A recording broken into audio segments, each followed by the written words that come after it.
Hey guys, welcome back to the Sleep Atlas. Before we start tonight's journey, take a moment, dim the lights, let the noise of the day dissolve.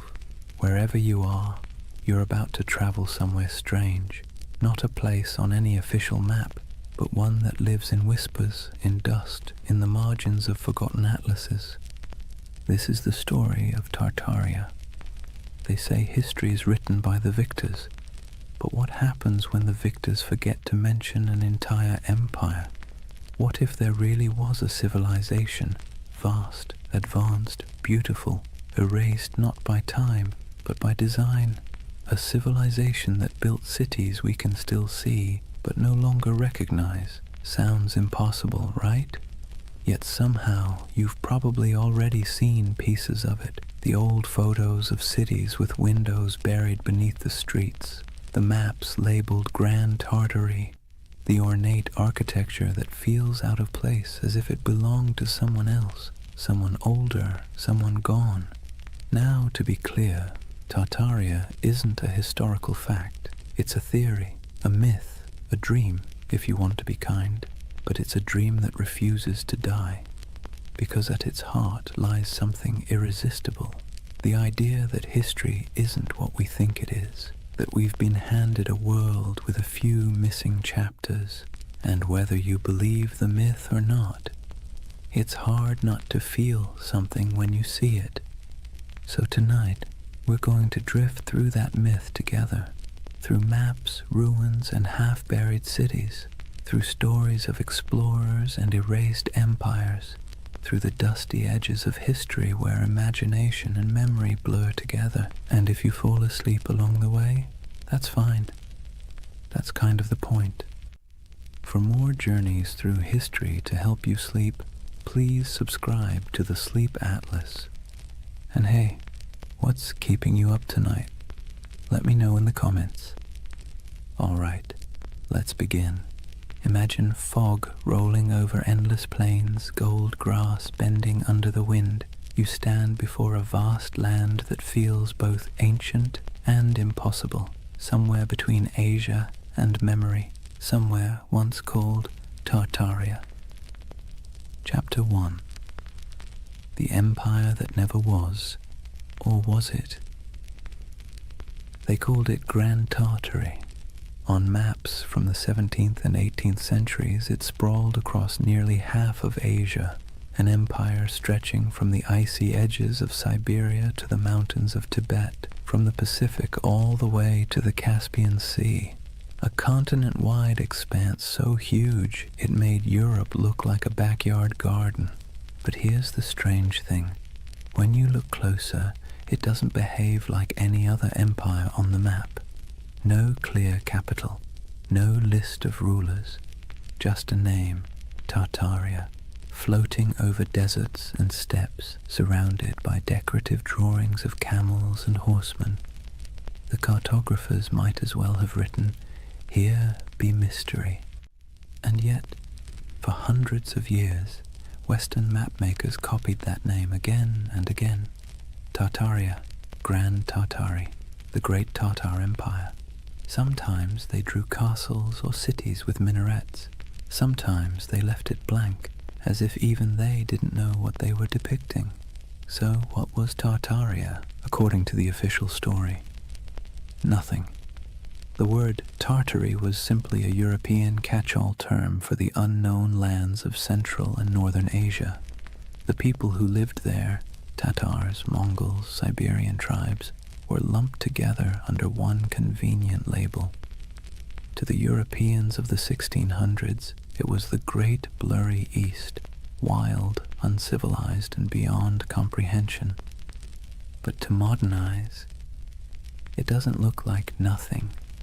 It looks deliberate, mysterious, like the ghost of something that was once real. And that's where the story starts to hum. Because if you look long enough, if you trace enough old maps, you start to notice inconsistencies. Cities drawn where no cities should exist. Structures too grand for the people historians claim built them. Ruins that don't seem to fit their supposed age. Some believe those ruins were Tartarian, that an advanced civilization, older than Rome, older even than Egypt, once stretched across the world. They say its architecture was sophisticated, its technology almost magical, free energy, perfect symmetry, towering buildings powered not by fire or water but by something lost, something we can no longer name. It sounds absurd, but then you see the photos, black and white images from the late 19th century, cities under construction except everything already looks finished, cathedral-sized buildings supposedly built in a decade, though even modern machinery would struggle. Streets half buried, windows below ground level, as if the earth itself had swallowed the first floors. That's where the mud flood theory enters.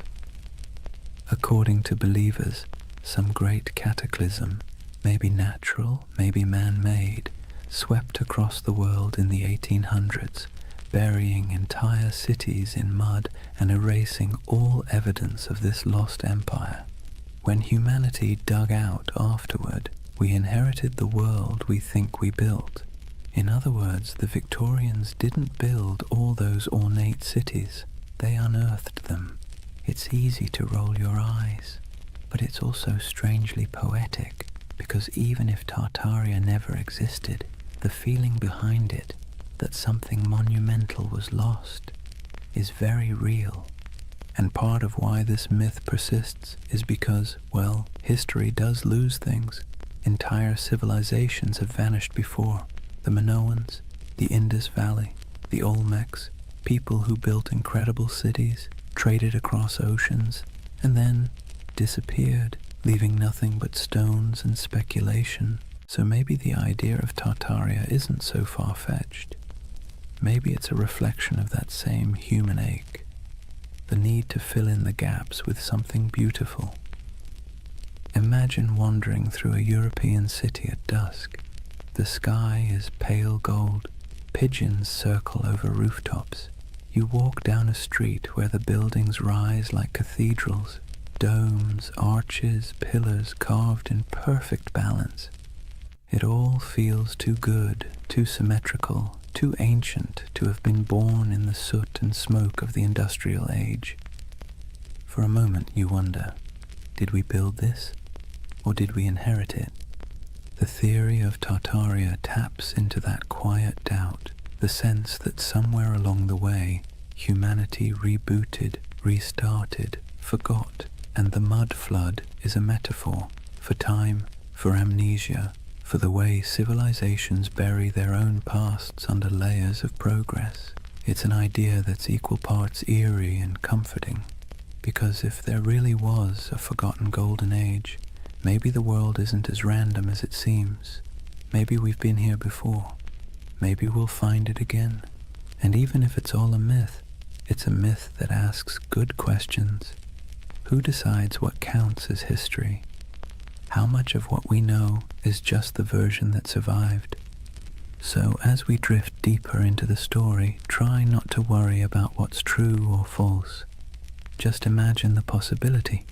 A civilization erased not by war, not by time, but by forgetting. A memory whispered by wind over empty plains. The empire that never was, or maybe the one we no longer remember. Imagine you're an explorer in the late 1700s. You've left behind the comfortable parlours of London or Paris, the powdered wigs, the smoky taverns, the endless debates about civilization and progress. You're trudging through a landscape so vast it feels like the sky itself is falling toward the horizon. This is the world early explorers called Tartary. Endless plains, windswept deserts, forests that swallow sound. You could ride for weeks without seeing a soul, yet somehow you never feel alone. There's something in the air, the sense that once something grand was here, something old, something that had the decency to leave quietly. Western explorers were baffled by what they found. Vast stone ruins scattered through Central Asia, half-buried fortresses, walls that seemed to go nowhere. Nomadic tribes spoke of ancient cities lost to storms and floods, old temples built by hands they could no longer name.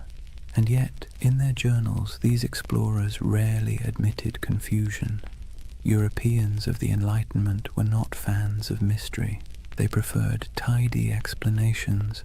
Primitive people, ancient ruins, nothing to see here. Still, a few of them couldn't quite let it go. In 1755, the English geographer Emmanuel Bowen published a map labeling nearly the entire interior of Asia as Great Tartary. To the west lay Little Tartary, and further south, Independent Tartary. Even China was labeled part of the Great Tartar Empire. Historians later claimed it was simply ignorance. Cartographers didn't know what else to call it. But if you're a conspiracy-minded insomniac scrolling through old atlases at 3 a.m., it starts to look deliberate, like someone drew a curtain over half the world and wrote, "Don't ask." Those maps became the backbone of the Tartarian legend. The idea that there was once a sprawling civilization across Siberia and Central Asia, erased from history and memory alike. And when explorers traveled through those regions, what they described often sounded contradictory. They found nomadic tribes living in tents, herders, hunters, perfectly ordinary people. But they also found traces of things that didn't fit. Ancient irrigation systems, half-buried brickworks, strange mounds that hinted at forgotten settlements. The farther they went, the more surreal it became. In Siberia, there were reports of colossal ruins swallowed by forests. In Mongolia, strange carvings and fortifications half lost to the sands. Some described crumbling citadels near the Altai Mountains, built of stone so precisely fitted it might as well have been cast, not carved. To modern historians, it's no great mystery. Remnants of older cultures, Turkic kingdoms, Mongol fortresses. But to the romantically inclined, it's something else. Evidence, perhaps, of a civilization that once ruled these lands, far older and more advanced than the textbooks admit. And then there's the emptiness, the eerie, silent expanse that made even hardened travelers uneasy. Take the accounts of Peter Simon Pallas, a German naturalist who explored Russia and Siberia in the 1770s. He described vast areas devoid of inhabitants, where ruined settlements lay beside abandoned mines and decayed fortifications. He mentioned rivers cutting through landscapes that seemed to have been reshaped by catastrophe, as though floods or mudslides had swept entire cities away. When his journals were published in Europe, readers found them haunting. The image of a land once filled with life, now reduced to wind and silence. It's here that the myth of the mud flood starts to germinate. The idea that an ancient disaster literally buried a civilization under layers of sediment, windows below street level, doors half submerged, entire first floors beneath the dirt. For believers, that wasn't just geology, it was evidence. And if you've ever walked through an old city, St. Petersburg, Prague, even San Francisco, you might have noticed it too. Streets sitting higher than the building's original entrances, like time itself kept adding layers. Of course, historians say it's just how old cities evolve. Roads get repaved, foundations sink, streets are raised to prevent flooding. But the human imagination doesn't like boring answers.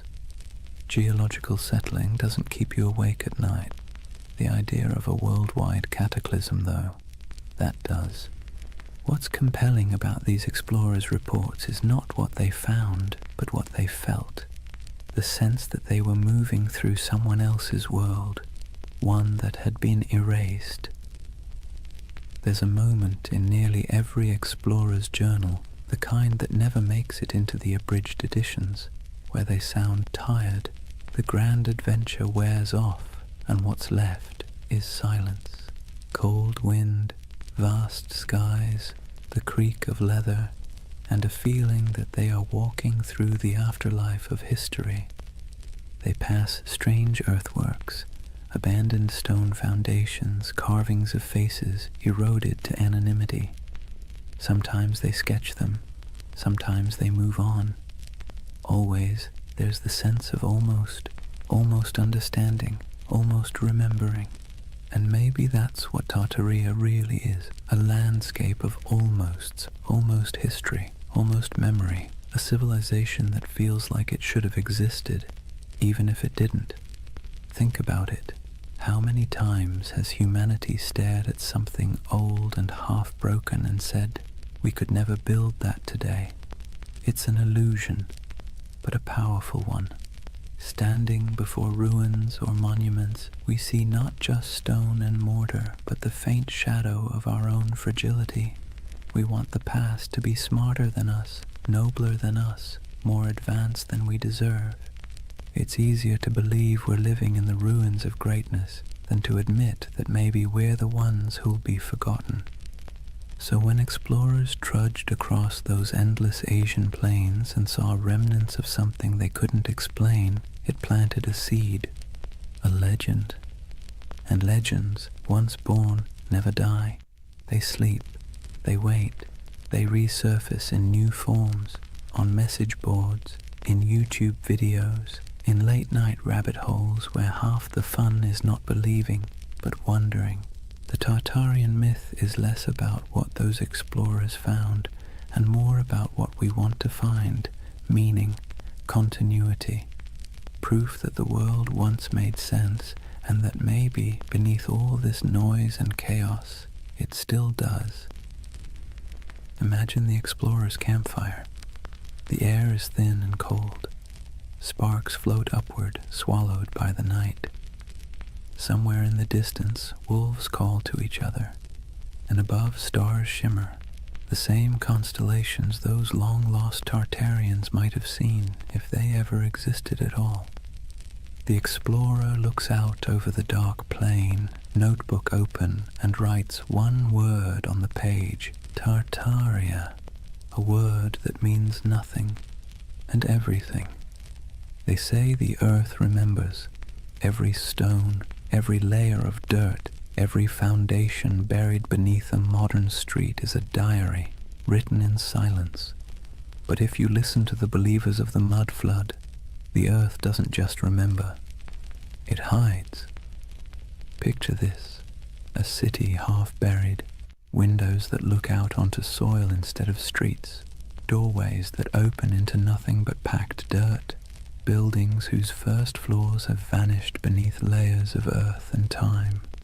To most, it's a quirk of old construction. To the followers of Tartaria, it's evidence of something far stranger, a global cataclysm that erased an entire civilization in a single, muddy sigh. The mud flood theory is one of those beautiful modern myths that could only have been born in the age of the internet. It began quietly, like a whisper in digital catacombs, obscure forums, old photography groups, amateur historians trading ideas. Someone noticed something odd, antique photos from the 1800s showing cities with half-buried buildings, windows at ground level, strange architectural anachronisms. Then someone else noticed the same thing somewhere else, and suddenly a pattern emerged, or seemed to. If you stare at enough old photos for long enough, patterns start to appear everywhere. And soon the whispers took form.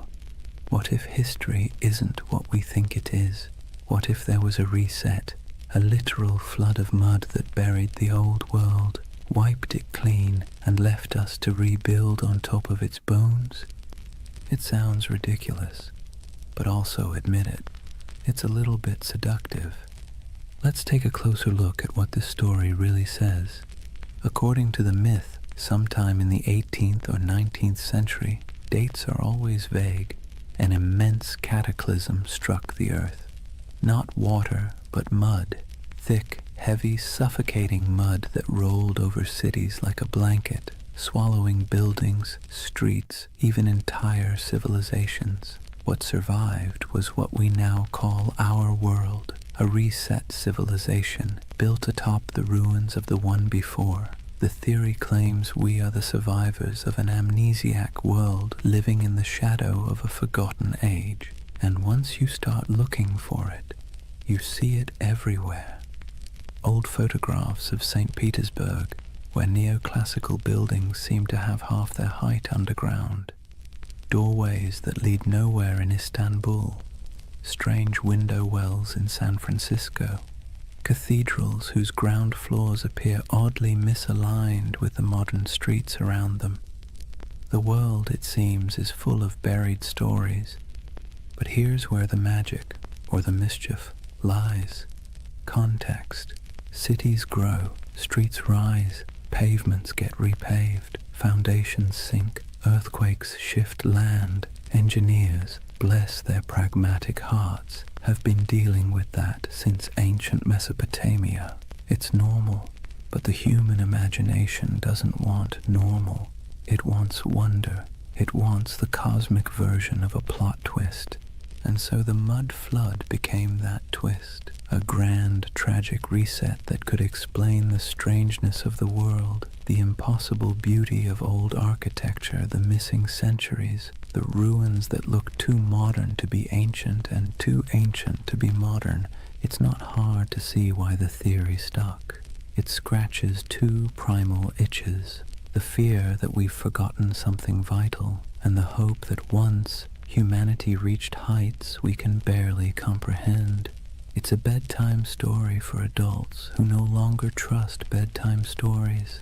Imagine it, the great cities of the past humming with energy and knowledge, star-shaped fortresses aligning with the heavens, towers crowned with gilded domes, machines powered not by coal or electricity but by sound, magnetism, or divine geometry. A golden age washed away in silence, leaving behind half-buried clues for the curious to rediscover centuries later. It's haunting, isn't it? The thought that the ground beneath your feet might be hiding a version of civilization more graceful, more harmonious, and, let's be honest, less exhausting than this one. The most poetic versions of the myth don't even insist on global destruction. They suggest something subtler. That time itself buried Tartaria. That the mud is just metaphor. The weight of centuries pressing down until memory sank into soil. That our cities grew atop their bones, and we live in their echoes without even realizing it. But even the literal believers, the ones who pore over 19th century photographs and Google Earth screenshots, are chasing something more than evidence. They're chasing awe, the sense that the world is not yet fully explained, that maybe, just maybe, there are still secrets hiding in plain sight. Because here's the uncomfortable truth. We like feeling small, not powerless, just small. The idea that we are part of something vast, mysterious, and older than we can imagine brings comfort. It means our anxieties, our endless scrolling, our late-night insomnia, they're all just surface noise above something deeper, older, wiser. The mud flood myth, for all its implausibility, taps into that longing. It's also, in a strange way, an act of defiance. In an age where algorithms decide what we see and experts tell us what to believe, the mud flood says, "No, I'll look for myself." It's a rebellion of curiosity, however misguided. And curiosity, even when it wanders off the map, is still one of the noblest human instincts. There's another reason the mud flood myth feels oddly soothing. It provides closure. History as we know it is messy. It's full of gaps, contradictions, burned archives, and lost languages. But if you say, it was all wiped out by a cataclysm, suddenly everything makes sense. The missing records, buried, the inconsistent architecture, survivors of the old world, The sense that things used to be better, proof of what we lost. It's a complete narrative, simple, self-contained, emotionally satisfying.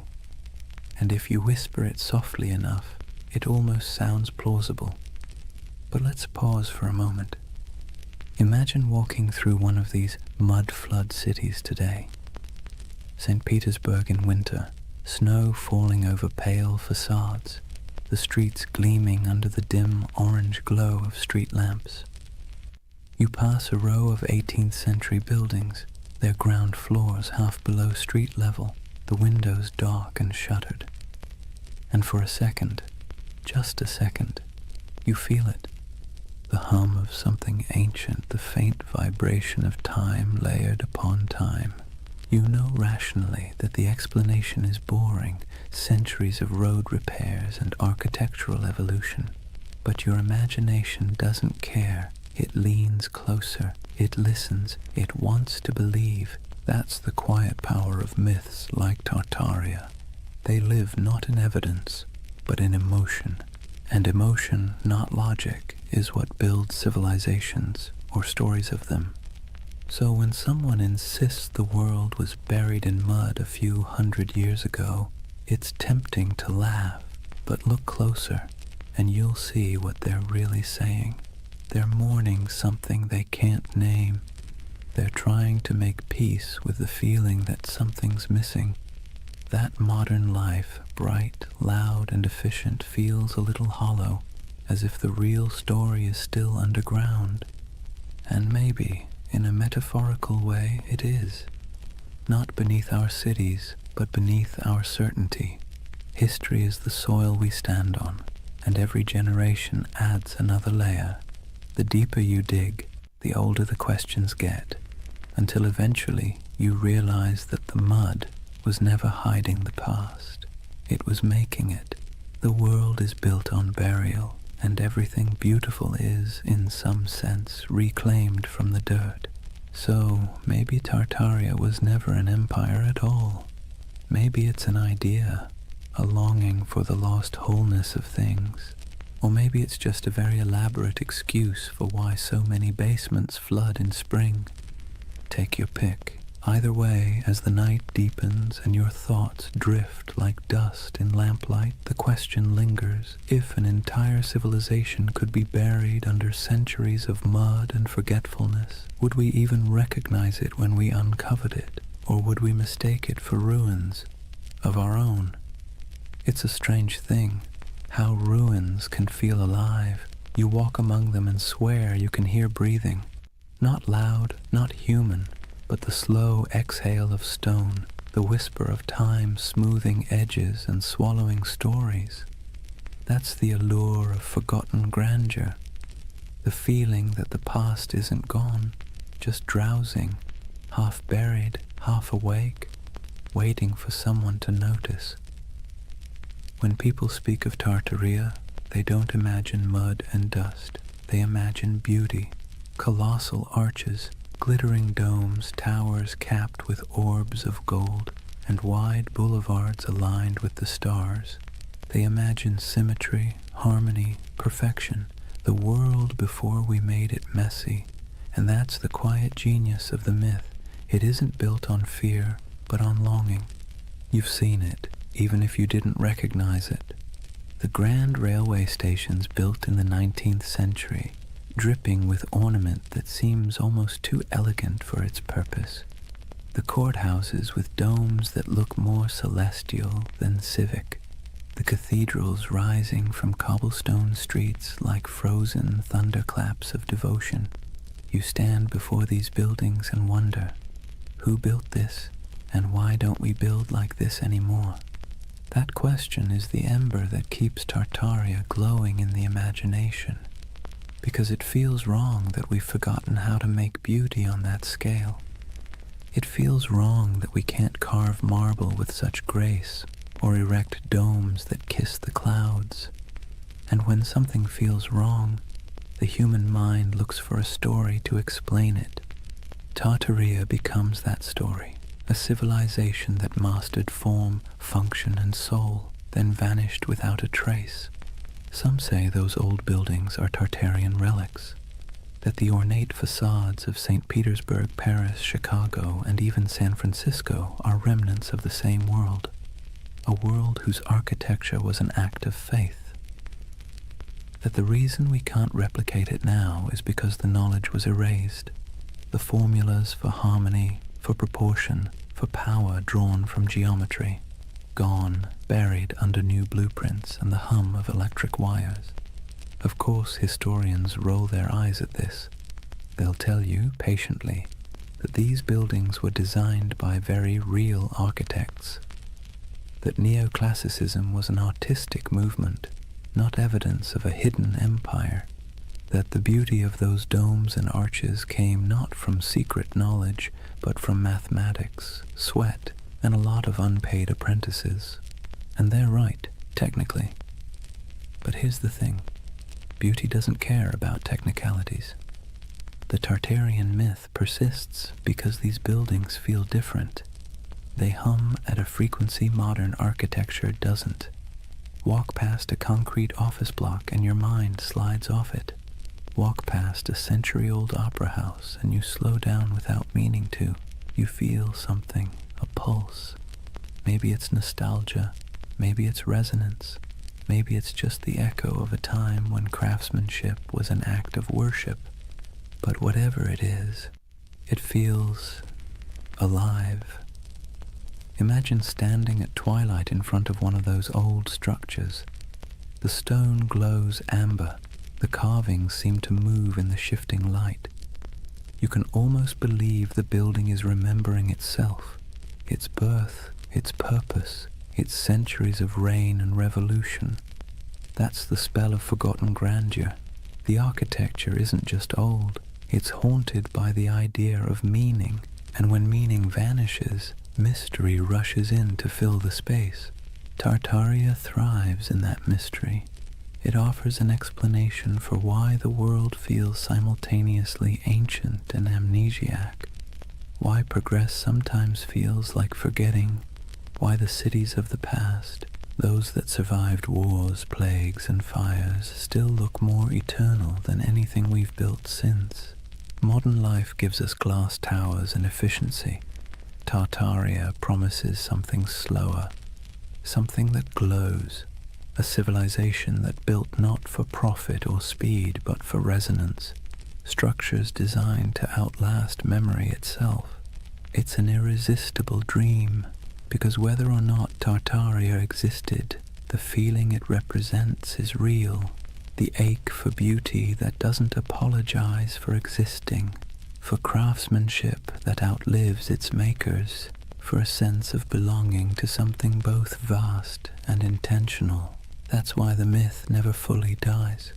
People share photographs of star-shaped forts, cathedrals that look like spaceships, and ornate courthouses buried halfway underground, whispering, "Look, this can't just be random." And maybe they're right, though not in the way they think, because what they're really seeing isn't proof of a lost empire. It's proof of a lost mindset, a time when humanity built upward and outward with a kind of faith we've since replaced with convenience. Take St. Isaac's Cathedral in St. Petersburg. It looks like it shouldn't exist. A colossal dome balanced on rows of red granite columns covered in gold that blazes even through fog. Inside, the marble floors mirror the heavens, and the ceilings are painted with saints so vivid they seem alive. Visitors describe it as overwhelming, transcendent, but the Tartarian imagination sees something else, evidence. They ask how such grandeur could be built in the early 1800s by hand in a place that was supposedly swamp and snow. They ask why the foundations look so deep, as if the building once stood taller. Historians give answers: scaffolding, imported granite, decades of work. But believers see a gap, and gaps, as we know, are where myths thrive. It's comforting in a way, because when you believe in Tartaria, you believe that someone once got it right, that the world once understood balance, proportion, light, and energy, that humans long ago built in tune with the earth instead of against it. It's a prettier story than the truth that history is mostly a series of accidents that occasionally produce beauty by mistake. And yet, even if the story is wrong, the emotion behind it is not. There's something deeply human about looking at ruins and imagining paradise, about standing in front of a crumbling palace and whispering, "Who were you? What did you know that we've forgotten?" We do this everywhere. In the jungles of Cambodia, staring at Angkor Wat, in the deserts of Egypt, under the shadow of the pyramids, in the mountains of Peru, among the terraces of Machu Picchu. We look at beauty that endures and assume it must have come from a civilization wiser than ours. Maybe it didn't, but maybe the impulse to think so says more about us than about them. Because really, the myth of Tartaria isn't about lost knowledge, it's about lost reverence.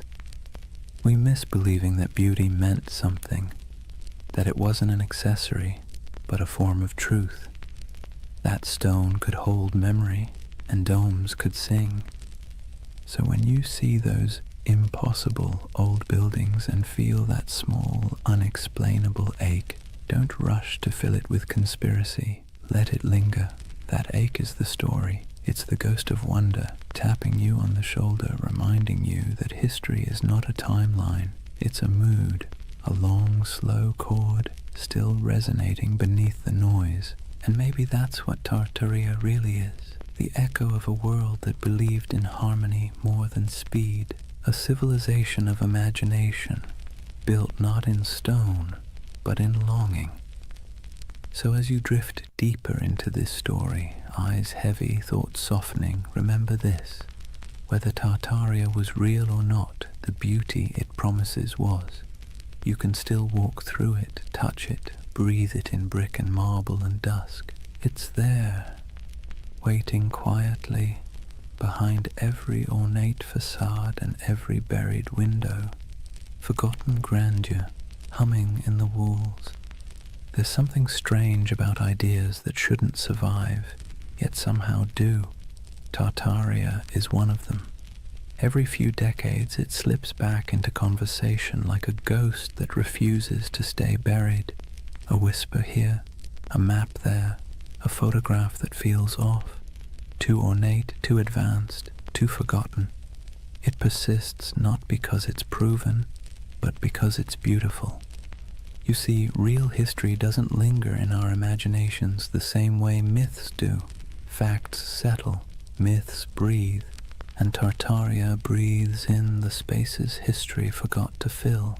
It's almost poetic, how a rumor can live longer than an empire. How a half-remembered word on an antique map, Tartary, can spark entire worlds in the modern mind. Because the truth is, humans don't remember data, we remember stories. And this one, it's irresistible. A world erased, a golden age hidden beneath our feet. The paradox of Tartaria is that it survives precisely because it never existed. A real empire would have ended, decayed, been replaced, but something that never was can never truly die. It hovers in imagination, endlessly renewable, unprovable, untouchable. The perfect myth for the digital age, weightless, viral, and infinitely remixable. Scroll through YouTube or Reddit and you'll see it.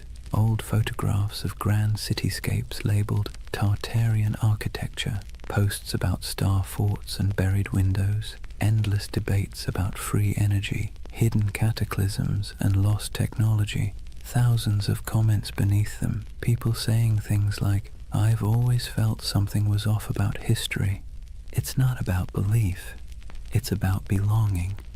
The myth offers comfort to anyone who looks at the modern world and feels like something essential slipped through our fingers.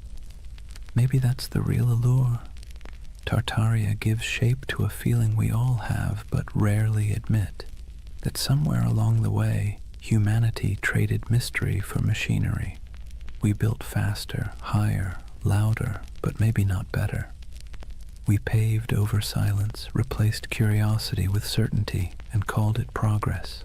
And when that certainty began to crack, when our cities started to feel soulless, our histories fragmented, people began looking backward, not for answers, but for meaning. It's easy to mock that impulse.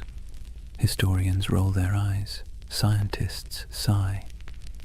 But behind the internet rabbit holes and Photoshop theories lies something genuine, a hunger for enchantment, a longing to believe that the past wasn't just dirt and survival, but art and light and knowledge we've somehow misplaced.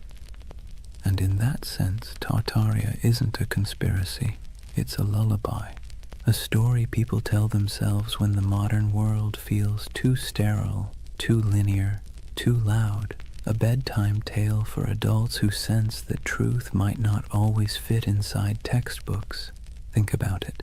We've mapped the Earth, decoded the genome, photographed black holes, and yet we're still drawn to mystery. It's like a gravity our species can't escape. Tartaria gives us that gravity in soft, dreamlike form. A lost world that never judges, never contradicts, never ends, because it was never real enough to die. But here's the thing, even myths can tell truths. They tell us what we miss, what we value, what we quietly wish could come back. When people imagine Tartaria, what they're really longing for isn't a lost empire, it's coherence.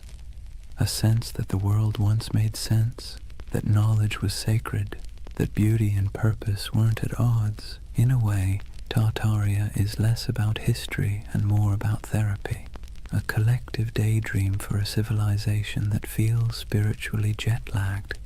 We scroll through endless feeds, flickering between wars, gadgets, and memes, and somewhere inside a voice whispers, "Wasn't there supposed to be more than this?"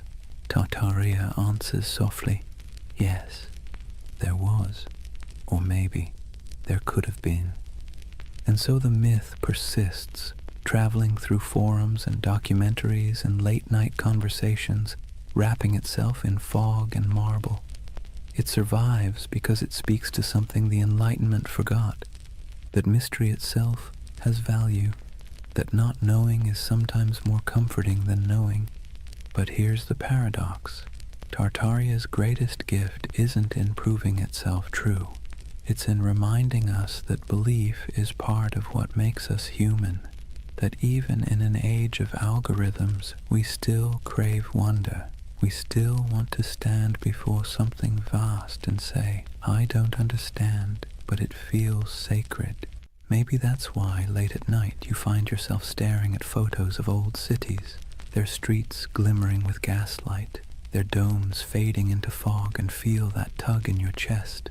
It's not nostalgia for Tartaria. It's nostalgia for awe, for the feeling of being small beneath something magnificent, something that doesn't explain itself. So as you lie there now, the room dim, the hum of the modern world soft around you, imagine that somewhere, beneath centuries of soil, beneath stories and skepticism, there's a quiet city still dreaming. Its towers shimmer faintly under the weight of time. Its fountains murmur in forgotten languages, and if you listen long enough, you can almost hear it, the heartbeat of the world before we named it. They called it Tartaria. Maybe it never was, but its echo, soft, patient, luminous, still lingers.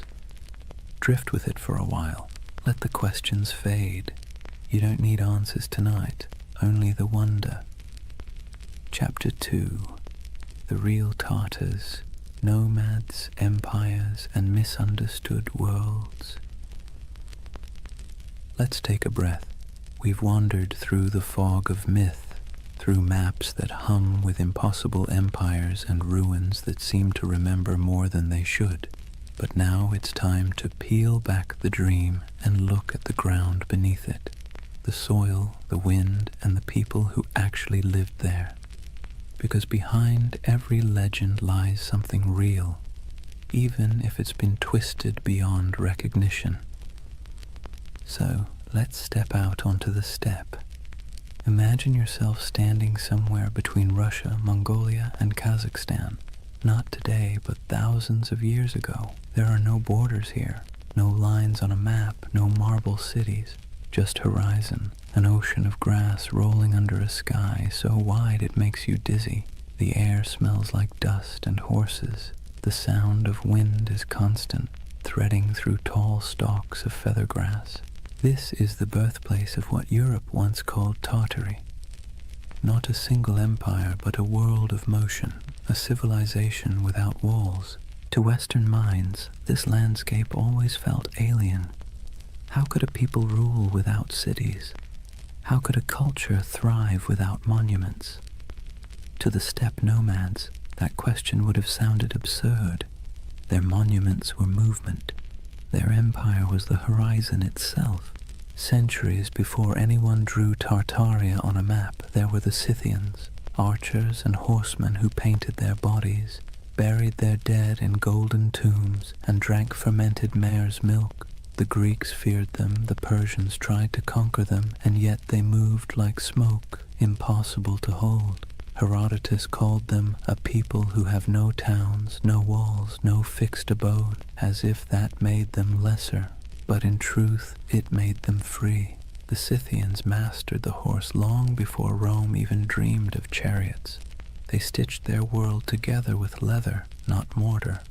They carried fire in bronze cauldrons, slept beneath felt tents, and worshipped gods of wind, sun, and sky. To them, the land wasn't empty. It was alive, a vast breathing plain where everything connected through motion and story. After the Scythians came the Sarmatians, then the Huns, then the Turkic Khaganates. The names shifted, but the rhythm stayed the same. Nomads rising like storms, surging westward, reshaping everything in their path. They raided, traded, intermarried, and vanished into the mist again, leaving behind only graves and legends. And so, by the time medieval mapmakers in Europe began sketching the world, this enormous, ungovernable space had already become a myth. To them it was a blank, the unknown lands beyond the Christian world, filled with monsters, giants, and Tartars. That word, Tartar, wasn't even theirs.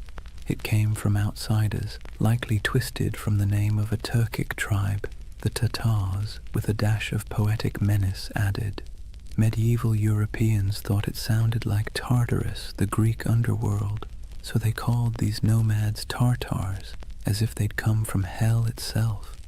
You can almost hear the shiver in the name, but the truth was far more complicated and far more interesting. These weren't demons, they were people. Traders, horsemen, mothers, poets. They lived lives as rich as any Roman senators, just measured differently. Picture a nomadic camp at sunset. The steppe glows gold. Horses graze on the horizon, their coats shimmering in the low light. Fires crackle as women stir pots of milk and millet. Children chase each other between felt tents, yurts, their laughter carried by the wind. Men return from herding, their bows slung over shoulders, dust clinging to their boots. The air smells faintly of smoke and grass. Somewhere, a throat singer begins a low, resonant song, and the notes ripple across the plain like the hum of the earth itself. This was their Rome. Not a city of marble, but of motion and memory. And to them the West's obsession with stone walls would have seemed as strange as worshipping stillness. But as centuries rolled on, stillness began to win. Empires like China, Persia, and eventually Russia pushed outward, trying to tame the steppe. They built forts, drew borders, demanded tribute. The nomads resisted, then adapted. They traded horses for silk, hides for grain, freedom for survival. Slowly, their infinite world began to shrink. By the time European explorers stumbled across these lands in the 17th and 18th centuries, the old steppe empires were fading. The Scythians were long gone. The Mongols' great Khanates had fractured. The once fluid borders had hardened into lines on parchment, and those lines, curved by ignorance, exaggerated by imagination, became the first maps of Tartary. To the west, it looked like a mystery, an empire that wasn't quite there, a vast, seemingly empty space once teeming with civilizations that had vanished. But to those who lived there, it wasn't emptiness, it was memory. The bones of ancestors beneath the grass, the hum of stories in the wind, the echo of hoofbeats across the centuries. And maybe that's where the myth begins to make sense, because when you stand on a plain that stretches to the horizon in every direction, it's easy to believe that time itself might fold here, that something ancient could still be sleeping under the soil. Perhaps the world didn't erase Tartaria at all. Perhaps it just forgot how to see it. Let's be honest, Europe never really understood Asia, not in the Middle Ages, not in the Renaissance, and arguably not even now. For centuries, the lands east of Moscow and west of China were less a geographic reality and more a psychological one, an enormous blank space where anything could exist. And in that blankness, the idea of Tartary began to grow like a mirage. Imagine a candlelit room in Venice, sometime around the 14th century. A mapmaker hunches over his parchment, hands stained with ink. On the table beside him lie fragments of rumors, sailors' tales, merchant gossip, and a half-remembered account of a man named Marco Polo, who claimed to have seen palaces of gold and cities of stone somewhere beyond the horizon. He dips his quill and begins to draw. Europe is clear. So is Africa mostly. But once he crosses the Ural Mountains, the lines begin to blur. His hand hesitates. What lies beyond? He's never been there. No one he trusts has either. So he fills the void the way humans always do. He imagines. He writes Tartaria in sprawling letters across the page, large enough to cover thousands of miles, because what else can you do when you're staring into the unknown? For Europeans, Tartary became a convenient label, an umbrella term for everything east of civilization and west of comprehension. It wasn't a nation, it was a category, a way to point at a map and say, this belongs to the others. But here's the funny thing. The more they tried to define it, the more mysterious it became. In the 13th century, when the Mongols exploded across Eurasia like a thunderstorm, Europe finally came face to face with the so-called Tartars. Villages burned, kingdoms crumbled, and word of unstoppable horsemen spread faster than the riders themselves. To a continent already steeped in superstition, it must have felt like the end of the world. Priests whispered that the horsemen were the scourge of God, a punishment for human sin. Chroniclers described them as monsters with faces of beasts and hearts of iron. And yet, when the first diplomatic envoys actually met them, they found something unexpected: organization, bureaucracy, even tolerance. The Mongol Empire, at its height, ran on order, not chaos. Messengers carried official seals, merchants moved safely under Mongol protection, and conquered cities often kept their own rulers so long as they paid tribute. The great Khans weren't savages, they were administrators. Ruthless ones, sure, but methodical. But Europe didn't want to believe that. It was easier, somehow, to imagine an empire of shadows, to turn complexity into myth. So the name Tartary stuck, not as a real place, but as a kind of warning, a whispered reminder that beyond the edge of the familiar world, something vast and unknowable waited. By the Renaissance, the legend of Tartary had evolved into something even stranger. The age of exploration brought better maps, but not necessarily better understanding. Cartographers began drawing Great Tartary, Little Tartary, and Chinese Tartary across their globes. carving up Central Asia into neat territories that existed mostly in imagination. If you were a European scholar in 1700 and you saw a map of Great Tartary stretching from Siberia to the Caspian Sea, you'd assume there was a single civilization there, a mighty hidden empire rivaling Rome or China. And if you were an explorer wandering through empty steppes, stumbling across crumbling ruins or strange earthen mounds, your mind might start to fill in the blanks. Who built this? Where did they go? Humans hate loose ends. We crave narrative closure, and Tartary, this vast echoing blank on the map, offered none. Marco Polo didn't help either. His travels fed the fire beautifully. He spoke of vast courts, cities paved in stone, golden palaces, and khans who ruled lands so wide that weeks of riding couldn't cross them. He wasn't wrong exactly. The Mongol Empire really was that enormous. But when his book was copied, translated, and retold, his words grew elastic. People read his tales and imagined something grander still, a civilization older than memory, hidden beneath layers of dust and time. You can almost see it, the way myths grow like vines around facts. Even the Enlightenment couldn't kill it. In the 18th century, as Russian explorers pushed eastward into Siberia, they stumbled upon ancient fortifications, strange geometries in the earth, and traces of civilizations long gone. The local tribes spoke of ancestors who built great cities before the snows came. The scholars, baffled, wrote it all down, and back in Europe, those reports fed the imagination once more. By now, Tartary had become more than geography. It was an aesthetic. The word conjured mystery, distance, and faded grandeur. Artists painted sweeping landscapes of icy mountains and lone riders beneath silver skies. Novelists filled their pages with lost kingdoms and forgotten dynasties. And so, when conspiracy theories about a lost Tartarian empire began resurfacing centuries later, it wasn't from nowhere.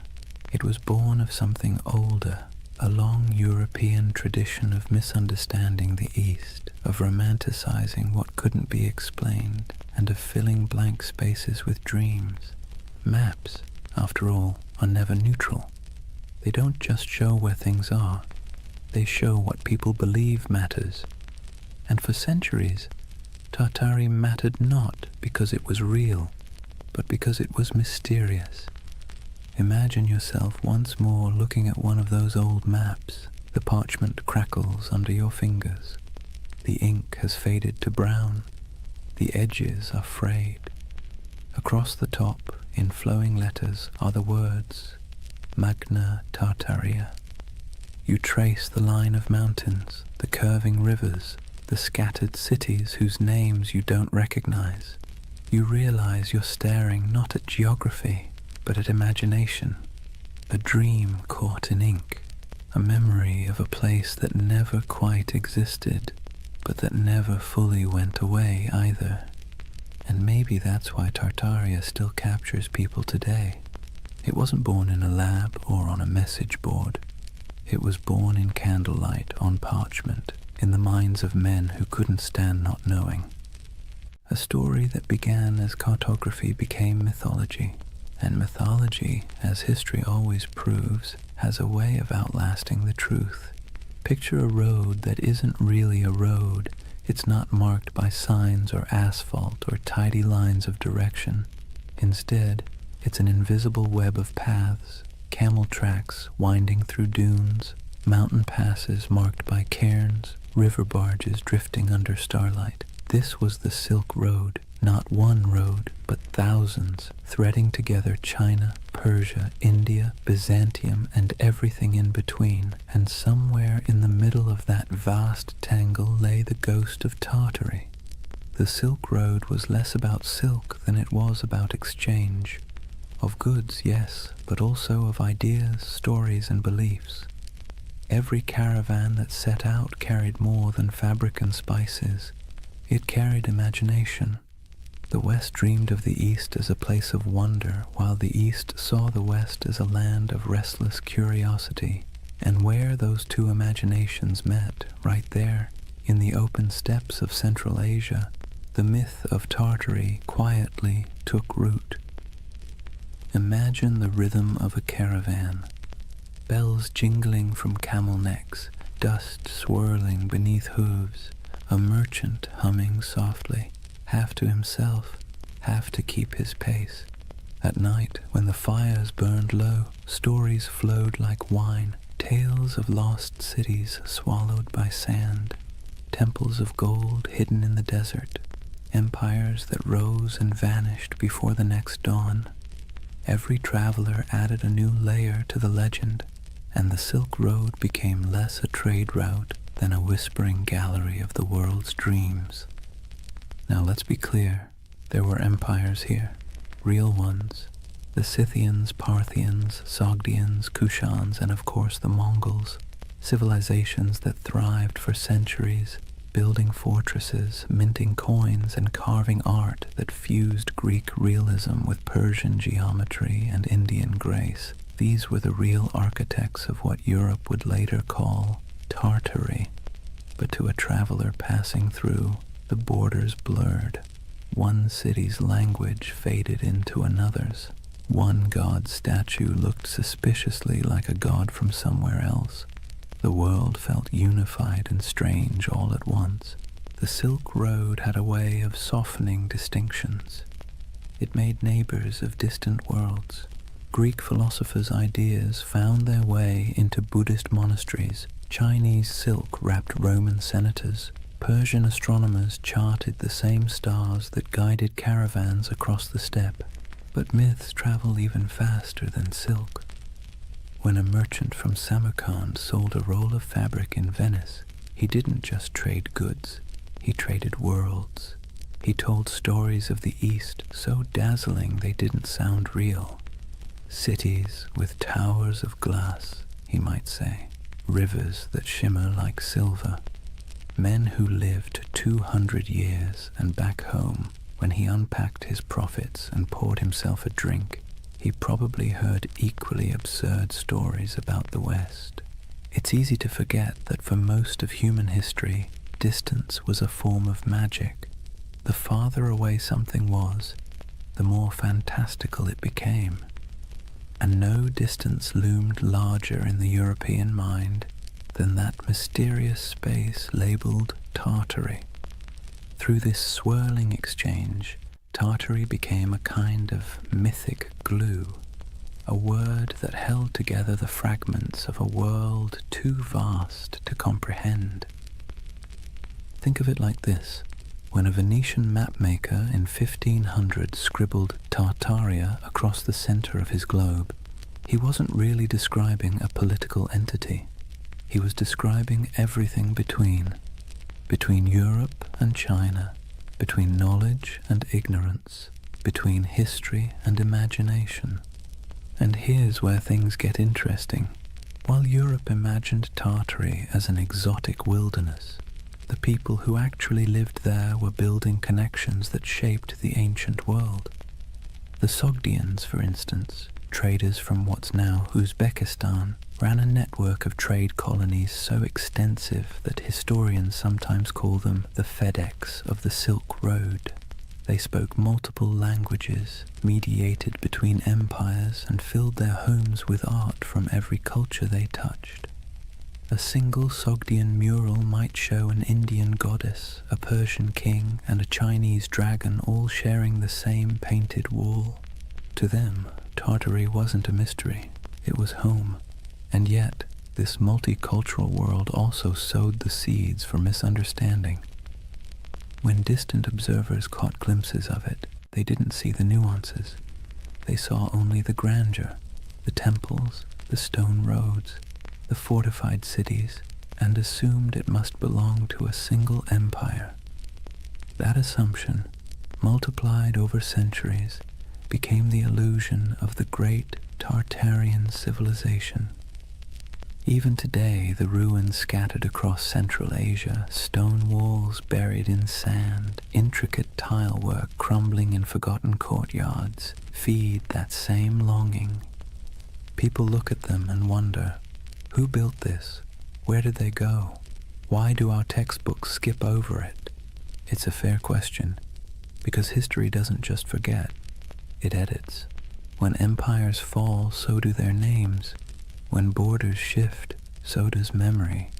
The Mongols became the Tatars became Tartars.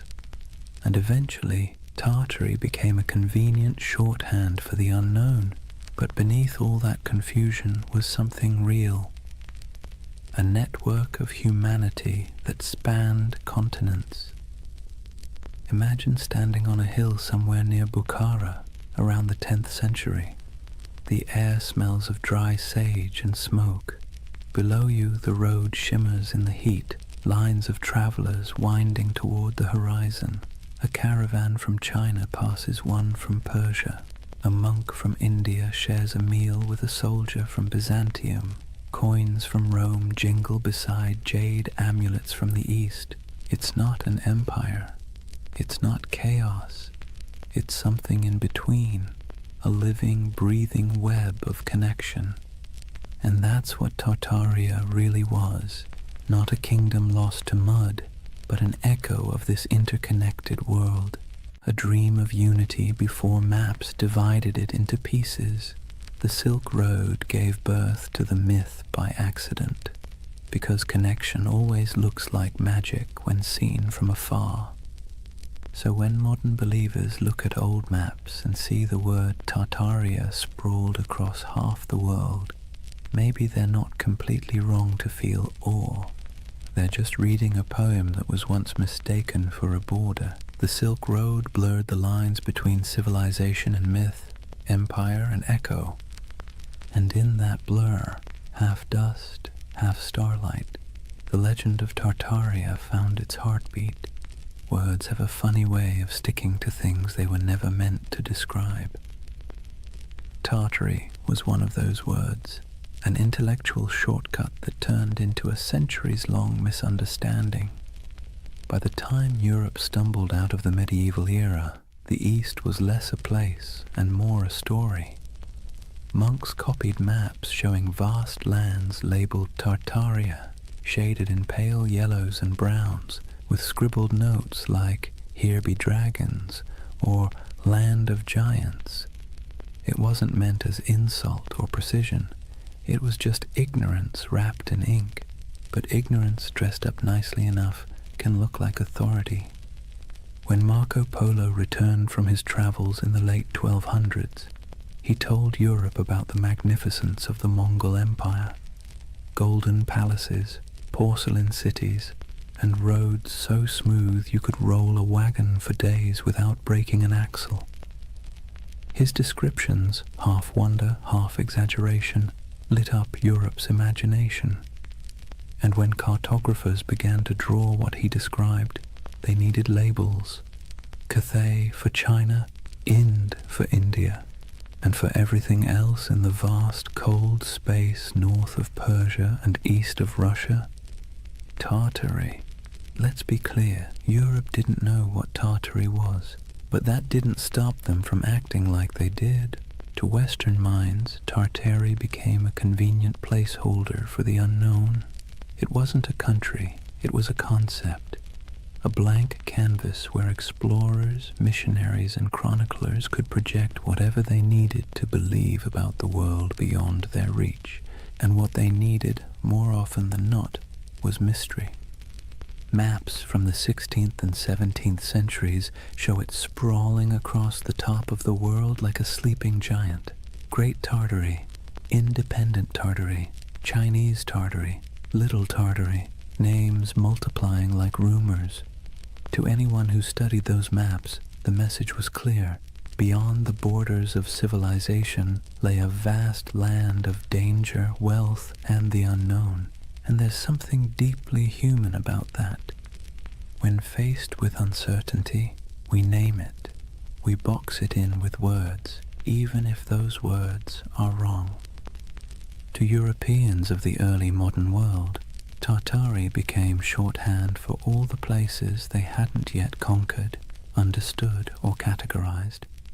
It was an intellectual convenience, a linguistic shrug. everything out there. If you were a 17th century scholar in London and someone mentioned the Tatars, you might imagine fur hats, horsemen, frozen tundra, and endless plains. You wouldn't know the difference between a Mongol prince in Karakorum and a nomad in the Kazakh steppe. To you, it was all Tartary, but that flattening, reducing countless cultures into a single word, had consequences. It erased identities, histories, and languages in the Western imagination long before any empire actually reached those lands. Imagine an atlas from the 1700s, lying open on a polished oak table. The continents are familiar enough now. The Americas are roughly shaped. Africa's coasts are charted. But look at Asia, and you'll see something odd. Above India and China stretches an ocean of blankness, punctuated only by the word Tartaria, scrawled in proud, swirling letters. No cities marked, no rivers traced, just emptiness. That emptiness became an invitation. Missionaries imagined lost Christian kingdoms hidden in those plains, descended from the mythical Prester John. Explorers fantasized about tribes of giants or entire cities of gold. Poets and philosophers romanticized the steppe as a land of freedom, wild, untamed, untouched by decadence. And over time, that fantasy hardened into pseudo-history. Tartary wasn't just a blank spot anymore, it was a world view. Even the word itself carried a sting. Derived from Tatar, it got twisted into Tartar, echoing the Greek Tartarus, the underworld. Early chroniclers saw the Mongols storm into Europe in the 13th century and thought, "Ah, yes, these must be the people from hell." The name stuck, and for centuries afterward, Tartar became synonymous with savagery, chaos, and apocalypse. When the Mongol Empire fractured and faded, the word didn't fade with it. It lingered. Europe kept calling the steppe Tartary, even as local empires rose and fell. The Golden Horde, the Timurids, the Kazakh Khanates. To the west, these nuances didn't matter.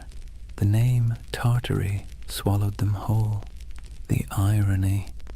By the time Europe started mapping Tartary with any real accuracy in the 18th and 19th centuries, it had already become a relic. Russia had expanded eastward, swallowing Siberia province by province. Qing China had claimed the west, and yet the word persisted, echoing in atlases long after it had lost any real meaning. There's something almost poetic about that, how a word can outlive the thing it never actually described. And it's here that the modern myth of Tartaria quietly germinated, because when those old maps resurfaced centuries later, digitized, color-corrected, and posted online, they seemed to show something uncanny. A vast empire covering half the world, cities we've never heard of. Borders that no modern historian could explain. To the curious eye, it looked less like a cartographic mistake and more like a cover-up. Why don't they teach this in school? People asked. How could such a massive empire just vanish? But the answer, as with most things, is simpler and somehow more mysterious. It didn't vanish. It never existed. Not as one empire, anyway. What vanished was understanding. What collapsed was the web of meaning connecting the real places, Siberia, Mongolia, Central Asia, to the word Tartary. The West's misunderstanding created a ghost, and the modern age brought that ghost back to life. There's an eerie beauty in that, a reminder that myths don't die. They just wait for technology to resurrect them. When you look at one of those antique maps, ink faded to sepia, the parchment curled at the edges, you can almost feel the hum of it, not as evidence of a conspiracy, but as a fossil of imagination. Tartary wasn't a lie.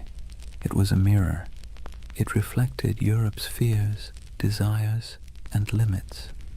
and like all mirrors, the longer you stare into it, the more it stares back. By the dawn of the 18th century, the old mystery of Tartary was about to meet its slow death, not in battle, not in flames, but in bureaucracy, in borders drawn, treaties signed, and maps updated by men who preferred paperwork to poetry. It wasn't an erasure in the way myths like to imagine. No secret cataclysm, no forbidden knowledge sealed away by shadowy elites. It was something quieter, more mundane, and somehow more tragic. Tartary was about to be swallowed, not by time, but by empire. Let's set the stage. The year is 1721. Peter the Great has just declared the Russian Empire. He's reformed the army, modernized the navy, shaved the beards off his nobles, and built a brand new capital, St. Petersburg, on a swamp that would one day gleam like a mirror of Europe itself. Russia, once the frontier of the old Tartarian wilderness, now saw itself as its conqueror. And conquest, as Peter understood, was as much about naming as it was about fighting. Where the maps once said Tartaria, Russia began writing Siberia, Yakutsk, Omsk, Irkutsk. The empty spaces of imagination were replaced with administrative precision, governors, garrisons, and census records. You can almost hear the scratching of quills replacing the crack of hooves across the steppe. This was empire by cartography. For centuries, Europe had peered east and seen a void. Russia filled it with coordinates. And just like that, the last breaths of Grand Tartary disappeared under layers of ink and decree. But here's the irony. While the West's maps were losing their mystery, the lands themselves were as unknowable as ever. Siberia wasn't tamed. It was endured. Frozen rivers, taiga forests, mountains that chewed up expeditions and spat them out as legends. To the empire, it was a treasure chest of resources, furs, minerals, and later oil. But to the people living there, it was home. The native tribes, the Evenki, Buryats, Yakuts, and dozens more, didn't think of themselves as Tartarians or Russians. They were simply themselves, and yet, in the tidy world of European cartographers, they became footnotes to someone else's empire. Take a moment to picture a Russian expedition in the mid-17th century, trudging through snow so bright it hurts to look at. The air burns the lungs, the dogs pant steam. A Cossack officer marks a new river on a map, proud that he's bringing civilization to the wilderness. But behind him, an old shaman watches silently, knowing that the land doesn't belong to anyone who needs to draw it to believe it's real. That's how Tartary truly vanished, not by disaster, but by documentation. The Enlightenment had arrived, and mystery was no longer fashionable. The world had to be measured, categorized, and explained. A single romantic name like Tartaria didn't fit into that neat little system. It was too vague, too mythic, too medieval. By the early 19th century, Tartary lingered only as a kind of ghost word on maps, an anachronism that survived in outdated atlases or in the minds of travelers who still preferred fantasy to geography. You might find Chinese Tartary scribbled across what is now Xinjiang, or independent Tartary hovering somewhere over Kazakhstan, but it was already fading, the ink almost apologetic. What had once stretched across half the known world was reduced to a linguistic relic, an old world word for a world that no longer existed. But this quiet death of Tartary created a strange paradox. By removing the name, the empires of the 18th and 19th centuries thought they were clarifying history. In truth, they erased a mystery so thoroughly that, centuries later, people would come looking for it again. Because that's the thing about erasure, it always leaves an outline. In the modern age, when digital archaeologists started poring over antique maps, The rediscovery of Tartaria didn't feel like uncovering a lie. It felt like uncovering a secret. Here was proof, they thought, that something immense had once existed and been scrubbed from the record. The irony? They weren't wrong about the erasure. They were just wrong about what was erased. It wasn't a hidden utopia or an advanced global empire. What disappeared was ambiguity itself, the willingness to admit we didn't know everything. The 18th century push for rational order, scientific mapping, and imperial control smoothed the rough edges of the world, and in doing so, it flattened mystery into history. Let's be clear, the loss of Tartary wasn't a conspiracy. It was a side effect of certainty, and maybe that's why its ghost haunts us still, because deep down humans don't actually like a world that's too explained. We crave wonder, we miss the blank spaces, so when we see Tartaria glowing faintly on an old parchment, we don't just see a name, we see a question. A whisper from the past asking, "What did you forget?" The collapse of Tartary wasn't a fall. It was a fade-out, a slow dimming of a word that once carried the vastness of the unknown, and the quieter it got, the louder the myth became.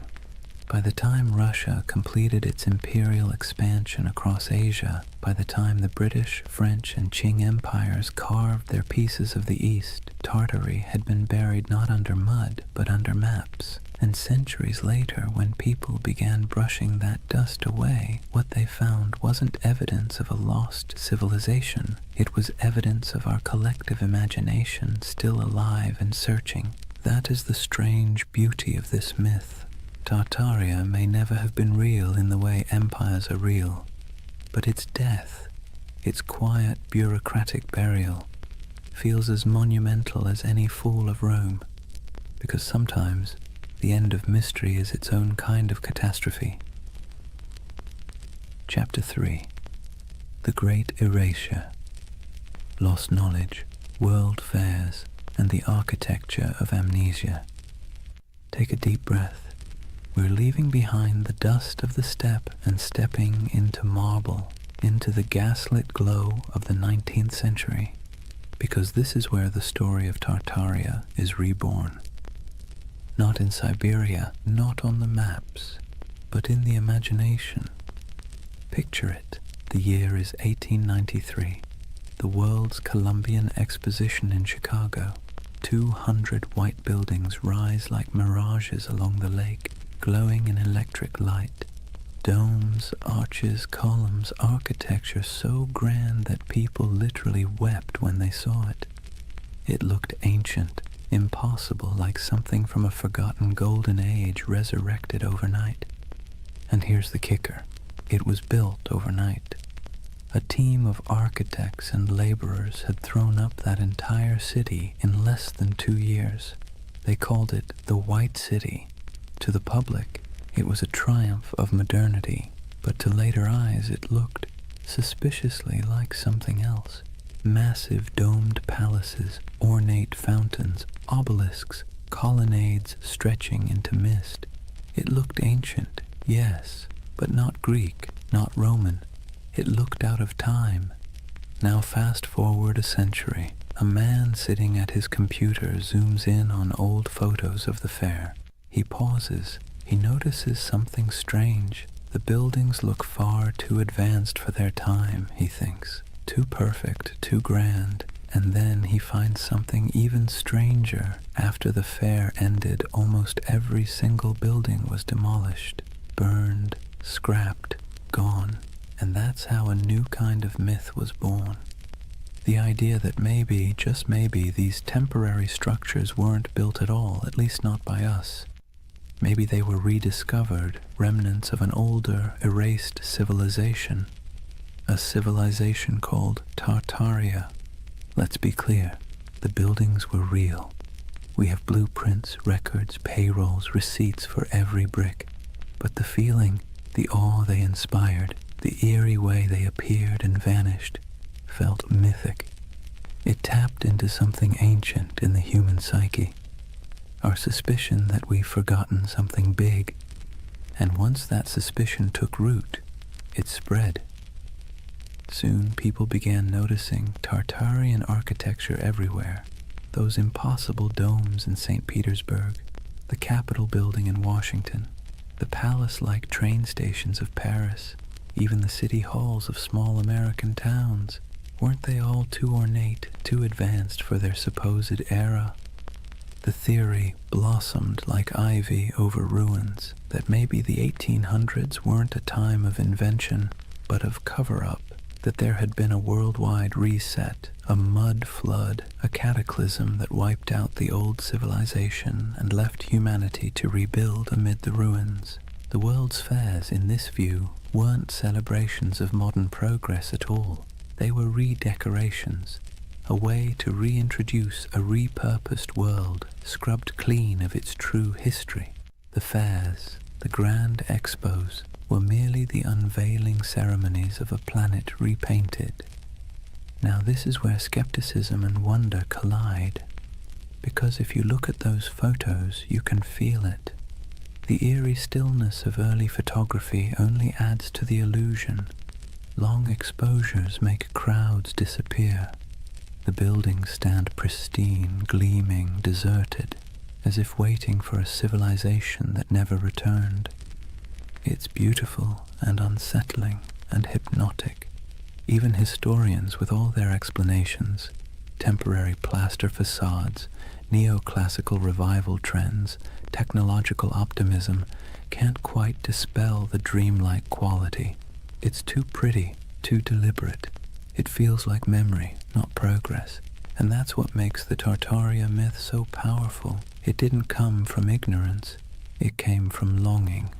Because by the 19th century, humanity had built machines that could fly, factories that could blot out the sun, and cities that swallowed nature whole. We had replaced mystery with machinery. But beneath the gears and soot, people were starting to feel something hollow, something missing. Tartaria filled that hole. It became the name for everything that seemed too beautiful, too harmonious, too purposeful to belong to the chaotic modern world. It was nostalgia in disguise, a yearning for an imagined time when architecture was sacred, when energy was free, when civilization felt like art rather than industry. Of course, the irony is exquisite.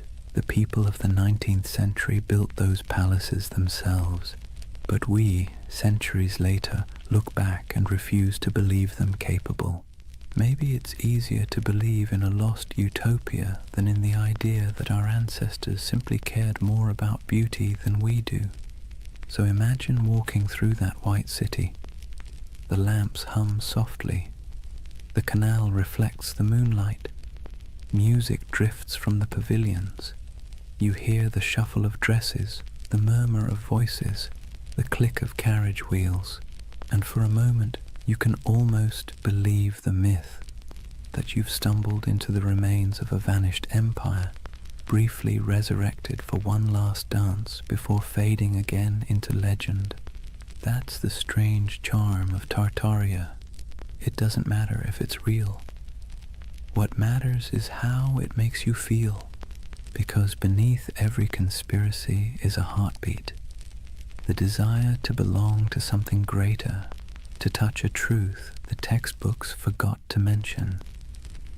And so, through the flickering gaslights of the 19th century, the dream of Tartaria returned, not in stone, but in spirit, not as an empire rediscovered, but as a memory resurrected.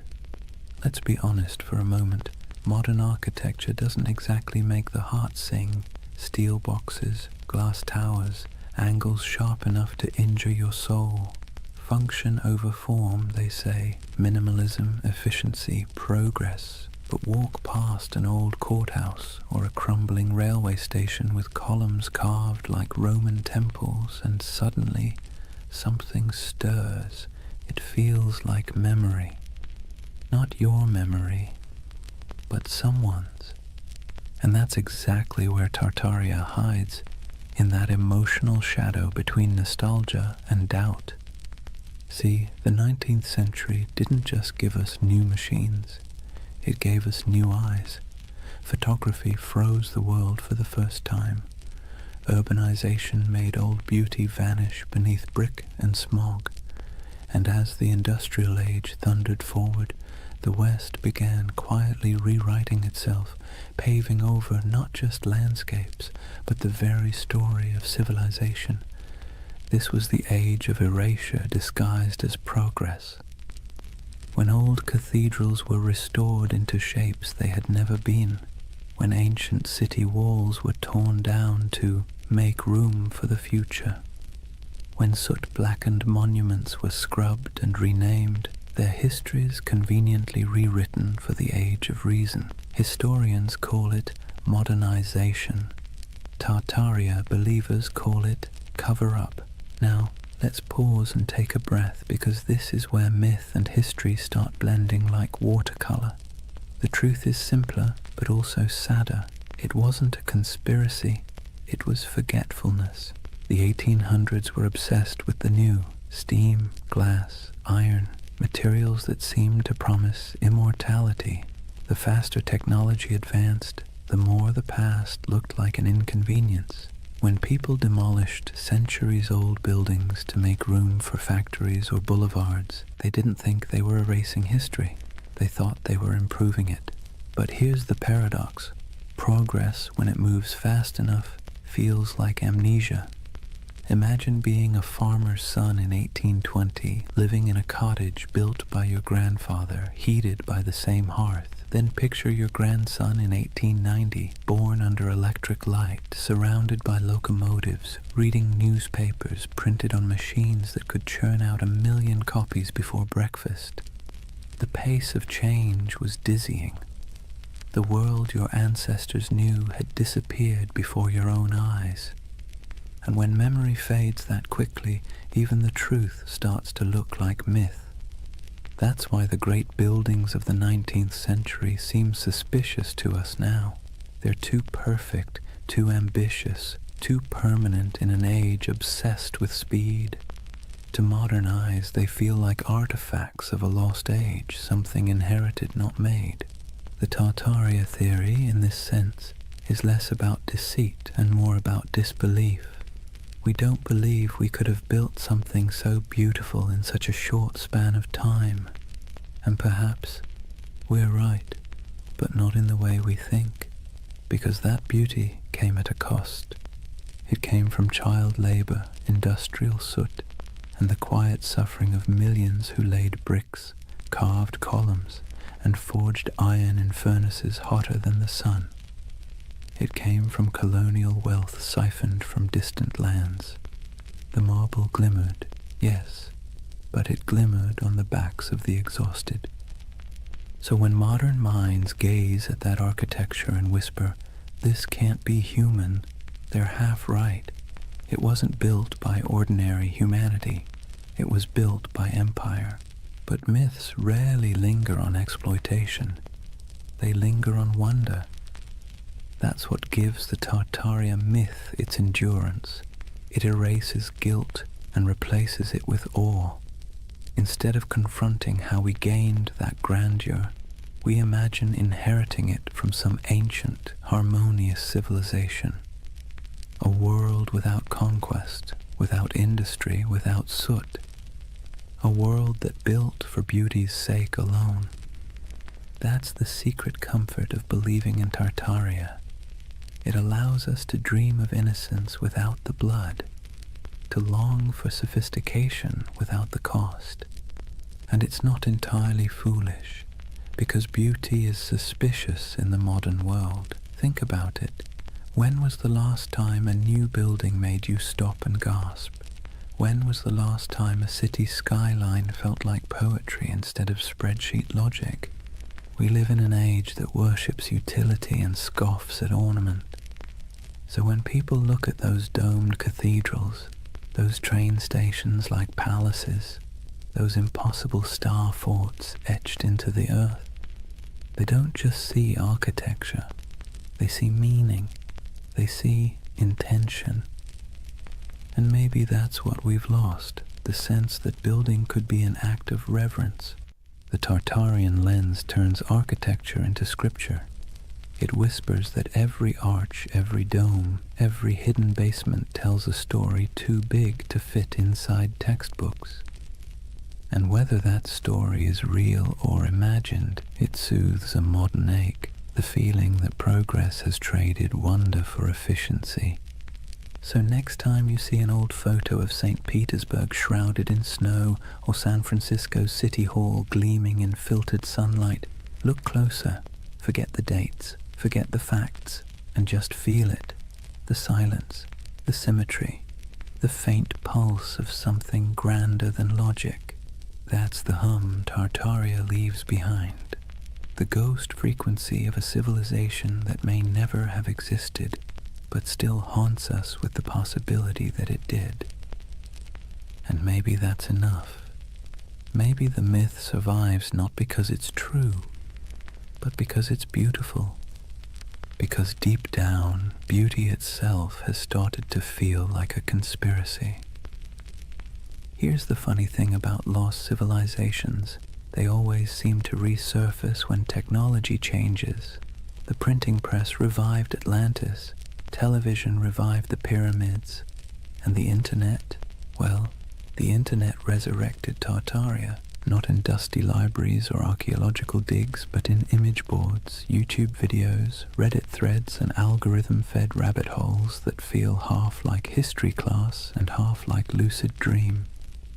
If the 19th century erased memory through progress, then the 21st century resurrected it through curiosity. The internet, for all its chaos, gave the world a second archive, a place where forgotten photographs, misfiled maps, and half-remembered myths could find each other again. And that's where Tartaria thrived, among digital ruins. Let's be clear, no mainstream historian believes in the Tartarian Empire, but belief doesn't need credentials, it needs emotion. And online, emotion spreads faster than evidence. It starts small. Someone scrolling through antique photos finds an image of a half-buried building, its windows strangely below street level. They post it with a caption, "Mud flood? Hidden history?" Someone else comments with an old map labeled Great Tartary, stretching across half of Asia. Another user adds photos of star forts, geometric fortifications shaped like mandalas carved into the earth. Then someone else notices that the architecture of 19th century world fairs, domes, spires, impossibly ornate facades, seems eerily similar across continents. And suddenly, the pattern takes on life. A civilization that might never have existed begins to coalesce, not in ruins, but in pixels. It's fascinating to watch. The modern Tartarian myth isn't a single story. It's an ecosystem, a living organism built out of collective imagination. People piece together images, compare architectural styles, track supposed mud flood layers in Google Earth, and speculate about ancient technology, free energy, and global resets. And let's be honest, there's something soothing about it. It scratches the same itch that makes people organize puzzle pieces at 2 a.m. You start with fragments, photographs, engravings, forgotten buildings, and try to make sense of the world's dissonance. Why does history sometimes feel incomplete?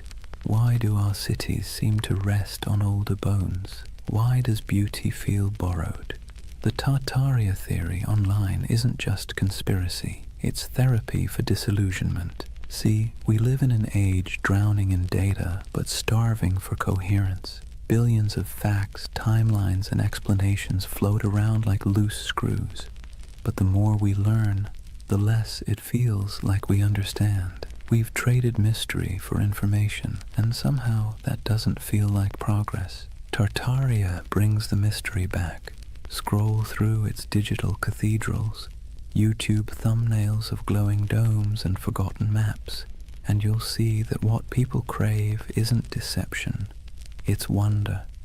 the feeling that history still holds secrets, that maybe we haven't already found every answer, that maybe, just maybe, there's still magic left under the mud.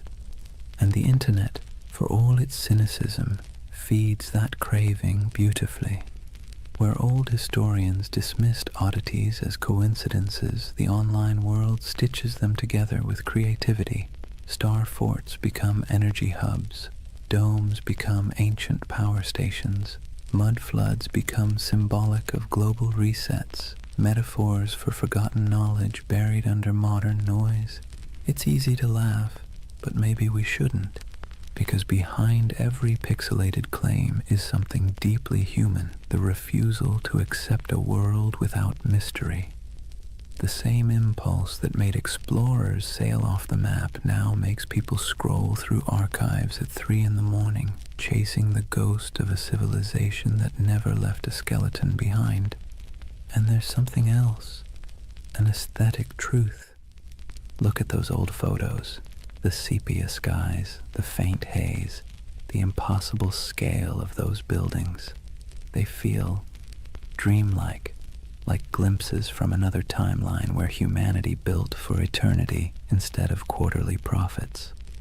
When people online say, "This architecture is too perfect to be from our timeline," what they're really saying is, "This feels like a dream I half remember." And that's what Tartaria has become, a collective dream stitched together from the past's photographs and the future's loneliness. Of course, the irony is delicious. The very technology that gave us infinite knowledge also gave us infinite uncertainty. The more we digitized our history, the more unreal it began to look. Old black and white photos uploaded at high resolution don't make history clearer. They make it stranger.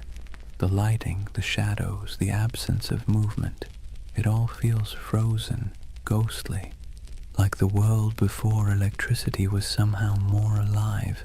So when you see someone online connecting old city photos and whispering Tartaria, what you're witnessing isn't delusion, it's longing, a search for coherence, for the feeling that history isn't just progress and decay, but a cycle of remembering and forgetting.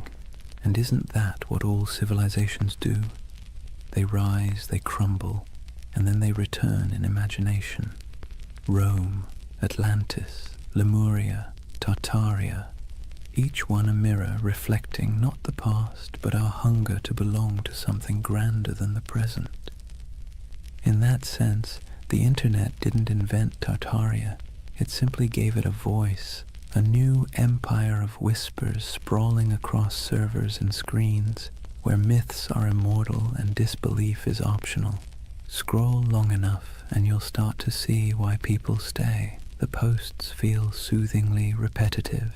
Arches, domes, star forts, mud floods, each image a little lullaby of lost grandeur, a bedtime story told by algorithms instead of grandfather. So maybe Tartaria isn't a place at all. Maybe it's what happens when memory and imagination meet in the glow of a computer screen. Half fact, half wish. The myth doesn't just say, "Look what we've lost." It says, "Look what we still want to believe." And that, perhaps, is the most human story of all.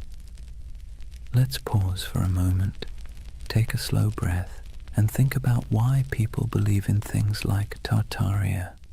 Not in the mocking way you see on forums or documentaries, but really think about it. Why does the idea of a lost civilization hidden under our cities feel comforting? It's not stupidity. It's not gullibility. It's yearning. Humans, for all our cleverness, are wired for mystery. We're pattern-seeking animals, tracing meaning in the stars, in tea leaves, in the cracks of old maps. The unknown makes us restless. The known makes us bored.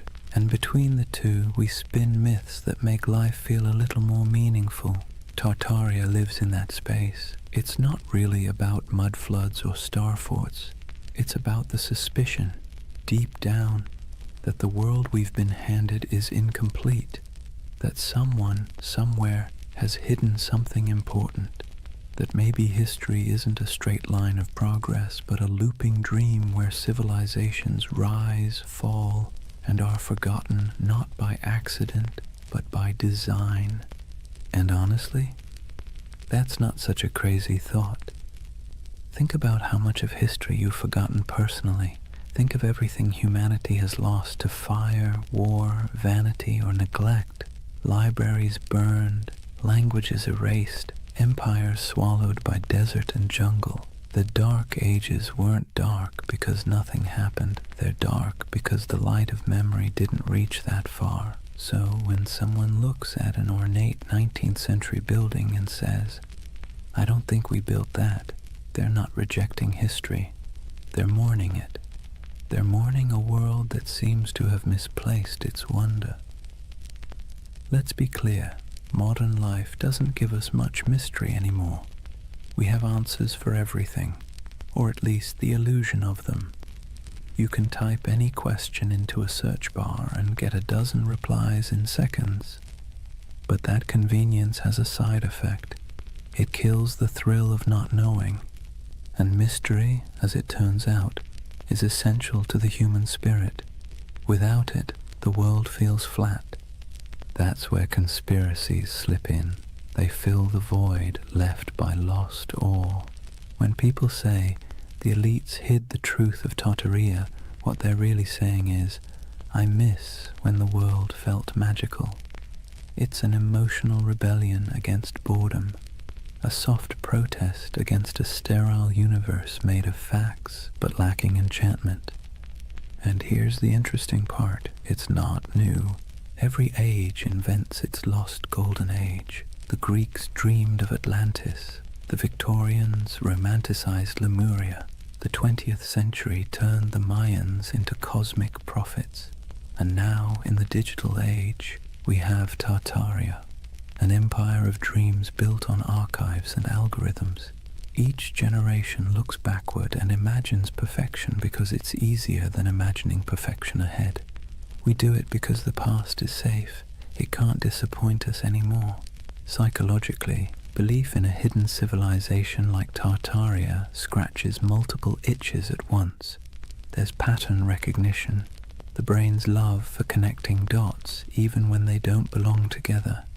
There's narrative control, the soothing illusion that the world makes sense, that nothing happens by accident.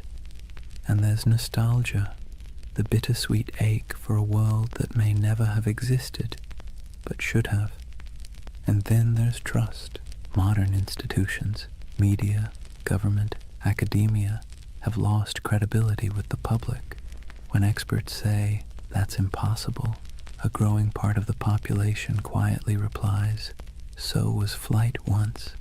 The more closed and dismissive authority becomes, the more open people become to alternative voices whispering, maybe they're hiding something. It's not that people trust random YouTube channels more than historians. It's that the channels sound human, curious, skeptical, fallible. The voice of official history often sounds cold, certain, and patronizing. The voice of the Tartaria believer sounds like someone sitting beside you late at night saying, "Look at this, doesn't it make you wonder?" And wonder is addictive. Once you feel it, it's hard to go back to plain explanations. Even the act of believing, of piecing clues together, creates a small dopamine rush. It gives the believer a sense of purpose. You're not just scrolling, you're investigating. You're part of something big, something secret. It's empowering in a world that makes most people feel small and powerless. So the Tartarian myth becomes more than a theory. It becomes a community, a shared dream. People trade discoveries, maps, and theories not because they're delusional, but because it feels good to search together. The hunt becomes the reward. And in that sense, Tartaria isn't a symptom of ignorance. It's a symptom of loneliness. Think about it. The more connected we are online, the less connected we feel in real life. Cities are crowded but isolating. News is constant but disorienting. Our modern world gives us everything except belonging. And so, people build belonging out of mystery. Believing in a hidden past means believing in meaning itself, that we're not just floating through chaos, that someone somewhere once built something extraordinary, and maybe we can again. That's not conspiracy. That's hope in disguise. Of course, hope can be dangerous when it turns to dogma, when questioning becomes obsession, when imagination becomes paranoia.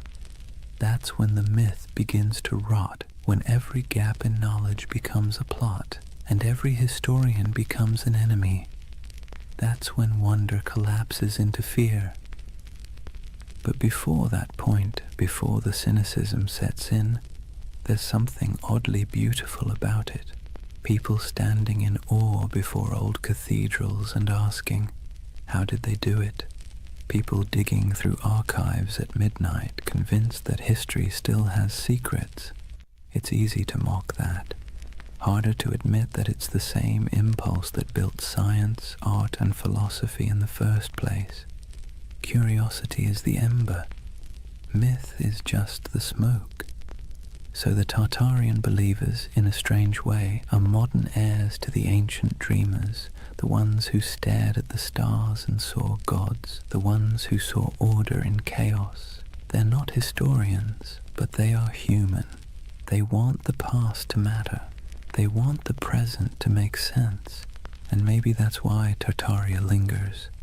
Not because it's real, but because it feels right, in some deep, poetic way that logic can't quite dismantle. It tells a story not about what we've found, but what we've lost. And that's a kind of truth, too. As the night deepens, imagine those endless digital threads, thousands of people across time zones, glowing screens reflecting in tired eyes, all dreaming together of a civilization that never was. Maybe they aren't crazy. Maybe they're just homesick for a world that once felt full of wonder. Let's take a breath here. After all this talk of vanished empires and buried cities, it's time to do what the best historians always do. Look carefully, quietly, and without agenda. Because when you set aside the noise of the internet and really look at what's left of Tartaria, what you find isn't a conspiracy. It's something far more human, and somehow even more fascinating. The term Tartary was not a secret code name for a lost empire. It was a geographic placeholder, a cartographer's shrug. For centuries, Europeans simply didn't know what lay beyond the Ural Mountains or deep in the Siberian steppe. So they wrote Tartaria, like writing "Here be dragons," a kind of verbal fog to fill the blanks. The maps weren't evidence of an empire erased. They were evidence of ignorance being slowly replaced by exploration. And those grand old buildings, the ones people point to as proof of impossible architecture, they're very possible. Magnificent, yes. Impossible, no.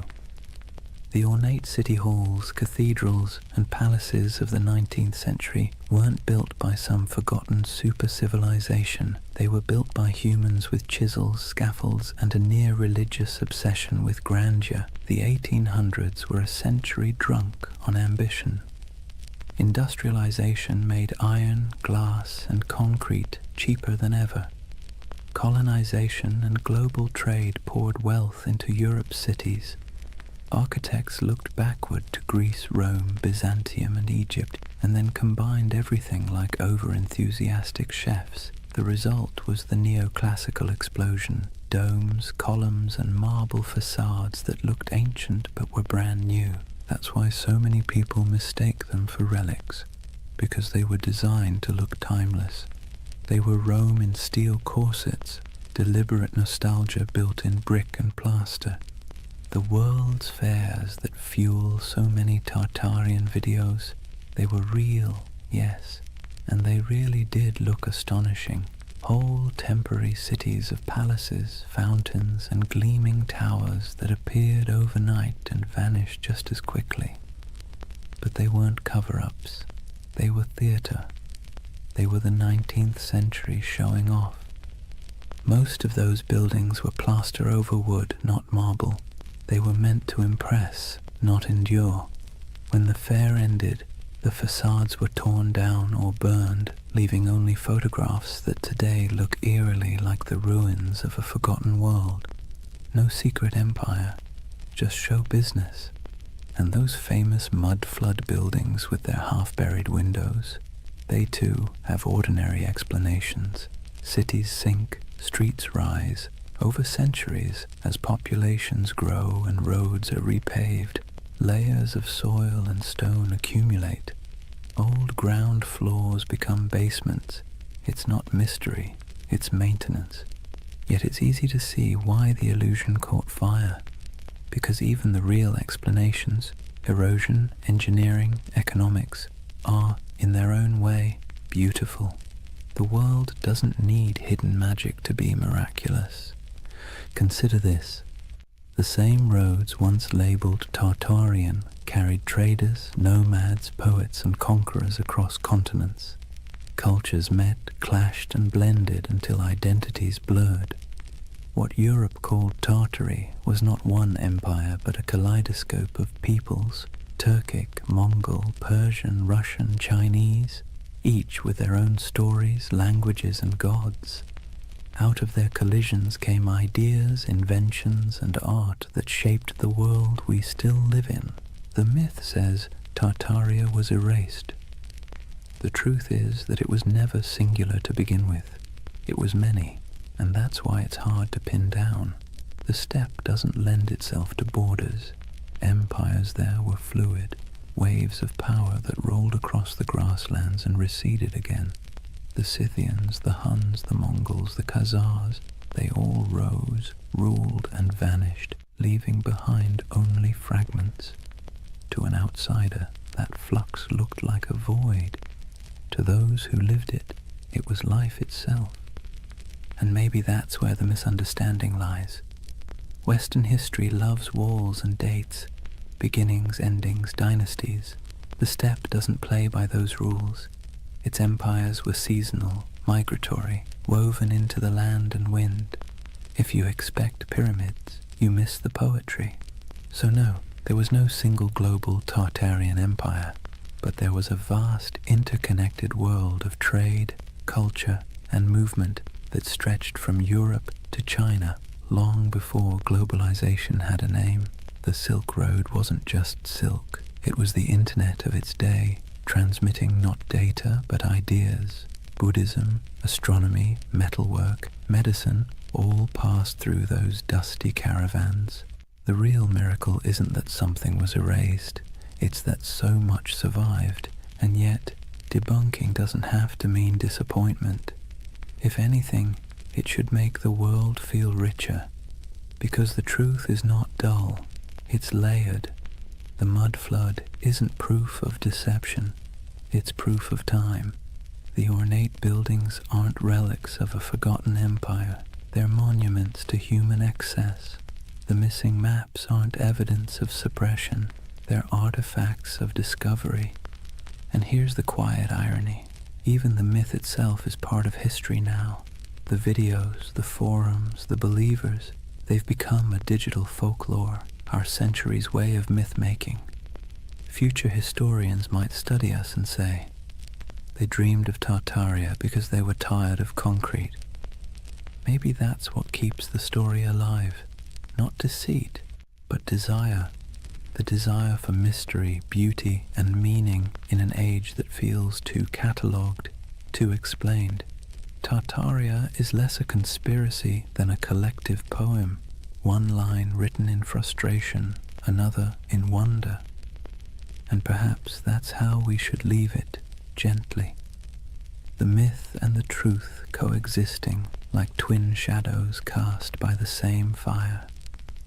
The factual story of history's shifting frontiers, and the emotional story of humanity's hunger for lost splendor. So the next time you pass an old building with buried windows, or stumble across an antique map marked Tartary, don't roll your eyes.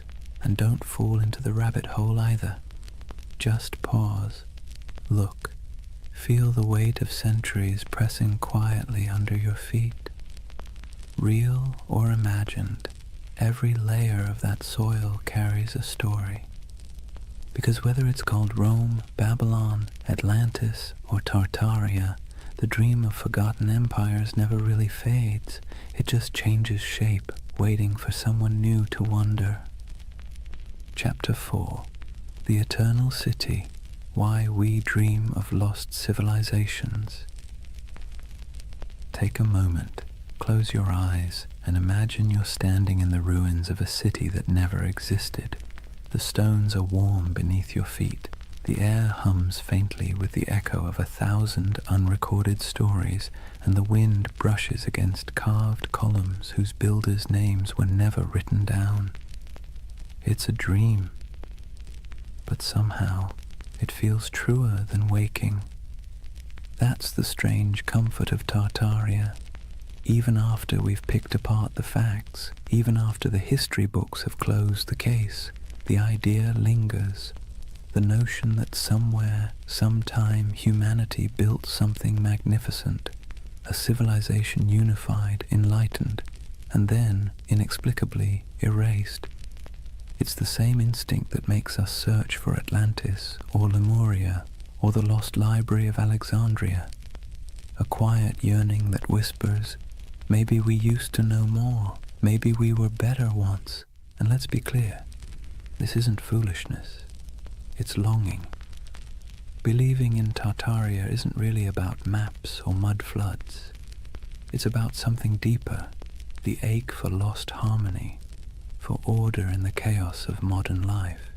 When we look around at endless screens, broken systems, and cynical politics, it's easy to imagine that somewhere in the past, people had it figured out, that there was a time when beauty and wisdom ruled, before we traded them for convenience.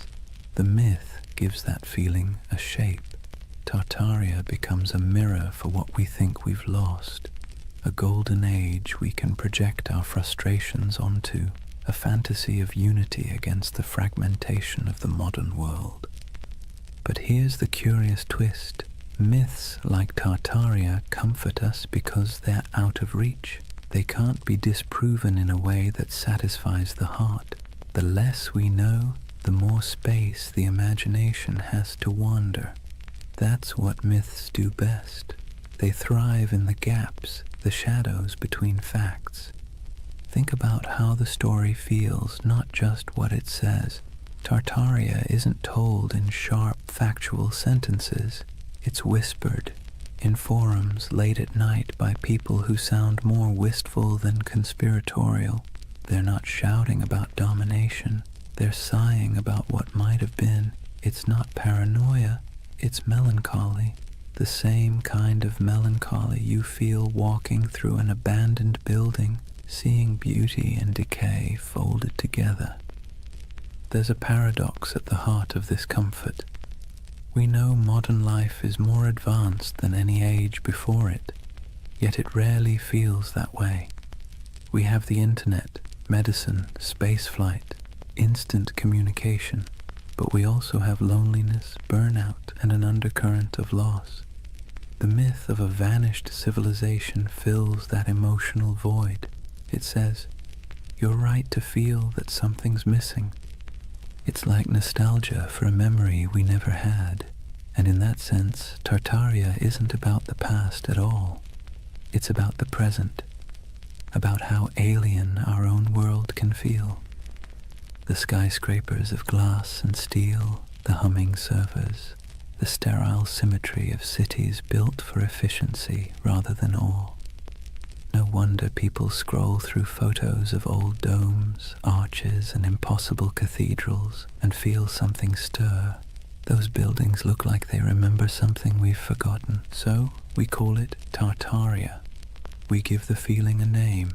It's easier to believe there was once an age of grace that was stolen than to accept that beauty is fragile, and we let it slip away ourselves. But this comfort isn't all illusion. The belief itself reveals something profound about us. Humans are meaning-seeking creatures. When the world feels senseless, we create patterns to make it make sense. We weave stories over the noise, and in those stories, we find calm.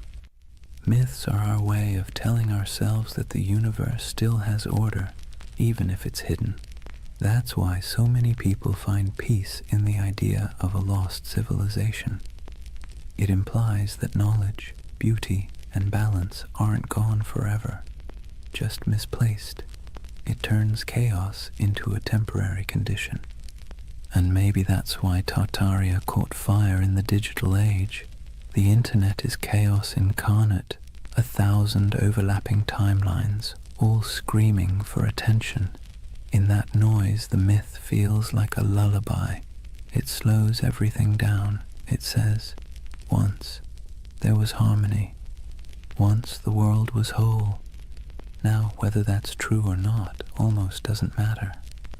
What matters is the feeling it evokes, the quiet pull towards something larger, wiser, softer than the present. The myth becomes a kind of spiritual balm for an age that measures everything but meaning.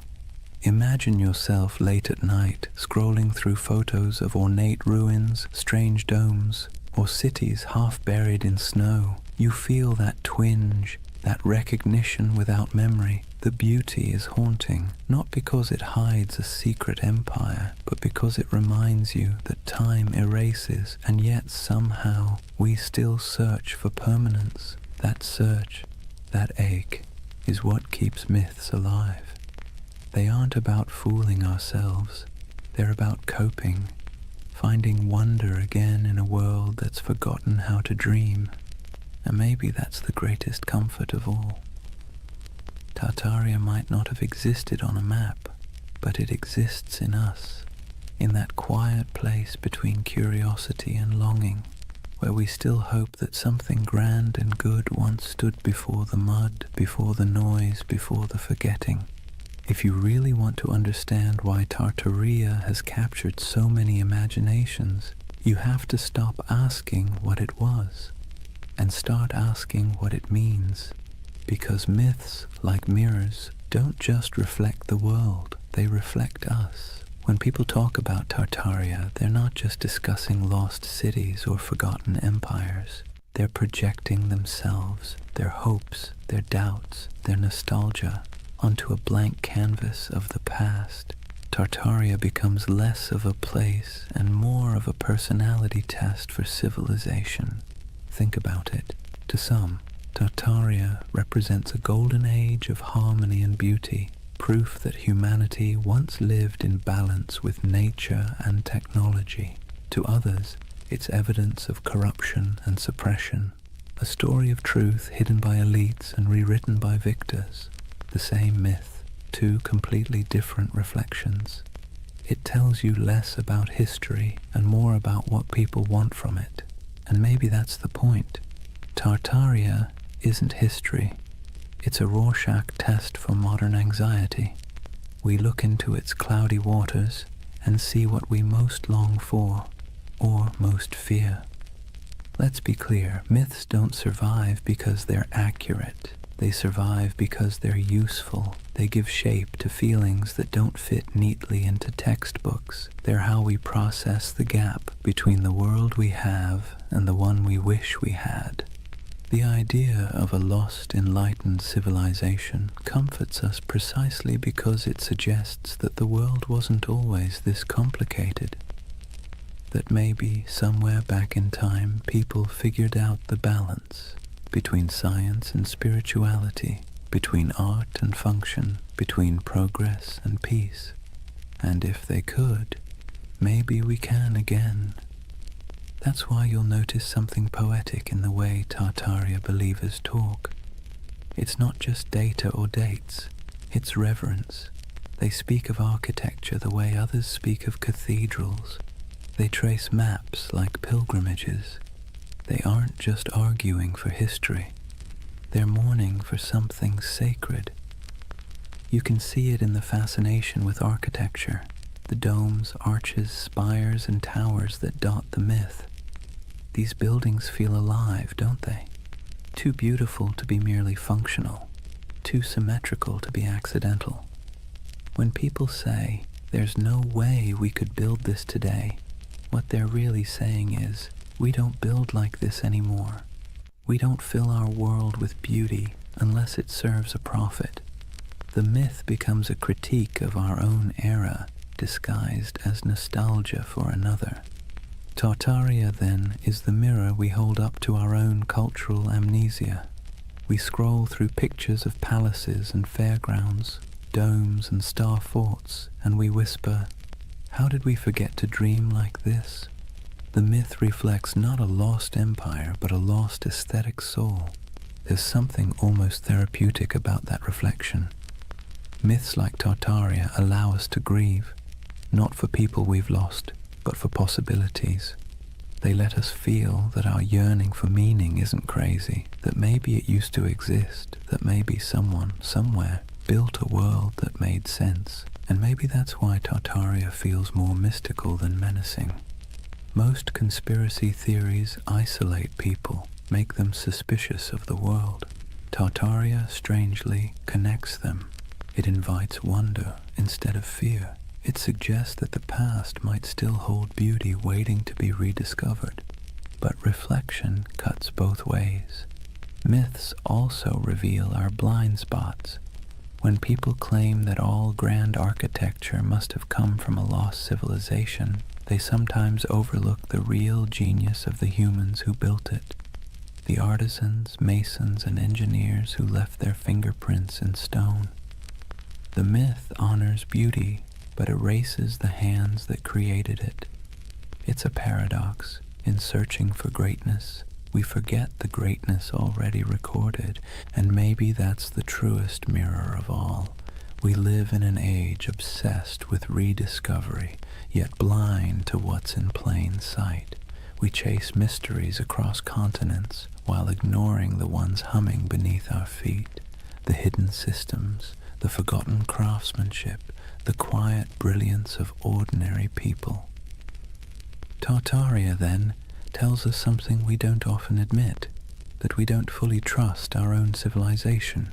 We sense that something's off, something hollow beneath all the progress. So, we project our doubt backward into the comforting distance of myth. In the reflection of Tartaria, we see ourselves, advanced yet uneasy, connected yet lonely, powerful yet perpetually nostalgic. It's less about whether an empire was erased, and more about whether we've erased our ability to feel awe. Maybe that's why the myth persists. Because deep down, we're not really searching for proof of Tartaria. We're searching for proof that humanity still knows how to build something beautiful and believe in it. And if myths are mirrors, then maybe looking at Tartaria long enough isn't about finding truth in the past, but rediscovering it in the present, in the domes still standing, the dreams still lingering, the stories we keep retelling because they make us feel a little less small. So the next time someone mentions the lost empire, don't argue, just listen, because behind every myth is a whisper of what we wish were real.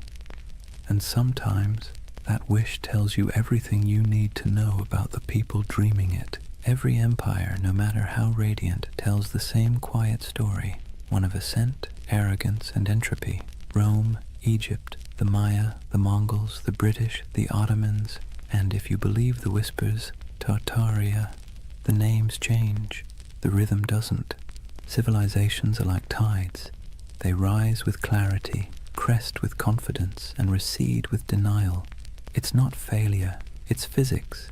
Even stars burn out, and they're made of far sturdier stuff than marble or pride. So maybe that's why Tartaria lingers in our collective imagination, because it fits the pattern too well.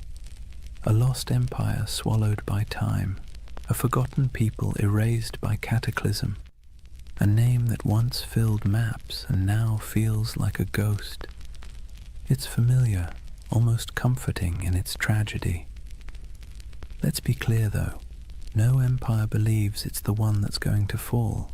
Every generation thinks it's special, unique, immune to collapse because it has better technology, more data, smarter systems. But arrogance, like gravity, pulls everything back to Earth. If Tartaria existed, if even a fragment of the legend were real, its disappearance would have followed the same script as every empire's twilight. The small cracks first, corruption, complacency, overreach, then the slow decay disguised as progress, and finally the quiet moment when the last flame flickers out and the world simply moves on.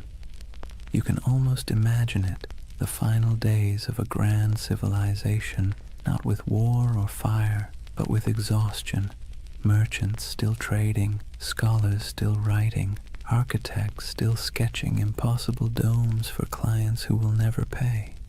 The end doesn't always come with thunder. Sometimes it's a sigh. And here's the thing. We need myths like Tartaria because they remind us that our own civilization isn't exempt. It's a soft warning wrapped in wonder. The idea that maybe, just maybe, we've been here before. Towering cities, vast networks, unshakable certainty, and lost it all to hubris and time. You see, the cycle isn't just historical, it's psychological. We build, we forget, we rebuild. We burn libraries, then mourn the loss of knowledge. We pave over ruins, then spend centuries digging them up again. The pattern is maddeningly human. The Greeks had a term for this, anarchiklosis, the cycle of government and decay. Kingdoms become tyrannies, tyrannies become democracies, democracies collapse back into chaos. Wash, rinse, repeat. The myth of Tartaria just takes that ancient idea and stretches it across a planetary scale. And that's what makes it powerful, because deep down we know the pattern fits us too. Look at the ruins of any civilization, and you'll find the same fingerprints. Ambition, brilliance, greed, denial. The same stone roads leading nowhere. The same monuments built to outlast time, quietly losing that argument. Even today we build our towers of glass and steel, our data empires, our digital libraries with the same optimism that we're preserving knowledge forever. But maybe 1,000 years from now, someone will wander through our abandoned cities and ask the same question we whisper about Tartaria. Who built all this? Maybe that's why we're drawn to stories of collapse told in soft voices, because they allow us to grieve for what's inevitable before it happens. They help us process the strange truth that impermanence is not failure, it's the natural order. In that sense, Tartaria becomes a bedtime story for civilization itself, a reminder that we are temporary but not meaningless, that even in loss there's continuity. The ruins of one world become the foundations of the next. And if you look closely, you'll see that rebirth is always hiding inside decay. The Renaissance bloomed from the ashes of plague. The Enlightenment grew out of dark superstition. Even myths once dismissed are rediscovered as metaphors with new life. The cycle never ends. It only changes costume.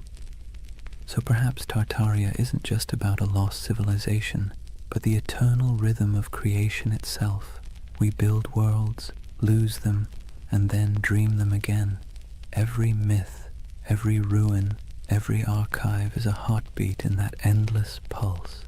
Imagine standing at the edge of some forgotten city, moss creeping over marble, wind sighing through hollow windows, and realizing that this place once thought it was eternal too, that people once stood here, confident that their children's children would never forget their names.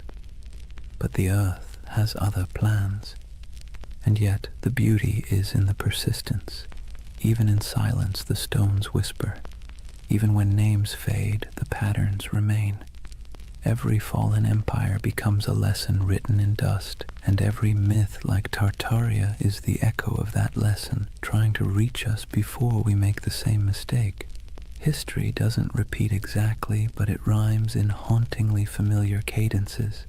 The trick isn't to break the cycle, it's to learn to hear the rhythm, to build with humility, to remember what was forgotten before, and to leave behind something that, even when buried, still hums with meaning. So when you hear the word Tartaria, don't roll your eyes. Listen to the rhythm beneath it, because that's not just a myth about the past. It's a lullaby for the present, and maybe a warning for the future. There's something irresistible about a mystery that refuses to die. You can debunk it, explain it, trace its origins down to the dusty corners of old libraries, but if it still feels like a secret, people will keep chasing it. That's the real magic of Tartaria. It doesn't survive because it's proven. It survives because it haunts. In a world that measures everything, categorizes everything, and leaves nothing ungoogleable, a mystery like Tartaria feels like a rebellion. It's a crack in the glass of certainty, a reminder that not everything is neatly archived in the cloud. Some things remain just out of reach, teasing, luminous, half-remembered. Let's be honest, the modern world isn't built for mystery. We live in an age of answers. Every question has a search bar waiting to solve it in half a second. And yet deep down, we miss not knowing. We miss wonder. We miss the feeling that the world is bigger than our understanding. Tartaria gives us that feeling back. It's a paradox. We're surrounded by more information than any civilization in history, and somehow we trust less of it. We have satellite maps of every mountain, street view of every alley, but we still find ourselves staring at old maps labeled Grand Tartary and thinking, maybe something's missing. Maybe history isn't as linear as it pretends to be, and who can blame us? The past is always a little blurry, like a photograph printed from a damaged negative. Historians do their best to fill the gaps, but even the most rigorous scholarship leaves shadows. Tartaria slips into those shadows, into the empty spaces between what we know and what we feel. There's also a quiet beauty in unanswered questions. They remind us that curiosity itself is a form of connection. When someone spends years digging through forgotten archives, zooming into grainy satellite images, or exploring the ruins of an abandoned palace, they're not just chasing facts, they're chasing wonder. They're trying to feel something vast and timeless, something that hums beneath the noise of everyday life. Tartaria gives people permission to believe that the world might still hold secrets. That's why even skeptics can't quite bring themselves to dismiss it entirely, because even if it's not true in a historical sense, it's true in a psychological one. It's the same impulse that made ancient people draw constellations in the stars, to impose meaning on the infinite and find comfort in the patterns. Imagine yourself walking through an old European city at night. The cobblestones glisten after rain. Gas lamps flicker against the carved faces of forgotten gods on building facades. You look up, and the skyline feels impossibly ancient. Arches, domes, and spires stacked like a dream you can't quite interpret. You don't know who built it. You don't need to. The mystery itself is enough. It's like hearing a song in a language you don't understand but somehow recognize. Tartaria lives in that feeling. The hum between knowing and not knowing. The soft echo of lost craftsmanship, the sense that time might be a loop and we're just tracing paths our ancestors already walked. And the irony is, the more we learn about history, the more mysterious it becomes. Every discovery opens 10 new questions. Every answer reveals how much we don't know. The ruins of Göbekli Tepe pushed back the dawn of civilization by thousands of years. The Antikythera mechanism rewrote what we thought the ancients could build. Maybe Tartaria doesn't exist, but the idea that civilizations rise and vanish, leaving traces we mistake for impossibilities, isn't so far-fetched after all. Even the skeptics, the scientists, the historians, they're chasing the same thing as the dreamers. They just call it research instead of mystery. But deep down, it's the same hunger to understand what came before, to find meaning in the ruins. There's a gentle wisdom in letting some mysteries remain mysterious. Not every story has to be resolved. Not every legend needs to be disproven. Some things are more beautiful when they stay slightly out of focus. Tartaria belongs to that realm, the twilight between history and imagination.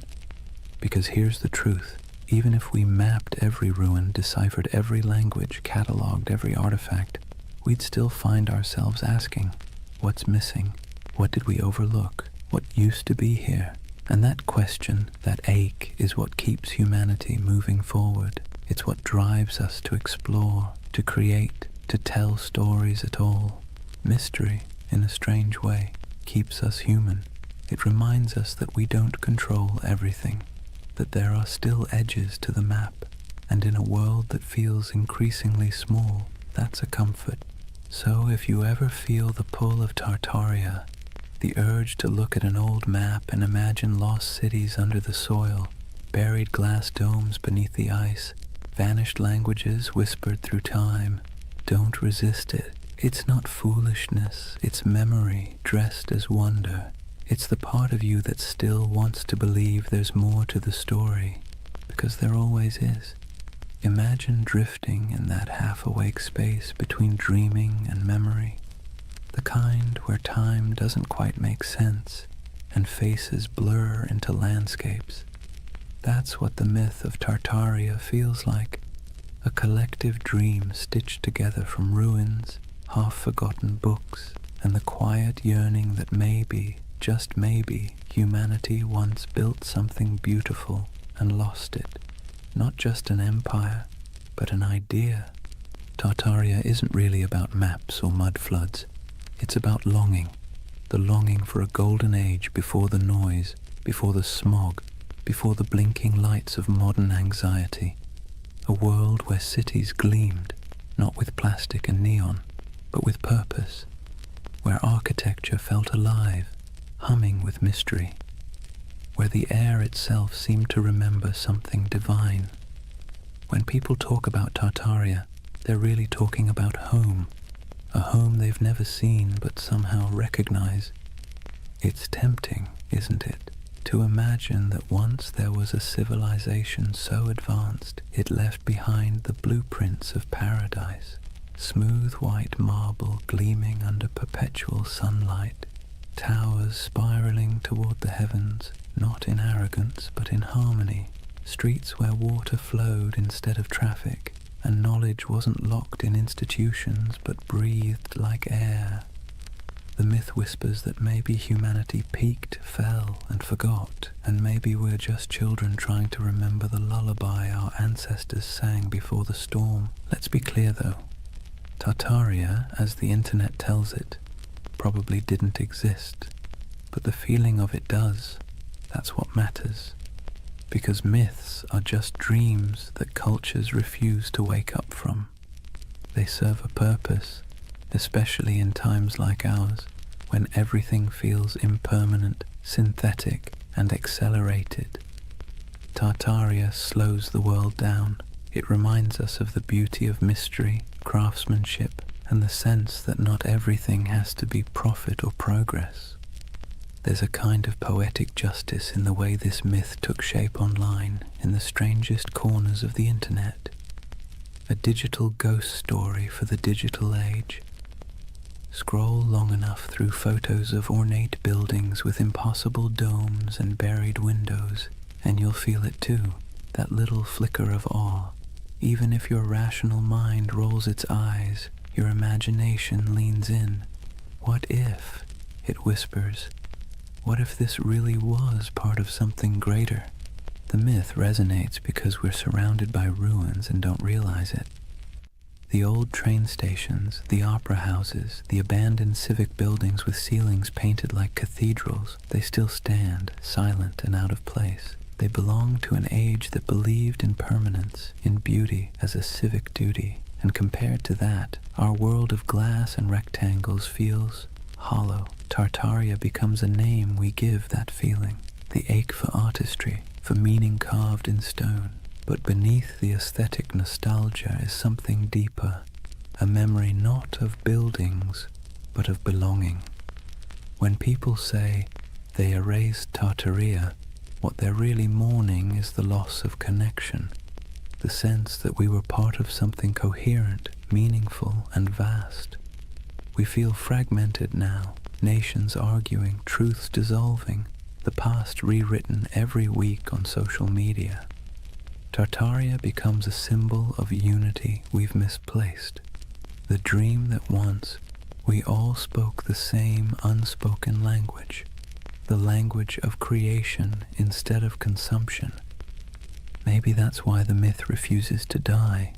It's not a conspiracy, it's a yearning, a collective homesickness for a world that valued wisdom over noise. Whether it's a literal memory or a psychological echo doesn't matter. Myths like this are emotional fossils. They preserve what facts forget. If you strip away the maps and theories, what remains is something tender. The belief that we can do better, that humanity once built something sublime, not through domination, but through understanding, and that maybe we can again. It's less about recovering a lost empire and more about remembering how to build meaning into our world. And maybe, in a strange roundabout way, the myth is right. There was a flood, a metaphorical one, the flood of time, technology, and forgetfulness. It buried not cities, but attention. It drowned not buildings, but wonder. And now, through whispers of Tartaria, people are trying to dig it back up. Not the structures, but the feeling of awe they carried. Picture the end of the dream, an endless step at dusk. The horizon glows gold, and somewhere in the distance, faint towers shimmer through the haze. They're not ruins, not anymore, just echoes of possibility. You start walking toward them, though you know you'll never reach them. That's Tartaria, not a destination, but a direction. Not history, but hope. And as you drift toward sleep, remember this. Every civilization is both a memory and a prophecy. What we imagine today shapes what we build tomorrow. So maybe Tartaria isn't behind us. It's ahead, waiting to be remembered not as a lost empire, but as an invitation to build again, but slower, kinder, wiser, to carve beauty into the world and mean it this time. Because deep down, that's all the myth ever wanted, to remind us that the most eternal things aren't marble or empire, but imagination itself. The quiet, persistent dream that we came from something extraordinary, and that we can still be. So now, as the story fades and the dream of Tartaria settles like evening mist, take a moment, breathe slowly, let the world around you grow quiet. The hum of the present softens, and for a brief, weightless instant, it feels as though time itself exhales. What have we really been chasing tonight? A vanished empire? A mystery hidden in maps and marble? Or something smaller, quieter? Something that hums inside us when we stare at old buildings and feel inexplicably that we've been here before? Tartaria may never have existed on any official timeline, but in another sense, it's never stopped existing. It lives in the empty plazas at dawn, when the light hits old stone just right, and the world feels ancient again. It lives in the symmetry of cathedrals, the curve of forgotten domes, the echo of a song hummed in a language no one remembers. It lives in us, the builders, the dreamers, the rememberers. And maybe that's the truth behind all forgotten civilizations. They never really vanish, they just move inward into the imagination. Every myth is a refuge, a way of saying, once we were capable of beauty. Once we remembered how to build with our hearts. So as you lie there now, listening to the quiet between sentences, imagine those impossible cities, half marble, half memory. The air is cool, the towers glow faintly, their reflections trembling in still water. Somewhere in the distance, bells ring, soft as wind chimes, a civilization asleep, waiting to be remembered. Let yourself drift there for a while, between the known and the forgotten, between myth and truth, between what was and what could be, because that's where Tartaria lives, not in the history books, but in the gentle space between waking and dreaming. The world outside your window may look ordinary, but beneath it runs the same current that built empires, painted ceilings, and told stories by firelight. It's the same desire to make meaning from the chaos, to leave something beautiful behind, even if no one remembers who built it. So rest easy. You don't need to solve the mystery tonight. You don't need to decide what was real and what was legend. Just breathe and listen. The past has a rhythm, slow and steady, like the tide, like a heartbeat. It's the sound of humanity remembering itself. Tomorrow the noise will return, screens, traffic, chatter. But tonight belongs to silence, to candlelight, to the soft pulse of an imaginary empire that refuses to die. Tartaria is gone, but also eternal, an echo across time reminding us that wonder is its own kind of truth. And as your eyes grow heavy, think of it this way. Maybe the greatest lost civilization isn't buried under mud or stone. Maybe it's the one inside us, waiting to be uncovered again. A world built not from power, but from awe. Good night, dreamer. Sleep well under ancient skies. And if you find yourself walking through those shining cities again, don't rush. Stay a while. The empire of imagination is always open.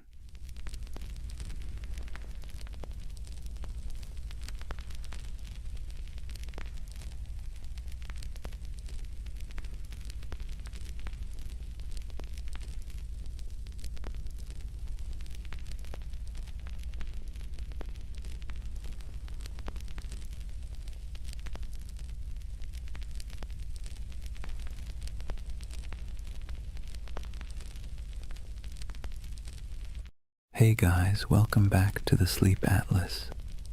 Tonight, we're wandering into one of those stories that sits somewhere between history and myth, the kind that makes textbooks squirm but conspiracy theorists cheer. We're talking about the Anunnaki, the ancient gods of Mesopotamia, the so-called Great Ones, whose names have echoed for thousands of years. Now, before you picture little green men zipping around in flying saucers, let's be clear. The Anunnaki weren't dreamt up by modern sci-fi. They were very real to the people of ancient Mesopotamia, the Sumerians, Akkadians, Babylonians, and Assyrians, who lived their entire lives believing these beings were watching, judging, and occasionally meddling in their affairs. These gods weren't distant. They weren't serene. They were moody, demanding, and sometimes alarmingly human in their behavior. But here's the twist. In the last few decades, the Anunnaki have been rebranded, plucked out of their ancient temples and repackaged as spacefaring engineers who supposedly created humanity. You've probably seen them pop up on late-night cable documentaries with dramatic music, or in corners of the internet promising that the truth is out there. On one hand, that's entertaining. On the other, it's a perfect reminder that myths are slippery. They change to fit whatever worries and wonders we carry. So tonight, I'm going to tell you their story. The real story, as much as we can piece together from clay tablets, broken myths, and a lot of scholarly head-scratching. We'll wander through the fields of Mesopotamia where ordinary farmers sweated under the sun, convinced that every harvest was a divine test. We'll meet kings who built entire cities just to brag that the Anunnaki approved of them. We'll listen to myths where gods squabbled, punished, and occasionally spared humanity. And yes, we'll peek into the modern fascination with aliens because apparently every ancient thing eventually gets abducted by sci-fi. But don't worry, this isn't a lecture. Think of it as a long, meandering nighttime walk through a world that feels both impossibly distant and strangely familiar. So, dim the lights, maybe pull a blanket a little tighter, and let's drift together into the land between rivers and gods. And before we begin, let me ask, what's keeping you up tonight? Let me know in the comments. I'd love to hear where in the world you're listening from. Settle in.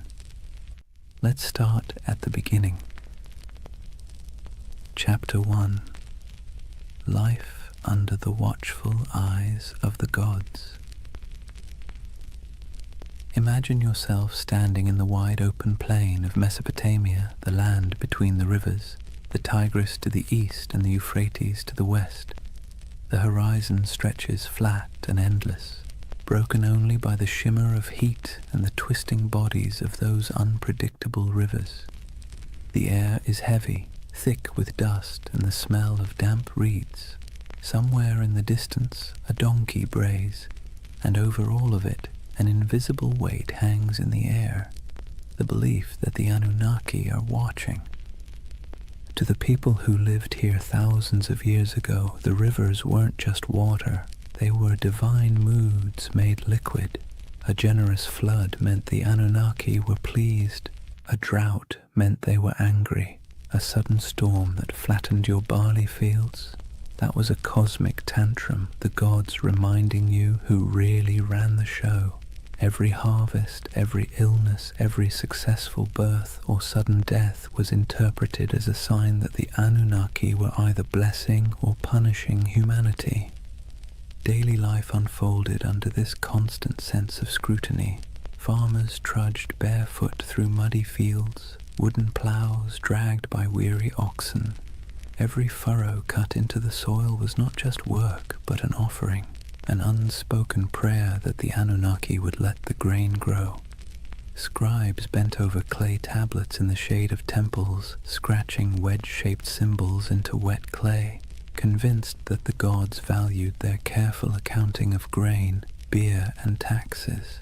Mothers tucked their children into reed mats at night with stories of Inanna and Enlil, half myth, half warning, because even bedtime carried reminders that the gods were keeping score.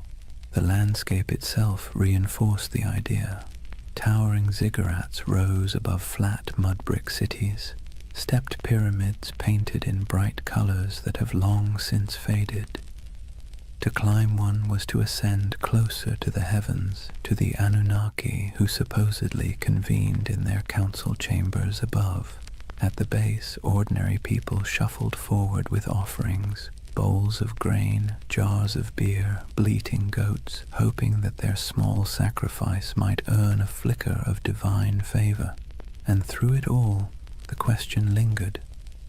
Were the gods ever satisfied? The answer, most of the time, was no. If the Anunnaki were pleased, life was merely tolerable. If they were displeased, life became unbearable. It was a kind of spiritual anxiety disorder written across an entire civilization, one that never let you forget that your fate was being judged by beings you couldn't see but definitely believed in. So here's the paradox of Mesopotamia and of the Anunnaki themselves. They gave people a framework to explain the chaos of life, but they also kept everyone permanently nervous. Imagine waking up every day knowing that your job performance review wasn't coming from your boss, but from a pantheon of unpredictable, immortal beings with the power to ruin your entire year. Comforting? Not exactly. Necessary? Absolutely. That was life under the watchful eyes of the Anunnaki, and it was only the beginning. Now that we've set the scene, the dust, the rivers, the nervous glances toward the heavens, let's lean into the daily grind of keeping the Anunnaki happy, because if there was one thing everyone in Mesopotamia agreed on, it was that the gods were needy. Think of the Anunnaki less like distant divine beings and more like an extended family of very spoiled aristocrats. They didn't simply exist in the background of your life. They were treated as if they lived right there in the city with you, lounging in temples that were really more like mansions stocked with food, drink, and endless attention. Priests fed the gods' statues elaborate meals. They clothed them in fine garments. They bathed them, sang to them, and even tucked them into bed at night with rituals designed to assure the gods that yes, they were adored. And here's the kicker, the gods didn't actually eat the food, wear the clothes, or drink the beer. The priests did. But in the logic of the time, that was the point. The offering wasn't about literal nourishment. It was about respect, about demonstrating submission to the divine order. Imagine working all day in a scorching field, hauling baskets of barley, and then handing over a chunk of your hard-earned harvest to a temple where priests would cook it up in front of a golden statue. You didn't get to enjoy the meal. The gods did, or so you were told. This wasn't optional. Failing to make offerings wasn't just rude, it was dangerous. Skip your temple duties, and you risked angering a god who could retaliate with a bad harvest, a plague, or a flood. It was like living with an unpredictable landlord who might torch your house because you didn't bring them enough bread. And so, day after day, people dragged their grain, their livestock, their jars of beer, and their prayers into the temple courtyards, hoping the divine egos were stroked enough to leave them in peace. Markets reflected this cycle of giving and appeasing. Merchants sold incense imported from far-off lands, exotic woods for temple furnishings, and precious stones for idol adornment. Whole industries thrived not because people needed goods for themselves, but because the gods supposedly needed them. The economy of worship was real, and it was heavy. And then there were the rituals, constant, exhausting, and often bewildering. Priests performed chants, sacrifices, and ceremonies to interpret the gods' moods. Ordinary people had little say in the process. They simply trusted or feared that the professionals got it right. Was the river about to flood? Only the gods knew. Was a plague looming? Better pay for a ritual just in case. Imagine the anxiety. You might lose your family, your crops, your city, not because of something you did wrong in the field, but because a priest forgot to wash a statue properly before a ritual. This constant pressure shaped how people thought about themselves. You weren't just a farmer, a merchant, or a craftsman. You were a servant of the gods, and your work was always under review. The Anunnaki weren't the kind of bosses who praised your effort either. At best, they ignored you. At worst, they punished you for reasons you could never quite understand. And yet there was comfort too. As strange as it sounds, the ritual obligations gave life structure. There was a rhythm to the year, festivals, sacrifices, processions, moments when the whole city gathered together in noisy, colorful celebrations. For a while, the pressure of survival melted into shared relief. Beer flowed, music played, incense smoke curled into the sky, and people could convince themselves that the Anunnaki might actually be pleased for once. But make no mistake, the weight of worship was heavy. It pressed down on every meal, every harvest, every family gathering. It meant living in a world where you never really owned your life. You were always making payments upward, into the hands of gods who demanded much and explained little.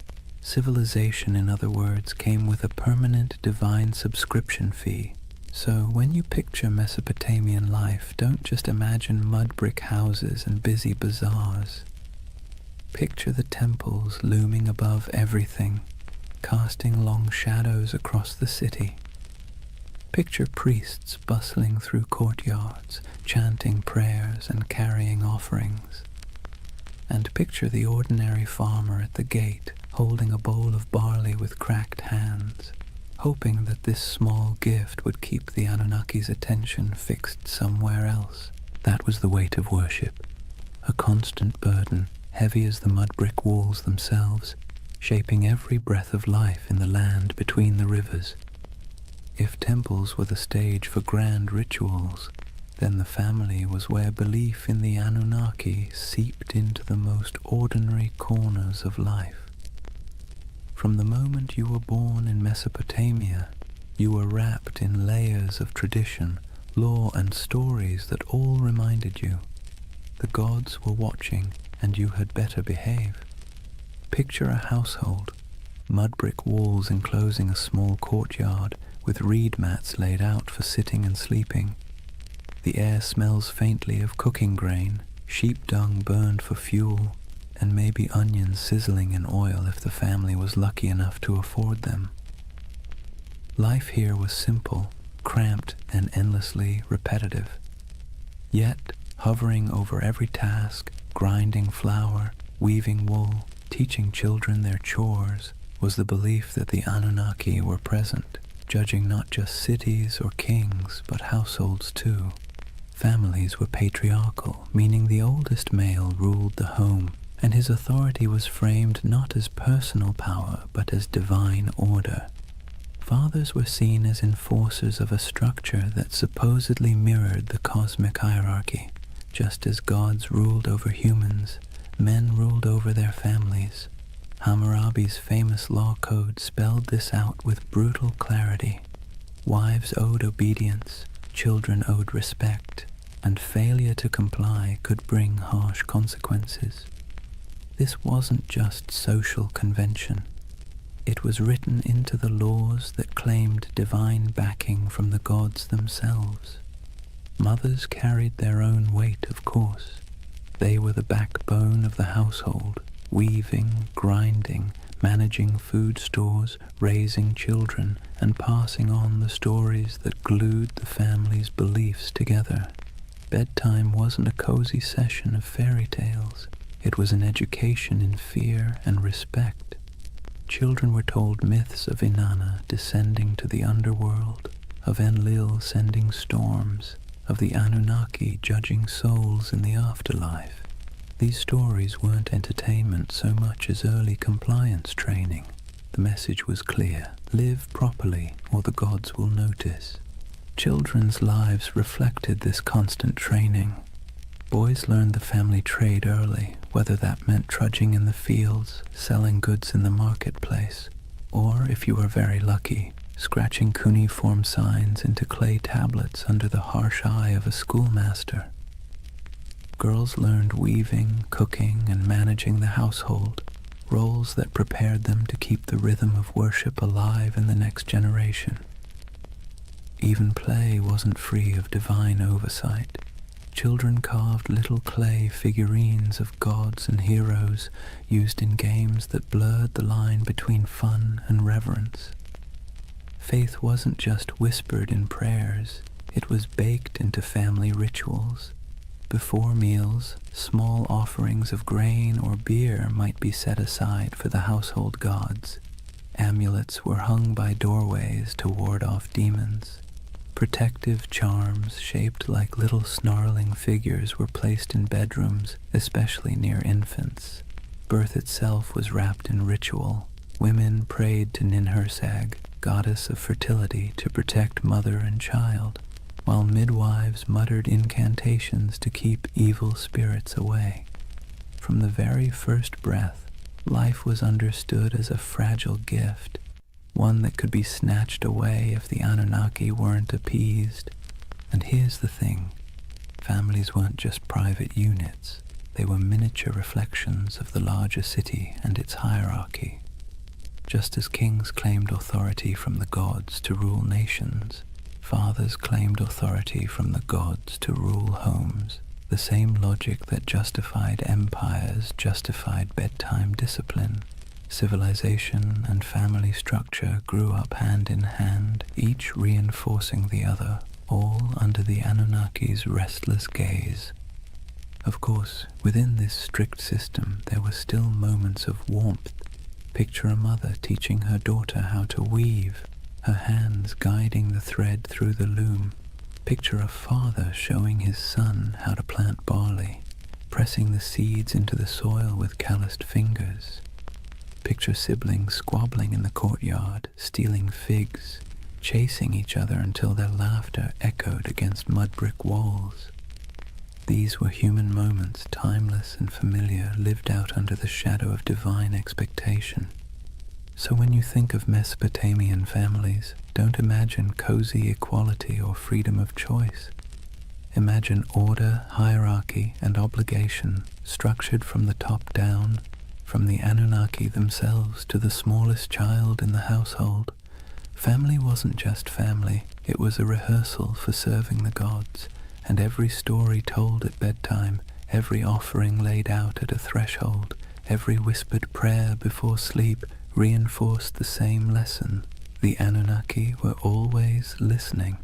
That was family and faith in ancient Mesopotamia, woven so tightly together that you couldn't separate one from the other. Home was never just home. It was a microcosm of the cosmic drama played out every day under the eyes of gods who demanded order, loyalty, and obedience. If Mesopotamian families carried the rhythm of worship in their courtyards, then the cities themselves thundered with it. The soundscape of Mesopotamia wasn't just donkeys braying or merchants shouting. Woven through the daily hum was an undercurrent of sacred noise, constant reminders that the Anunnaki were never far away. Imagine walking barefoot across the packed dirt streets of Ur or Uruk, the air heavy with heat and dust. The first thing you'd notice rising above the chatter of the marketplace is chanting, long, steady voices carrying from the temple courtyards.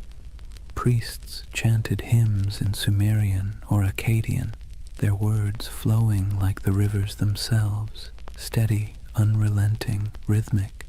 To the people listening, these weren't just words, they were incantations meant to keep the cosmic order intact. If the chanting stopped, who knew what chaos might break loose? Temples were alive with activity. Incense smoldered, releasing thick curls of smoke that clung to the air, sweet and sharp at the same time. The scent was meant to please the gods, but for ordinary people walking by, it was a reminder that the divine was close enough to smell. Lyres plucked their delicate notes in temple courtyards, drums pulsed with steady beats, and flutes added piercing tones that drifted across rooftops. To us, it might sound like music. To them, it was more like maintenance, a sound system designed to keep the Anunnaki pacified. And it wasn't just priests who contributed to the sacred soundscape. Festivals turned entire cities into orchestras of devotion. Imagine crowds gathering for a procession, voices rising together in chants, bells clanging, animals bellowing as they were led toward sacrifice. The ziggurat loomed above it all, terraces echoing with footsteps as priests climbed higher to offer food, drink, and prayers to the gods at the summit shrine. From miles away, travelers could hear the echo of music, the low murmur of thousands of voices, and know they were approaching a city where gods were fed daily like pampered royals. But the sounds weren't always grand. Sometimes they were intimate and unsettling. Picture a priest muttering over the body of a sick child, reciting spells to chase away spirits. Picture whispered prayers at dusk, entire families speaking softly into the night air as oil lamps flickered. Picture the hush that fell when an omen was announced, the crowd quieting to hear the words that might decide whether the gods were pleased or furious. In these moments, sound wasn't background, it was the bridge between humans and the Anunnaki. The irony is that these sounds, sacred chants, booming drums, whispered prayers, blurred together with the noise of the city. A donkey braying outside a temple, a merchant shouting about his wares as priests sacrificed a goat, children laughing while incense smoke rose into the sky. The sacred and the ordinary overlapped constantly, like two melodies played at the same time. For Mesopotamians, there was no separation between daily life and sacred life. Every sound was part of the same chorus, one directed at keeping the gods content. So, when you imagine Mesopotamia, don't just picture silent ruins or dusty tablets in a museum. Picture a city alive with sound, chanting voices echoing from ziggurats, music rising from temples, prayers whispered in homes, markets buzzing with life. And beneath it all, the steady, unsettling hum of belief, the sense that every sound you made was heard, judged, and recorded by the Anunnaki. That was the soundscape of Mesopotamia, sacred and ordinary, human and divine, blending into one endless hymn beneath the gaze of restless gods. So far we've walked the fields, stepped into homes, and stood in the courtyards of temples. But if there's one thread tying all of Mesopotamian life together under the watch of the Anunnaki, it's struggle. Not dramatic Hollywood-style struggle, more like the constant grinding kind. The kind that wears you down day after day until survival itself feels like an act of worship. Imagine yourself as an ordinary farmer standing ankle-deep in a muddy canal, sweat dripping into your eyes as the sun beats down. The water that gives life to your crops also threatens to destroy them, either by flooding too much or not enough. You dig ditches, patch walls, and mutter prayers, hoping Enki might spare you this season. Your back aches, your hands blister, and still the work never stops. Each seed you plant is not just a gamble with the soil, it's a plea to the gods. Or imagine being a craftsman, hunched over a clay tablet, shaping wedge-shaped marks into wet clay. Maybe you're writing receipts, tallying debts, or recording temple rations. The work is tedious, your teacher strict, your mistakes punished, and yet every stroke of your stylus feels like part of something bigger. You're not just tracking grain, you're participating in a divine system where the Anunnaki themselves are imagined to weigh human worth in records and decrees. Disease lurked in the background too. Cities were crowded, hot and filthy, and illness spread quickly. If someone in your family fell sick, you didn't think of germs, you thought of angry gods or lurking demons. Maybe it was punishment, maybe it was bad luck, maybe both.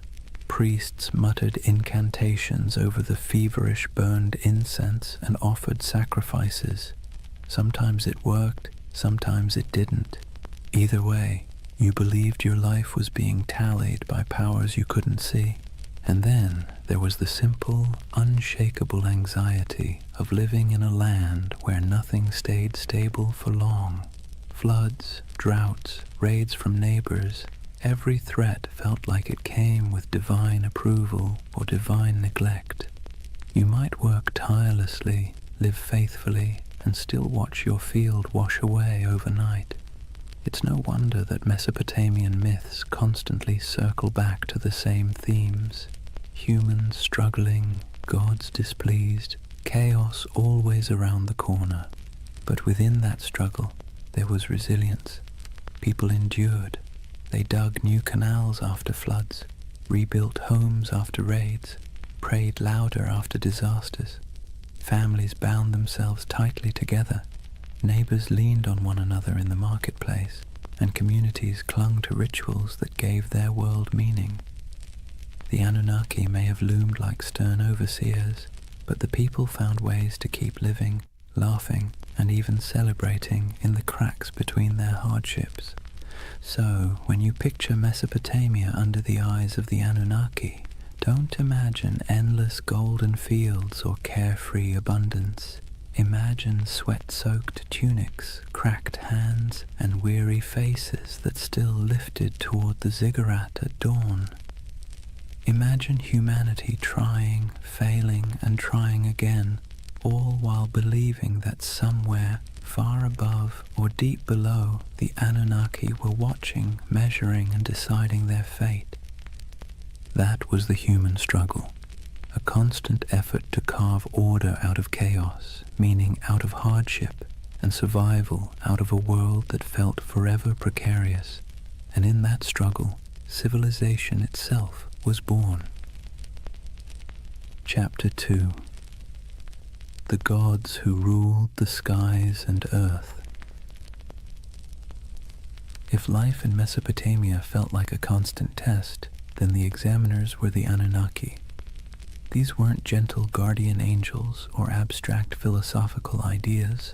They were the great gods, beings who sat at the very top of the divine food chain, descended from the union of Anu, the Sky Father, and Ki, the Earth Mother. To the Mesopotamians, the Anunnaki weren't distant background characters. They were judges, enforcers, and supervisors, always peering down like cosmic landlords who never forgot to collect rent. The word itself, Anunnaki, has a heaviness to it, something that sounds like it should be whispered by torchlight. Ancient scribes described them as the 50 great gods, though their numbers shifted depending on which city you asked. Some texts placed them in the heavens, others in the underworld. In either case, their role was clear.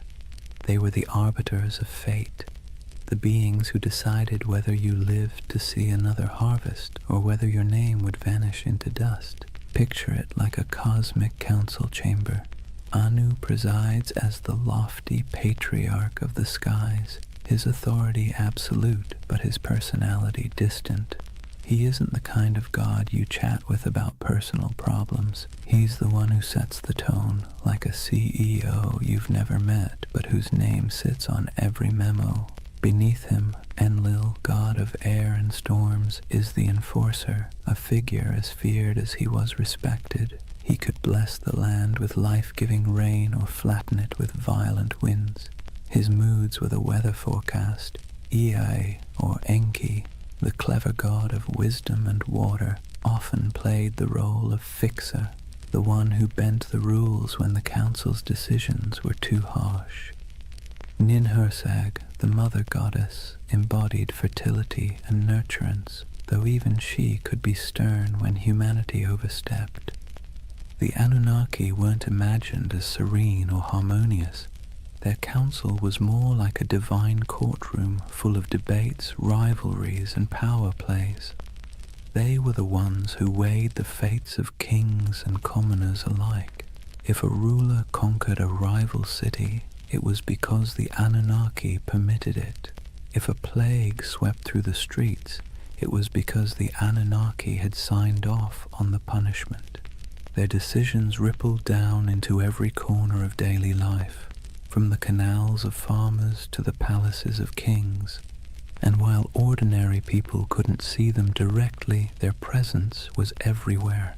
Every temple inscription invoked their names. Every prayer carried their authority. Every law code claimed their approval. Kings ruled not because of military might alone, but because they claimed to be chosen by the Anunnaki.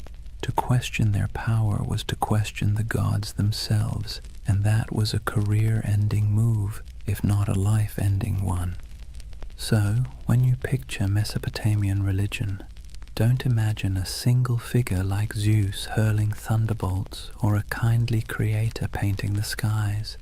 Imagine a boardroom full of moody, powerful beings, each with their own agenda, each wielding immense influence over humanity.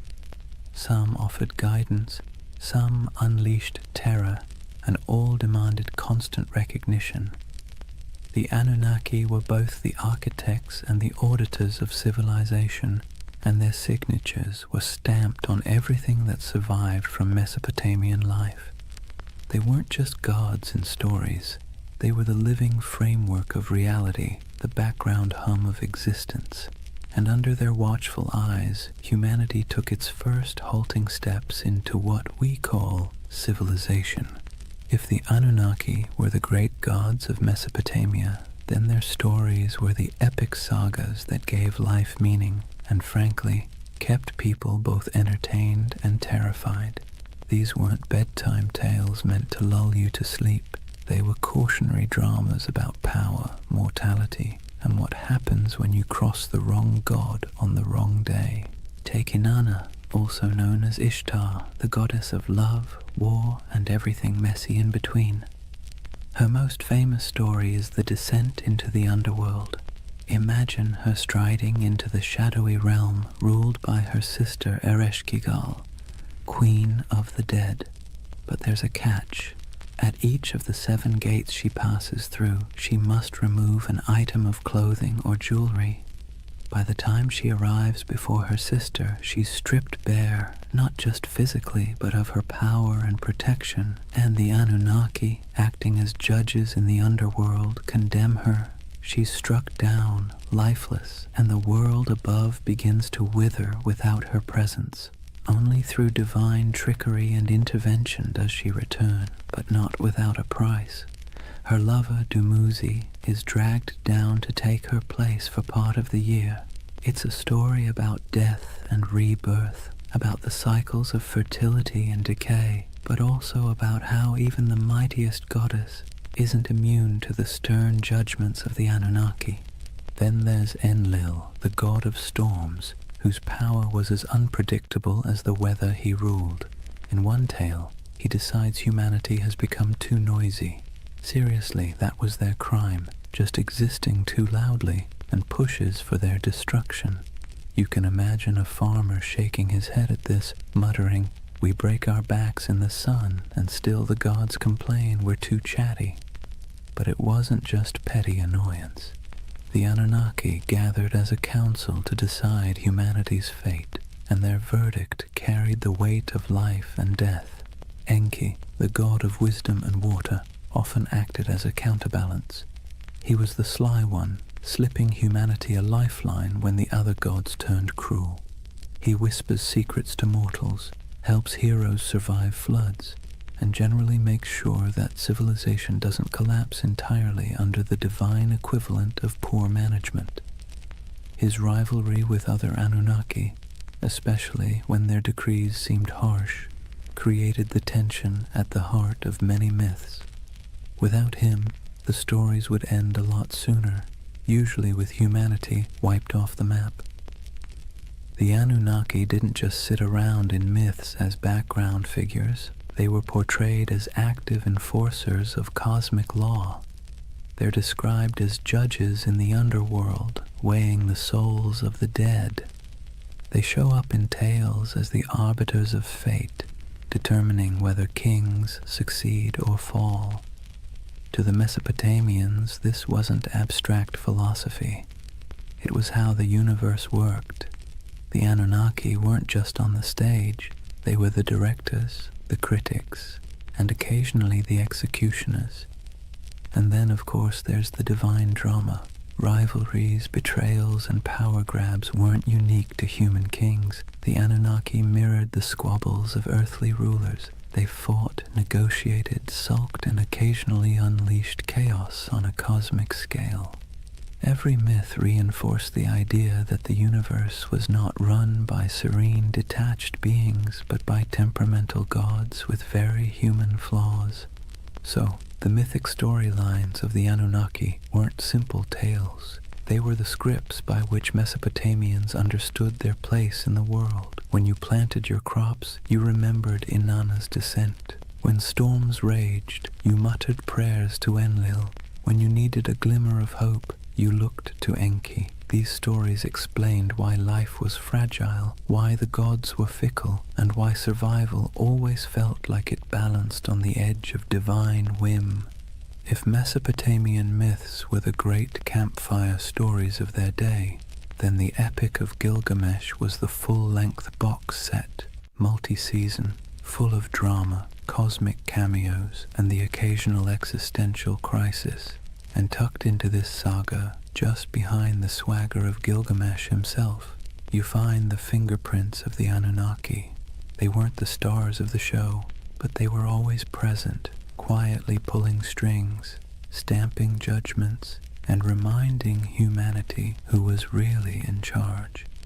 Gilgamesh, king of Uruk, is portrayed as 2/3 divine, 1/3 human, a math equation that somehow worked in Mesopotamian mythology but would make your high school algebra teacher sweat.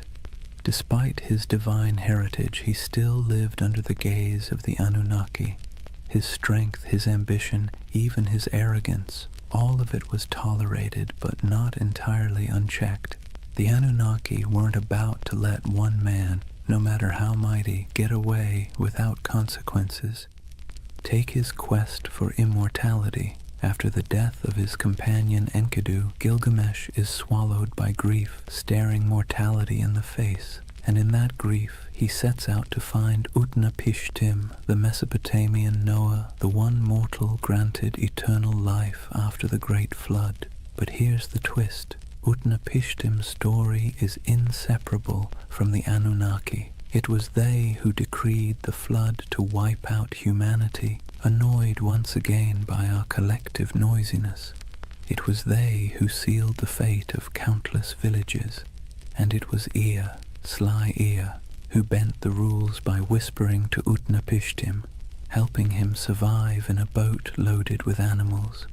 Without that divine trickery, there would be no flood hero, and thus no quest for Gilgamesh to undertake. When Gilgamesh finally finds Utnapishtim, he's told in no uncertain terms that immortality isn't for him. The Anunnaki themselves had decreed it. When the gods created man, they allotted him death, but life they retained in their own keeping. That line is essentially the fine print of existence. Humanity got the mud bricks, the barley, the back-breaking labor. The gods kept immortality for themselves. Tough luck. Even the great adventures within the epic, slaying Humbaba, guardian of the cedar forest, or killing the bull of heaven after Inanna sends it to punish him, circle back to the gods' involvement. The Anunnaki weren't background noise.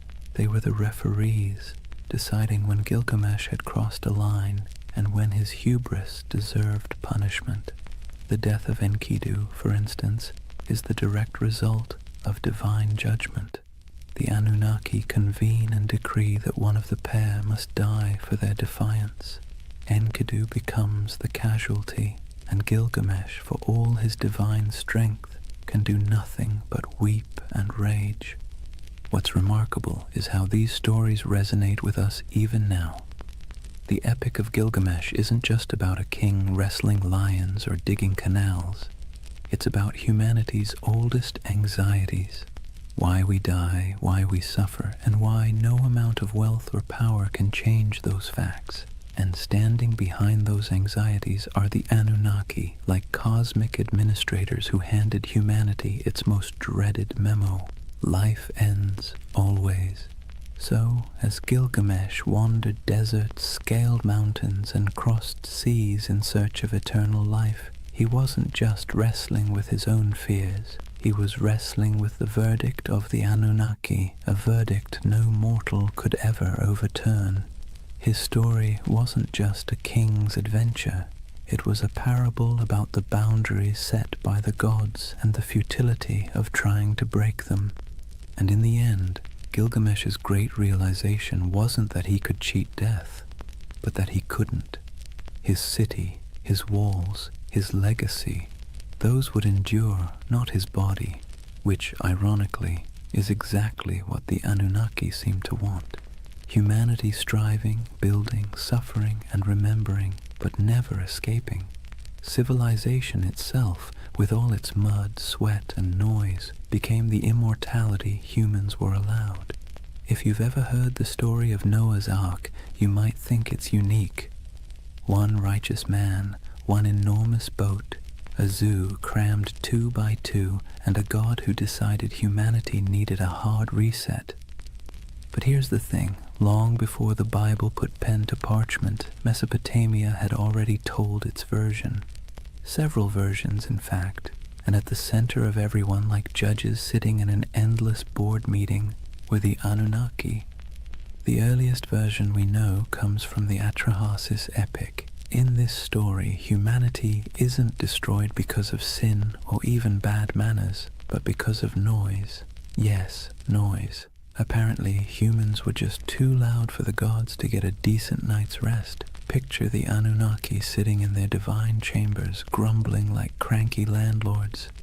These humans won't stop partying, yelling, clattering around with their plows. Enough. So they decide to wipe the slate clean. First they try droughts, then plagues, then famine, but nothing seems to stick. Humanity, stubborn as ever, bounces back.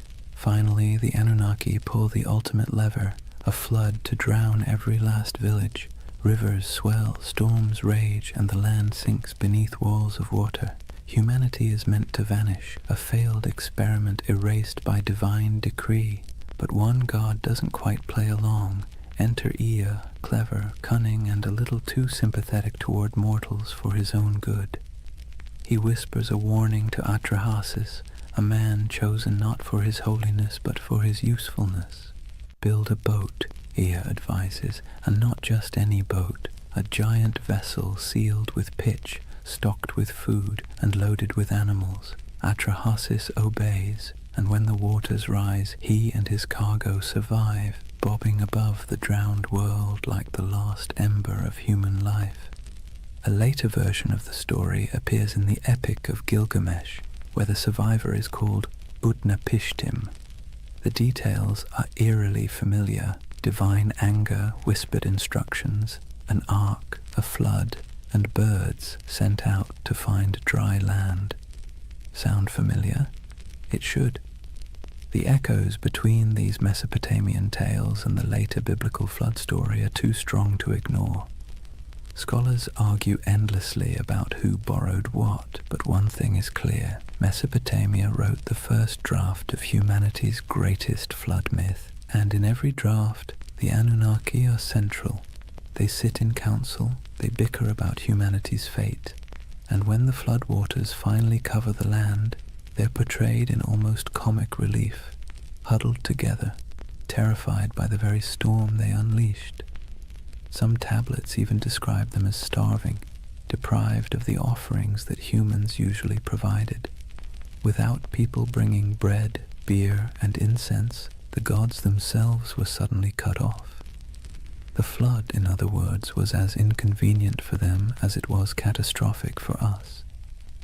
The flood stories reveal something essential about how Mesopotamians saw the Anunnaki, as powerful but flawed, terrifying but needy. They could annihilate the world on a whim, yet still panic when their own survival was threatened. They were less like all-knowing deities and more like moody overlords with too much power and not enough foresight. For the people who told these stories, the message was clear. Humanity existed at the mercy of forces it could never control. Floods could sweep away entire harvests overnight. Droughts could starve villages. Life was precarious, fragile, and unfair. By embedding those anxieties into myth, the Mesopotamians made sense of the chaos. The Anunnaki weren't just random forces of nature. They were personalities you could bargain with, flatter, or, if you were lucky, find an ear to outwit on your behalf. And maybe that's why the flood myth has lasted so long. It resonates with the most basic human fear, that everything we've built, everything we've struggled for, can be washed away in an instant. The Mesopotamians wrapped that fear in the story of divine judgment, a story so powerful it sailed forward through time, carried on clay tablets, copied into scripture, and retold for millennia. So the flood wasn't just water rising, it was a story of humanity's fragility, the gods' capriciousness, and the desperate hope that someone, anyone, might survive to start over again. If you've ever sat through a corporate meeting where everyone jockeys for credit, interrupts each other, and tries to outdo the boss, congratulations, you already understand Mesopotamian divine politics. Because the Anunnaki, for all their cosmic authority, were basically the original middle managers of the universe, constantly bickering, scheming, and pushing their agendas. Let's be clear. The Anunnaki weren't serene, enlightened beings sitting in eternal harmony. They were more like a council of city-states writ large. Each had their turf, their loyalties, and their grudges. When they gathered, it wasn't kumbaya around the celestial campfire.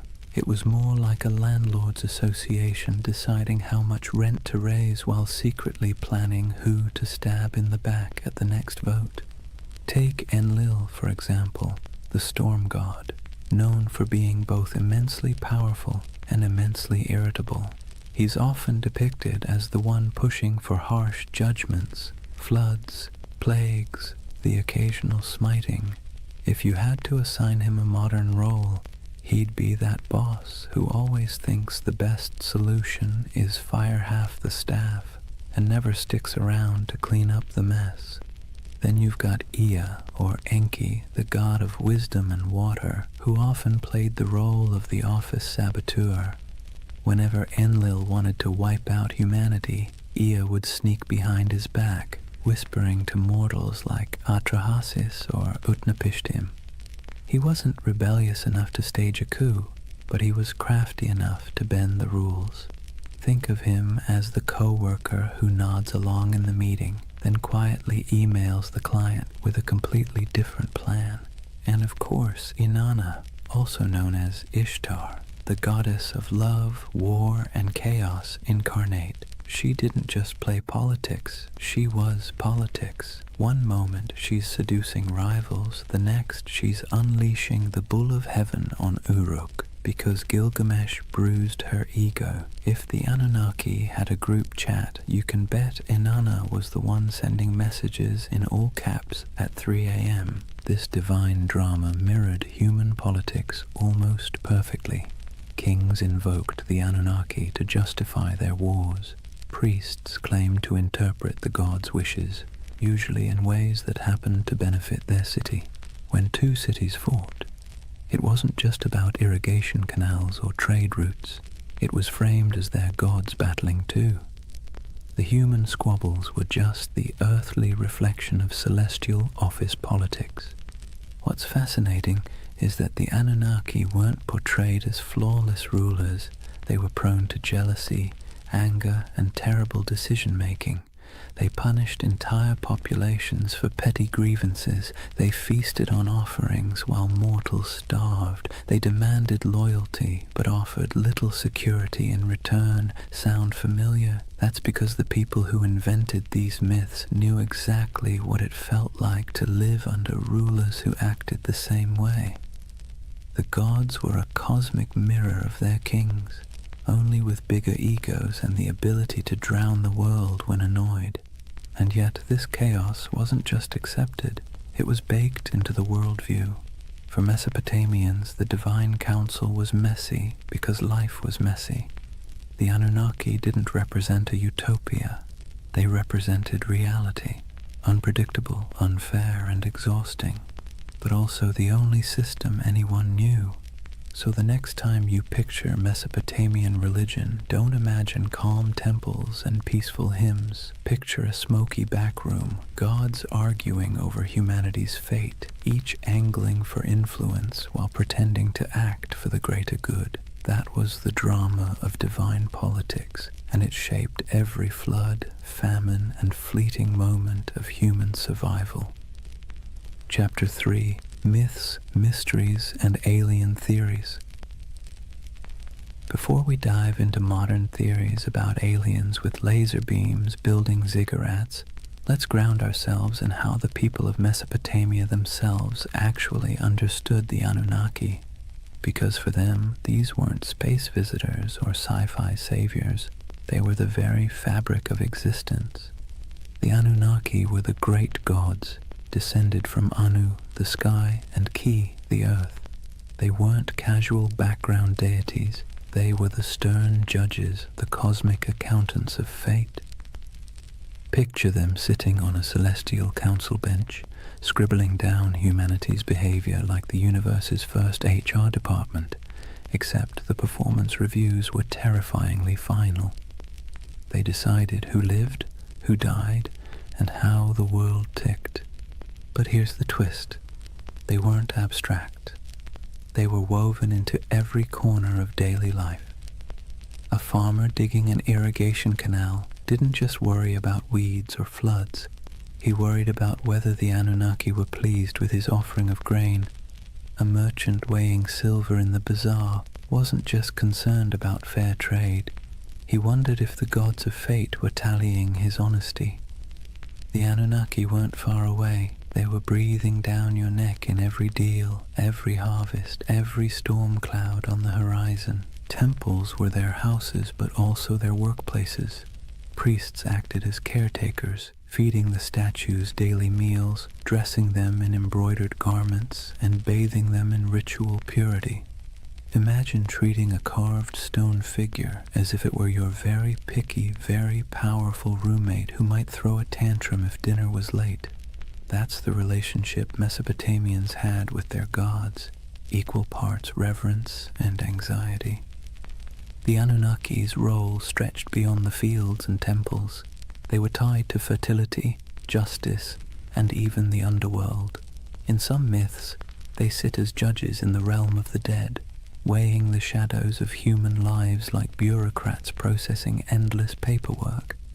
Not exactly a comforting image, but then again, Mesopotamian religion wasn't about comfort.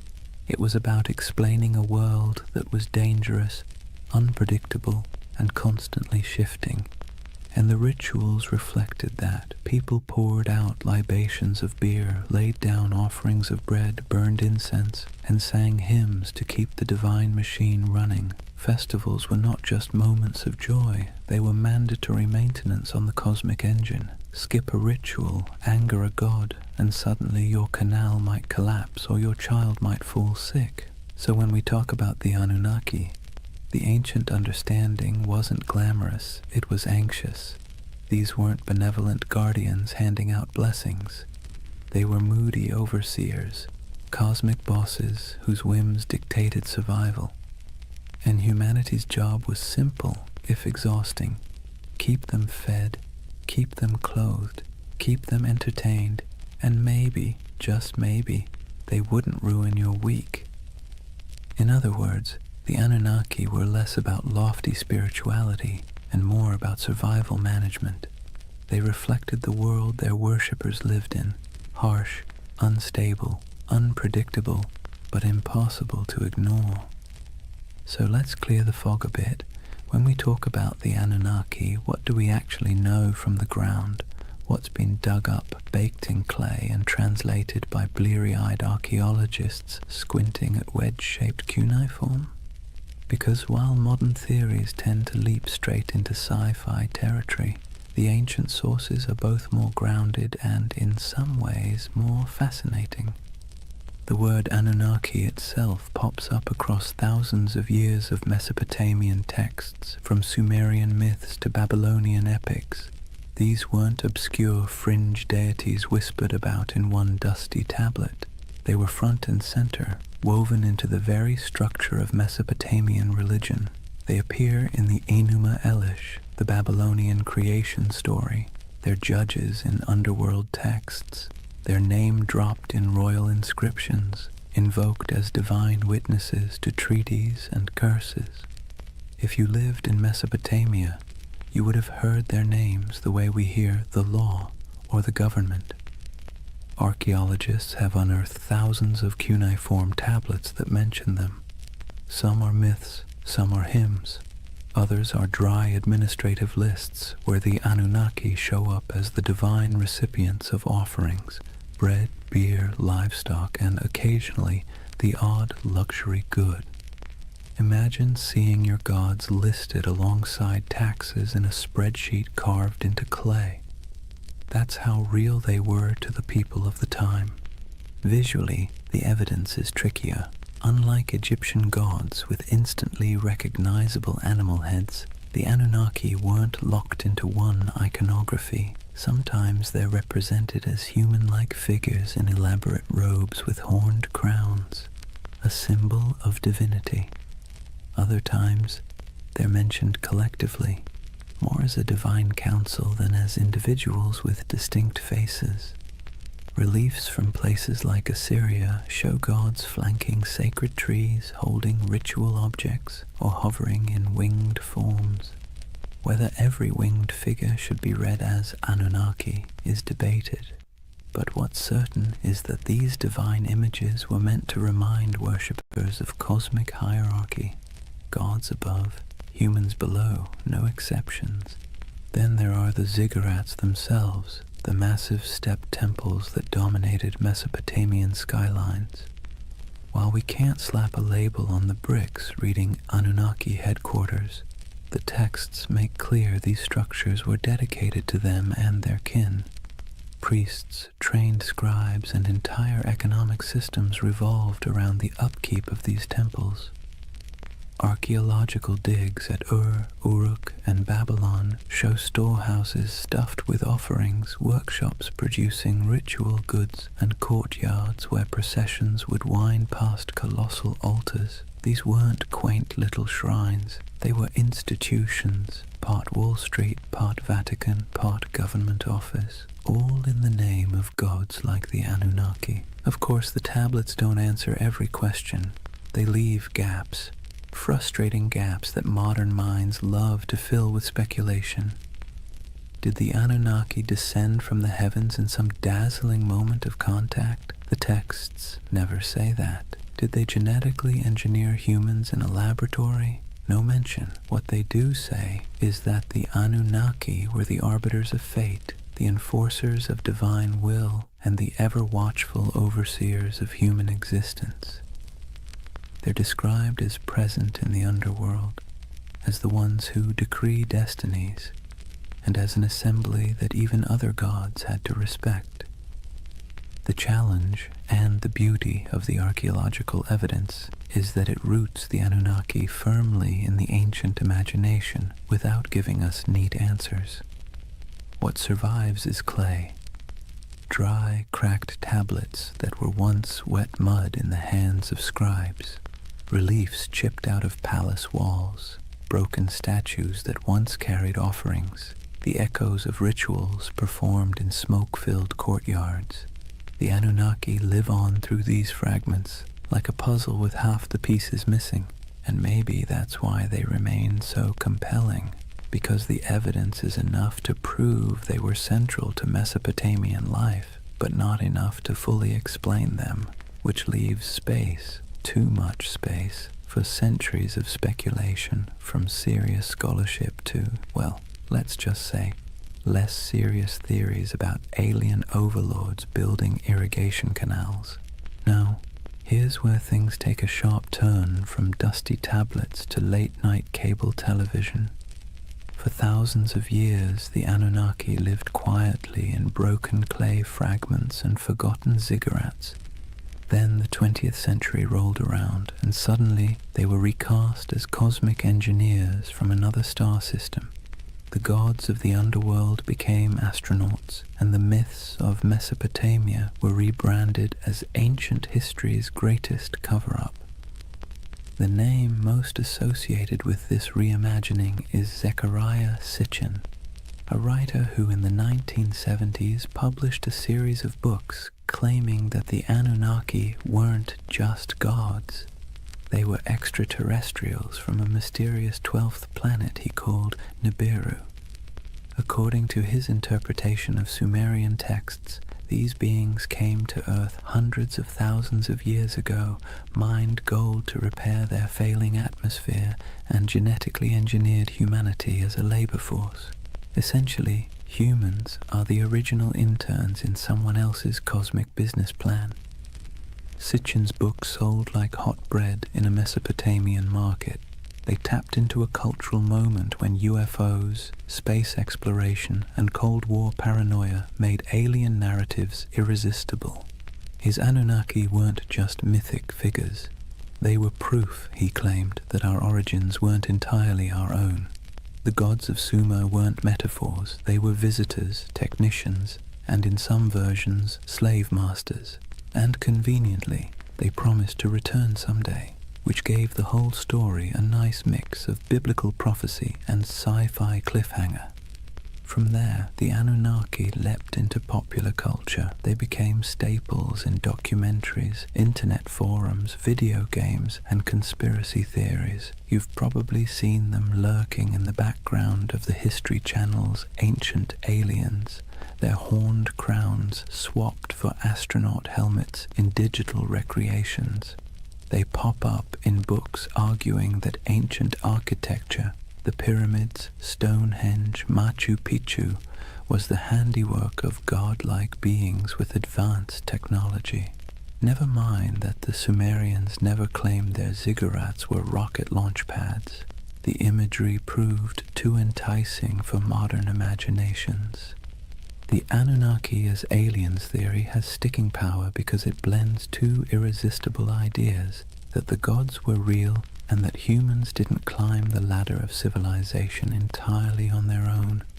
It offers mystery, grandeur, and let's be honest, a touch of flattery. Because if aliens engineered us, then clearly we're special, or at least somebody's favorite experiment. Of course, historians and archaeologists roll their eyes hard enough to sprain something when these theories come up. There's no tablet that says, by the way, we came from planet Nibiru. There's no evidence of spaceports in Ur or genetic labs in Babylon. The texts talk about floods, fate, rituals, and divine councils, not interstellar travel. But for many people, that's part of the fun. The gaps in the evidence are fertile ground for imagination, and Sitchin's Anunnaki filled those gaps in a way that captured millions of readers. It's worth pausing, though, to ask why. Why did the Anunnaki of all the gods in human history become the poster children for alien theories? Why not the Greek Olympians, or the Norse pantheon, or the Aztec deities? Partly it's because Mesopotamia is so old. These myths stretch back to the dawn of writing, which makes them feel like they contain hidden truths, the first draft of humanity's story. And partly it's because the Anunnaki were always portrayed as remote, judgmental overseers, an image that lends itself easily to the idea of superior beings from elsewhere. So, in the modern imagination, the Anunnaki have been rebranded, no longer just the moody gods of grain and flood. They're star travelers, geneticists, and absentee landlords of Earth. Whether you buy it or not, you have to admit, it's a heck of a career change for a bunch of ancient underworld judges. So, let's weigh the scales. On one side, we have archaeologists with dirt under their fingernails, carefully piecing together tablets baked 5,000 years ago. On the other, we have modern storytellers claiming the Anunnaki were gold-mining astronauts with a taste for human DNA. Which side is right? Well, that depends on whether you prefer your history served with clay dust or with tinfoil hats. First, the debunking side. Professional Assyriologists, those are the folks who actually read cuneiform, not just squint at it until it looks like spaceships, are nearly unanimous. The alien Anunnaki theory has no basis in the texts. The tablets describe gods with human emotions, divine councils, underworld judges, and mythic battles. They don't describe rocket launches, orbiting planets, or genetic splicing. The so-called translations used by Sitchin and his followers are, to put it gently, extremely creative. Imagine reading a cookbook, ignoring the ingredients list, and deciding it's actually a secret guide to time travel. That's about the level of scholarship we're talking about. Historians also point out that Mesopotamian myths are not unique in describing gods coming from the heavens or shaping humanity. Nearly every culture personified natural forces, storms, floods, fertility, death, as divine beings. The Anunnaki fit neatly into this pattern. Their role as overseers of fate and cosmic order makes sense in a world where rivers could make or break your survival overnight. They were not literal engineers from outer space. They were metaphors dressed in horned crowns. And yet, here's where the believing side makes its case, not necessarily because the evidence is strong, but because the allure is irresistible. People love mysteries. We love the idea that official history only tells part of the story, and we especially love the idea that ancient civilizations had secrets we can barely comprehend. The Anunnaki as aliens theory scratches all those itches. It takes the gaps, the missing pieces in the archaeological record, and fills them with rockets, DNA labs, and interstellar empires. And let's be honest, the official scholarly version isn't exactly sexy. The Anunnaki were stern gods who oversaw the underworld and enforced cosmic order doesn't exactly sell 1 million paperbacks. The Anunnaki were aliens who built humanity as their labor force and promised to return. Now that gets you a book deal, a History Channel interview, and a lifetime supply of conference invitations. What's fascinating is how both sides talk past each other. Scholars insist, rightly, that there's no evidence for aliens. Believers insist, also rightly in their own way, that the mysteries of Mesopotamia leave plenty of room for speculation. And between those poles, the Anunnaki themselves sit in silence, their names carved into clay, waiting for us to argue over them. Maybe that's the real takeaway here. Not whether they were gods, judges, or astronauts, but the fact that the Anunnaki are still sparking debate thousands of years later. They're still being reinterpreted, reshaped, and reimagined to suit the anxieties and fascinations of every age, whether that's Bronze Age farmers worrying about floods, or modern readers worrying about aliens in the night sky. So are they aliens? Almost certainly not. Are they fascinating? Absolutely. And in the end, whether you lean on the side of clay tablets or cosmic spaceships, you're participating in the same tradition the Mesopotamians started, using stories to make sense of a world that always feels a little bit out of our control. Here's the thing, whether you side with the cautious archaeologists or the ancient astronaut crowd, one fact is undeniable. The Anunnaki have staying power. Thousands of gods have come and gone, their names forgotten, their temples reduced to rubble, but somehow the Anunnaki still loom in our imagination, stubbornly refusing to fade. Why? What is it about this particular group of deities that continues to haunt us? Part of the answer lies in timing. The Anunnaki belong to the very earliest chapters of human history. When we talk about them, we're not just talking about some late add-on to mythology. We're talking about gods that walked hand in hand with the invention of writing, cities, and law. They're baked into the foundations of civilization itself. To imagine them is to imagine the dawn of human organization, when the rules of existence were still being scribbled on clay for the very first time. That alone gives them an aura of primordial authority. Another part is their personality. Unlike distant creator gods who retreat into the heavens after making the world, the Anunnaki were meddlesome. They judged, they punished, they demanded offerings. They were nosy landlords of human destiny, constantly keeping score. And let's be clear, that resonates because it feels familiar. Who hasn't felt like life is governed by forces beyond your control, demanding rent, setting impossible rules, and punishing you when you fall short? The Anunnaki embody that eternal human anxiety that someone powerful is watching and that your fate is never entirely your own. Then there's the modern twist. Once writers like Sitchin recast them as aliens, the Anunnaki slipped neatly into our age of science fiction. Suddenly they weren't just gods in dusty temples. They were interstellar overlords, genetic engineers, perhaps even visitors who might return.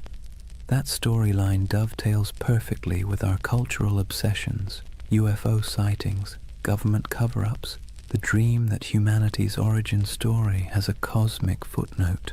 The Anunnaki became flexible enough to serve both the skeptic and the dreamer, the scholar and the conspiracy theorist.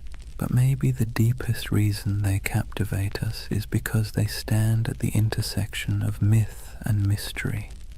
They are ancient enough to feel weighty, mysterious enough to feel open-ended, and human enough to feel relatable. They bridge the gap between the world we know and the world we suspect might exist just beyond our understanding. Whether as gods, symbols, or aliens, the Anunnaki invite us to ask big questions about control, destiny, and the possibility that humanity isn't entirely steering its own ship.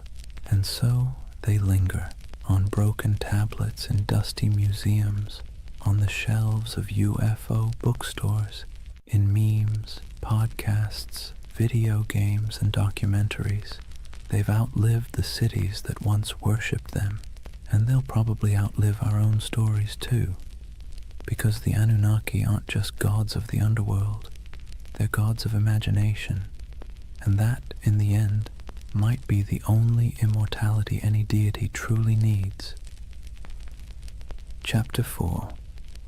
Legacy, Splendor, and Echoes in Time.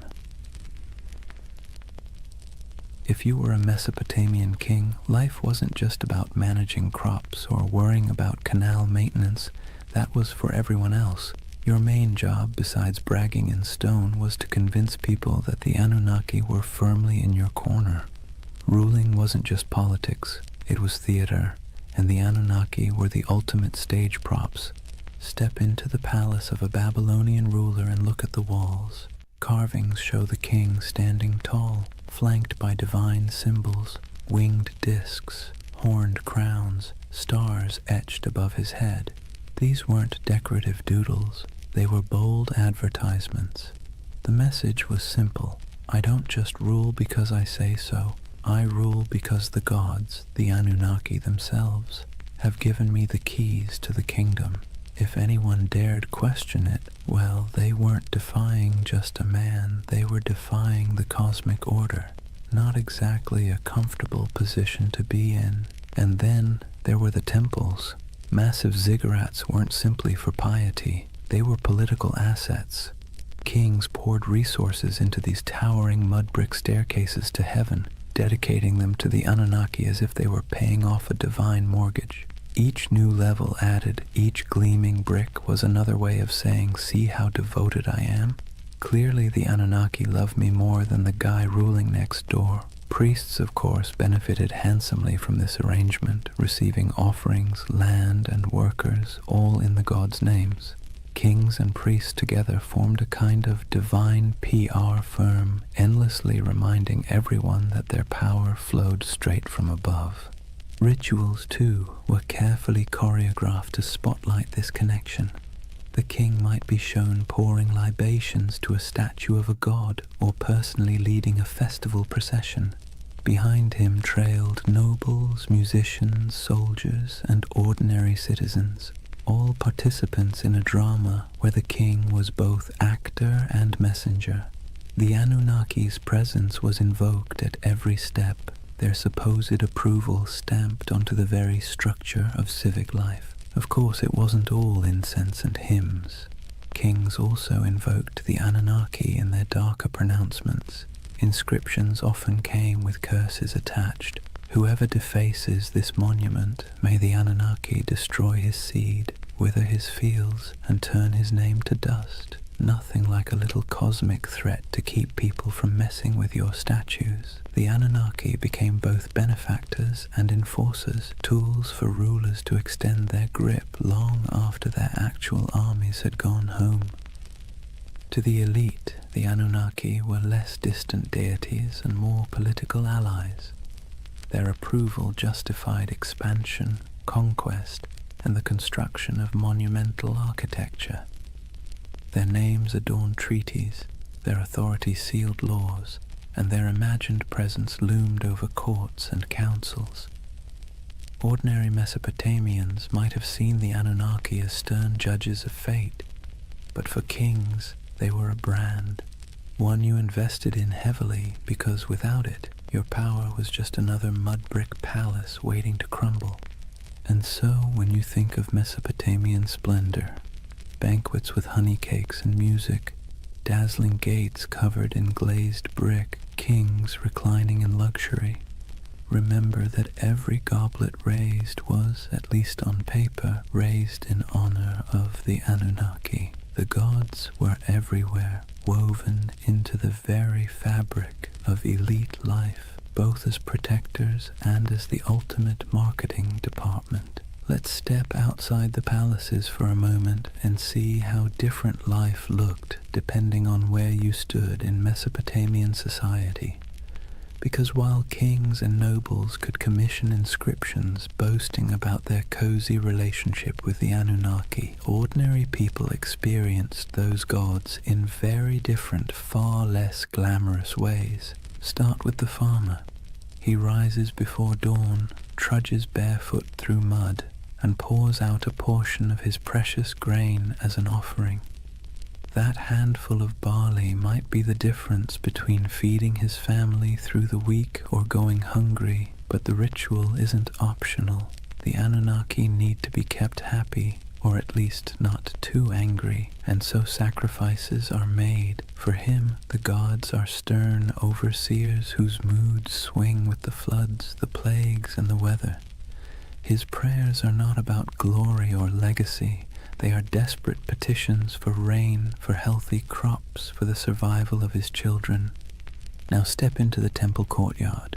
Here, priests oversee elaborate offerings, roasted lamb, beer poured into bowls, incense rising in aromatic clouds.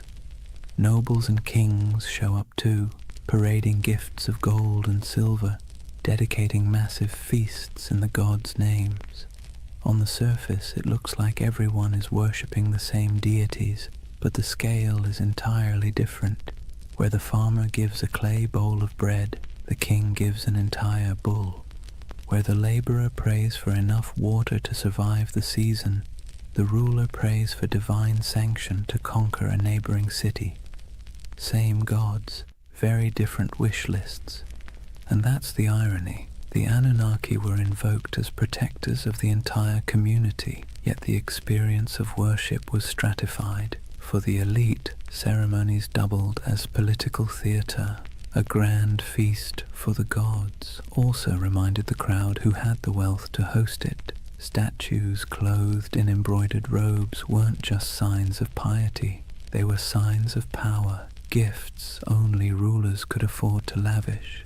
The gods, in other words, could be co-opted into a luxury brand. For ordinary people, the relationship was more anxious, even exhausting. You lived in constant fear of offending the divine, often through mistakes you didn't even understand. Did you skip a ritual unknowingly? Did a bad dream mean you had angered a god? The Anunnaki were less symbols of splendor and more reminders of how small, fragile, and vulnerable your life was. While kings used the Anunnaki to justify authority, you used them as insurance, however unreliable, against catastrophe. So picture the contrast. In the palace, banquets lit by oil lamps, honey cakes dripping with syrup, nobles reclining as musicians play, the king raising a jeweled cup to the gods. In the commoner's home, a dim reed fire, a bowl of barley porridge, children sleeping on mats, while parents whisper prayers that the river won't flood that night. Both acts are framed as honoring the Anunnaki, but the emotional reality could not be more different. And yet, this inequality was accepted because it was dressed in the language of religion. If the Anunnaki had chosen to bless the king with riches, then clearly the king deserved it. If a farmer struggled, well, perhaps he had failed to please the gods properly. Religion became the great explainer of inequality, smoothing over cracks by wrapping them in divine will. The gods, it seemed, loved hierarchy just as much as kings did. That divide between the opulence of elite worship and the bare-bones devotion of ordinary people reveals something profound about Mesopotamian civilization. The Anunnaki weren't just deities of the skies and underworld. They were instruments of power woven into the daily grind of survival for some and the dazzling spectacle of glory for others. Nothing lasts forever, not even gods. For centuries, the Anunnaki dominated Mesopotamian imagination. They judged in the underworld, presided in temples, and loomed over every prayer, curse, and clay tablet. But slowly, quietly, they began to fade, not because people suddenly stopped believing in gods altogether, far from it, but because new powers, new empires, and new religions rolled in, sweeping the old names into the shadows. It began with conquest. Mesopotamia was never an isolated bubble. It was a crossroads where Persians, Greeks, and eventually Romans stamped their own cultures onto the land. Each wave of rulers brought new pantheons, new rituals, and new myths. The Anunnaki, once the unquestioned arbiters of fate, were slowly blended, reshaped, or outright replaced. A Babylonian might once have whispered prayers to Inanna or Enlil, but by the time of the Persians, attention shifted toward Ahura Mazda. Later, under Hellenistic influence, Greek gods elbowed their way into local imagination, blending awkwardly with the old Mesopotamian figures. The Anunnaki became echoes, half-remembered names tucked into older hymns and inscriptions, less feared than they once were. Even in the myths, they began to shrink. In the earliest texts, the Anunnaki were grand, mighty judges of humanity, controllers of storms and harvests. But later, their roles were downplayed, reinterpreted, or demoted. Some became minor underworld deities, their names appearing only in lists or rituals, stripped of personality. Others were absorbed into the identities of more dominant gods like Marduk, who rose to prominence in Babylon. It's as if the divine stage grew crowded, and the Anunnaki were pushed to the background, while new stars took the spotlight. Part of their decline came from the simple fact that memory is fragile. Myths were preserved on clay tablets, but those tablets broke, crumbled, or were buried under centuries of dust. Without scribes constantly rewriting and teaching them, names slipped away, and when temples fell into ruin, when ziggurats melted back into mud, the rituals that once kept the Anunnaki alive dissolved too. Gods require worshippers. Without daily offerings, songs, and fear, even the most intimidating pantheon becomes just a whisper in old stories. Yet their influence didn't vanish completely. Biblical writers remembered Babylon and its gods, often casting them as symbols of arrogance or oppression. Later cultures hinted at shadowy beings who sounded suspiciously like the Anunnaki, stern judges, watchful figures, half-remembered echoes of older myths. But their names, once shouted in temple courtyards, became faint murmurs in academic footnotes and archaeological reports. Imagine walking through the ruins of Ur or Babylon centuries after their decline. The great ziggurats are crumbling, reeds sprouting between broken bricks. Once bustling courtyards are silent save for the wind. The statues of gods are toppled or eroded, their once bright garments long since rotted. To stand there is to feel the silence of forgotten worship, a silence where the Anunnaki once thundered. And yet there's a strange comfort in that silence. Even the gods, it turns out, are subject to time. They too fade, replaced, rewritten. The Anunnaki's decline is a reminder that nothing, no matter how powerful it seems, escapes the erosion of centuries. Their temples collapsed, their names blurred, but the idea of them lingers, proof that even when the divine fades, memory holds on, however faintly. The Anunnaki may have faded from temples and clay tablets, but they never disappeared entirely. Instead, they slipped sideways, out of daily worship and into memory, myth, scripture, and eventually pop culture. In some ways, they're more famous today than they were in the last days of Mesopotamia, though not always for reasons a Sumerian priest would recognize. Let's start with the Bible. The Hebrew writers who lived through exile in Babylon didn't forget the overwhelming presence of Mesopotamian gods. They may not have name-dropped the Anunnaki directly, but echoes of their imagery crept in. The Watchers, described in certain apocryphal texts, the Nephilim, giants said to descend from divine beings, carry a suspicious resemblance to older tales of moody gods and semi-divine figures. The story of the Tower of Babel itself feels like a faint shadow of the ziggurats, those stairways to the heavens where priests once claimed the gods descended. Babylon became a symbol of arrogance, sin, and divine punishment. But behind that symbol lurked the forgotten faces of the Anunnaki. Fast forward a few millennia, and the Anunnaki were dusted off, not by priests or kings, but by authors with a taste for the mysterious. In the 20th century, writers like Zecharia Sitchin gave them a brand new identity, not just gods, but aliens. According to his theory, the Anunnaki were advanced beings from another planet, here to engineer humanity as a labor force.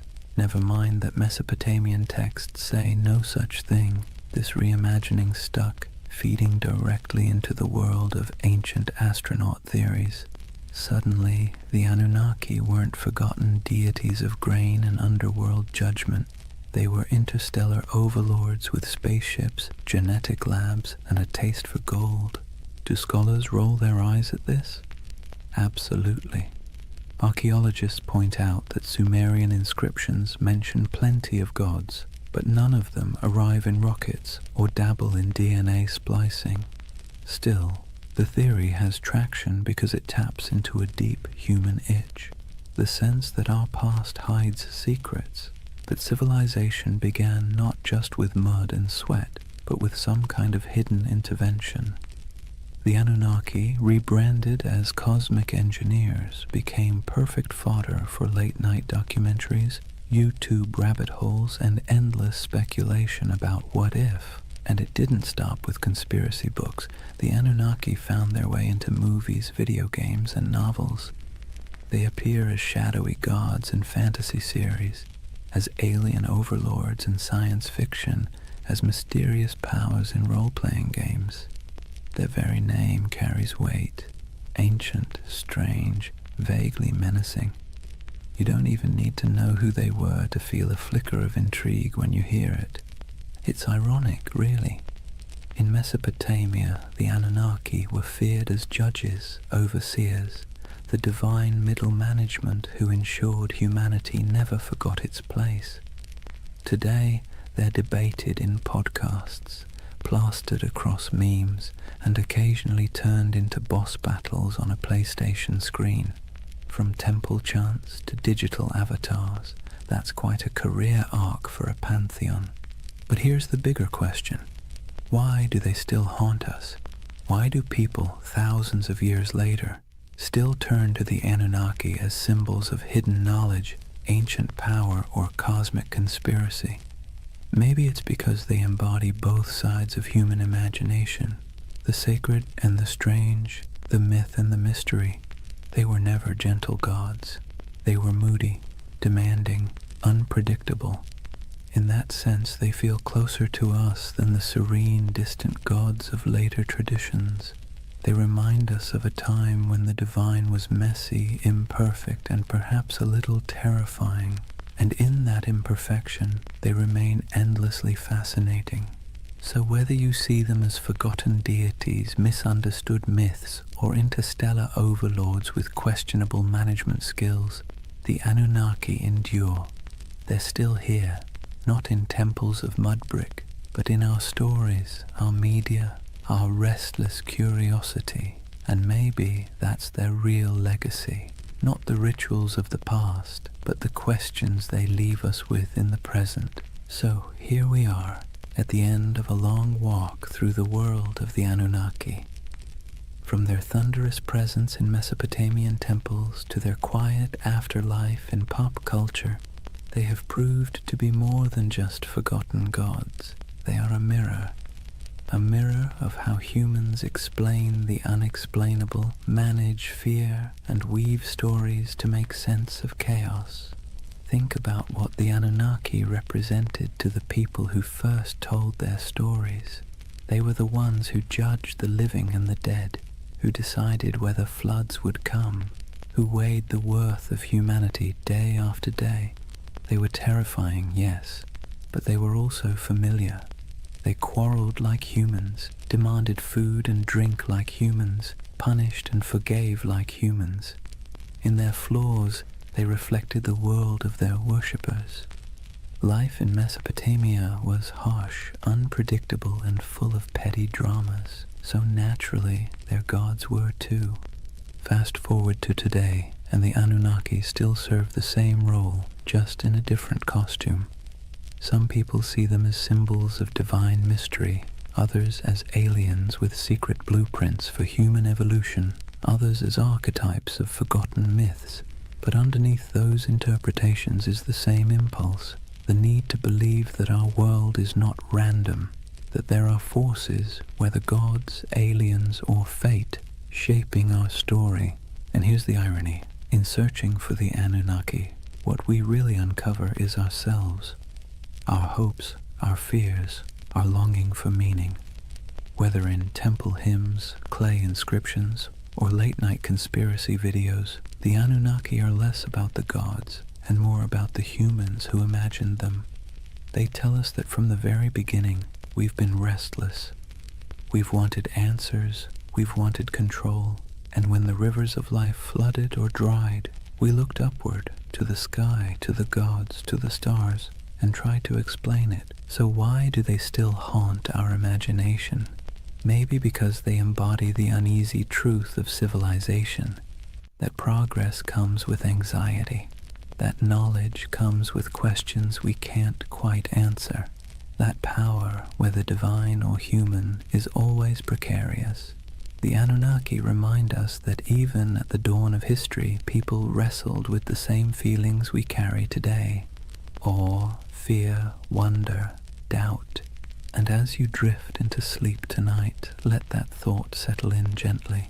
The Anunnaki may be gone, their names eroded by time, their temples reduced to dust, but the echoes of their stories still ripple through us, not as warnings from stern gods, but as reminders of our own humanity. The rivers rise and fall, empires bloom and crumble, gods fade, then return in new disguises. Yet the rhythm of life carries on. In the quiet of your own night, you don't need to worry about divine judges weighing your worth. You can rest easy, knowing you are part of a story that stretches back to those ancient voices who once whispered prayers under starlit Mesopotamian skies. They too feared the night, they too searched for meaning, and in that connection, across thousands of years, maybe we find the most peaceful truth of all. We've always been human, and we've always been looking up. And so, we come to the end of our long journey with the Anunnaki. We've walked the muddy fields of Mesopotamia under their watchful gaze, sat in the courtyards of ziggurats while priests chanted, listened to myths of floods, heroes and gods who judged humanity like a never-ending performance review. We've seen them fade into dust, only to reappear in new disguises, as echoes in scripture, as theories of alien visitors, as symbols of mystery and power. What's remarkable is not that the Anunnaki vanished, but that they never truly left. They live on in the stories we tell, in the patterns of our thought, in the restless curiosity that keeps humans forever asking, what if? They are a reminder that civilization itself began with questions, with awe, with fear, with the desire to turn chaos into order. And in their myths, we can still hear the heartbeat of the first cities, the first prayers, the first sleepless nights. But unlike those ancient people lying awake under reed roofs, fearing floods, demons, and divine wrath, you don't need to worry tonight. The Anunnaki may have been restless gods who never slept, but you can. The rivers outside your window aren't about to rise and sweep you away. The stars aren't omens of disaster, just quiet lights marking the night sky. The fears of yesterday can stay in yesterday, so take a breath. Let the weight of history ease your own thoughts. The Anunnaki watched over their world with suspicion and judgment, but you can rest in a world that has carried their stories forward, softened by time, transformed into echoes. Close your eyes and let the myths fade into dream. The gods may never have slept, but tonight you can. Good night.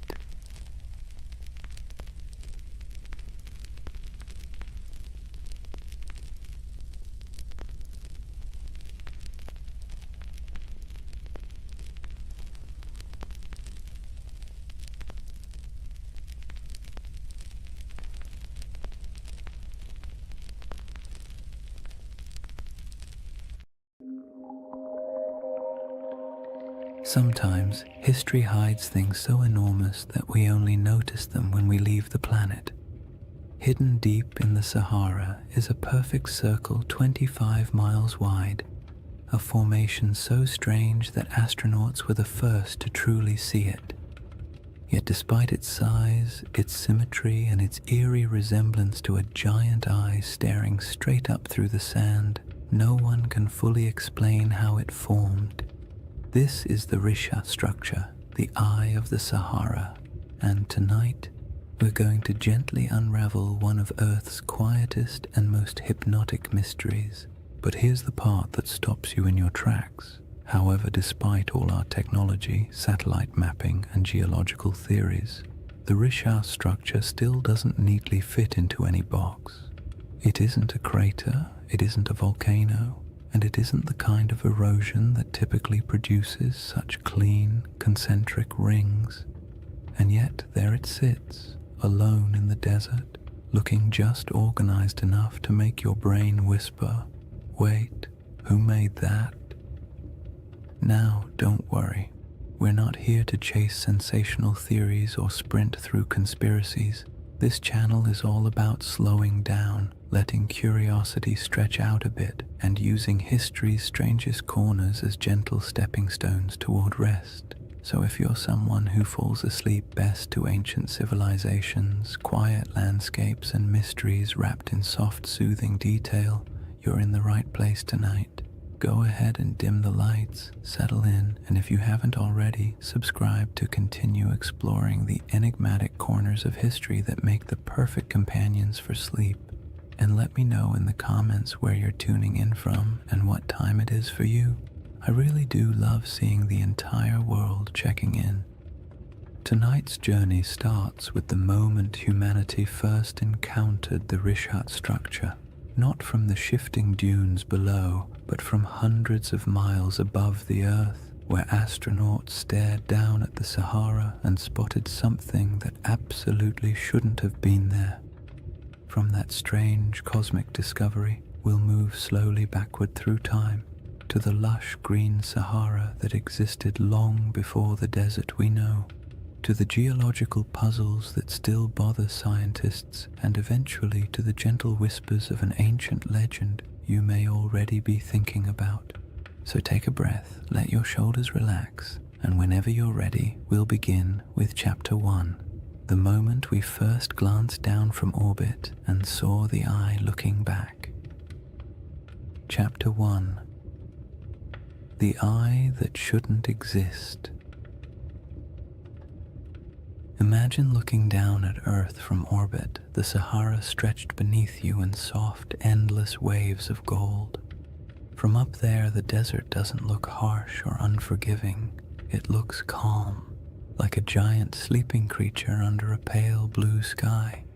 Astronauts have always taken moments to stare at the planet that way, partly out of awe, partly out of boredom, and partly because when you're strapped into a metal capsule moving faster than anything humans were ever meant to travel in, looking out the window is one of the few activities that doesn't involve switches, checklists, or mild existential dread. But during one of those early missions in the 1960s, a crew noticed something unusual, a shape far too large, too perfect, and too strange to ignore.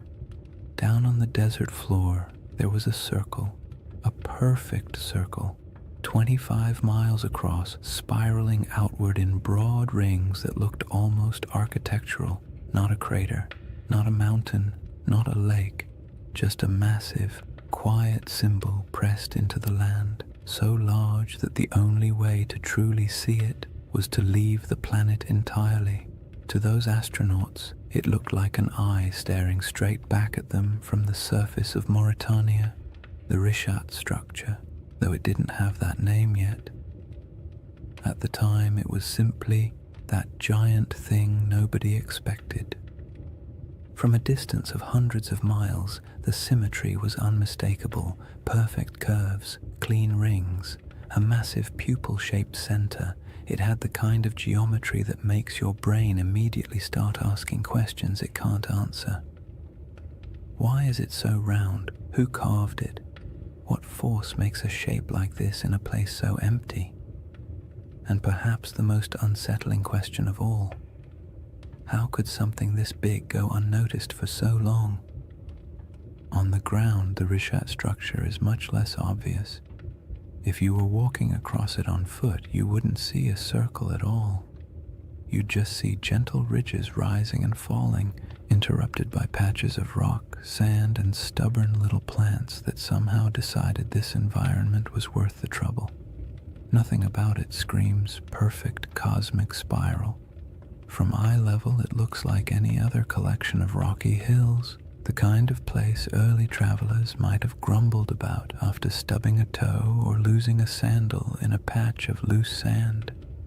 People likely passed through it for thousands of years without realizing they were walking across something extraordinary. And that contrast, invisible from below, unavoidable from above, is part of what makes the Richat structure so hypnotic.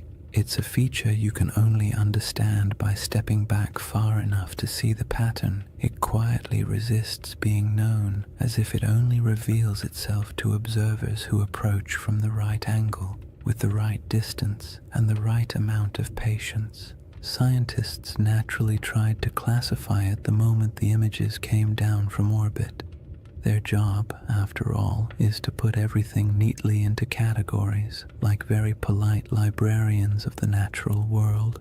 But the Richat structure didn't fit easily. Some insisted it must be an impact crater until the evidence disagreed. No signs of shocked quartz, no melted rock, none of the scars left by a cosmic collision. Others suspected a volcano, but there was no volcanic rock. No lava flows, no ash deposits.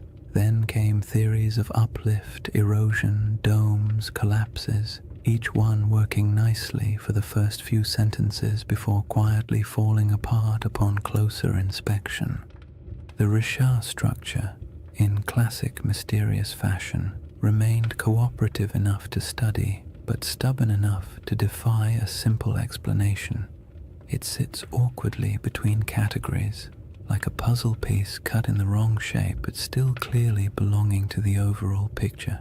And it doesn't help that it's located in one of the most remote regions of the Sahara, far from major trade routes, major kingdoms, or the kinds of resources that attract large ancient settlements.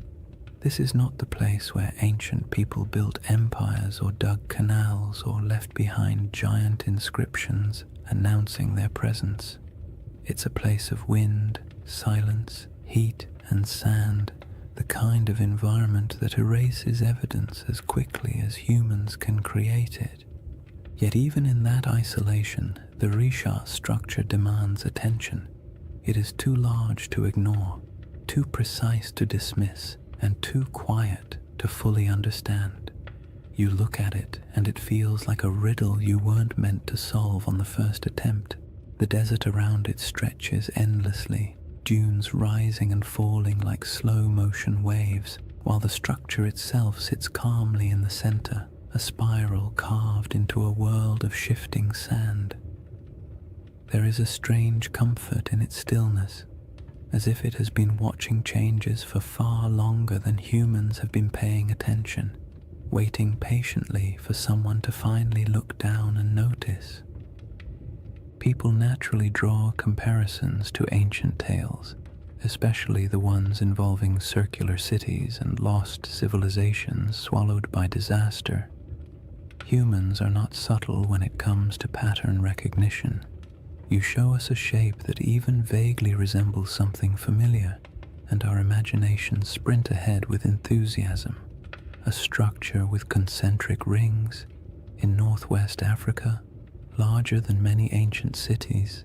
The connections write themselves, but resisting those assumptions for now helps us appreciate just how odd the Risha structure is on its own terms. We don't need myths yet. The geology alone is strange enough to occupy the mind, and perhaps the most compelling detail is this. The Risha structure did not emerge in the desert we see today. It predates the dunes, the dryness, the isolation. It formed long before this region became a barren expanse, back when the land was green, watery, and alive. Understanding what this place used to look like changes everything about how we interpret the structure, because the environment around it wasn't always harsh silence. There was a time when this region held rivers, lakes, animals, and early humans whose daily lives unfolded under a sky that seems impossible when compared to the Sahara's modern emptiness. The Risha structure watched all of that. It watched ecosystems rise and fall, climates swing from wet to dry and back again, people migrate across its slopes, and entire landscapes vanish beneath shifting dunes. Before we compare it to any myth, we have to travel back to that older world, the Sahara before the Sahara, to see what the eye looked like when it was surrounded not by sand, but by life. To understand why the Risha structure feels so uncanny, you have to set aside the modern Sahara entirely. The desert we picture today, an endless, shimmering expanse of heat and sand, is actually one of the youngest landscapes on the planet. For most of human existence, this region wasn't a wasteland at all.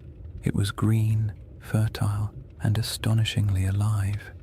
Picture wide grasslands rolling out to the horizon, with clusters of acacia trees and patches of wetlands where birds gathered in noisy flocks. Picture rivers meandering through valleys, carrying cool water across a landscape thick with the smell of damp soil after summer rains.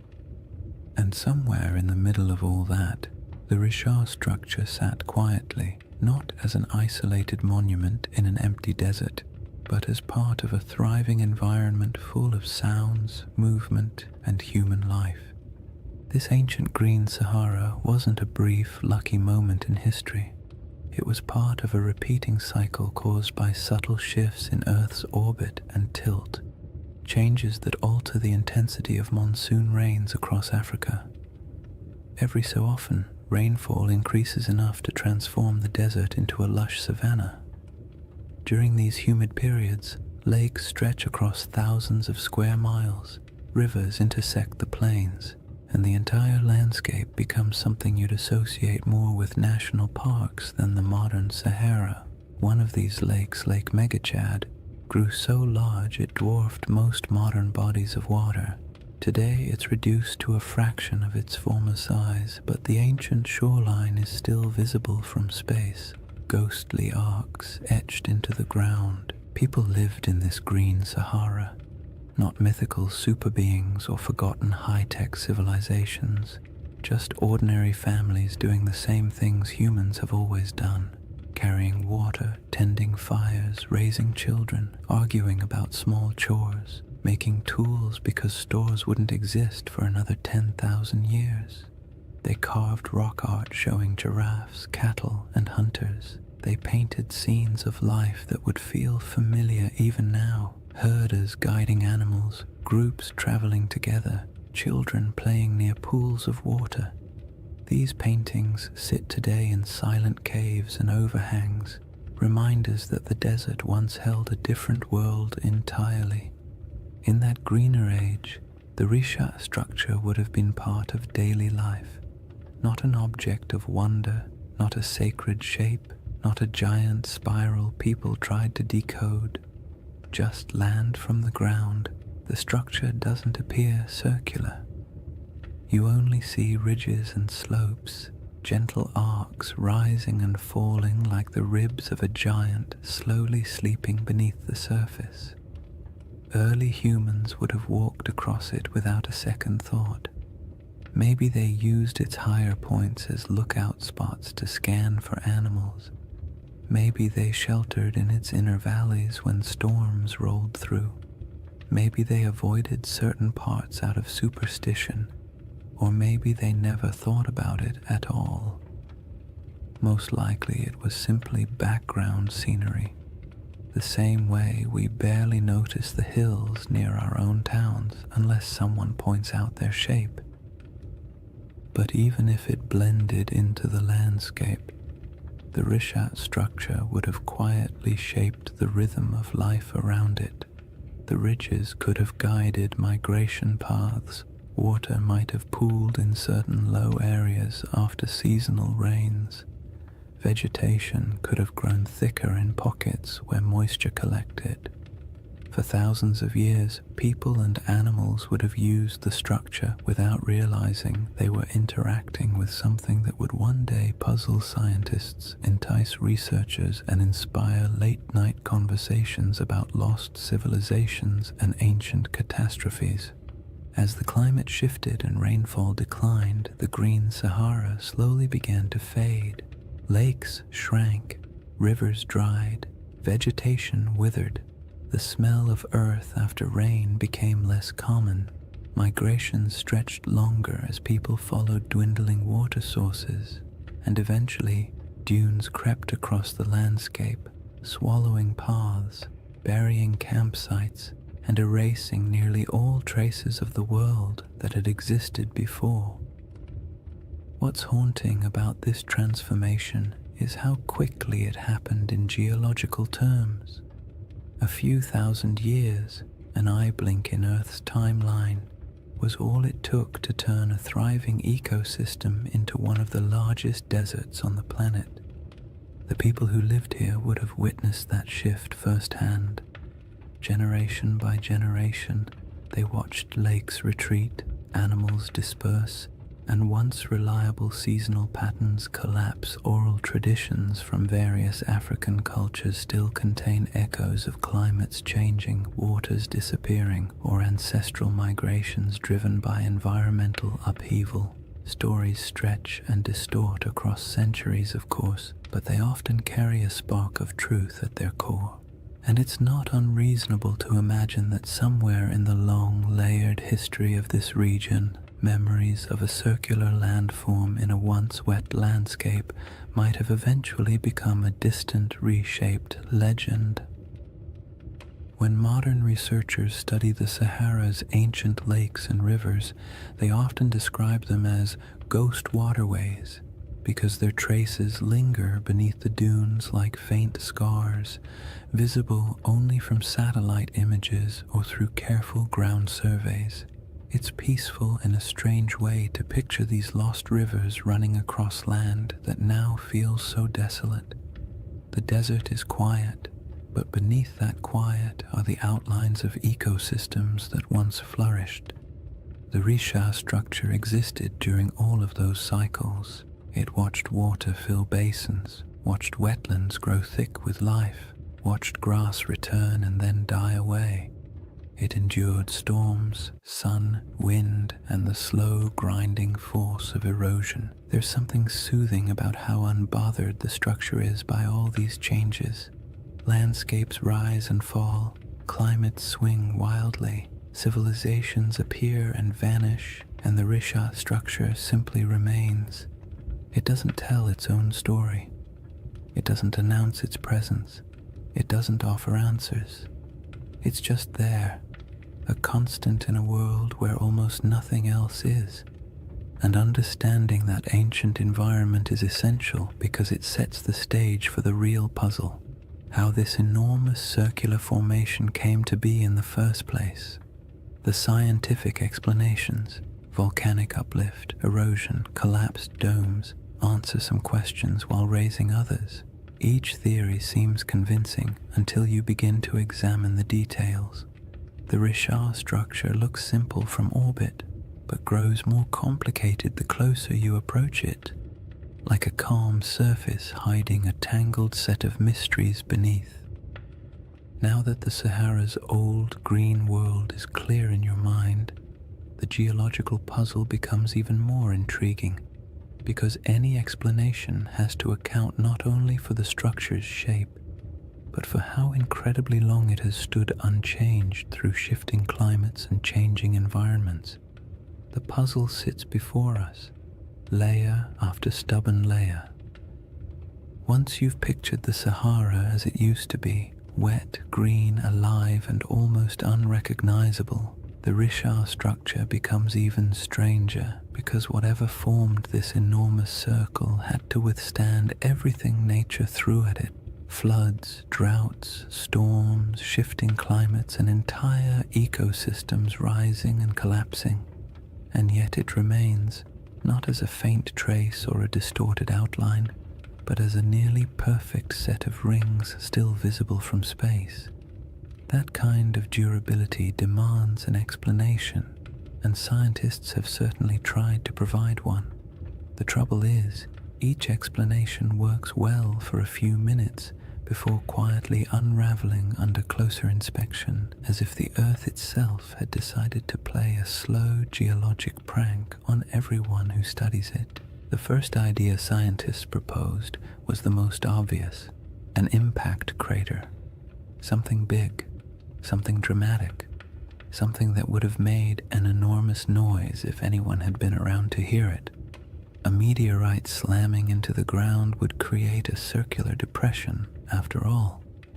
And the Sahara is certainly large enough to have attracted its fair share of flying space debris. But the Rishat structure doesn't behave like a crater. Craters have distinct signatures, very specific patterns of shock, melted rock, and high-pressure minerals that act like the universe's version of a calling card. And the Risha has none of those. In fact, the rocks at its center aren't melted or crushed at all. They're simply there. Old, eroded, stubbornly normal. Not the sort of rocks you'd expect to find at the scene of a cosmic collision. So the meteor theory quietly excused itself from the conversation, and the next geological explanation stepped forward: a volcanic eruption. Volcanoes can create circular features after all, and their plumbing beneath the earth can sometimes produce domes, bulges, and ringed formations. Perhaps the Risha structure was an ancient volcanic dome, the remains of a magma chamber swelling beneath the surface before cooling and collapsing. But again, the evidence refuses to cooperate. There's no volcanic rock, no basalt flows, no ash layers, no hardened lava tubes, nothing that says, yes, once upon a time fire erupted here. The region around the Rishat structure is geologically calm. Too calm for the kind of drama that volcanoes tend to bring into the world. The next traditional candidate was an eroded dome, something called a geological uplift. Imagine a bubble pushing up from beneath the crust, slow enough to avoid attracting attention, then eroding away for millions of years until a circular pattern of rocks remains. This idea actually gets halfway close, because the Richard does contain different layers of rock exposed in circular patterns, almost like the inside of a peeled onion, but even this explanation feels incomplete. Uplifts don't usually produce such clean rings. Erosion is messy. Wind and water rarely work with architectural precision, and yet the Richat structure has rings so consistent that they appear intentional when viewed from above. The dome theory explains the general shape, but not the perfection of it, and certainly not its scale. A 25-mile wide circle is not something easily dismissed as coincidence. Even erosion has its limits when it comes to symmetry, and geologists who typically love tidy classifications had to admit the Richat structure was mostly behaving but not entirely cooperating, like a student turning in homework that looks suspiciously too neat compared to their handwriting in class. Then there's the age problem. The rocks that make up the Richat structure are incredibly old, hundreds of millions of years in some places, but the shaping of the structure itself, the exposure of its rings, is much younger, something pushed upward long ago, something eroded later, something left behind a pattern that would eventually catch the eye of anyone staring down from orbit. It's not a single event. It's a series of long, slow, overlapping processes, each stretching far beyond the human timeline. And yet even knowing that, the structure feels too deliberate. The more scientists studied it, the more the Richat structure revealed small curiosities. The center is oddly flattened. Some ring segments are more pronounced than others. The patterns of quartzite and softer stone alternate in ways that feel as though nature was following a set of instructions. But nature doesn't usually draw in spirals or circles unless something dramatic is happening. Impact, volcanism, collapse. But in this case, the evidence for anything dramatic is conspicuously absent. And then there's the perfect ring issue, the one that quietly bothers everyone who looks at the structure, even if they don't say it out loud. Circles in nature are rare at this scale. Random erosion doesn't create them, rivers don't carve them, wind doesn't sculpt them, and when you see one this large, this clean, and this old, it's hard not to feel like the earth briefly decided to act like a compass and draw a near-perfect shape in the sand. It's not surprising that the Richat structure often leaves people with a vague sense of unease, not fear, not dread, just the gentle discomfort of encountering something that feels too orderly in a world built on chaos. Geologically, the best explanation we currently have is that the Richat structure started as a circular uplift, a dome of ancient rock that rose slowly from the earth long before humans existed. Over tens of millions of years, wind and water eroded the softer materials, leaving behind harder rings of quartzite that resisted erosion. In essence, the shape is a natural accident, a byproduct of uplift plus erosion plus time. But even if this is the correct explanation, it still doesn't quite satisfy the imagination, because most uplifts don't look like this. Most erosion doesn't cooperate so neatly, and so the Richat structure lives in that strange middle space, scientifically explainable, yet visually suspicious, like a naturally occurring optical illusion, a formation that checks enough geological boxes to avoid being classified as supernatural, yet raises enough questions to spark curiosity in anyone who looks at it. It's the kind of feature that almost begs for a story or a legend, something to give meaning to its shape, even if that meaning exists only in the human mind. Once you've explored the geological explanations and realized none of them fully capture the structure's quiet strangeness, it becomes easier to understand why some people entertain a very different question.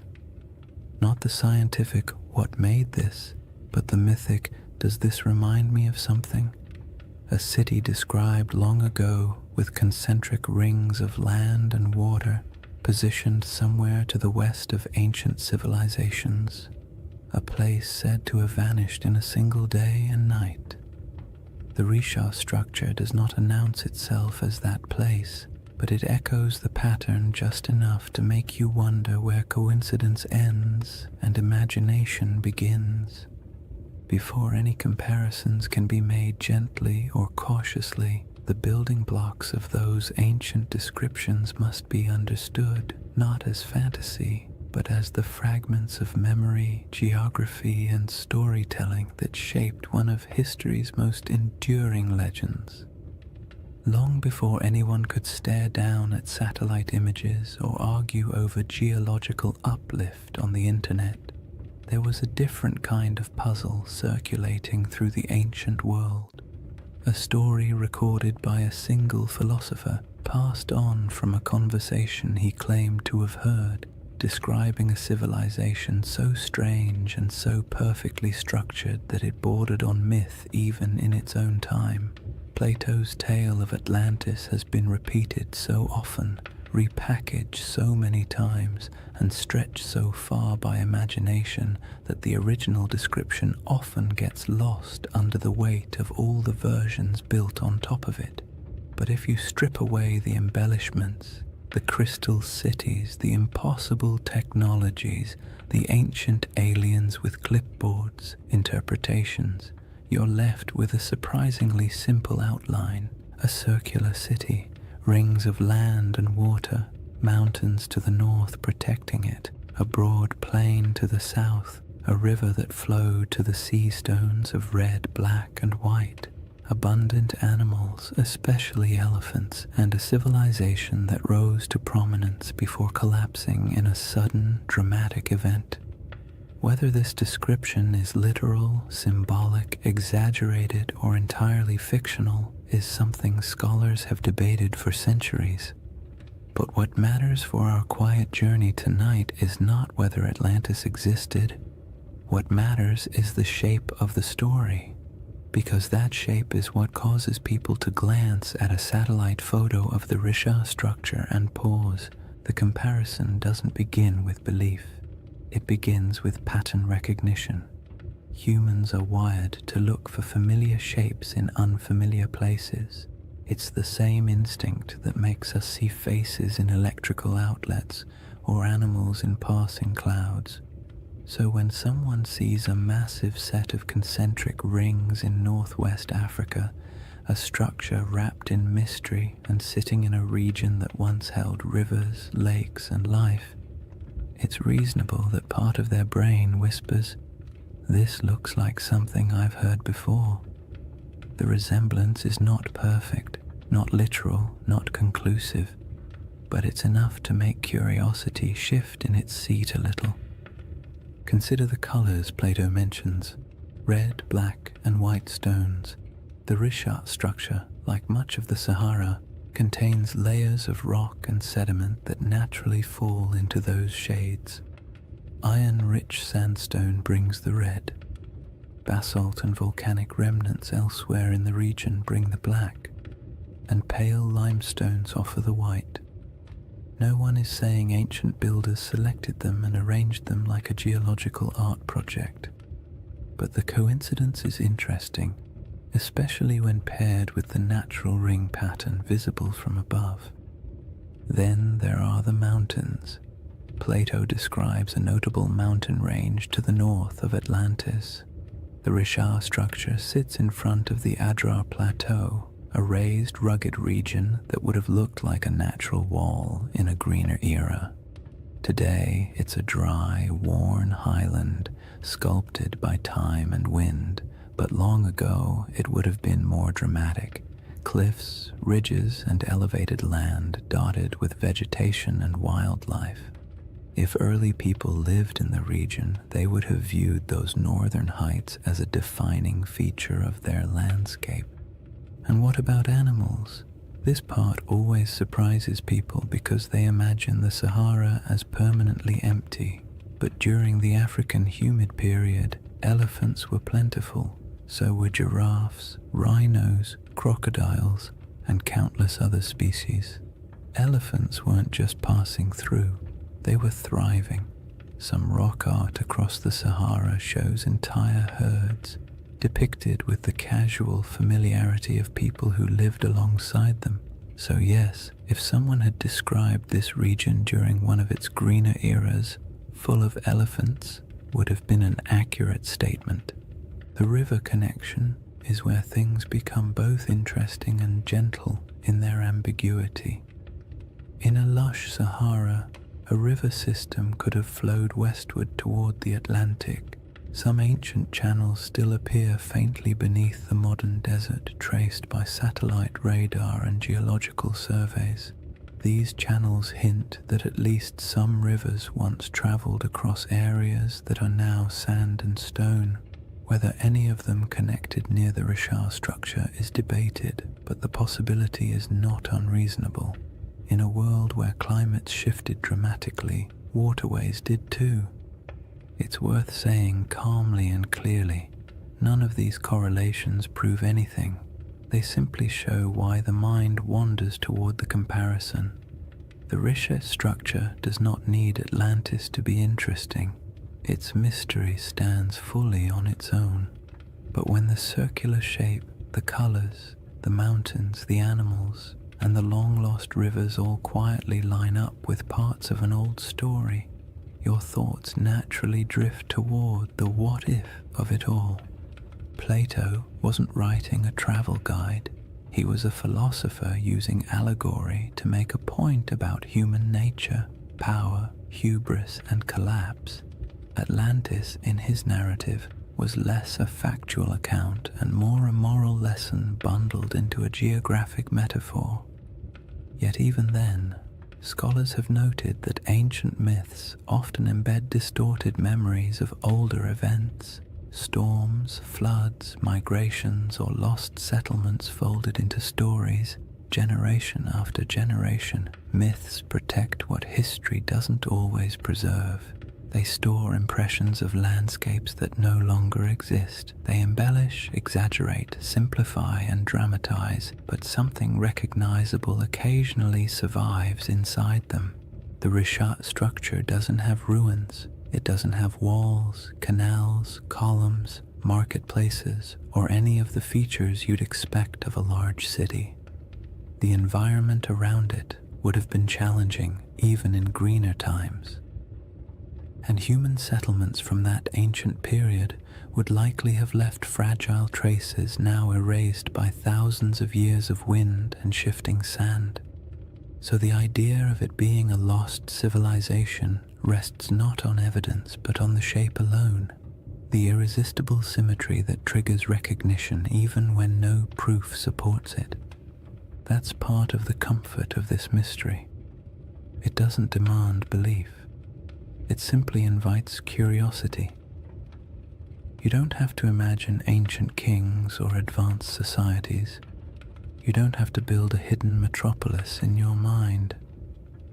All you need to do is stand quietly before a satellite image and let the shape speak for itself.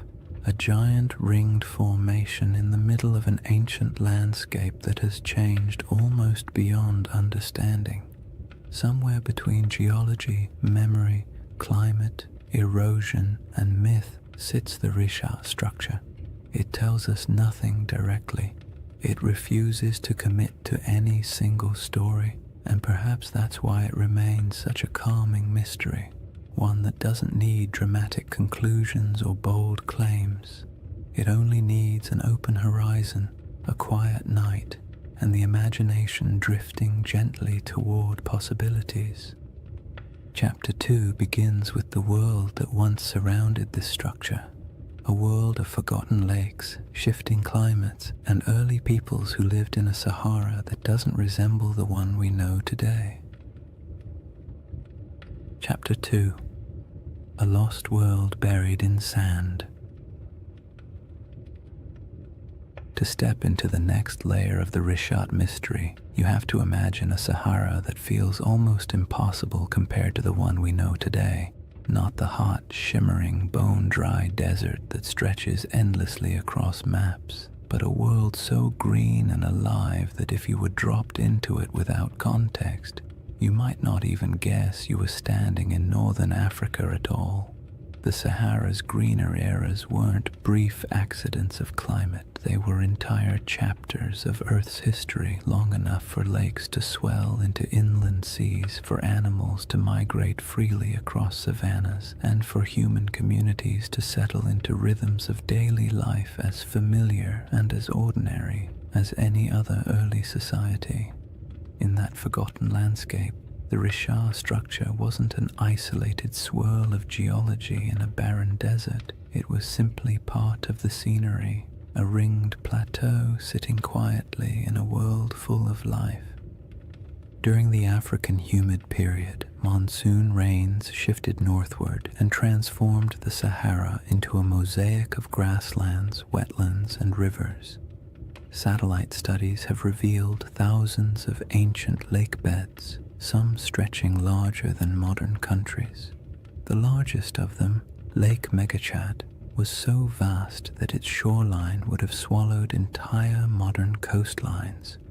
It's calming to picture early mornings on its edges, mist lifting off the water, birds scattering across reeds, herds moving slowly through tall grass. These weren't isolated oases like today, but interconnected ecosystems humming with life. Hippos wallowed in shallow pools, giraffes wandered across plains, crocodiles glided through freshwater channels. The air was thick with insects in the rainy season and warm, earthy scents after storms passed. And where there is water and game, people settle. Early human groups built small camps near river bends, moving seasonally with herds or weather patterns. Their lives weren't glamorous.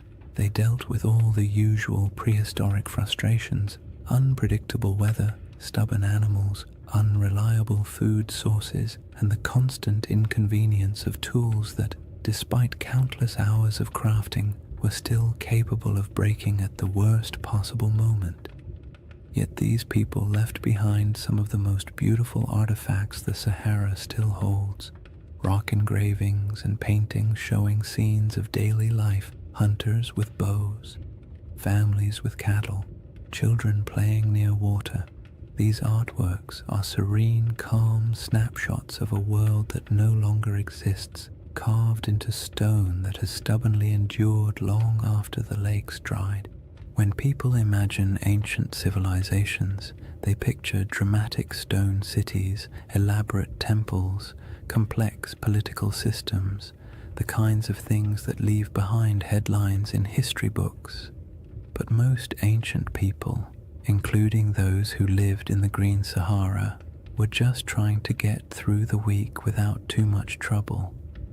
They managed herds, gathered plants, navigated seasonal routes, and dealt with occasional arguments about who forgot to maintain the fire or who accidentally let a goat wander off into the brush. Civilization doesn't have to look like marble pillars to be worth remembering. Sometimes it's found in the small, repetitive rhythms of daily life, the quiet rituals that define communities. And those communities were not isolated dots scattered randomly across a wet desert. They followed predictable paths. Rivers acted like highways, lakes acted like hubs. Fertile pockets of land created gathering points where groups traded, shared food, and passed down stories. Even without permanent stone buildings, these places had identities, regions where people knew how to track animals, where certain plants grew well, where rainfall was reliable, where the land felt generous enough for families to stay a little longer. In this setting, the Richard structure would have been noticeable, but not mysterious. Its slopes rose gently, offering views of surrounding plains. Its depressions may have caught water seasonally. Its ringed layers might have supported different kinds of vegetation depending on rain and soil.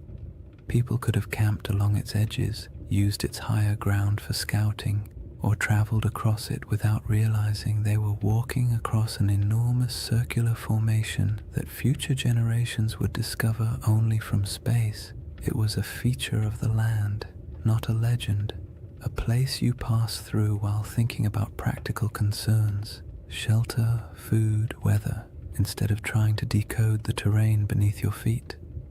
Some researchers have suggested that pockets of early Saharan cultures may have grown surprisingly sophisticated during particularly wet periods, not in the sense of monumental architecture or complex written languages, but in social networks, trade patterns, and livestock management. Evidence shows early domestication of cattle in the region, and groups may have practiced proto-agricultural techniques around wetlands and lake margins. These weren't lost empires. They were adaptable, resilient societies navigating a landscape that could shift dramatically over generations. The idea that a civilization could thrive here, disappear, and leave little trace isn't far-fetched at all. Wet climates draw people, harsh climates erase them. The desert isn't just unforgiving, it's efficient. Wind strips away organic material, sand buries structures, drought erases evidence of farming, floods wash away tools, and time paired with enough silence can erase almost anything that isn't carved into stone. The Sahara has a way of taking the past, smoothing it out, and leaving behind a surface that pretends nothing was ever there. Even so, pieces of that older world survive: fossilized bones, pollen samples trapped beneath sand, ancient shorelines stamped faintly into the earth, and rock art that still shows people standing beside animals that haven't lived in this region for thousands of years. These fragments don't tell a complete story, but they do confirm one thing: the Sahara was once a place where human life thrived, not merely survived.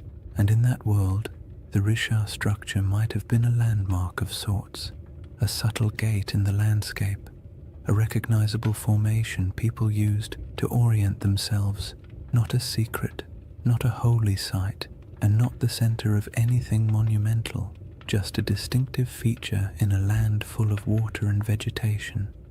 The idea that early groups might have navigated by it is peaceful to imagine.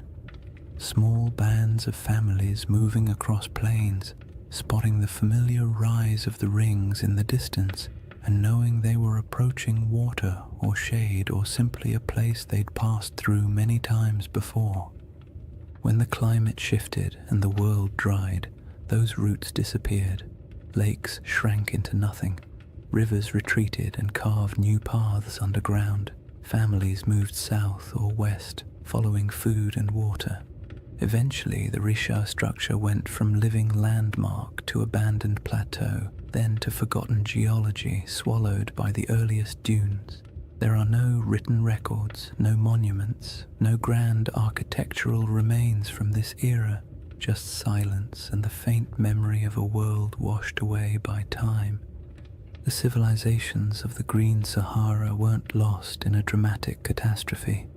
They faded gradually, quietly, as the rains weakened and the land transformed, and that gradual fading matters when we begin comparing ancient descriptions, lost worlds, and the shape of stories that survived long after the land itself changed beyond recognition. The timeline of that fading, and how closely it lines up with certain ancient myths, forms the next layer in the riddle. When people hear the word Atlantis, they often imagine something impossibly ancient, a civilization so old it might as well have existed when mammoths were still wandering around, being large, shaggy inconveniences. But Plato didn't describe Atlantis as a civilization from the dawn of time. He dated its downfall to around 9,600 BCE, a period surprisingly close to the end of the last ice age and, as it happens, surprisingly close to the moment when the Sahara began shifting into one of its long, humid phases. The more you compare his proposed timeline with the environmental data, the more you notice an odd overlap, not in details or certainty, but in rhythm. And rhythm is often what ancient memories preserve best.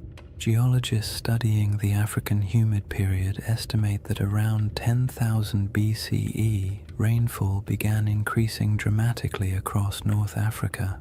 The desert, which had been relatively dry and barren, transformed into a landscape of lakes, wetlands, and grasslands. This wasn't a gentle shift. Climate models show that the monsoon system surged northward in a way that would have felt abrupt on a human timescale. Rivers reappeared, plants spread, herds expanded, and places that had been empty for thousands of years suddenly became habitable again. If you were living anywhere near the region, the shift would have felt like the land itself waking up after a long sleep. Plato's date for Atlantis is often treated like a mystical number.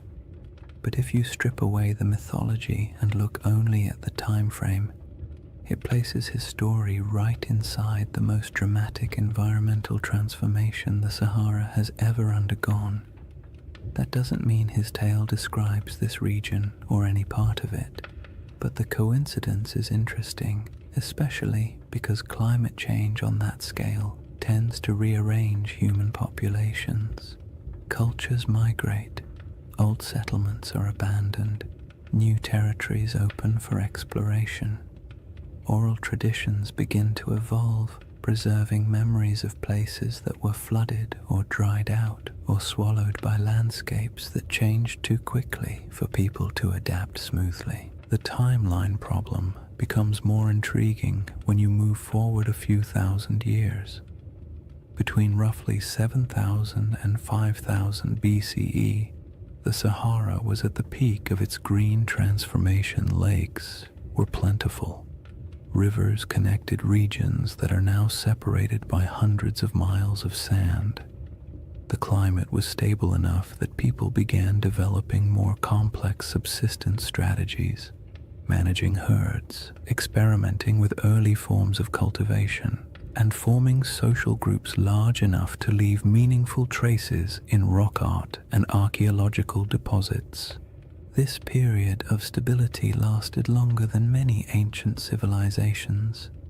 For thousands of years, life in the Sahara was predictable enough for generations to grow up without ever knowing anything except abundant water, warm seasons, and a landscape that supported human life easily. When conditions are that reliable for that long, people tend to form stories about belonging, about identity, about who they are and how their world works. And when environmental changes finally disrupt those patterns, the departure from what once felt normal can echo through oral traditions for centuries. Around 5000 BCE, rainfall began to decline, slowly at first, then more dramatically. Rivers shrank, lakes retreated, grasslands thinned. People who had lived in certain places for generations found themselves forced to move, one small migration at a time.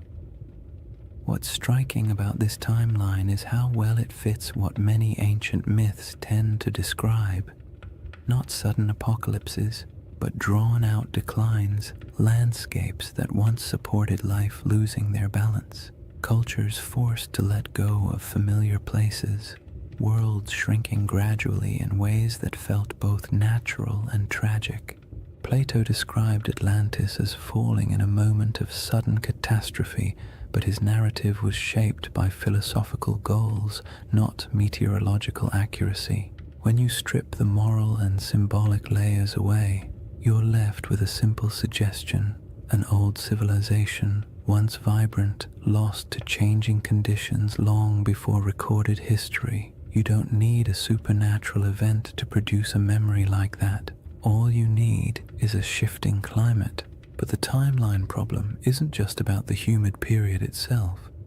It's also about the ancient coastline. During the era Plato places Atlantis, sea levels were dramatically lower. Coastlines extended far beyond their modern boundaries. Large parts of West Africa that are now underwater would have been exposed as dry land. Rivers would have flowed along different paths. Estuaries, marshes, and coastal plains would have existed where the ocean now rests. If someone in the deep past described a coastal landscape, that description would make little sense today unless you knew where the shoreline used to be. This matters because many interpretations of Plato's story assume that his geography reflects the world we see now, when in reality none of the modern coastlines apply. What he described could have been based on something that existed thousands of years before the Sahara dried, in a world with rivers and lakes stretching across land that is now considered lifeless. The Risha structure itself sits inland today, but in an earlier era, with different river networks and different coastlines, it might not have felt nearly as isolated. Human perception of geography is always shaped by local experience. A river can feel like a highway. A lake can feel like a boundary. A plateau can feel like a landmark that divides territories. When climates shift, those familiar markers vanish, but the stories about them can persist long after the landscape has changed beyond recognition. The most compelling part of this timeline overlap isn't the idea that Atlantis maps onto the Sahara, it's the realization that human memory, especially oral tradition, often stretches back further than we assume. Cultures pass down stories of floods, droughts, migrations, and disappearing lands without needing exact dates or written scripts. These stories evolve, take on symbolic meaning, and sometimes become cautionary tales, but the seeds of truth often remain embedded in the narrative.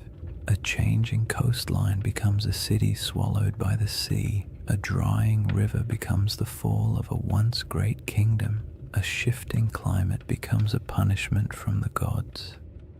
Human imagination attaches meaning to change, especially when change feels larger than individual experience. The Risha structure sits quietly in the middle of this enormous timeline, a geological constant in a world that refused to stay still. Ancient people may have lived near it when the land was green. Their descendants may have moved away when the desert expanded. Their grandchildren may have carried memories of lost lakes or vanished rivers into stories told over fires in distant regions.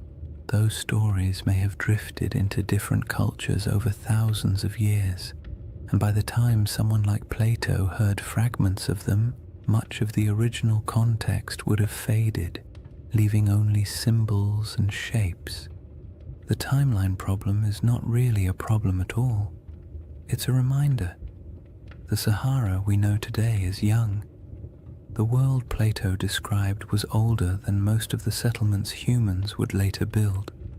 And between those eras, countless stories were lost, reshaped, or retold.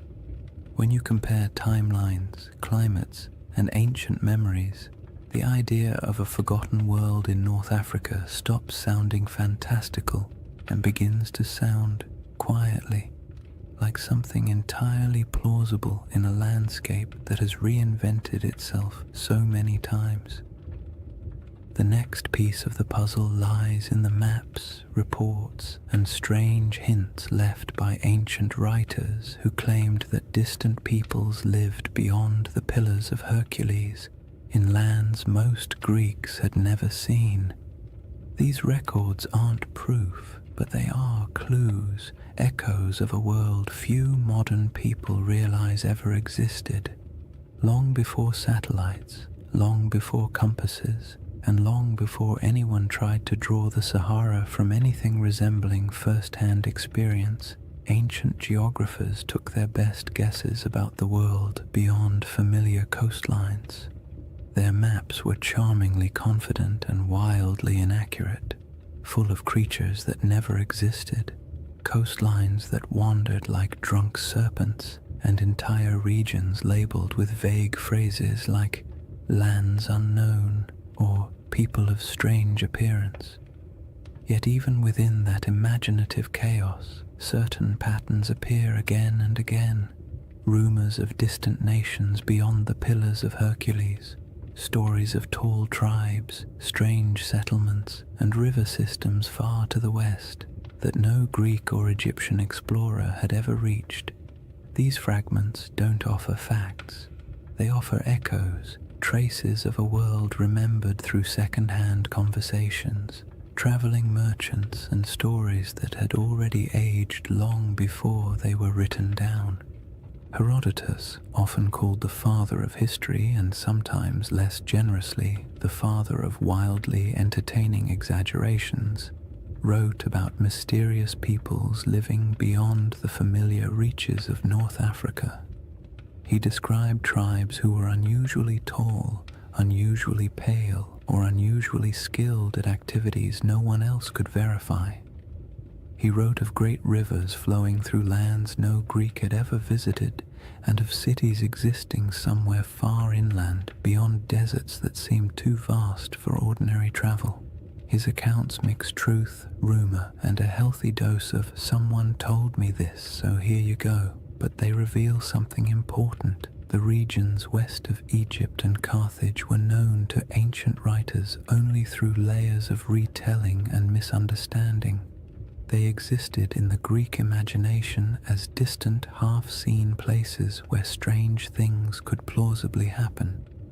Cartographers, centuries later, drew maps that included a massive region labeled as Libya or Ethiopia, words that covered almost everything south and west of the Mediterranean.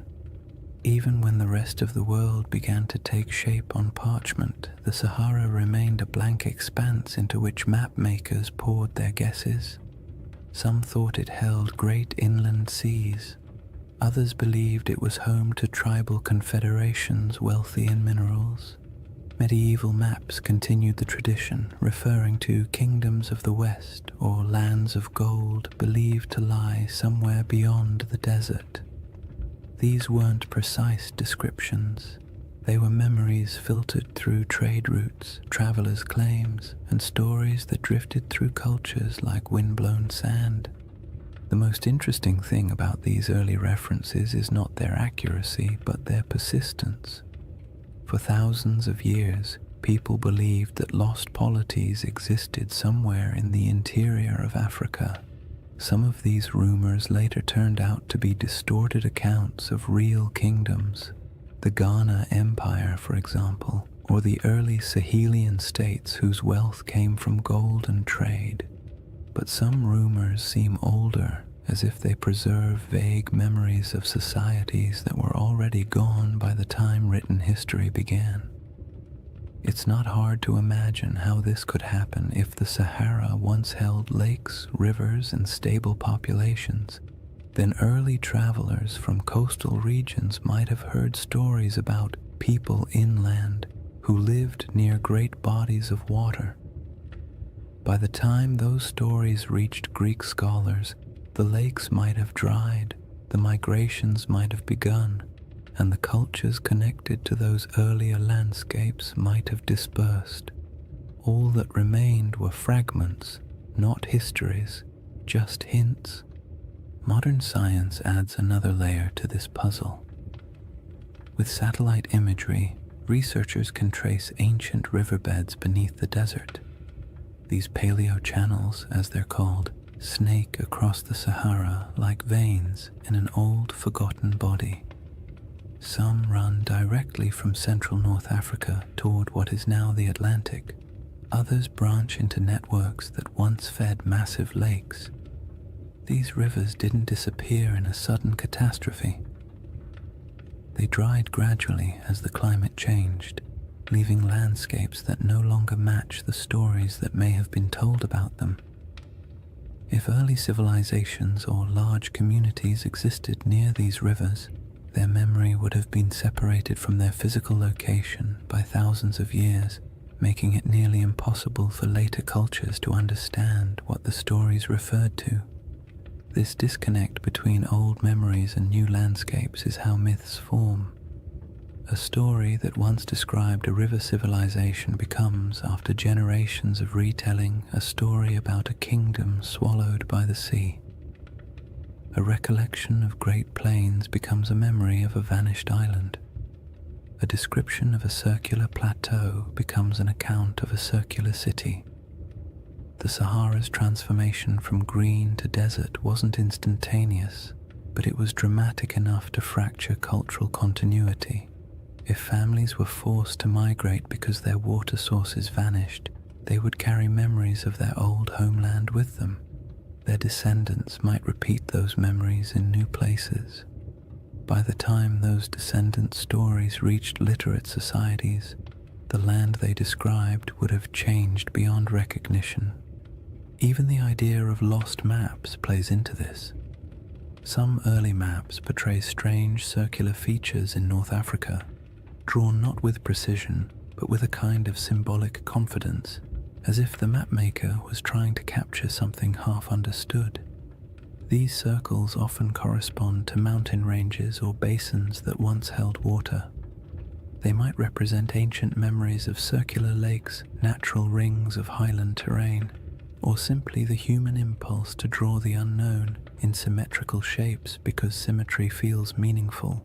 When you compare those old maps to modern satellite images, you occasionally find that their circles line up suspiciously well with real geological features, not perfectly, but enough to make you wonder how much geographic memory survives inside even the roughest ancient drawings. And then there's the broader Mediterranean tradition of referring to lands beyond the West as mysterious, advanced, or somehow older than the civilizations closer to the sea. Phoenician traders, known for their long-range voyages, undoubtedly reached parts of West Africa, but their records are mostly lost. Carthaginian sailors may have traveled even farther, leaving behind legends like those of Hanno the Navigator, who described coastlines that are still debated today. These accounts weren't detailed maps or precise reports. They were impressions, glimpses of coasts, glimpses of rivers, glimpses of interior lands that would later be swallowed by dunes over generations. These impressions morphed. Cultures forgot the context but kept the intrigue. What makes all of this so calming and strangely satisfying is the realization that humans have always tried to map the unknown. Even when they lacked the tools, even when they guessed incorrectly, they kept trying. And in doing so, they sometimes preserved things they couldn't possibly understand. Old coastlines, vanished rivers, or stories from travelers who described worlds that no longer existed. When you approach the Sahara with that perspective, its ancient geography becomes less like a blank desert and more like a palimpsest, a surface written over many times but still carrying traces of the words beneath. The question isn't whether ancient maps show Atlantis or any other legendary city. The question is whether the stories behind those maps contain fragments of real places erased by climate and time. In a world where the Sahara once supported thriving cultures and vast waterways, it's not unreasonable to imagine that memories of those lost communities could drift across centuries, eventually arriving in distorted form on the pages of ancient writers. The final piece of this chapter lies in the moment when all those rivers dried and the green Sahara collapsed into the desert we know now.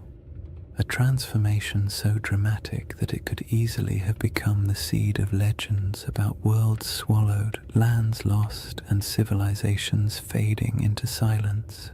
When people imagine worlds disappearing, they usually picture sudden disasters, walls of water, earthquakes splitting the earth, angry gods sweeping civilizations into the sea.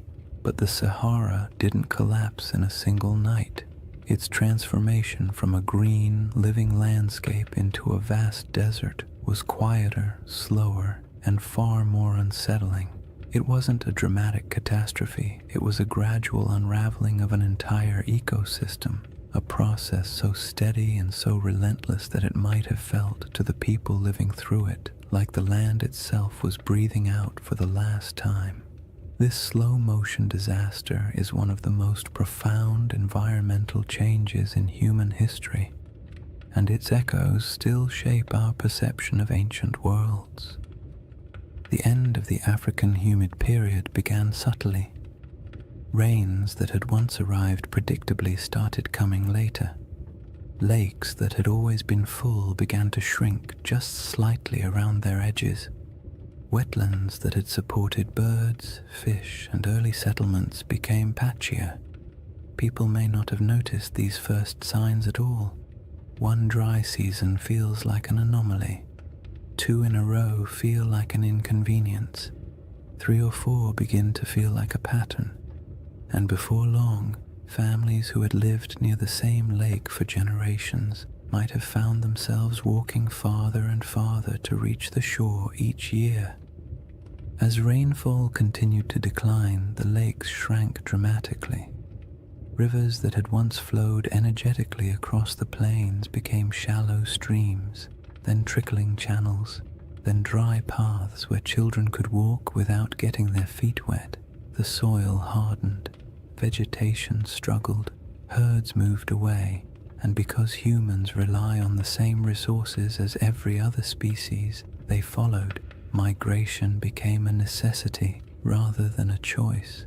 People packed up their belongings, tools, baskets, simple ornaments, memories of what had once been, and set out in search of more reliable water. This wasn't an age of monumental architecture. People didn't leave behind cities where archaeologists could sift through layers of foundations. What they left behind were stories, passed from one generation to the next. Stories of places that had been full of water. Stories of rivers that used to run through valleys now swallowed by dust.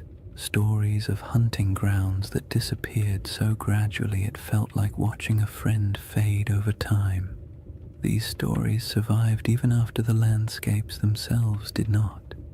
And as families moved farther away, spreading into new regions, the memory of those green lands became a distant echo, reshaped by each retelling. If you could watch the Sahara's drying from a high vantage point, maybe even from the center of the Richard structure itself, the change would look like a slow retreat, lakes pulling inward decade by decade. Shorelines collapsing, riverbeds fracturing into networks of disconnected pools before vanishing entirely, grasslands thinning until the only plants left were the stubborn species adapted to drought. You would see the land lose color, then texture, then sound, until finally all that remained was the wind sweeping grains of sand across empty plains. But there were moments during this drying where the process didn't feel slow at all. When monsoon patterns shifted suddenly, regions that had relied on predictable rainfall could experience dramatic declines in just a few years. A lake that had provided generations of stability might disappear in 2 or 3 long drought cycles. Floods that once rejuvenated riverbanks might stop arriving altogether. These moments would have felt catastrophic to the people experiencing them. They wouldn't have had the language of climate science, but they would have understood that something fundamental had changed in their eyes. The land had turned against them. Such moments of environmental collapse often become the seeds of myths. A lake vanishing can become a story about the gods withdrawing a gift. A flood that never returns can become a story about a cursed people. A migration forced by drought can become a tale of exile. When these stories pass through enough generations, the context blurs and the details shift. What once described a drying valley might eventually become a narrative of a kingdom sinking beneath waves or disappearing overnight. Not because the original event was exaggerated maliciously, but because the environment changed more quickly than human memory could keep up with. As the desert expanded, dunes began to march across the land. Sand doesn't move with purpose, it simply responds to wind, drifting slowly over everything in its path. It fills valleys, it buries old lake beds, it smooths over animal tracks, human footprints, and any fragile structures that once stood nearby. Over centuries, dunes consumed the last evidence of the old Sahara. Rock art survived only where cliffs or caves shielded it. Any settlements built from organic materials vanished entirely. The landscape became clean, empty, and silent, a perfect blank slate for future generations to wonder about. Today, when you look across the Sahara, it's difficult to imagine the world that came before it. The silence is heavy. The land feels ancient in a way that suggests permanence, but permanence is an illusion. The desert is young, geologically speaking. It is still changing, still shifting, still carrying beneath its surface the faint outlines of rivers that once sustained entire populations. And in the midst of this world of sand sits the Rishat structure, a relic of deeper geological time that somehow feels connected to the stories of the people who once lived nearby. If early civilizations or pastoral groups did gather near the Rishat structure in greener times, they would have watched their world collapse gradually. The retreat of the lakes, the shrinking of rivers, the decline of herds, and the encroachment of sand would have felt like losing a home in slow motion. And when those people moved on, their stories went with them. Stories of a place where water once flowed, stories of circular hills or landscapes shaped in ways that felt meaningful. These stories might have evolved into tales of lost worlds, not because anyone invented them out of fantasy, but because the original geographic references vanished. This is what makes the drying of the Sahara such a powerful backdrop for ancient legends. When a land undergoes such a dramatic transformation, memories of the old world become mythic by default. A fertile plain becomes a garden of the gods. A shrinking lake becomes a vanishing kingdom. A circular plateau becomes a city swallowed by disaster. Not because any of these interpretations are literally true, but because the landscape changed so completely that the only way to explain it was through story. By the time later civilizations began writing their records, the Green Sahara had been gone for thousands of years. All that remained were scattered hints, maps with odd symbols, travelers' reports of ancient rivers, and faint memories passed through cultures far from where the original events took place. And all of it sets the stage for the comparisons and questions that would later emerge when people finally saw the Rishat structure from above and began searching for meaning in its perfect rings.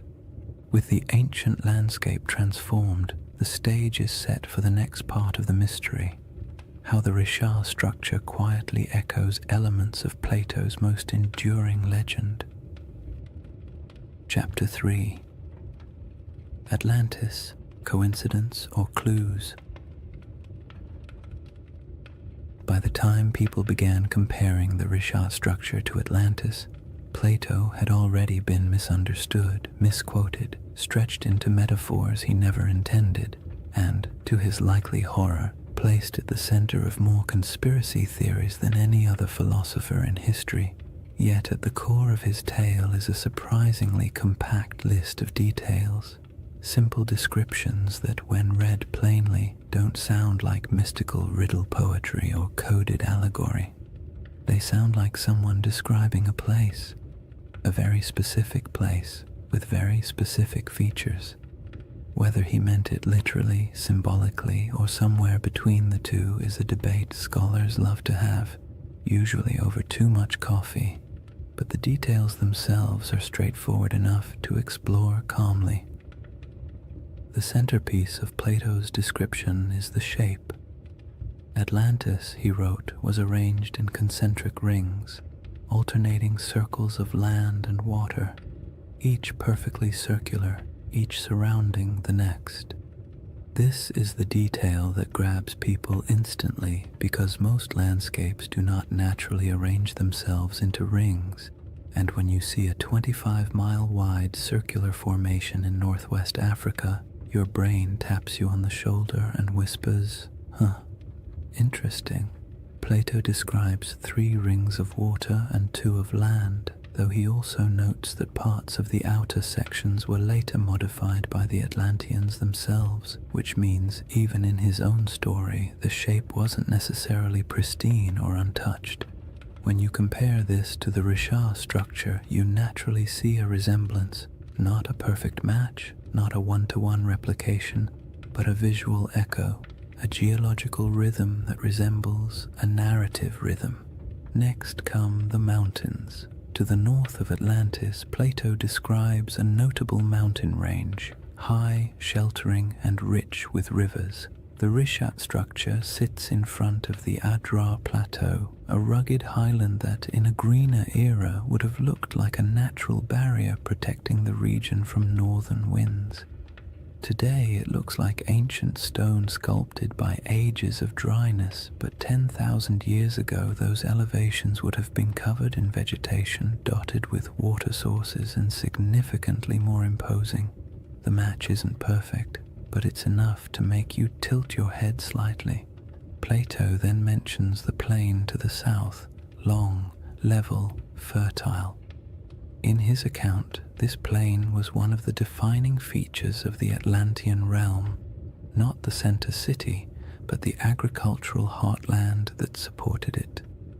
In the modern Sahara, fertile plains feel like a strange fantasy, but during the African humid period, they were very real. Vast stretches of land south of the Richat structure once held grasslands, wetlands, and seasonal rivers. The environment shifted dramatically with each cycle of climate change, but during the greener ages the region could have supported exactly the kind of plains Plato describes. Whether he was referencing this area or somewhere entirely different is impossible to say, but the environmental context overlaps in interesting ways. One of the most striking details Plato gives is about the materials used in Atlantis.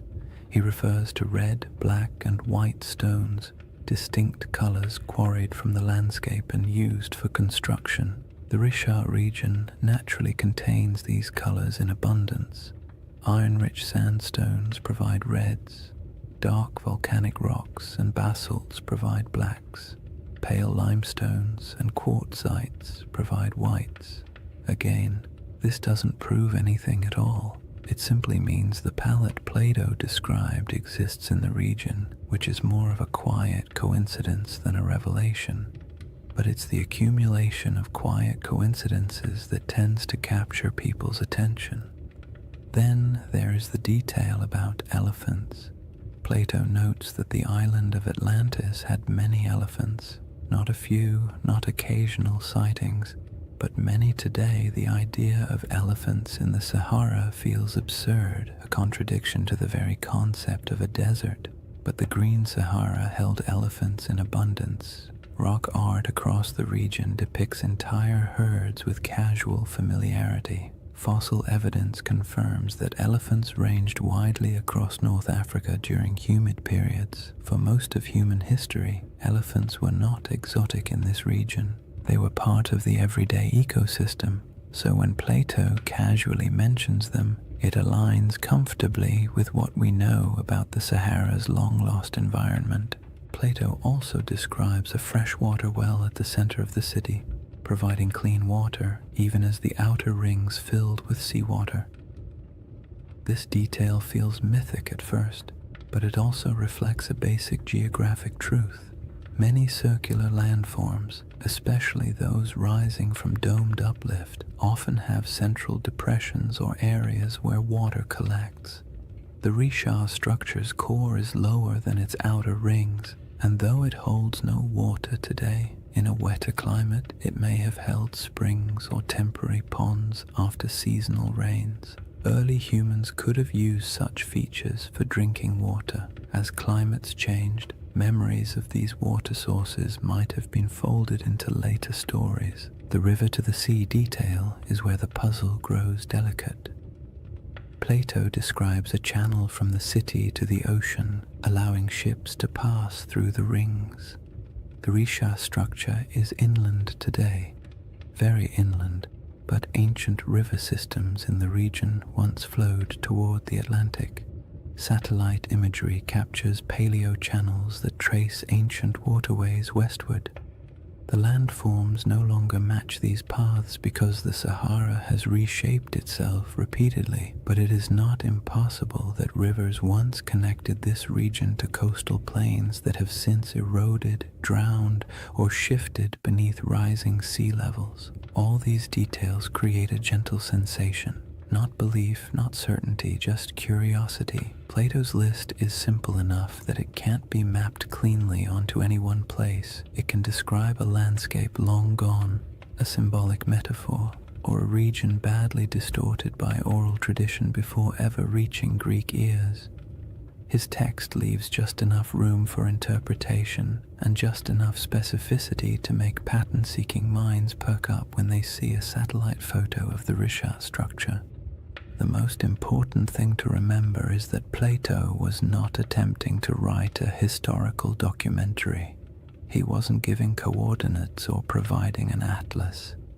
His story was part philosophical argument, part political commentary, and part inherited memory. He may have drawn from older Egyptian traditions or misunderstood travel accounts or combined several cultural memories into one dramatic narrative. But within that narrative lies a pattern: rings, plains, mountains, colors, elephants, rivers that align loosely, gently, and intriguingly with what once existed in parts of North Africa.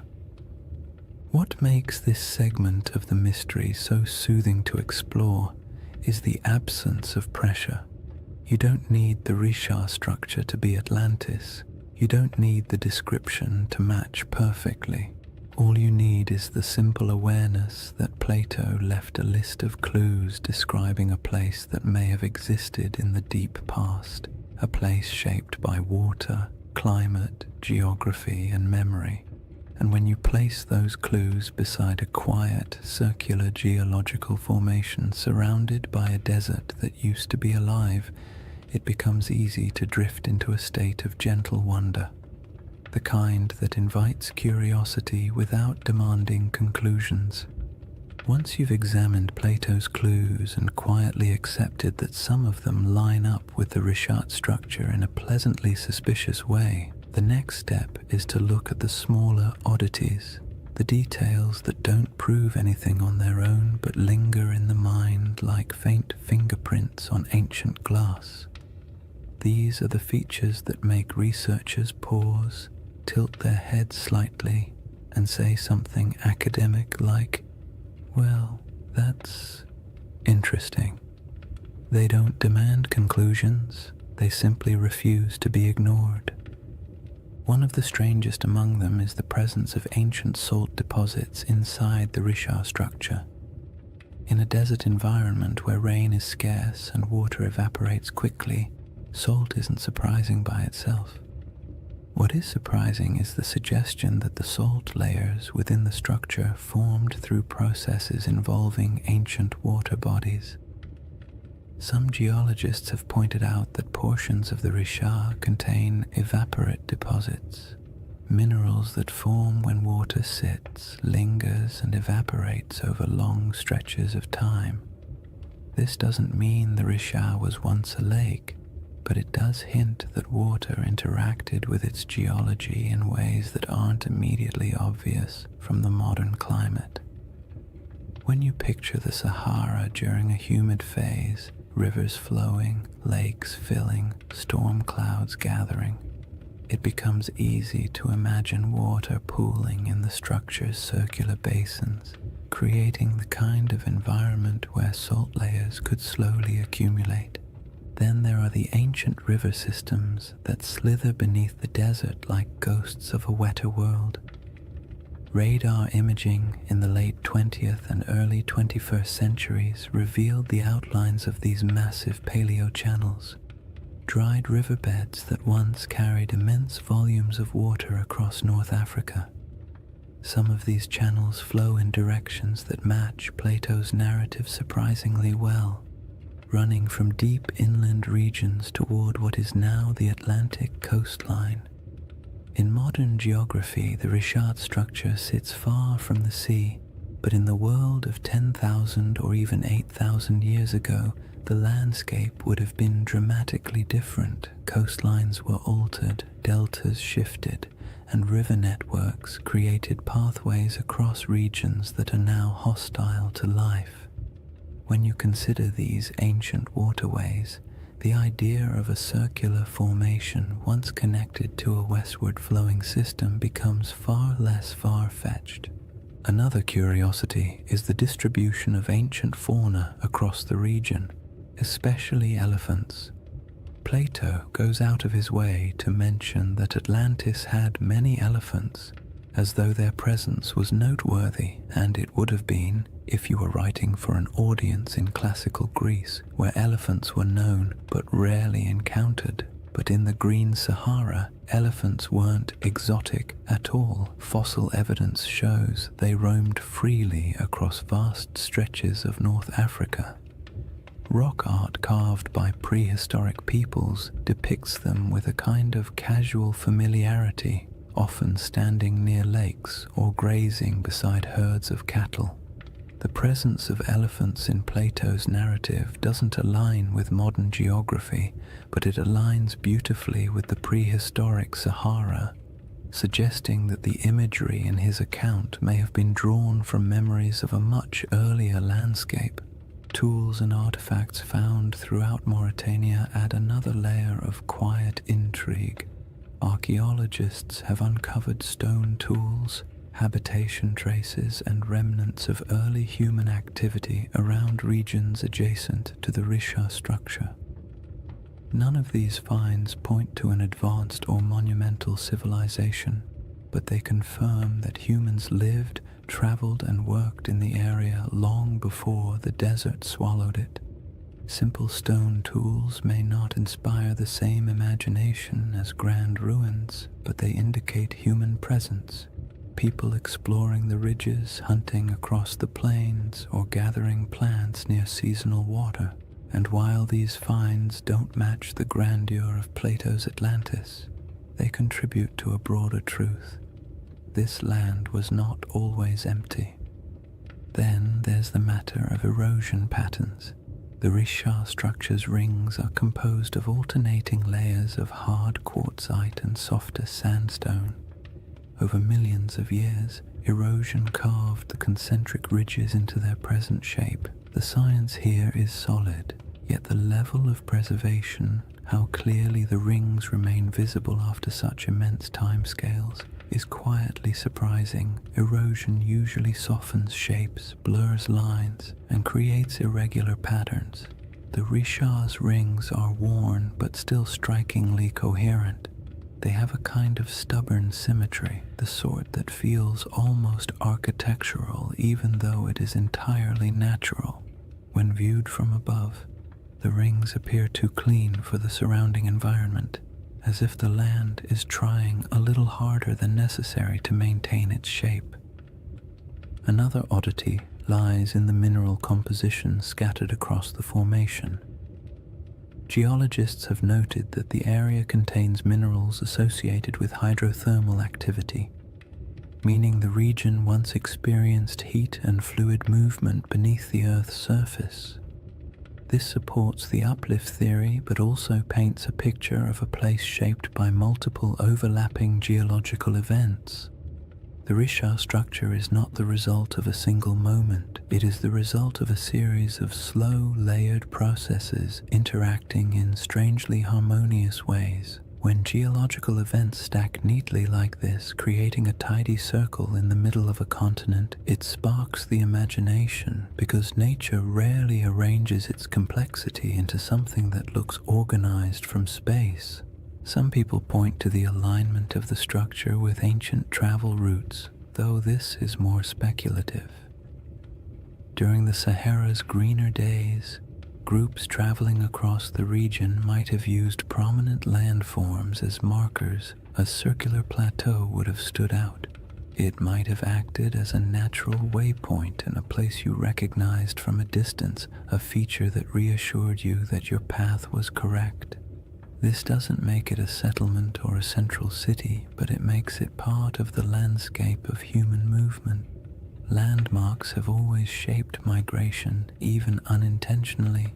Then there's the subtle but persistent fascination researchers have with the interior depressions of the Richat structure. The central basin and inner rings create natural pockets where water might have pooled during rainy seasons. These areas could have provided temporary freshwater sources long before the desert took hold. If early communities ever camped here, the structure might have served as a resting place, a place where the land, by pure coincidence, gathered the elements people needed to survive. None of these oddities amount to direct evidence of Atlantis or any lost civilization. They don't point to architecture, writing, or engineering. They don't claim that the Richat structure is anything more than a geological formation shaped by erosion, uplift, and deep time. But taken together, these small details create a sense of place, a landscape shaped by water, life, and environmental transformation. A place where memories of a greener world might have lingered long after the land grew silent. A place that feels like it carries the whispers of older stories, even if those stories can never be proven. What remains after examining these clues is not certainty, but the soft, contemplative feeling of a mystery that refuses to resolve too neatly. That's the charm of the Richat structure, not that it answers questions, but that it invites you to keep asking them slowly and without urgency, the same way the desert allows time to drift without needing conclusions. After exploring the curious parallels and intriguing coincidences, it's important to settle into the other side of the discussion, the quiet, grounded, scientifically steady side, the side that takes a deep breath, adjusts its glasses metaphorically, and says, "All right, let's not get carried away." Because while the Richat structure is visually compelling and undeniably mysterious in its aesthetic, the case against it being anything remotely like Atlantis is just as strong as the case that makes people wonder in the first place. And acknowledging that doesn't make the mystery less soothing. In fact, it makes it more balanced, more realistic, and more grounded in the rhythm of nature rather than the drama of myth. One of the simplest arguments against the Richat-Atlantis connection is the absence of ruins. No foundations, no walls, no pottery fragments, no structural remnants of any kind. If a major civilization once existed here, even one without monumental stone architecture, we would expect to find some trace of it. People leave things behind: tools, shards, fire pits, bones, carvings, symbolic objects, something. The Sahara is harsh, but not harsh enough to erase every sign of human activity. If a dense population had lived here, small nomadic encampments leave faint traces, farming settlements leave soil signatures, even temporary villages create debris. But inside the Richat structure, archaeological evidence is scarce, scattered, and entirely consistent with occasional prehistoric habitation rather than a populous, organized city. Another clear issue is scale. Plato describes Atlantis as a powerful naval civilization capable of launching fleets, influencing foreign regions, and maintaining a capital city large enough to impress outsiders. This would require infrastructure, labor specialization, long-distance trade, and durable materials. The Green Sahara did support human life, but the evidence we have, stone tools, simple camps, modest cultural artifacts, points to pastoral and hunter-gatherer lifestyles rather than elaborate urban systems. There were no harbors, no shipyards, no canal networks, and certainly no signs of advanced engineering. The gap between the archaeological record and the expectations for a sprawling maritime empire is wide, calm, and fairly conclusive.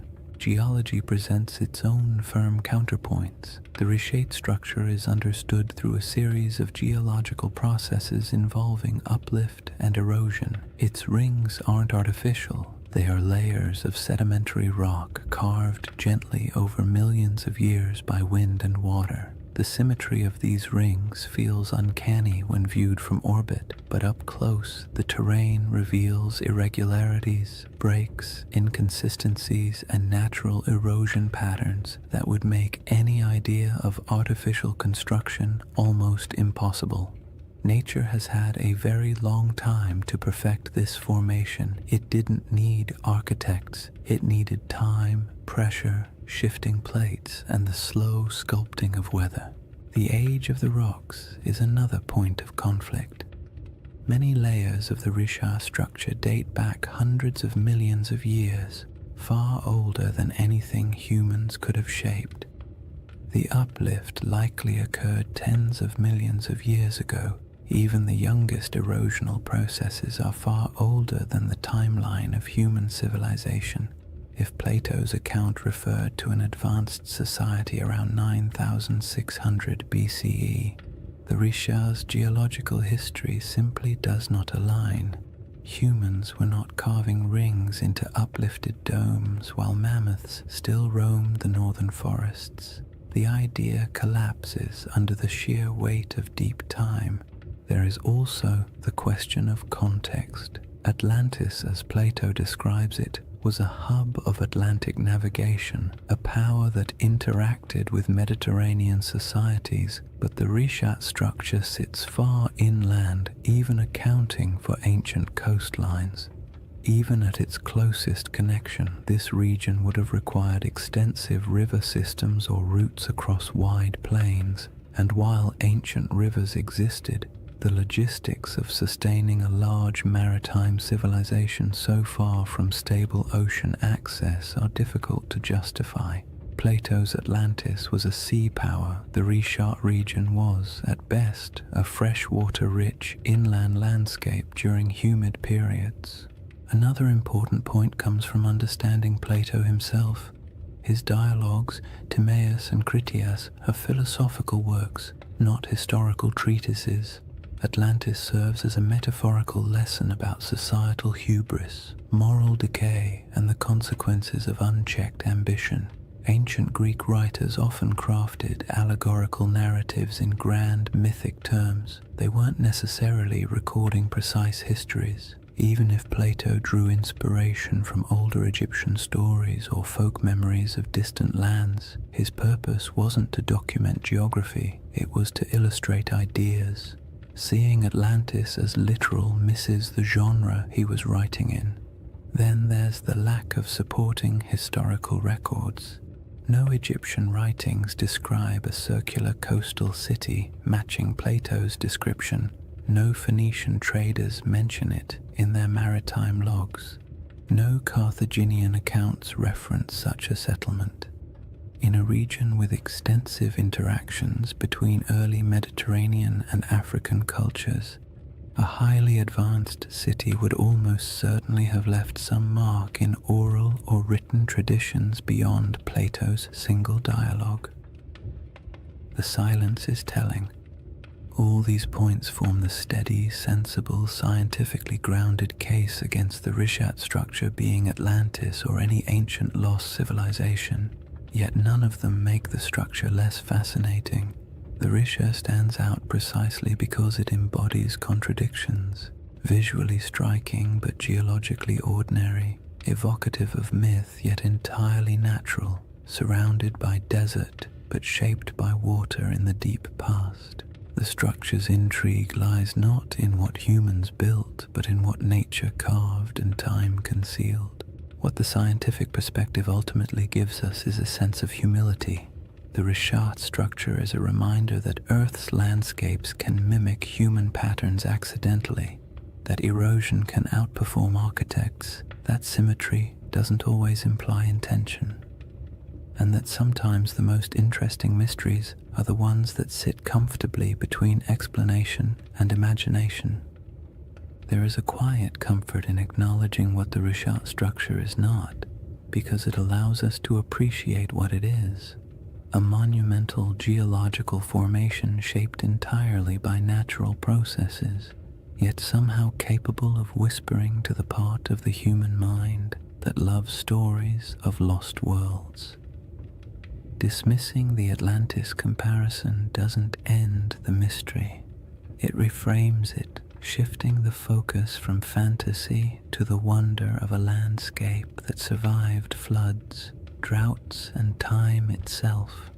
And somewhere between geological certainty and mythic speculation lies a middle path, a gentle possibility that doesn't require lost empires or supernatural disasters, only the simple fact that landscapes change, memories drift, and stories evolve across generations. That quiet middle ground forms the foundation for the next part of this chapter.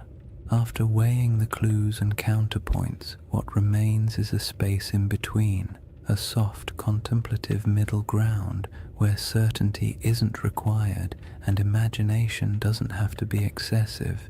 It's the place where most real historical mysteries quietly live, suspended between the cold confidence of science and the gentle allure of myth. The Richat structure fits comfortably there. Not as Atlantis, not as evidence of a forgotten super-civilization, but as something far more grounded and oddly more beautiful, a landscape that carries echoes of memories older than history itself. This middle ground begins with an idea that's far less glamorous than lost empires, but far more plausible. That Plato's account of Atlantis may have been shaped by older stories, older observations, and older memories passed through generations of storytellers, traders, and priests. Not memories of a technologically advanced society, but memories of places that once existed and then disappeared as the world changed. Civilizations don't have to be grand to be worth remembering. A pastoral group displaced by drought can leave behind a story that grows in the telling. A lakeside settlement swallowed by desert winds can become a tale of a city lost. A dramatic shift in climate can be recast as a divine punishment, and long after the physical evidence is gone, the story continues, reshaped a little each time it's spoken aloud. If you imagine early North African cultures watching their world change, watching lakes shrink, herds migrate, familiar routes vanish beneath encroaching sand, it's easy to understand how memories of those landscapes could eventually transform into myths about lost worlds. The Sahara didn't disappear overnight, but it disappeared quickly enough in human terms that it would have felt, to those who lived through it, like watching a homeland dissolve. People don't forget something like that. They carry it into new regions, tell it to their children, bury it in rituals and cautionary tales, and as those stories move from one culture to another, details shift, embellishments form, and simple memories become larger narratives. When Plato eventually recorded the Atlantis story, he may have been receiving not a literal historical account, but a story already many generations old. A story so old, in fact, that the geography behind it had changed completely since the original events. That is the gentle possibility that keeps the Richat conversation alive. Not that it was Atlantis, but that it resembles the type of place that could have inspired memories strong enough to survive climate shifts, migrations, and cultural reinterpretation. In this middle ground, the Richat structure becomes less a candidate for Atlantis and more a symbol for the forgotten worlds that once existed during the Sahara's green phases. The circular shape isn't a blueprint, it's a coincidence that resembles human descriptions of circular settlements or lake systems. The environment around it, once fertile, later desolate, fits the rhythm of myths describing lands that flourished and then vanished, and the geological strangeness of the formation makes it the type of place human imagination gravitates toward, even without evidence of ancient cities or monumental architecture. This perspective is calm and grounding. It acknowledges that the Richat structure is geological, not architectural. It embraces the idea that natural formations can inspire awe without requiring supernatural explanations, and it allows space for the possibility that human stories, especially the very old ones, often preserve impressions of landscapes altered or erased by time. In this view, Atlantis isn't a lost city waiting to be excavated. It's a cultural memory of a world transformed. The middle ground also makes room for one of the most fascinating aspects of human storytelling, our tendency to merge different memories into single narratives. Imagine an Egyptian priest hearing tales from travelers who claim their ancestors once lived in a land where water flowed through concentric valleys. Imagine those memories mixing with other stories of disappearing lakes, ancient floods, or regions swallowed by drought. Imagine Plato hearing a version of that tale centuries later, filtered through generations of reinterpretation. By the time he wrote it down, the story would have been a blend, part geography, part metaphor, part nostalgia for a world the teller never saw. This blending of truth and tale is not deception. It's how oral traditions work. Details shift, landscapes become symbols, natural disasters become moral lessons. A story meant to explain why the world changed becomes a story explaining why people must be humble. Even today, we do this without realizing it. We condense complex events into simple narratives because simple narratives are easier to remember, easier to teach, and easier to carry into the future. In the calm light of this middle ground, the Richat structure serves as a gentle reminder that landscapes shape stories just as stories shape our perception of landscapes. The structure's rings might have meant nothing to the people who walked across it thousands of years ago, but to someone hearing a distorted account of those landscapes generations later, the image of a circular landform might have blossomed into something mythic, not because the Richat structure was Atlantis, but because it felt like the kind of place myths grow from, strange, memorable, and entirely out of step with its surroundings. The temptation of this middle path lies in its openness. You don't have to believe the Richat structure hides ruins. You don't have to assume ancient people built concentric canals. You don't even have to decide whether Atlantis existed as a literal place. You simply accept that the ancient world was filled with environments now gone, and that stories from those environments survived in forms we barely recognize. The Richat structure becomes one of many possible inspirations, not the answer, but an echo. There's something soothing about mysteries that don't demand solutions. They allow your mind to drift without needing to arrive anywhere specific. The Richat structure isn't a riddle asking to be solved. It's an invitation to explore deeper layers of time, to imagine landscapes that no longer exist, and to appreciate how human memory stretches across millennia. It reminds us that myths often begin with something real, not a lost empire necessarily, but a lost environment, a lost way of life, or a lost understanding of the land. And that leads us gently into the final chapter of this journey, a shift away from evidence and counter-evidence, and toward the quiet, cosmic perspective that emerges when you consider how long the Richat structure has watched the desert around it rise, fall, and change.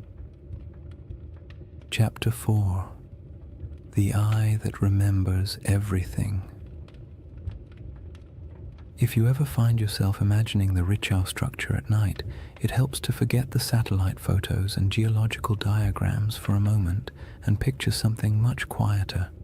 A place far from modern roads, far from city lights, far from anything that interrupts the soft rhythm of the desert after sunset.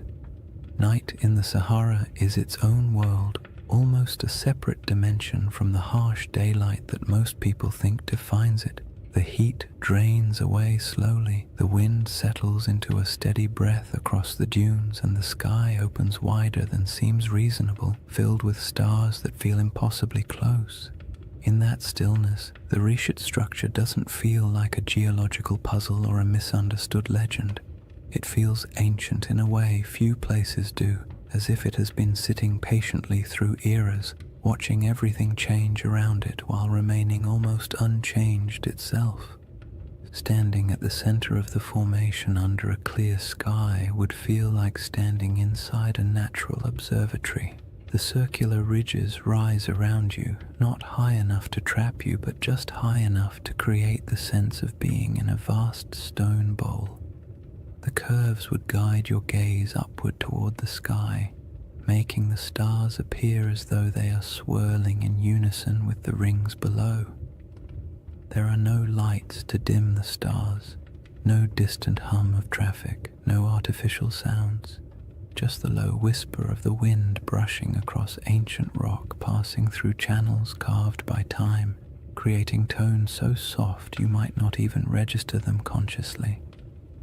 In that kind of quiet, the desert feels alive, not in a dramatic or mystical way, but in the subtle way landscapes breathe through temperature shifts, airflow, and tens of thousands of years of stillness. The moonlight transforms the Risha structure even further. The pale light pools in the lower depressions and glides across the ridges, revealing the circular symmetry that can be hard to see when you're standing on the ground during the day. At night, those rings shine faintly, almost glowing in places where quartzite catches the moon's reflection. The effect is soothing, not eerie, the kind of sight that makes you exhale slowly, not look over your shoulder. The desert has always been a place where time feels soft and stretched, and inside the Rishat at night, that feeling only deepens, as if the land is gently reminding you that it has existed far longer than any human story about it. There is something comforting about how little the Risha structure demands. It doesn't insist on meaning. It doesn't ask to be interpreted. It simply sits, weathered and patient, while the sky above it cycles through constellations that ancient people once used to navigate across greener lands. Thousands of years ago, when the Sahara was still alive with lakes and grasslands, early humans would have looked up at the same stars, using them to track seasons, migrations, and time. They may have passed near the Rishat without knowing its shape, but they would have walked under this same sky, feeling the same cool air after sunset, listening to similar breezes skimming across the land. In that sense, the desert night turns the Risha structure into a bridge between eras, not because anything connects them physically, but because the sky has remained one of the few constants across the entire sweep of human history. If you were to sit on one of the ridges and look out into the darkness, you would see nothing but the silhouettes of dunes shifting gently in the moonlight. The horizon softens at night, blending sky and sand into a single muted line. It's the kind of scene that encourages introspection, not analysis. You don't wonder who built the structure or whether it held palaces or temples. You simply feel the weight of time, not as something heavy or intimidating, but as something vast and calming. The world has changed so many times, and the Risha has been here through all of it, absorbing the silence, weathering the storms, and watching the land around it transform. The desert's silence isn't empty. It holds layers of memory, not the kind you can excavate with tools, but the kind that lingers in atmosphere. The silence feels old, as if it carries a faint awareness of the worlds that once existed here. Lakes reflecting starlight, animals moving across grasslands, families gathering near fires that burned in a landscape now gone. The nighttime air feels thick with that invisible history, yet it doesn't demand your attention. It simply exists, like a soft background hum. The stars above the Rishat structure appear especially dense because of the region's extreme remoteness. The Milky Way stretches overhead like a pale river of light, echoing the rivers that once flowed across the Sahara during its humid phases. The longer you look, the more constellations seem to reveal themselves, and the more the structure on the ground feels connected to the cosmos above. The rings of the Rishat mirror the vast circular patterns in the sky, the arcs of the galaxy, the curvature of the horizon, the slow rotation of the Earth itself. It creates a sense of gentle symmetry between Earth and sky, a reminder that humans have always found meaning in patterns even when those patterns were accidental. It's easy to understand why people feel drawn to connect this ancient formation with legends. Standing inside the Risha at night could make anyone feel the urge to tell a story, not a sensational one, but a quiet one about the persistence of the land, the fragility of memory, and the way nature sometimes creates shapes that feel like symbols. In the soft glow of the moon, the structure doesn't look artificial, but it does look intentional in a way only nature at its most patient can achieve. What makes the Risha structure so soothing at night is the way it absorbs human curiosity without answering it. You can wonder about its origins, its place in mythology, its connection to past climates, or whether ancient people ever felt a hint of awe when passing near it. But the structure offers nothing back except the gentle assurance that it will still be here long after our questions fade into silence. In that sense, it becomes a reminder not of lost civilizations, but of time's quiet endurance, the slow, steady processes that shape the Earth far beyond human timelines. And as the night grows deeper and the air cools further, the Rishat structure settles into complete stillness, becoming not a mystery to solve, but a place to simply exist for a moment, to rest, to breathe, and to absorb the sense of calm that comes from standing in a landscape that has survived every climate, every story, and every shift the world has thrown at it.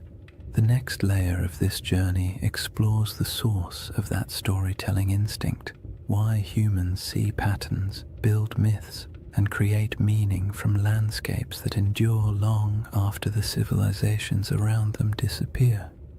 If you sit long enough inside the Risha structure, not literally of course, but in your mind, quietly imagining the desert night and the slow movement of stars overhead, you eventually drift into a very human question. Why do we tell stories about places like this? Why do certain landscapes, certain formations, certain patterns pull at the imagination more strongly than others? We don't look at an ordinary hill and assume it holds ancient secrets. We don't stare at a random cluster of rocks and start crafting mythologies, yet give us a perfect circle in the middle of a desert, or a mountain shaped like a face, or a forest that feels too symmetrical to be an accident, and our brains immediately begin weaving meaning into the shapes. It isn't irrational, it's instinctive. A deep part of how humans make sense of the world, especially the parts of it that feel older than our ability to explain them. That instinct begins with something simple: pattern recognition. Humans are exceptional at spotting patterns even when those patterns don't exist. It's a survival trait. Recognizing the difference between a harmless shadow and a predator hiding in the bushes was once a matter of life and death. Over time, That instinct expanded into art, religion, storytelling, and all the imaginative ways we try to connect the dots between what we see and what we feel. When early people saw the rings of the Rishat structure, perhaps not from the ground but from the gradual rise of surrounding terrain, they might have sensed an unusual regularity in its shape. Maybe not enough to interpret it as a city or a monument, but enough to remember it, enough to describe it, enough to make it feel distinct from the ordinary landscapes around it. The human imagination thrives on places that feel just slightly out of place. The Risha structure does exactly that. It's too round, too wide, too neatly layered to blend in with the rugged desert. It doesn't look artificial, but it doesn't look random either. It occupies a liminal space, natural but strangely intentional in appearance, and when a landscape hovers in that space, the imagination naturally steps in to fill the gaps. People project stories onto it not to deceive anyone, but because stories help us understand what feels beyond understanding. Storytelling is how humans anchor themselves in time, how they transform landscapes into memories, and how they preserve experiences that might otherwise vanish. This is why even the calmest, most scientific minds sometimes drift into gentle speculation when they look at places like the Rishat, not because they truly believe in lost empires hiding under millions of years of erosion, but because landscapes with unusual beauty evoke a sense of quiet wonder, and wonder is a fertile ground for stories. You don't need to imagine Atlantis rising and falling. You only need to imagine how it felt for early communities to live in a Sahara full of lakes and wildlife, passing by a strange circular plateau that looked different each season. Maybe it was a landmark, maybe it was a gathering point, maybe it meant nothing at all, but it would have stood out, and anything that stands out tends to gather stories. Humans also tell stories because the natural world isn't always generous with explanations. For most of history, people didn't have geology textbooks or climate models. They had observations, intuition, and oral traditions. When a river dried, they created a story. When a mountain erupted, they created a story. When the stars shifted seasonally, they created stories to explain their patterns. Over generations, these stories evolved, blending details from nature with the emotional tone of the people describing them. A drought wasn't just an environmental event, it became a moral narrative of balance lost and regained. A vanished lake wasn't just climate change, it became a tale of a great flood or a divine warning or a forgotten world swallowed by forces beyond human control. It isn't surprising that the Rishat structure, surrounded by a desert shaped by one of the most dramatic climate transformations in human prehistory, inspires curiosity bordering on myth. Long before Plato wrote about Atlantis, people across the Sahara would have witnessed environmental shifts so profound they could barely describe them. Shrinking lakes, migrating animals, the slow invasion of sand, these experiences leave emotional impressions. A landscape that once supported entire populations can fade into silence within a few generations, and when that happens, the stories that form afterward are rarely literal accounts. They become metaphors for loss, change, and the fragility of human presence. The act of storytelling also brings comfort. It creates order in places where nature seems chaotic. It offers meaning in events that feel senseless, and it allows cultures to pass knowledge from one generation to the next. A story about a lost world isn't just entertainment. It's a way of saying, something important happened here, don't forget it. Those stories can stretch across thousands of years, even if the exact details blur.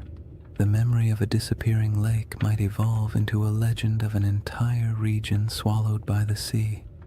The recollection of an unusually shaped landform might become a story about circular cities or divine architecture.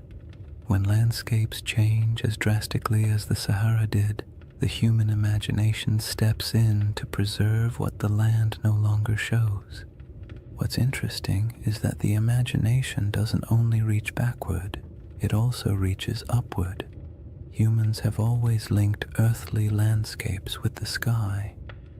The circular shape of the Risha structure mirrors patterns in the heavens, orbits, celestial spheres, the arc of the Milky Way. Ancient cultures often looked at the sky and the earth as mirrors of one another. If something looked meaningful on the ground, they assumed a celestial connection. If something appeared in the stars, they looked for its reflection in the landscape. This tendency isn't mystical, it's psychological. It creates symmetry between the known and the unknown, allowing people to navigate a confusing world through harmony rather than randomness. The Risha structure invites that kind of thinking. At night, when the stars swirl overhead and the rings below form a gentle spiral of shadow and light, it becomes easy to understand how the human imagination might link the two, not through elaborate theories, but through quiet intuition, through the simple feeling that a place shaped in circles must hold a story shaped in circles, through the awareness that landscapes sometimes look like symbols even when they are not, through the natural desire to connect the visible world with the invisible past. In the end, the human imagination isn't a flaw in our understanding of places like the Risha structure. It's a companion. It allows us to explore possibilities without insisting on answers. It lets us appreciate mysteries without demanding they be solved. And it reminds us that even when we know the scientific explanation for a geological formation, we can still feel wonder, still be moved by the beauty of its shape, and still tell stories about what it might have meant to the people who walked through a greener Sahara thousands of years ago. That instinct to remember, to reinterpret, to imagine, leads naturally into the next part of this journey, the way deserts protect, preserve, and occasionally conceal pieces of worlds that no longer exist, leaving behind not cities but quiet geological breadcrumbs for the patient observer. When people think of the desert, they often imagine it as a place that erases everything. Wind sweeping across dunes, sand swallowing anything left on the surface, time grinding all traces of the past into dust. And while parts of that are true, the desert is far more complicated. It destroys, yes, but it also preserves in ways wetter climates never can. Humidity decays wood, softens clay, and corrodes metal. Rain washes away structures and scatters artifacts. Plants reclaim abandoned land quickly, burying the past in roots and soil, but the desert is patient. Dry air keeps things intact. Sand buries but also protects. Stone carvings last almost forever when nothing grows to break them apart. If anything, the Sahara is one of the most powerful memory keepers on Earth, even if it rarely gives up those memories easily. The Rishat structure sits in the middle of this vast archive, not an archive of books or ruins or treasure, but an archive of landscapes. The rings themselves are a geological timeline. Each layer tells a story about a different era of Earth's crust. The minerals inside them remember volcanic activity, erosion patterns, shifts in ancient climates, and surrounding the structure, scattered across the Sahara, lie faint traces of worlds that came and went before the desert took over. Fossils of fish that once swam in freshwater lakes, shells from ancient inland seas, bones of hippos, giraffes, elephants, and antelope that lived in grasslands where nothing but dunes now remain. These remnants are quiet, fragile, and astonishingly well preserved because the desert has held them still for millennia. Even more delicate objects survive in surprising numbers. Stone tools left behind by early humans who walked across plains now buried under dunes, arrowheads, blades, grinding stones, small carvings. They're scattered, not concentrated, evidence of lives lived lightly on the land, following herds, collecting plants, moving when the seasons demanded it. None of these objects tell a story of a centralized city or a monumental culture, but they do tell the story of human persistence in a world that was constantly shifting around them. These tools have edges still sharp enough to cut. They were shaped by hands that lived in a climate we can barely imagine today, and the desert, indifferent to time, simply kept them. Then there are the rivers, or rather, the ghosts of rivers. Radar imaging reveals dozens of ancient channels beneath the Sahara's surface, some stretching hundreds of miles. These channels are not small trickles, but massive pathways carved by powerful flows of water.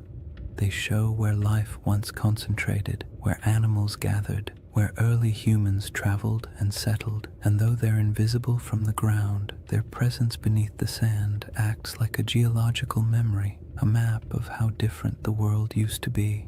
Long after lakes vanished and grasslands withered, the shapes of these channels remained, buried but intact. The desert also preserves what might be called emotional landscapes, the subtle, atmospheric memory of places people once inhabited.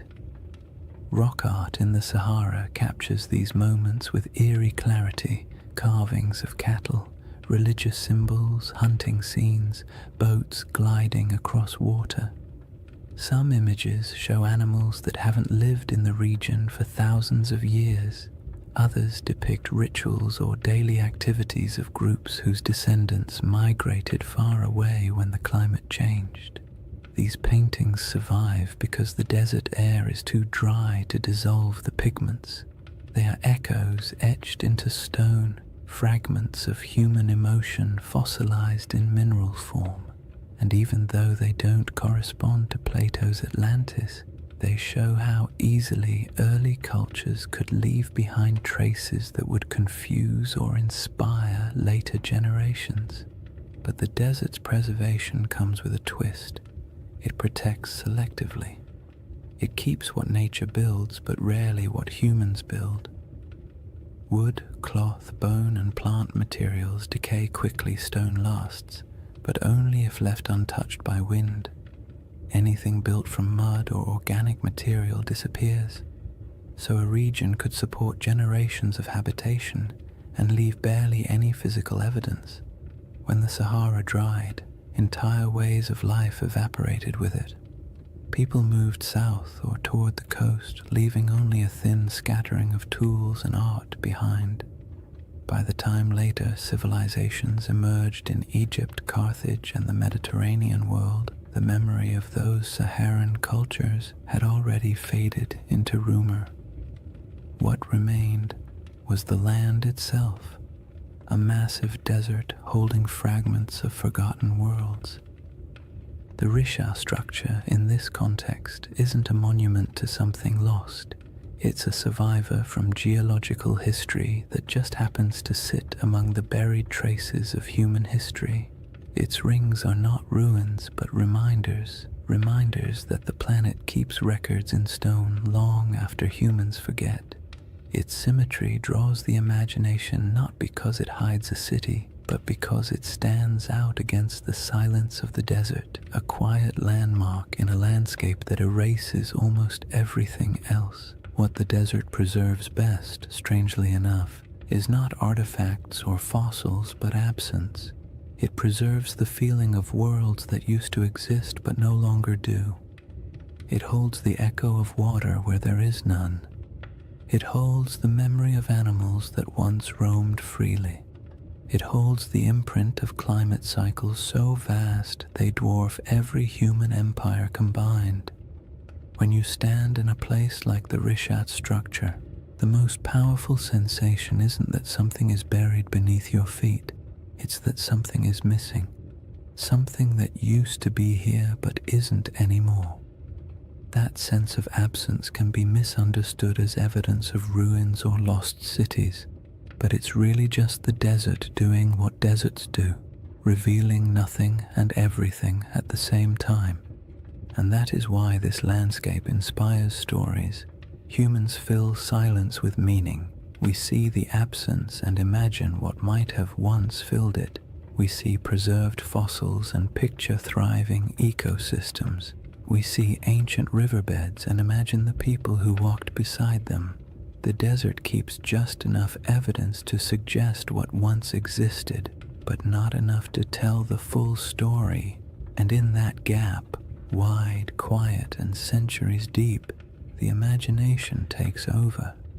This brings us to the final movement of this journey, a gentle widening of perspective, a step back from geology and fossils and myths, and into the broader cosmic calm that emerges when you stand in the middle of a desert night and realize just how ancient, patient, and enduring the earth truly is. When you step back from all the theories, the geology, the ancient climates, and the quiet wonders preserved by the desert, the Risha structure becomes something simpler. Not a riddle demanding an answer, but a reminder of how small we are against the scale of time. Standing in the middle of its rings, especially under the night sky, you can feel the weight of millions of years pressing gently around you, not in a frightening way, but in a calming, grounding way, the kind that makes your breath slow down without you meaning to, as if the land itself is inviting you to let go of the need for certainty. Because the truth is, the Rishat structure doesn't care what we believe about it. It existed long before humans tried to make sense of it, and it will exist long after our stories fade. The desert has watched entire civilizations rise and fall at its edges, while the eye of Africa simply remained what it always was, a geological formation shaped by pressures, erosion, and deep time. And yet, for something so indifferent, it has a remarkable ability to hold our attention, to stir our imagination, to make us lean forward and whisper, "What if?" That what if doesn't need to be answered. It's enough that the question exists. It's enough that something in a quiet corner of the Sahara can evoke wonder in people who will never stand beside it. We don't need Atlantis for the Risha to matter. We don't need a lost empire or buried ruins. The formation is compelling precisely because it sits on the edge of the known and the unknown, part science, part mystery, part myth, part memory. It invites you to be curious without demanding conclusions, and that is its most soothing quality. If you imagine the Risha at its quietest moment, perhaps just before dawn, when the stars begin to fade but the sun hasn't yet lifted over the dunes, the entire landscape feels suspended. The air is cool, still carrying the desert's nighttime clarity. The sky brightens slowly, revealing the faint outlines of the rings around you. The first light washes over the ridges, turning the stone soft shades of blue and gold. In this moment, it feels as though the structure is waking up, though of course it never sleeps. It simply cycles through light and darkness, warmth and cold, day after day, century after century, long after humanity stopped paying attention, and that quiet persistence is part of its allure. The Rishat structure doesn't ask for interpretation because it doesn't need us. It exists comfortably beyond our stories. We are the ones who project meaning onto it, who draw parallels, who search for patterns, and there's nothing wrong with that. Humans make meaning because it helps us navigate a world that rarely explains itself. But when you're standing in front of something so ancient, so vast, and so unaffected by our questions, the impulse to interpret eventually softens. You start to accept the landscape the way you accept the night sky, beautiful, mysterious, complete without needing answers. This is why the final feeling the Risha structure gives isn't excitement or fear or even curiosity. It's perspective, the kind of perspective that makes you realize how temporary human history is compared to geological time. Civilizations rise, cities flourish, myths form, and then everything fades. But the land remains. The Sahara has been green, then brown, then green again, then sand, then grass, then dunes. The world shifts constantly, but overspans so long that it's easy to forget. Human history is only a blink in the Earth's memory. When you imagine the Eye of Africa remembering, it's not literal, of course. Rock doesn't hold memories the way we do, but landscapes preserve patterns, scars, layers, and echoes of what came before. The Risha structure remembers not through intention, but through endurance, through the way its rings hold the imprint of ancient forces, through the way it witnessed the Sahara's transformation without changing its own essential shape, through the way it stands in the middle of emptiness, still holding the quiet dignity of something older than our oldest stories. And as you let that perspective sink in, the idea of Atlantis becomes less about a place and more about a feeling that somewhere, sometime, a world existed that is now gone, a feeling that memory outlasts evidence, a feeling that not everything that disappears is lost forever. Some things simply fade into new forms, new landscapes, new interpretations. The Risha structure doesn't solve the Atlantis mystery, but it offers a gentle space where that mystery can rest, unpressured and unbothered. In the end, the most peaceful thought of all is this: maybe Atlantis was real, maybe it wasn't. Maybe it was a memory of a greener Sahara. Maybe it was an echo of rivers and lakes that vanished before history began. Or maybe it was just a story, a beautifully structured story passed down through generations. But somewhere out there in the quiet heart of the desert, the Eye of Africa is still watching. Not searching, not revealing, just watching. Watching the night sky turn. Watching the dunes shift. Watching time pass with the patience only the earth itself can hold. And there is something profoundly comforting about that. To know that long after questions fade and theories shift and stories evolve, the land remains silent, enduring, timeless. A slow, cosmic heartbeat in the middle of the Sahara, inviting you to breathe a little slower, to let your thoughts drift, and to fall gently into rest. If you've made it this far, awake, half asleep, or somewhere in that gentle in-between space where thoughts drift like sand across a desert floor, then you've journeyed through one of Earth's quietest mysteries. And maybe that's the real beauty of the Risha structure. Not that it holds answers, but that it encourages the kind of patient wondering that modern life rarely gives us time for. In a world full of noise, urgency, and constant stimulation, the Eye of Africa offers the opposite: silence, space, perspective, a slow reminder that the planet moves at a pace far older and far calmer than anything we build on its surface. When you think back to what we've explored, the green Sahara that once flourished with lakes and herds, the ancient river systems buried beneath dunes, the rock art carved by hands that lived in a world we can barely imagine, the geological forces that sculpted the Risha's rings millions of years before humans ever walked near them, it becomes clear that the story of this place isn't about a lost civilization. It's about a lost landscape, a world that once existed, quietly thrived, and then vanished not because of catastrophe, but because Earth itself shifted into a new rhythm. The Rishat structure is a witness to all of it, a memory in stone shaped not by human intention but by natural processes that unfold over spans of time far beyond our comprehension. And even though the Atlantis comparison has become part of its identity, the truth is you don't need a legend to appreciate this formation. You don't need Plato or myths of rings and cities or theories about ancient mariners.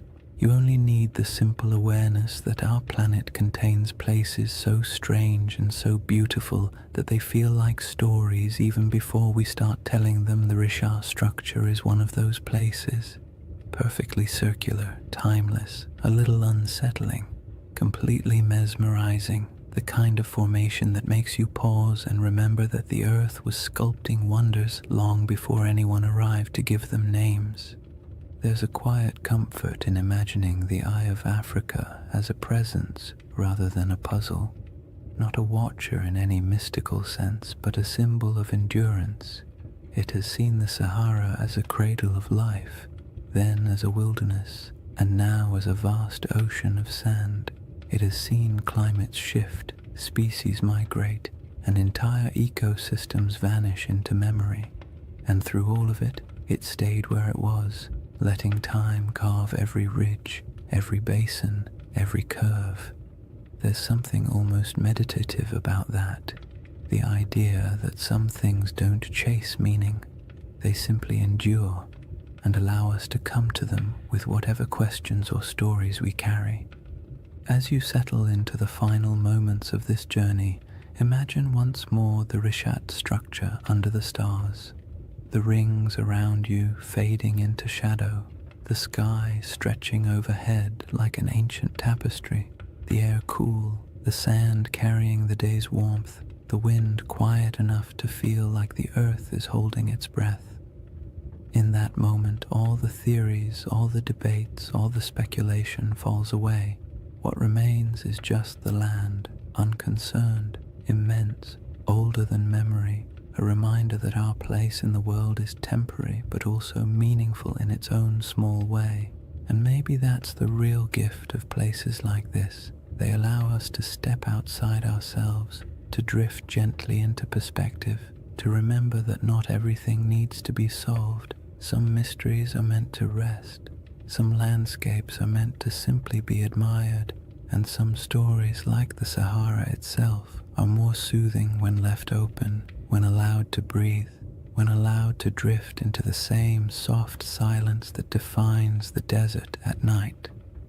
So as you drift towards sleep or into a deeper state of calm, let the Rishat structure fade into that quiet space behind your thoughts. Let the rings dissolve into darkness, the stars soften overhead, and the desert wind carry away whatever tension you brought with you. The earth has been here a long time, and it will be here long after the worries of today have faded. You are small compared to the scale of geological time, but that smallness is not a burden.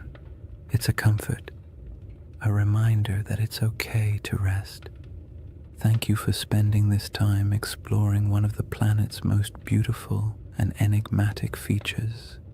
If you enjoyed this journey and you'd like to drift through more forgotten landscapes and ancient mysteries crafted to help you unwind, consider liking the video and subscribing to the channel. It truly helps, and it means a lot. And before you fall asleep fully, let me know in the comments where you're watching from and what time it is for you. I love seeing the entire world gathered in one quiet, shared moment. For now, take one last breath. Let it go slowly, and let the desert night close around you. The Eye of Africa will keep its silent watch. You only need to rest.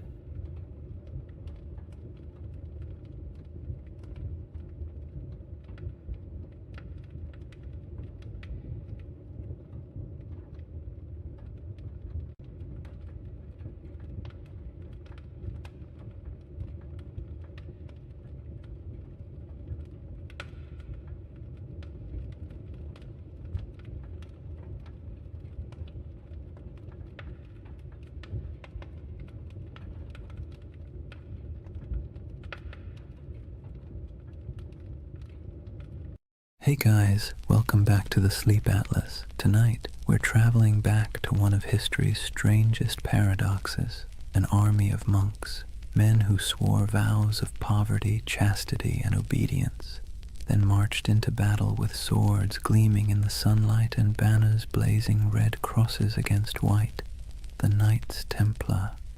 For the next 2 hours, you're not in the 21st century anymore. You're in the age of cathedrals and crusades, relics and rumors, faith and fear. And as always, if you enjoy these journeys through history that help you fall asleep, please subscribe for more nights like this one. It helps the channel, and it helps you find your way back when you need another story to drift away to. Now tell me in the comments, what's keeping you up tonight? Because tonight, we're going to talk about a brotherhood that was born in faith, drenched in blood, and consumed by legend. A story that begins not in a palace, but in silence. Imagine, a torch flickers in an underground chamber beneath Jerusalem. The year is 1119. The city still smells faintly of conquest, burned wood, incense, and the metallic tang of drying blood. 9 knights kneel in a circle. Their armor creaks as they bow their heads. One of them, Hugh de Payens, a French nobleman with eyes like chipped flint, swears an oath before God to live without wealth, without women, without fear, to protect the pilgrims traveling these deadly roads to the Holy Sepulchre. No music, no witnesses, just men and stone and the echo of words they can never unsay. That's how the Knights Templar began, or at least how history thinks they did. But as with most things that begin in the dark, the truth is more complicated. Chapter 1. The Secret Birth of a Holy Army. Jerusalem in 1119 was not a place of peace. The First Crusade had ended 20 years earlier, and what the Crusaders left behind wasn't holiness, it was chaos. The Holy City was technically Christian, ruled by a Latin king, but the streets were still littered with ghosts. Mosques had been turned into churches. Pilgrims from Europe wandered through the desert, barefoot and dazed, believing they were walking through the Bible itself. And everywhere, the tension between faiths hung thick as incense. The roads between the coast and the city were a nightmare. Bandits, raiders, and desert tribes preyed on travelers like wolves. Every year, hundreds of unarmed pilgrims set out from the ports of Jaffa or Acre to see the place where Christ had died, and many never arrived. It was a land where faith could get you killed faster than sin. Enter those 9 knights, poor, devout, and possibly bored noblemen from northern France. Their leader, Hugh de Payens, had fought in the Crusades and stayed behind when most went home. He and 8 companions approached King Baldwin II of Jerusalem with a strange request. They wanted permission to form a new order of knights, not to conquer, not to rule, but to guard. The king said yes. The church hesitated. Nobody quite knew what to do with these men. They were knights, yes, but they claimed to be monks too. The idea didn't fit into any box the medieval world understood. A soldier was supposed to fight, a monk was supposed to pray, and these men wanted to do both. Baldwin gave them quarters in a building that stood on the ruins of the Temple of Solomon, the most sacred and controversial ground in the world. And that's where their name came from. The poor fellow soldiers of Christ and of the Temple of Solomon, or more simply, the Knights Templar.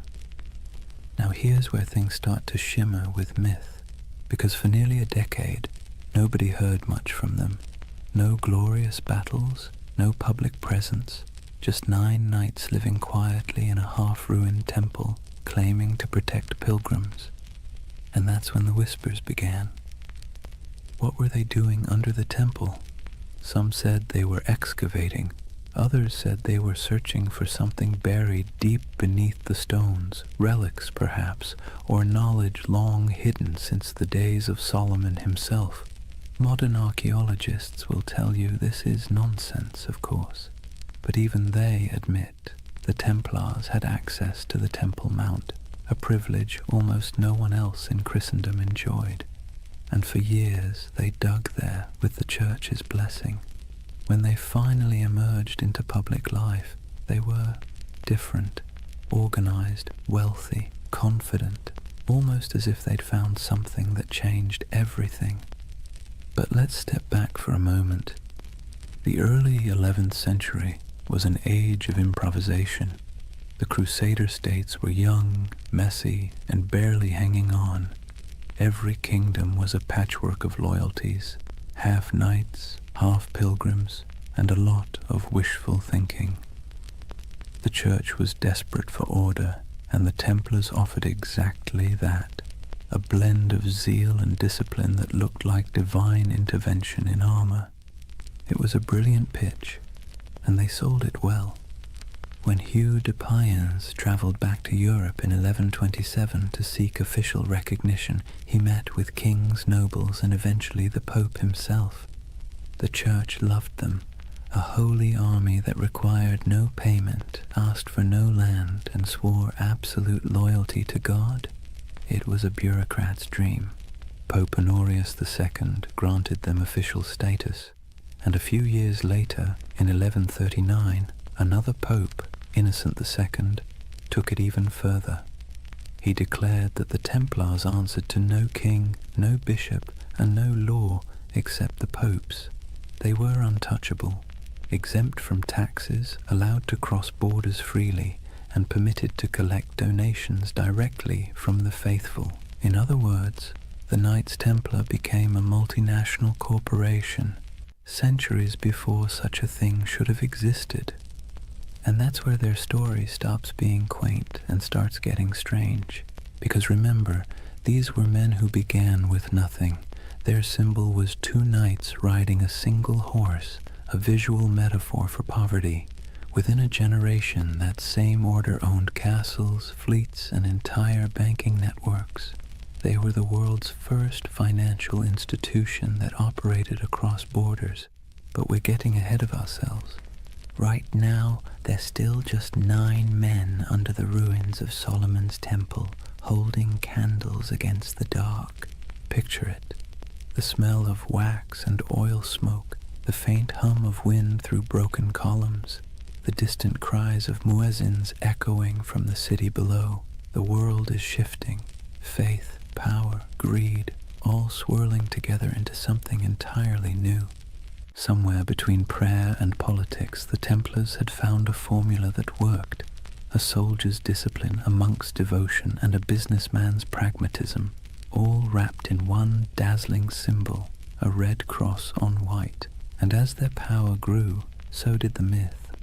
People whispered that the knights never truly slept, that their prayers could call down miracles, that their swords glowed in battle like divine fire. In an age starved for heroes, the Templars became living icons. And for the Church, they were proof that holiness could conquer the world, or at least fund its expansion. Still, even in these early days, the seeds of their downfall were already being planted, because whenever power hides behind purity, suspicion follows.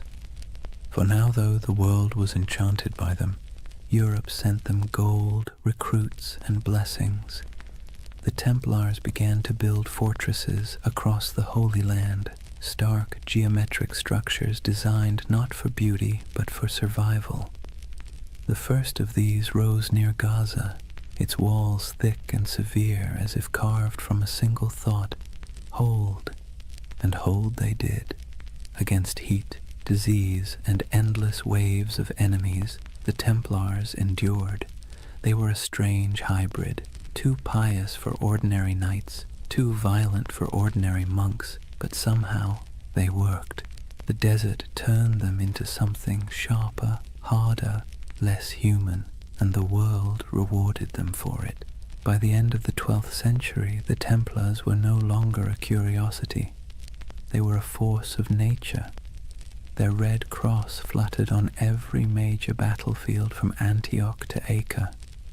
Pilgrims prayed to them as if they were saints. Kings borrowed money from them as if they were banks, and behind their stoic silence they smiled, because they knew the holiest men in Christendom were also its most indispensable. The Holy Land.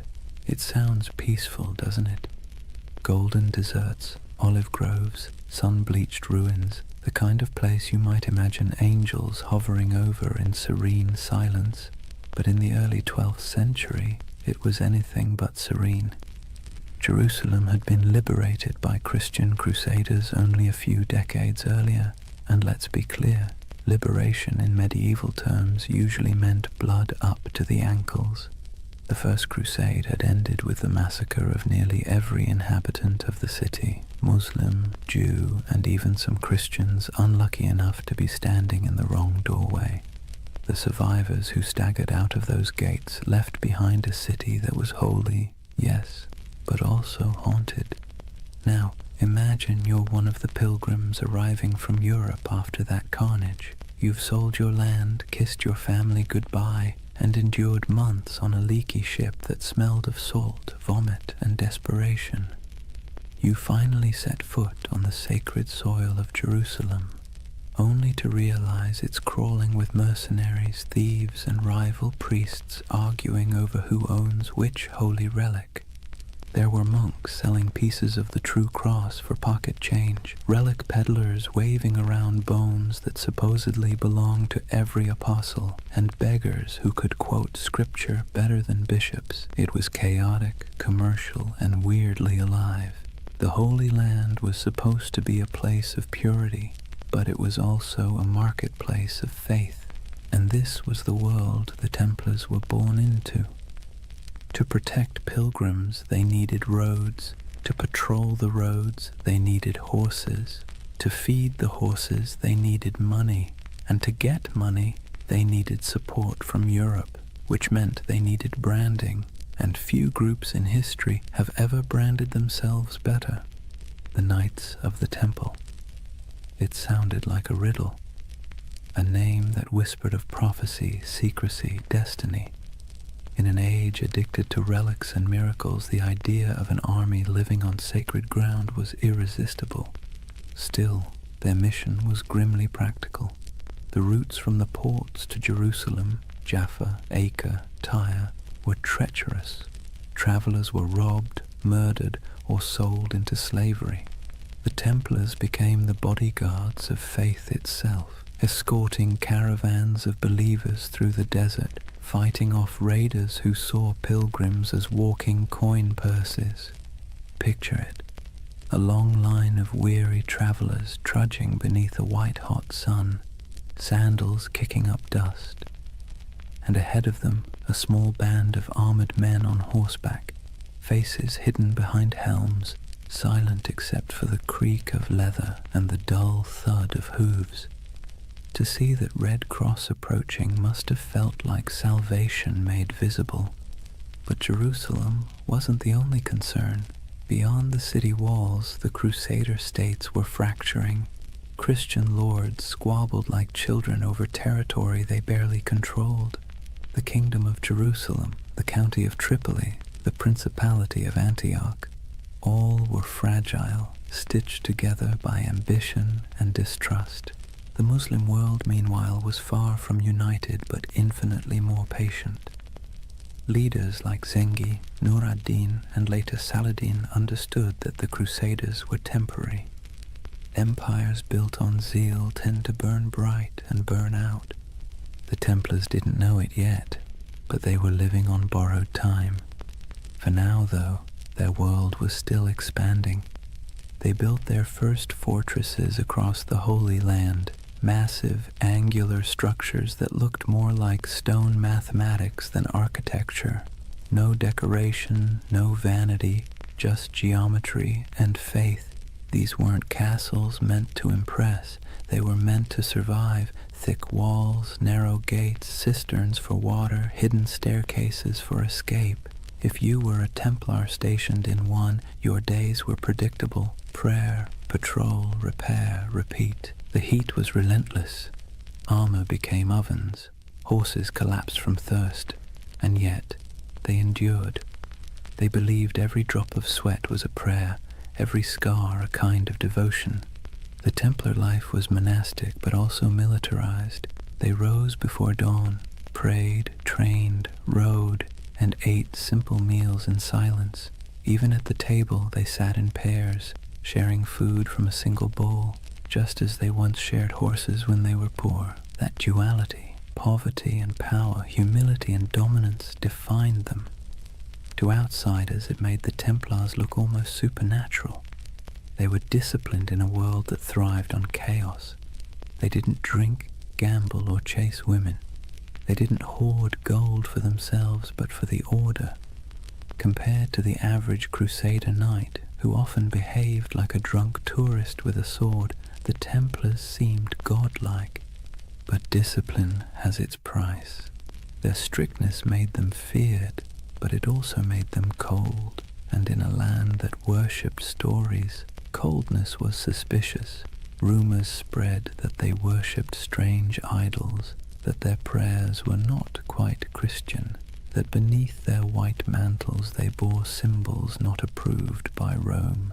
None of it was true, yet, but you can see why people started to talk. The Templars were always apart. They answered to no king, no priest, and no local authority. They were an army within an army, a church within the church. And whenever men form a power that stands outside all others, paranoia soon follows. Still, in the 1130s and 1140s, those fears were whispers drowned out by praise. Pilgrims wrote home about the silent, white-cloaked knights who saved them from bandits. Kings sent donations, nobles offered land. The Templar name spread across Europe like wildfire. Soon new recruits poured in, sons of minor lords, second brothers with no inheritance, men too proud to farm and too poor to rule.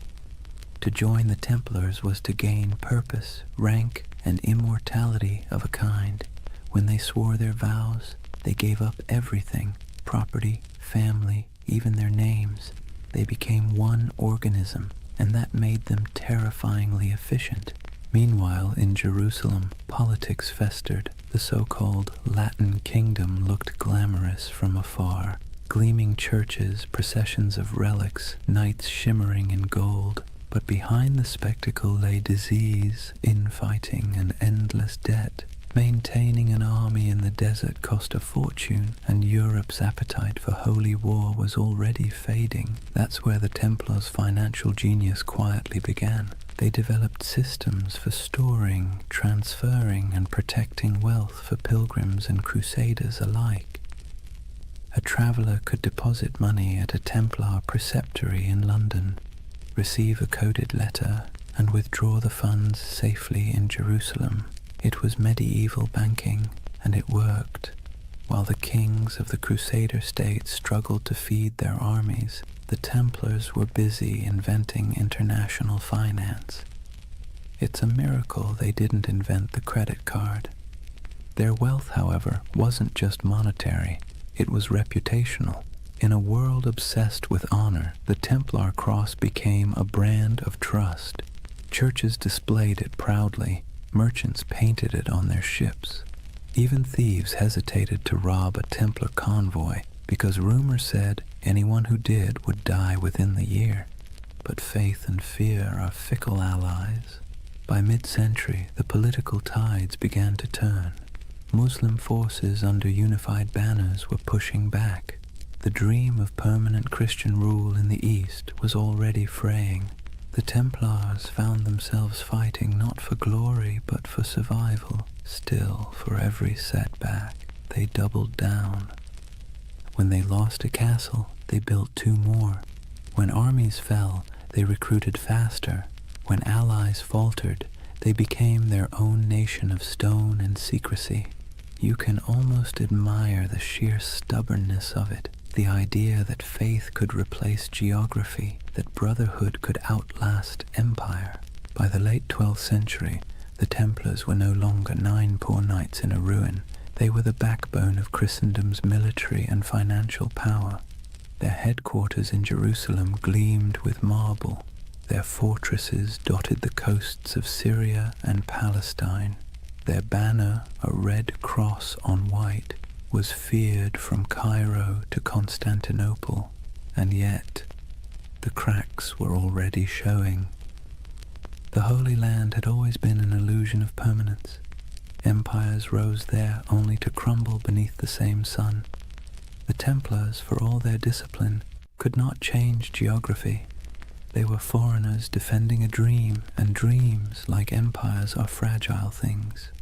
For now, though, as the night deepens and the desert cools, imagine the campfires of the Templar outposts glowing under a canopy of stars.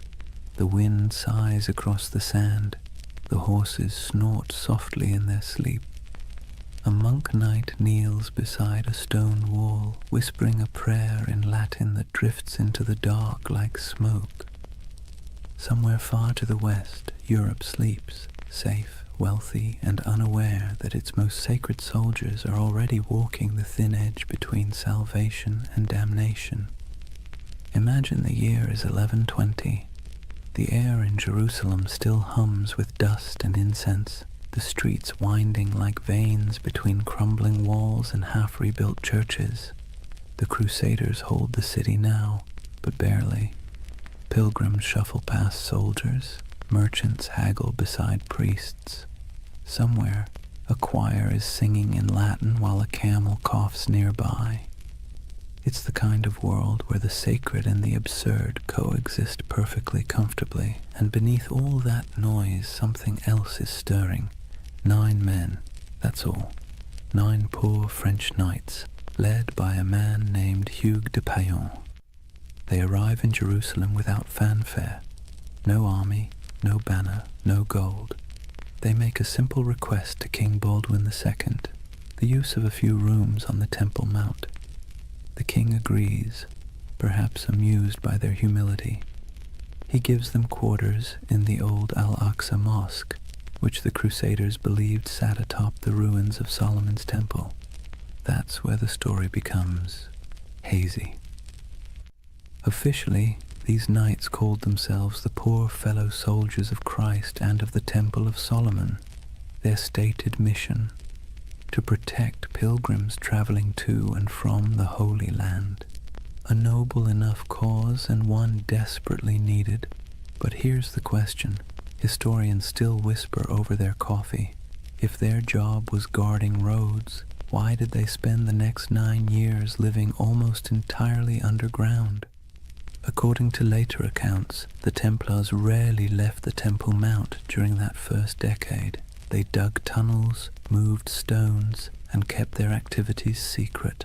When questioned, they gave vague answers about renovations and holy works, which, let's be honest, is exactly what you say when you don't want people to ask more questions. So what were they doing?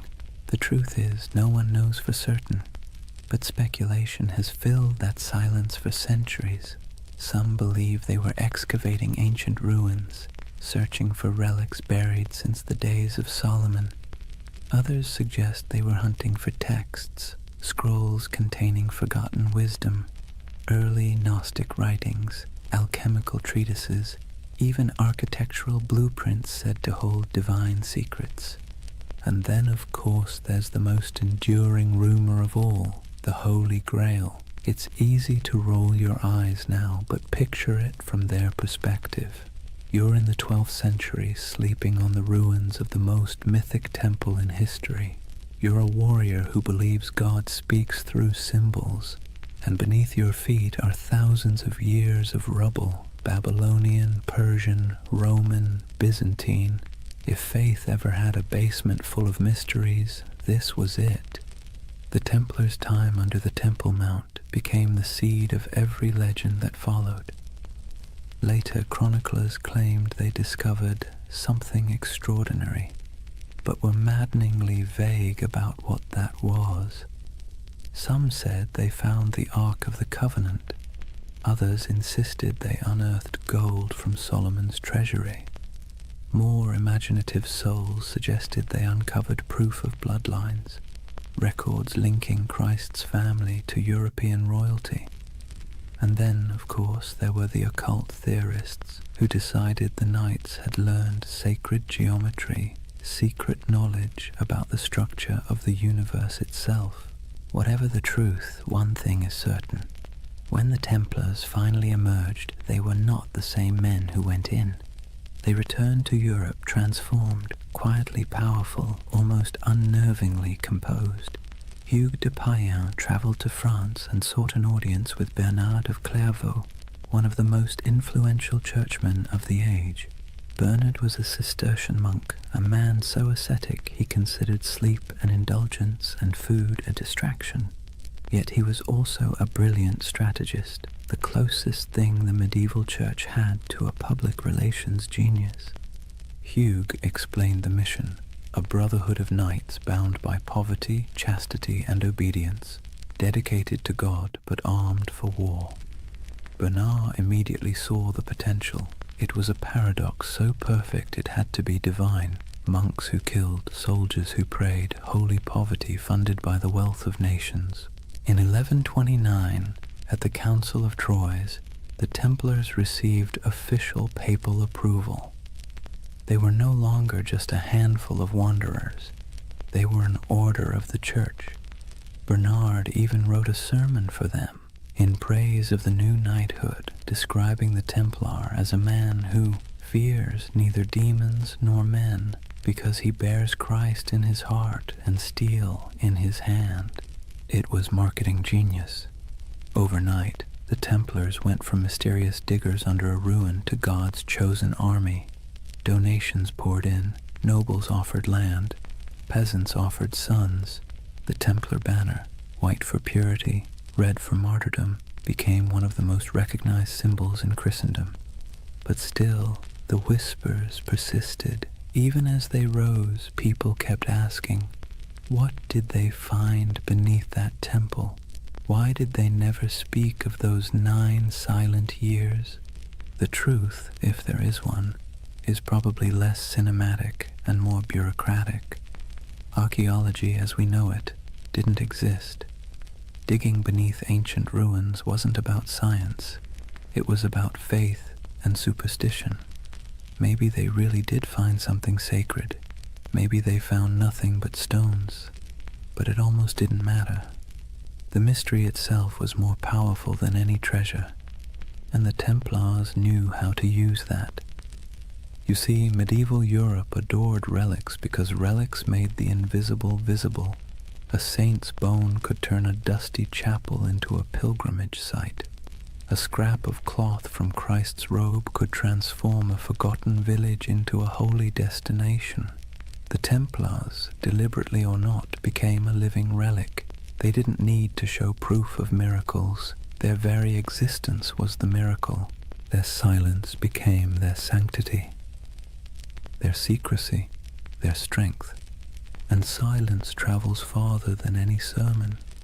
When you think of the early Templars, don't picture roaring armies. Picture candlelight flickering in a stone corridor, the faint echo of Latin prayers, the sound of picks striking stone somewhere deep beneath the earth. 9 men convinced that God had chosen them for something they didn't fully understand, but could feel like a heartbeat in the dark. The idea of the hidden runs through everything they did afterward. Their architecture, simple, geometric, full of hidden passages. Their symbols, crosses, circles, dual riders on one horse. Even their banking system, which relied on coded letters and secret ledgers, carried that same shadowy precision. It's as if the memory of that underground decade never left them. They had been under the world, and when they emerged, they brought a little of the underworld with them. By the time they were formally recognized, the order already had chapters spreading across Europe. Preceptories in Paris, London, and Aragon became both fortresses and treasuries. Templar seals began to appear on documents everywhere. a sign that whatever business was being done, it was trustworthy, incorruptible, and conveniently untouchable by taxes. They were monks, they were soldiers, they were accountants, and they were untouchable. If it sounds like a setup for disaster, that's because it was. But for now, their ascent felt unstoppable. Jerusalem glowed in their imagination as both a holy city and a buried promise. Whatever they had found, or thought they had found, gave them a sense of destiny that radiated outward. They built fortresses across the Holy Land like a constellation, each one a star of faith, light against the desert. They moved with precision, their ranks swelling from 9 to hundreds.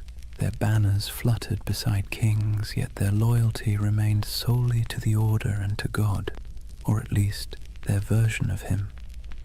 And through it all, that mystery under the temple lingered, quiet and magnetic. Even centuries later, when the Templars were long gone, legends kept sprouting like weeds. Freemasons claimed descent from their architects. Alchemists said their secrets survived in hidden manuscripts. Occultists saw them as guardians of forbidden wisdom. Historians, somewhat exasperated, kept insisting they were just monks with good bookkeeping skills.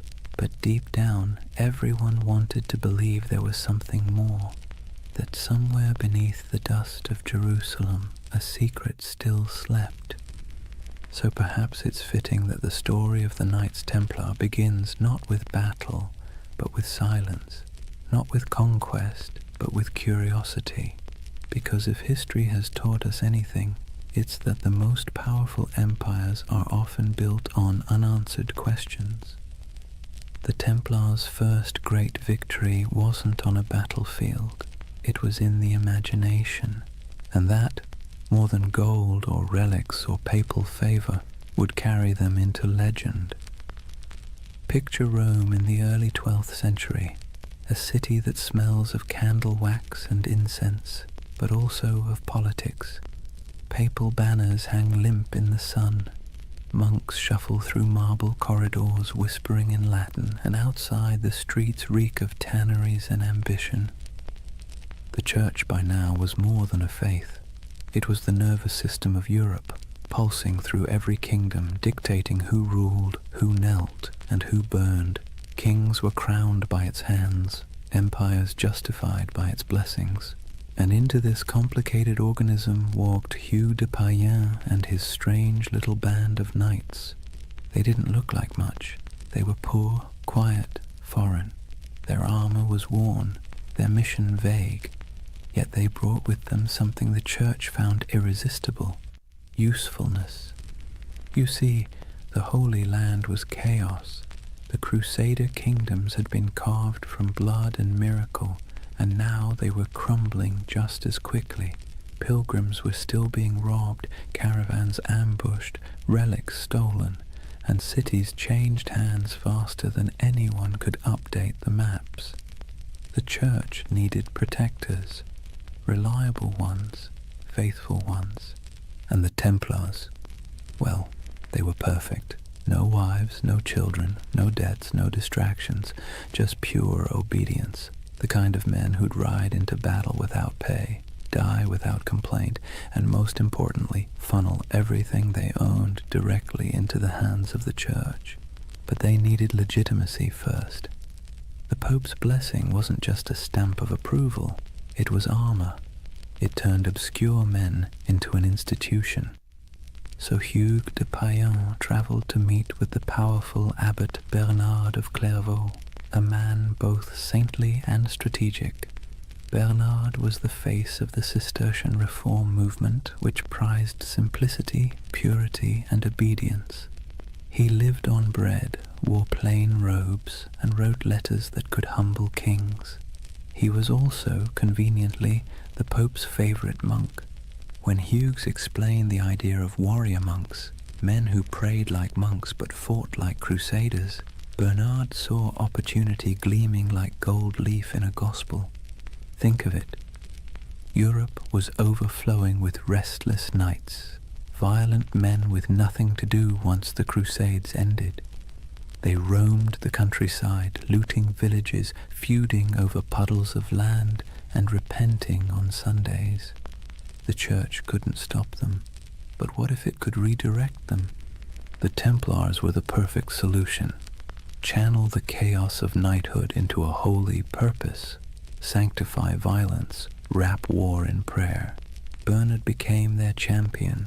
He wrote, in praise of the new knighthood, a sermon that would become their manifesto. In it, he drew a sharp line between ordinary knights and these new holy warriors. The Knight of Christ, he wrote, fights the battles of the Lord without fear, for he bears Christ in his heart and steel in his hand. It was genius, simple, poetic, dangerous. With those words, the Templars became the Church's favorite paradox. Men who could kill for peace, who could die for salvation, who could hold a sword and a rosary in the same hand and never feel the contradiction. At the Council of Troyes in 1129, the Templars were officially recognized as a religious order. Pope Honorius II approved their rule, a strict code of conduct modeled after monastic life but adapted for war. They took vows of poverty, chastity, and obedience. They ate in silence. They wore plain white mantles to symbolize purity, later marked by a red cross, the color of martyrdom. They slept in communal dormitories, their armor near at hand. They prayed 8 times a day. And yet they were also soldiers, men who trained for battle, guarded caravans, and fought with terrifying precision. It was an impossible combination, but that was the point. The contradiction itself was their mystique. The Church, always hungry for spectacle, adored it. Sermons across Europe began praising these poor knights of Christ as living saints. Relics were touched to their swords. Songs were written about their devotion. Donors poured gold into their coffers. Within a decade, they owned lands across France, England, and Iberia.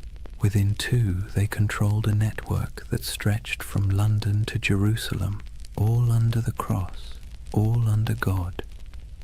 The irony, of course, was that their vow of poverty made them one of the richest organizations in Europe. Nobles who couldn't join gave donations instead. Merchants stored money in Templar houses for safekeeping, the world's first reliable banking network. Pilgrims could deposit coins in Paris and withdraw them in Acre. It was faith-based finance, centuries before anyone invented the word finance, and all of it tax-free. The papal bulls that followed granted them extraordinary privileges. Templars answered only to the Pope himself. They could cross borders freely, build their own churches, even collect tithes. Kings couldn't touch them. Bishops couldn't question them. They were a country within a country, a kingdom without a king. And perhaps most importantly, they believed their mission was divine. Every Templar fortress was built like a sermon in stone, simple, geometric, symmetrical. Their architecture rejected ornamentation, favoring clean lines and silent strength. Every chapel pointed east toward Jerusalem. Every wall was both defense and devotion. They didn't just build structures, they consecrated the landscape. Travelers who saw them described the order as unnervingly calm. They marched without shouting. They fought without looting. They prayed without hesitation. To their enemies they were terrifying. To their allies, indispensable. And to themselves, they were chosen. You can almost hear it in the rhythm of their days, the steady tolling of bells, the scraping of armor on stone floors, the murmured prayers before dawn, each man believing he was part of something eternal. But let's be clear, beneath the holiness there was also bureaucracy. For every knight who swung a sword, A dozen servants and scribes managed logistics, accounts, and correspondence. Templar commanderies became administrative hubs full of ledgers, seals, and shipments. They dealt in contracts as often as crusades. Still, their image remained pure. To medieval Europe, the Knights Templar were walking proof that heaven and earth could coexist, that spiritual discipline could be forged into literal steel. But to the cynical eye, they were something even more interesting, the Church's experiment in privatized holiness. They were what happens when faith becomes an organization, efficient, obedient, and profitable. By the mid-12th century, the Templars had become indispensable. Crusader kings relied on them for defense. Merchants trusted them with their fortunes. Popes used them as envoys and bankers. If you wanted something done quickly, quietly, and absolutely, you called the Templars. But with power came something more dangerous than sin, perception. People began to notice that the order's members rarely answered questions. They had their own language, their own symbols, their own rites. Their headquarters, a vast round church in London modelled after the Holy Sepulchre in Jerusalem, seemed deliberately mysterious. And then there were the rumours, always the rumours. Some said they still possessed what they found under Solomon's temple. Others claimed they performed secret ceremonies, that they whispered oaths in the dark, that they had seen things no mortal should. And yet the Church did not question them, not yet. For now Rome was content. The Templars had become everything it could hope for, holy warriors, loyal bankers, global agents of faith. But you can sense the shift coming, can't you? The same way you feel a storm before it breaks. Because no institution, no matter how divine, can grow this fast, this powerful, without making enemies. Kings who owed them money began to resent them. Clergy jealous of their wealth began to whisper, and the pilgrims they once protected began to wonder if these poor knights might be serving something other than God.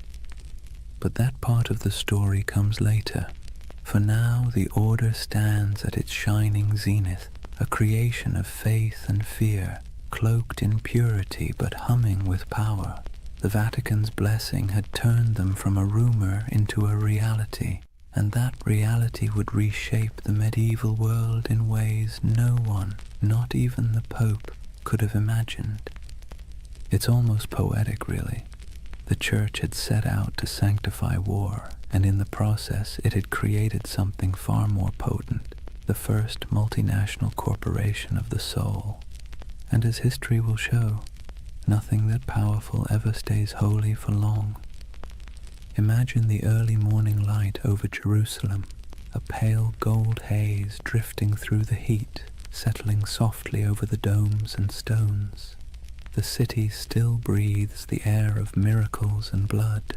Pilgrims shuffle along narrow streets, whispering prayers in every language. Merchants haggle in the shadow of sacred ruins, and the sound of distant bells drifts through the desert wind like a memory that refuses to fade. And somewhere among the hills, a line of riders moves slowly, white mantles gleaming, swords at their sides, red crosses stitched over their hearts.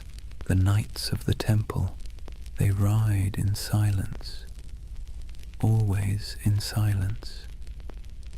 To the people watching they seem otherworldly, not nobles, not monks, something in between. They do not laugh or boast. They rarely remove their helmets in public, and when they pass through a market, the crowd parts as if by instinct. It's said that a Templar's gaze could freeze a man, not with fear, but with the strange gravity of conviction. In that moment, the myth was already being born. The story spread faster than their horses could ride. Word of a brotherhood who answered only to God, men who took no wives, owned no lands, and gave everything to their order, soldiers who prayed before battle and confessed after killing, knights who marched under the sign of the cross but lived by a code sharper than any blade. Europe adored them. The Church, of course, encouraged it. Myths are good for business, and the Templars were perfect propaganda. They embodied everything the papacy wanted the faithful to believe: purity, discipline, divine protection. Sermons compared them to angels with swords. Paintings showed them glowing in battle, untouched by arrows, faces calm in the chaos of holy war. But the truth was more human and, in a way, more beautiful. Most Templars were ordinary men drawn from a world that offered few choices, younger sons of minor nobles who'd inherited nothing, restless adventurers, repentant sinners, and zealots in search of purpose. They joined not because they were fearless, but because the world outside offered even less certainty. And for all its rules and austerity, the temple offered something rare: belonging. In a Europe fractured by war, famine, and class, the Order was one of the few places where a man's worth wasn't defined entirely by birth. Inside the walls of a commandery, everyone wore the same cloak, ate the same bread, followed the same hours of prayer. Rich or poor, noble or peasant, all knelt together before dawn. It was unity by discipline, equality by surrender. And yet, the outside world saw only mystery. They were everywhere and nowhere, riding on crusades, manning castles, managing estates, escorting pilgrims. A traveler might encounter a Templar outpost in the forests of Burgundy, another in the sands of Antioch, another on a cold island in the North Sea, and each one would look exactly the same: white walls, red crosses, silence. They had become an idea that transcended geography. When they rode into battle, their presence was like a symbol made flesh. Chroniclers described them as unbreakable formations of white and red, banners flapping, hooves thundering, lances angled in perfect symmetry. They rode in pairs, one knight, one sergeant, their discipline tighter than any army before them, and they didn't retreat, ever. There's a story, probably exaggerated but worth repeating, that at the Battle of Montgisard in 1177, fewer than 100 Templars helped turn the tide against Saladin's massive army. Outnumbered 20-1, they charged headlong into the desert heat, cutting through enemy lines in a frenzy of faith and exhaustion. When it was over, their commander supposedly knelt in the sand and whispered a single prayer: Non nobis Domine, non nobis sed nomini tuo de gloriam. Not unto us, O Lord, but to your name give glory. It's the kind of story medieval Europe lived for, and like all great stories, it spread, changed and grew until the facts hardly mattered anymore. The Templars were no longer just men. They were a myth in motion. They became shorthand for courage, for purity, for divine purpose. And that, ironically, was the beginning of their undoing. Because the higher a legend rises, the further it has to fall. But for now, they stood at the edge of eternity. Their coffers swelled with donations. Their castles gleamed across Christendom like white stars on a dark sea. Their red cross was the most recognized symbol in Europe. Kings sought their loans. Bishops sought their blessing. Pilgrims sought their protection. It must have felt like destiny, a divine reward for faith and sacrifice. And yet, beneath the surface, something subtle was changing. The order that began with 9 men and a dream was turning into a machine. Their vows of poverty persisted, but their treasuries overflowed. Their humility was genuine, but their power was growing beyond measure. Their lands stretched across thousands of miles. Their archives held contracts and secrets that kings would have killed to read. And because they answered only to the Pope, no monarch, no bishop, no secular court could touch them. They were untouchable, the Church's holy weapon, sharpened to perfection. But history, like the sea, is always shifting. The Crusader states were beginning to crumble. The Muslim world had learned from its defeats and was uniting under stronger leaders. Supply lines were long, morale was short, and faith, that delicate fuel, was flickering. The dream of permanent Christian dominion in the East was dying, and the Templars, who had built their identity on that dream, suddenly found themselves defending something that no longer existed. It's easy, centuries later, to imagine them as fanatics or villains, but maybe they were just men trapped in momentum, unable to stop the wheel they had helped set in motion. By the time their banners fluttered over the last surviving Crusader fortresses, their legend had already outgrown them. In Europe they were saints, in the East they were demons, and in their own hearts, who knows, perhaps a little of both.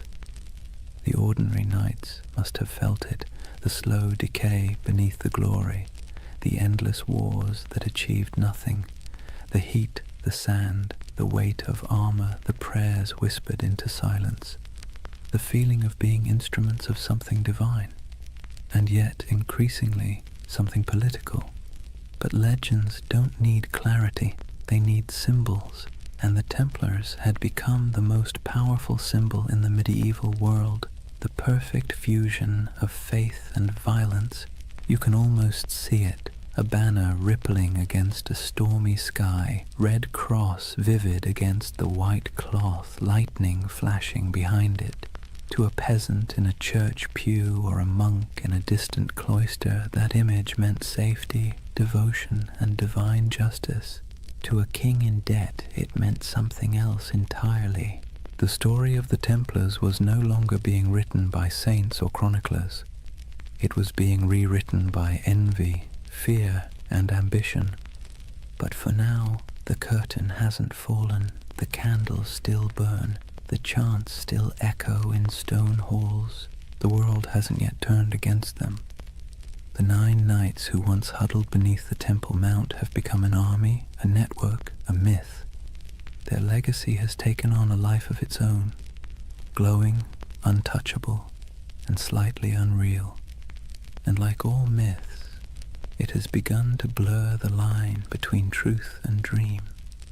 That's where Chapter 1 closes, not with an ending, but with a vision of a brotherhood standing on the edge of something vast and unknowable. Their swords gleam in the sun, their white cloaks ripple in the desert wind. Behind them, Jerusalem glows like a mirage, and before them, stretching into the horizon, lies the future, glittering, dangerous, inevitable, the dawn of a legend. Chapter 2. The Rise of the Warrior Monks. Imagine standing on a cold morning plain somewhere in France, perhaps Champagne, perhaps Burgundy. The mist still clings to the fields, soft and silver, the kind that blurs the line between land and sky. Out of that fog rides a column of horsemen, their armor dull from travel, their cloaks heavy with dew. But as the light shifts, something crimson catches the dawn, a mark stitched across white cloth, simple yet unmistakable, a red cross. It would become one of the most recognizable symbols in all of human history, but at this moment it is new, modest, a badge of belonging more than power. The men wearing it are quiet, focused, unremarkable to anyone but God. Yet this insignia, this fusion of cloth and conviction, is about to transform them into something the world has never seen, a standing army that answers only to faith. The Templars have begun to evolve. Their days of small vows and secret ceremonies under Jerusalem's ruins are over. The Church has given them legitimacy, a papal seal written in the flowing Latin of divine authority. They are now officially milites Christi, soldiers of Christ, and that single phrase changes everything. With papal backing came money, land, recruits, and something far more valuable, absolution.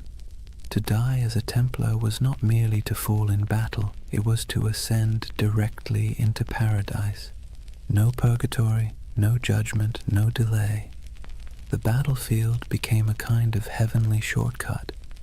It's hard to overstate how revolutionary that idea was in the 12th century. Medieval Europe was steeped in guilt. Sin was currency. Salvation was a negotiation. And suddenly, here was an order that offered redemption through action, through blood, dust, and obedience.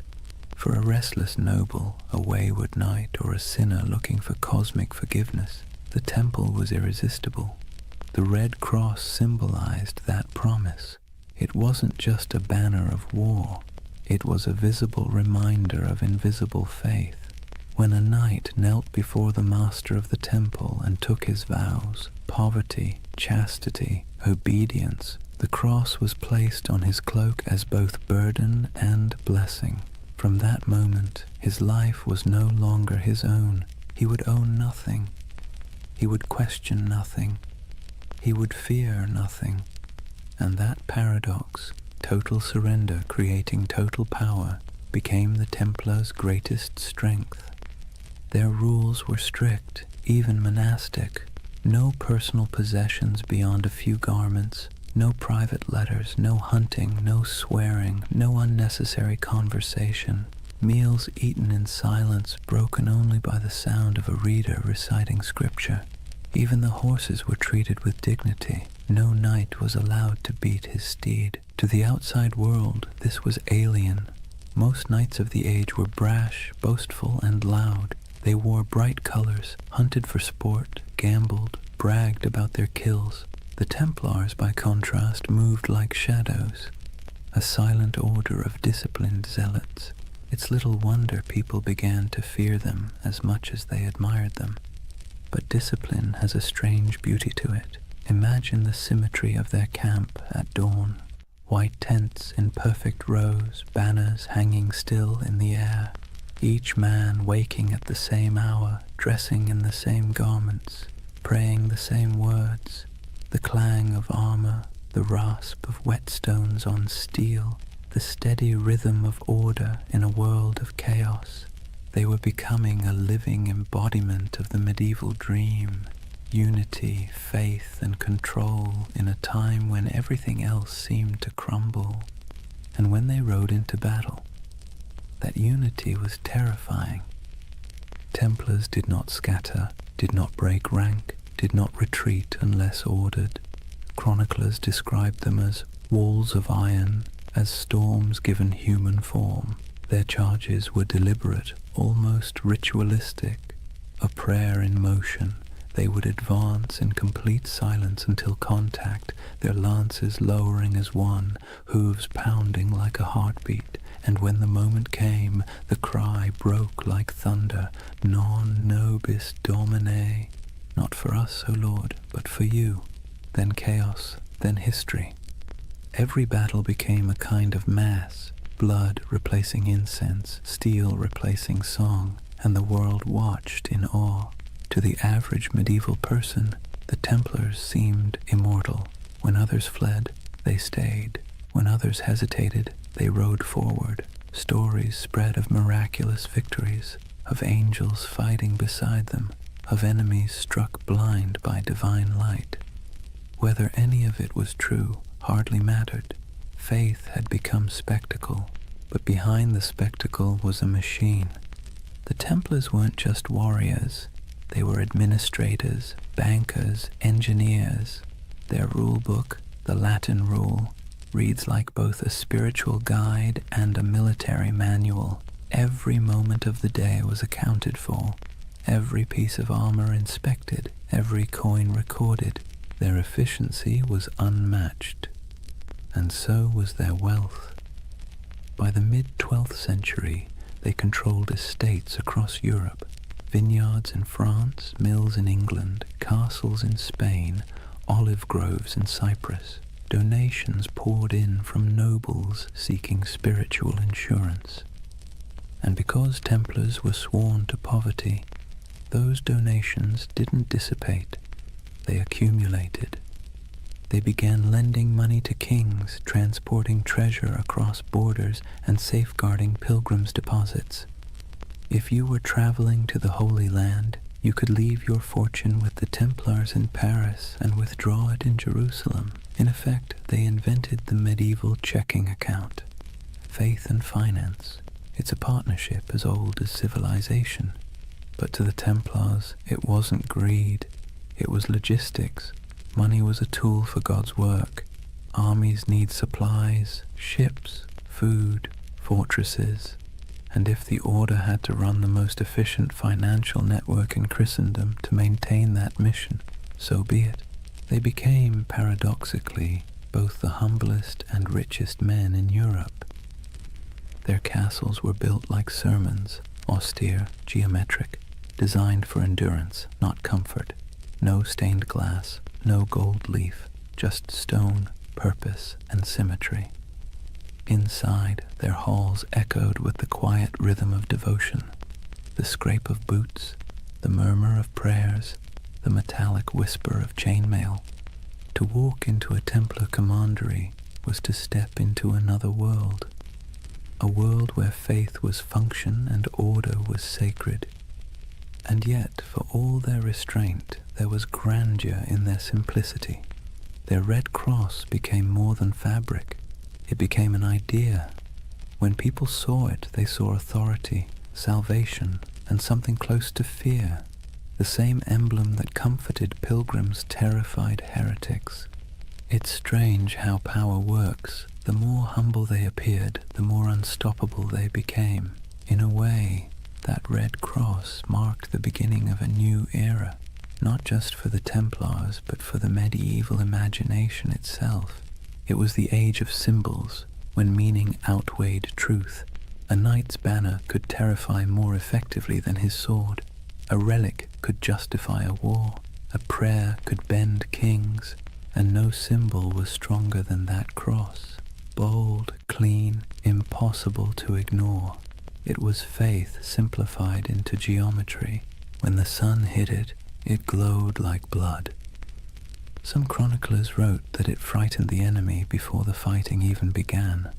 Others said it calmed the men who bore it. Maybe both were true. Maybe that's the real magic of symbols. They shape both sides of the story. Over the next century, that cross would ride on countless banners across the Holy Land.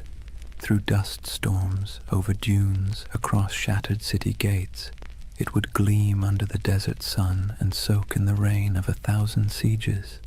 It would be seen by kings, slaves, monks, and merchants alike, and every time it appeared it carried the same quiet message: obedience, faith, inevitability. From 9 nights came hundreds, then thousands. From humble vows came armies, from silence came history, and still they prayed before battle, as they always had. Still they whispered the same words. Still they believed that death, if it came in service of God, was not an end, but a homecoming.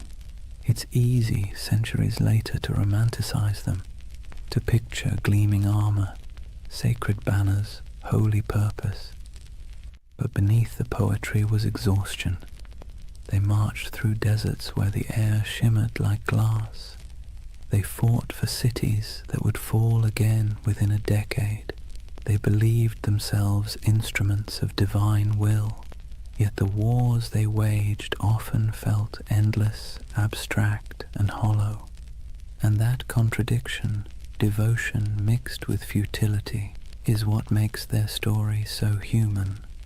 By the time the Red Cross became synonymous with power, its wearers had already begun to wonder what it meant. But for now, in this chapter of the story, there is still clarity, still unity, still purpose. The order of the temple stands at its peak, pure, confident, and unstoppable. 1,000 banners ripple in the wind, the sun gleams on polished armor, and the red cross burns like a brand upon the world. The world belongs for a moment to the knights of the temple. Imagine waking before dawn, not to an alarm or the gentle hum of a phone, but to a bell, deep, resonant, and unrelenting. The sound rolls through the dark halls of a stone dormitory, pulling a dozen men from sleep at once. There are no complaints, no yawns, no hesitation. This is a Templar commandery, and the day begins with obedience. Before the first light touches the horizon, the knights are already kneeling, heads bowed, the chill of the flagstones creeping through their woolen tunics. The air smells faintly of oil lamps and damp stone. Someone chants softly from a small book, Latin verses murmured and rhythmic, the sound of faith wrapped in discipline. The Templars did not live like ordinary knights.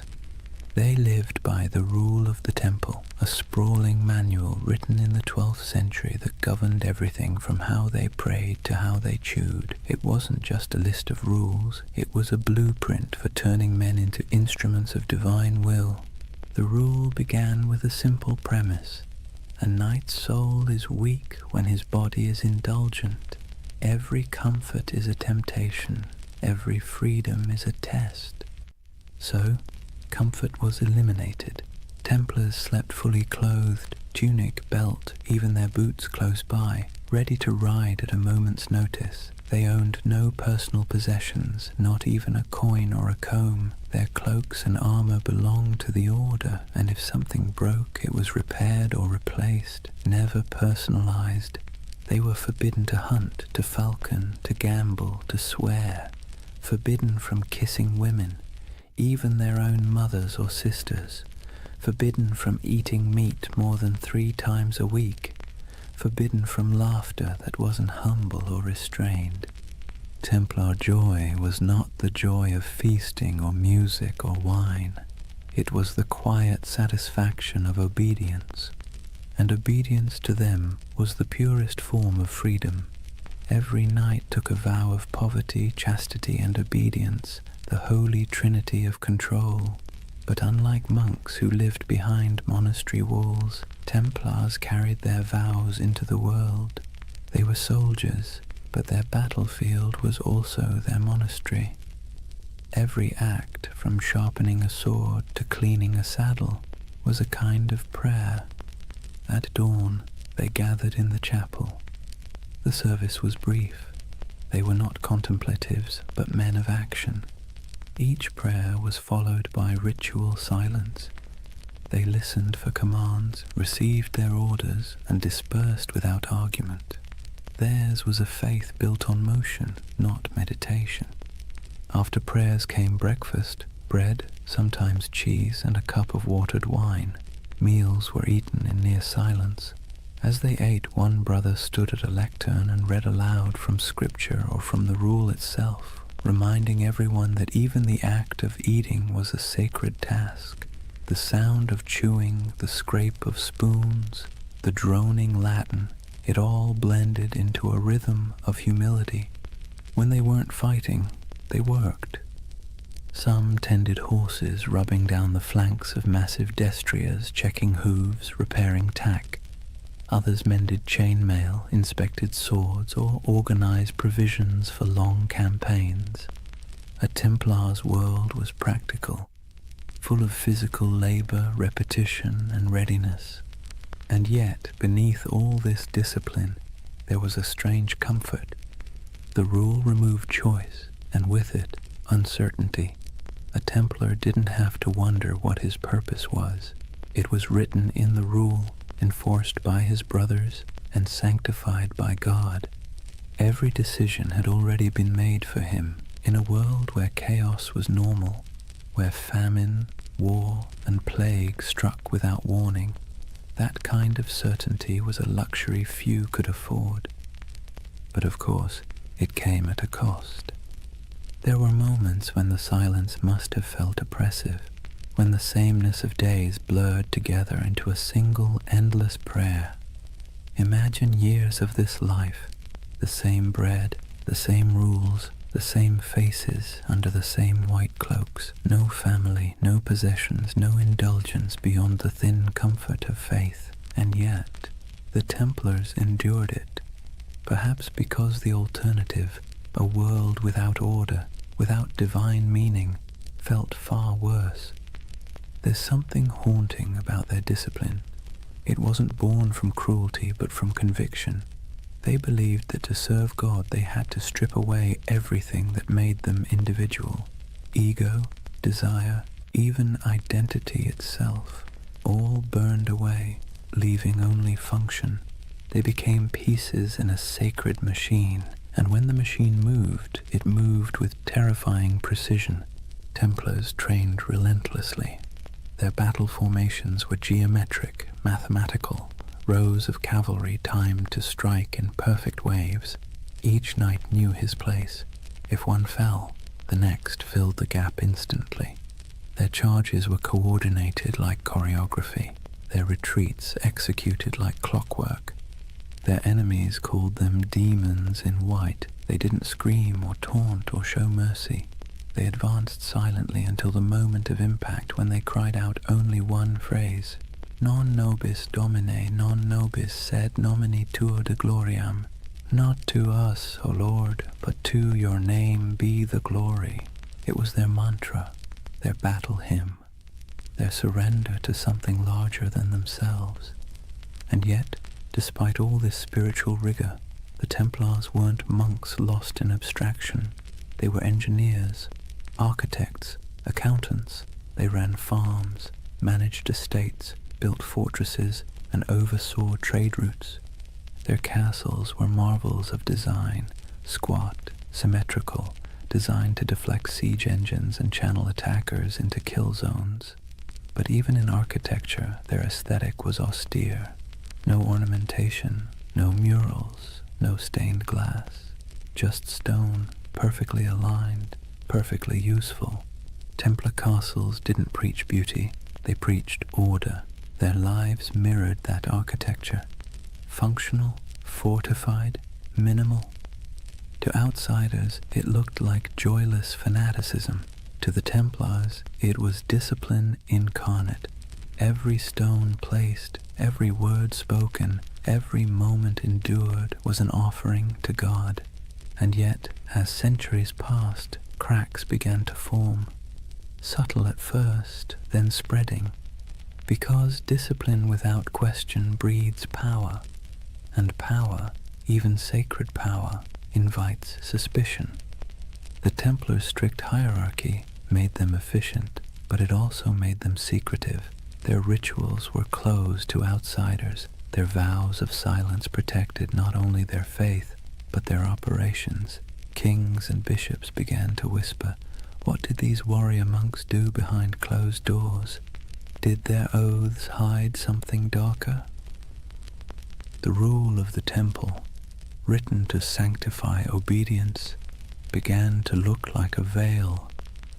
And the more power the order gained, the more castles, the more treasure, the more influence, the more that veil began to draw attention.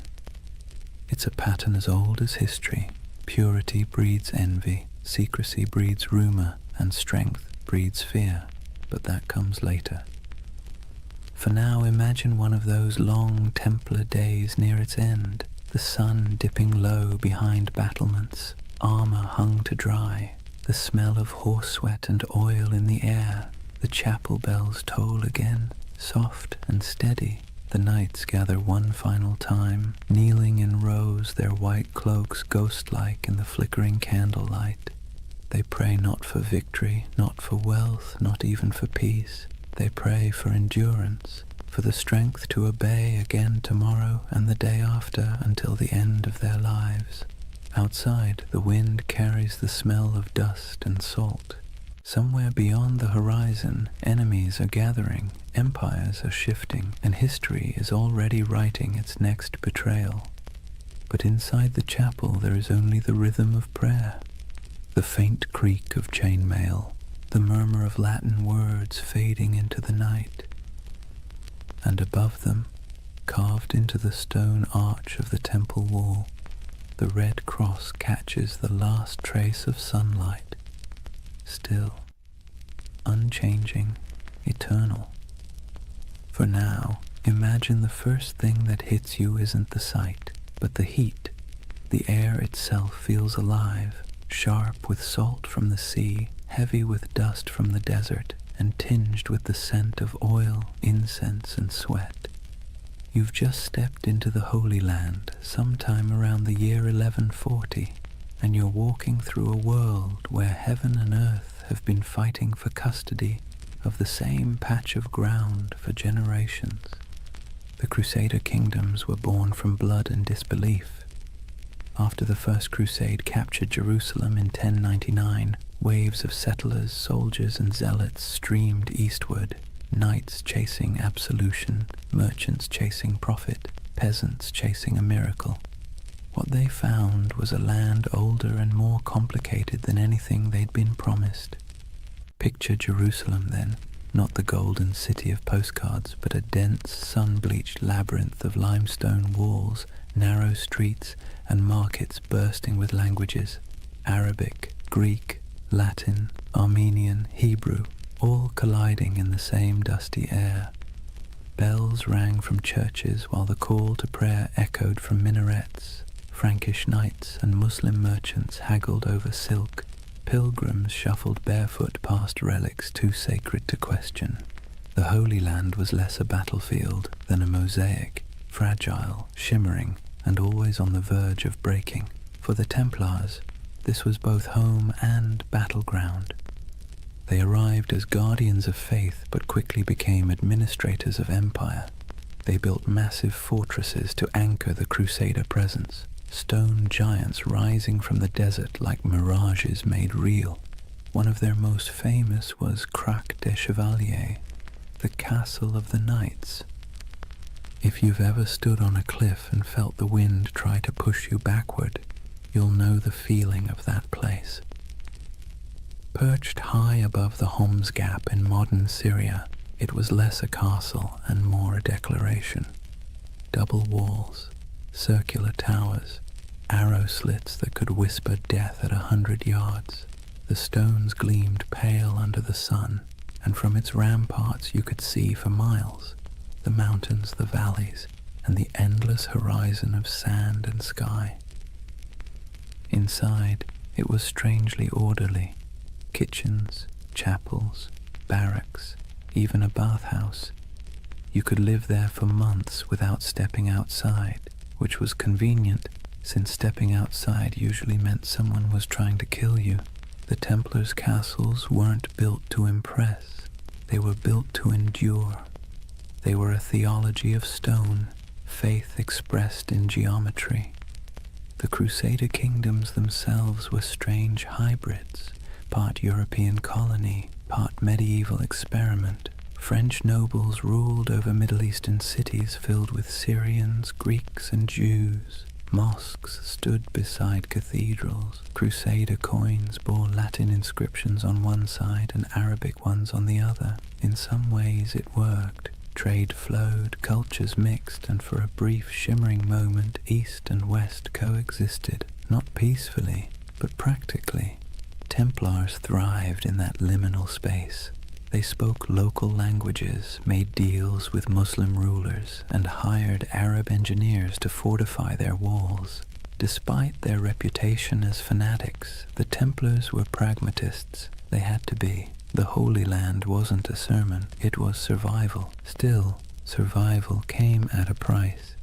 The heat wore on them, the endless patrols through sand and rock, the smell of blood baked into armor, the weight of divine expectation pressing down like the sun itself.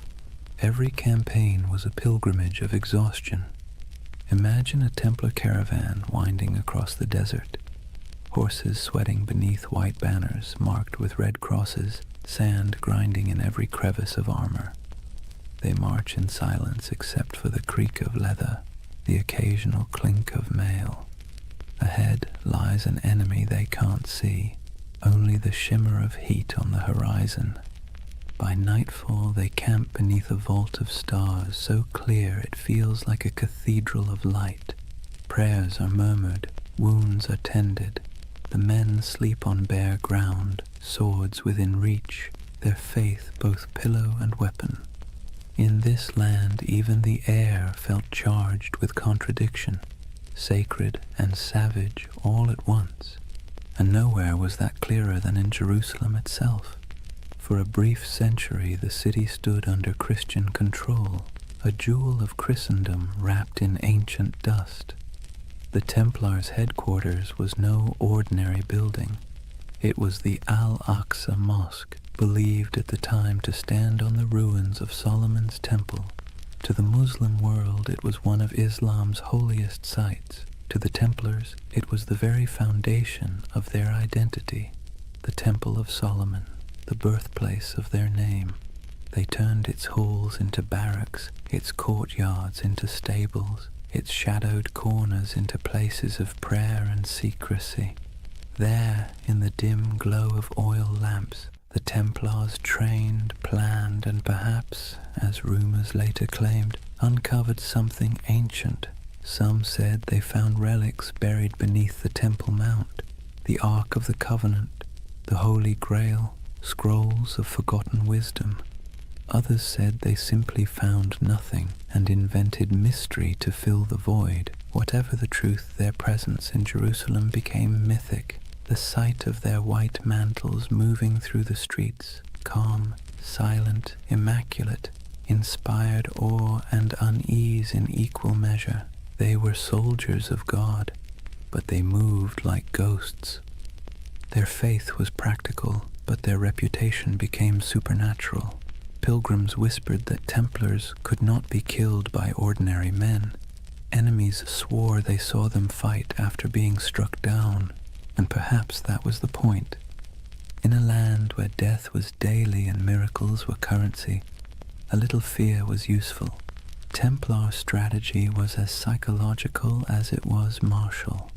They fought not just with swords but with image, the cross on their chest, the silence in their ranks, the absolute certainty in their purpose. Their presence in battle could shift morale before a single blade was drawn. When the call to arms came, whether at Ascalon, Damascus, or Hattin, the Templars rode out not as individuals but as one unbroken will. Their discipline was terrifying. They charged in perfect formation, shields tight, lances lowered, red crosses blazing against white. They were often the first to enter and the last to retreat. In moments when other armies broke, the Templars held, and when they died where they stood. But for all their valor, their victories were temporary. The Crusader kingdoms were built on sand, politically, literally, and theologically. They could conquer cities, but they could never conquer geography. The further they stretched their lines, the thinner their strength became. And while Templars built walls of stone, their enemies built alliances. Muslim leaders like Zengi, Nur ad-Din, and eventually the great Saladin began to unify what had once been divided.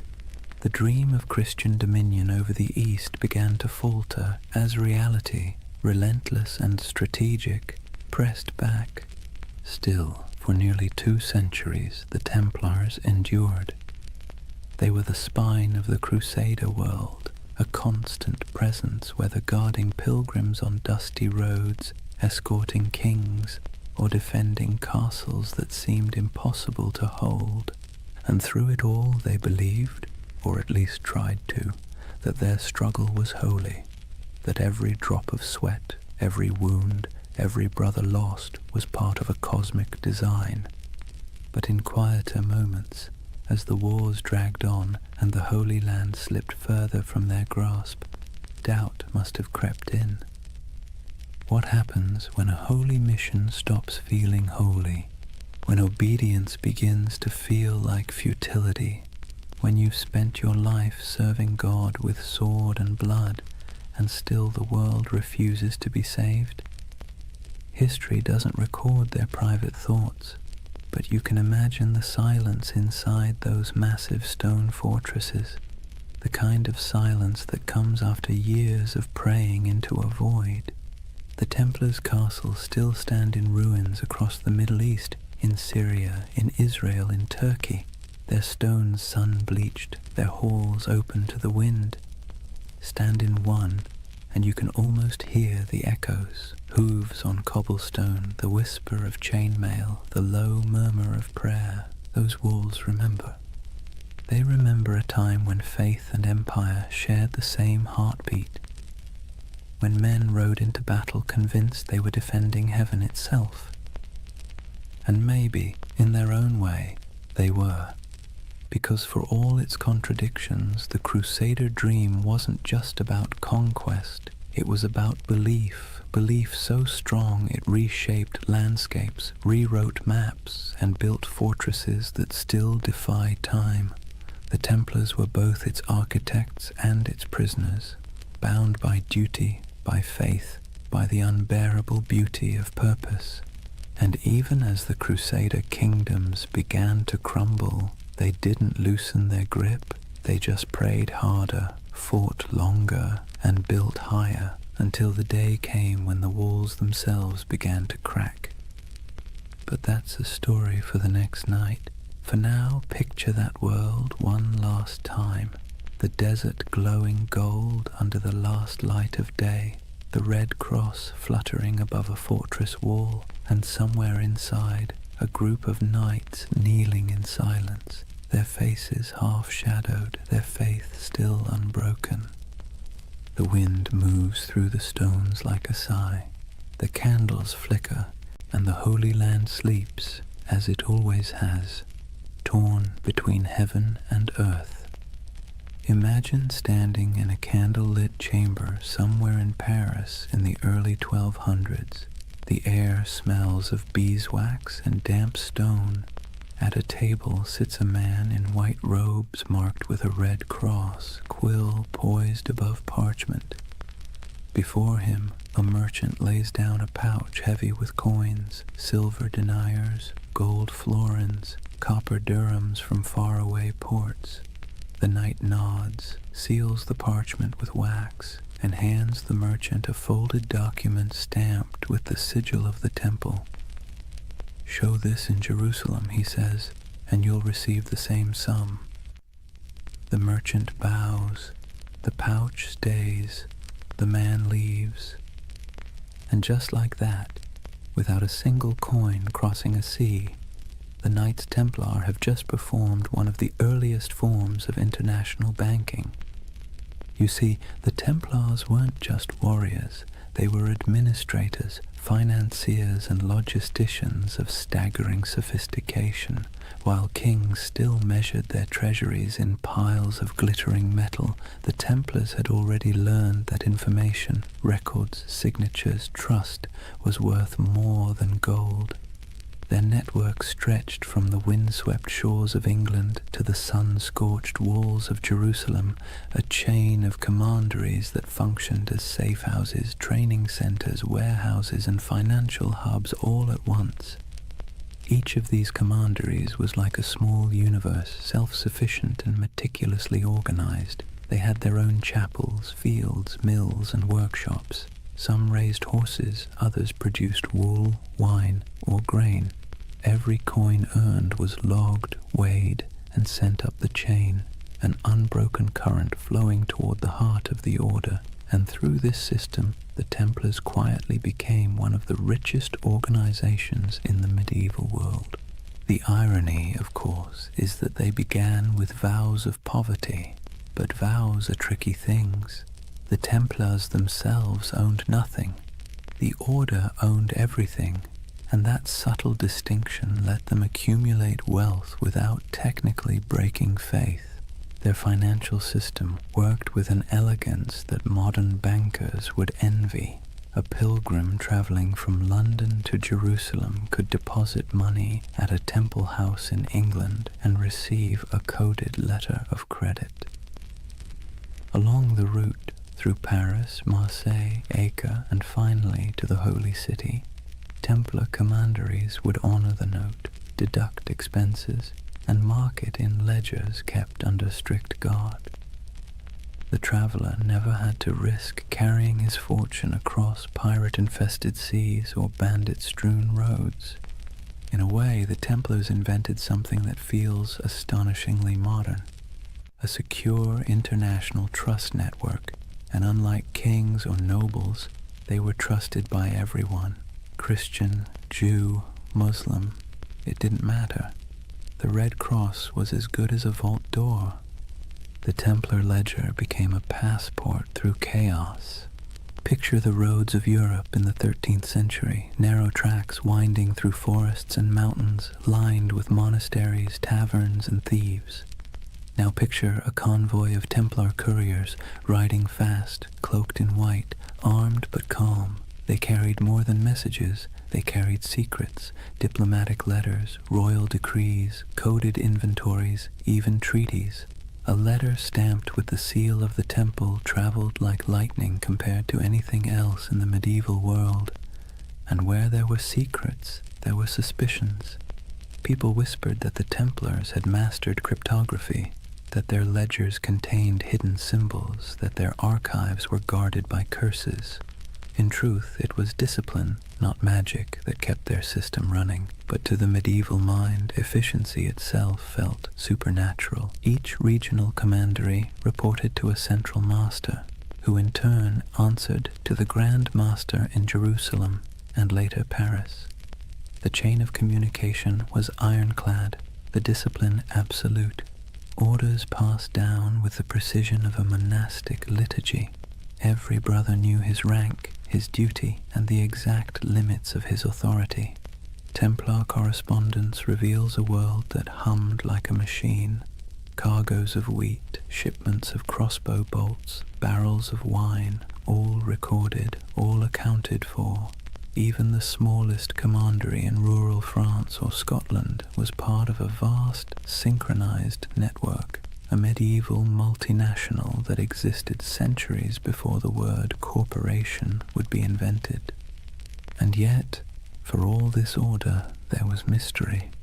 The Templar headquarters in Paris, known simply as La Maison du Temple, was a fortress of stone walls and tall towers surrounded by gardens and workshops. Inside lay one of the greatest treasuries in Europe, a glittering hoard of gold, silver, jewels, and documents so valuable that kings themselves stored their wealth there.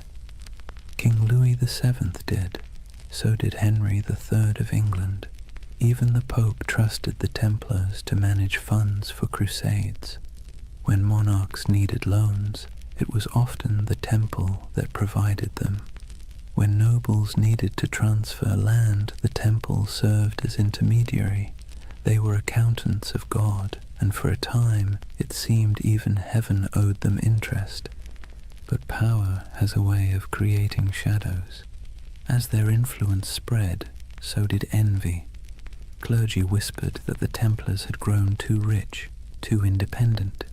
Kings resented being indebted to monks with swords. Rumors began to drift through Europe like incense, that the Templars worshipped idols, that their rituals were secret and profane, that the cross they bore was not a sign of purity, but of blasphemy. Still, in their heyday, those whispers were little more than background noise. Outwardly, the Templars thrived. Their fortresses dotted Europe and the Levant, solid, silent, identical in style, as if each had been built from the same blueprint. Stone geometry repeating across continents. They didn't just build castles, they built infrastructure, bridges, ports, farms. They managed trade routes that linked the Mediterranean to northern Europe. They established supply lines for crusading armies that stretched across thousands of miles. Without them, the very logistics of holy war might have collapsed. It's easy to forget that behind every knight charging into battle was a chain of bakers, blacksmiths, and scribes keeping the machine running. The Order's power didn't come from miracles. It came from ledgers. But not all their wealth was material. The Templars also held something far more dangerous: information. Through their far-flung network, they gathered intelligence about politics, trade, and warfare from every corner of Christendom. They knew which kings were broke, which roads were unsafe, which alliances were shifting. In an age before newspapers, that knowledge was gold. Their reach was so vast that you could travel from Scotland to Syria and never truly leave their shadow. Every few days' journey, you'd find another Templar house, white walls, red cross, the same rhythm of prayer and order. Their presence was both reassuring and unnerving, like a vast skeleton under the skin of medieval Europe. To ordinary people, they must have seemed immortal.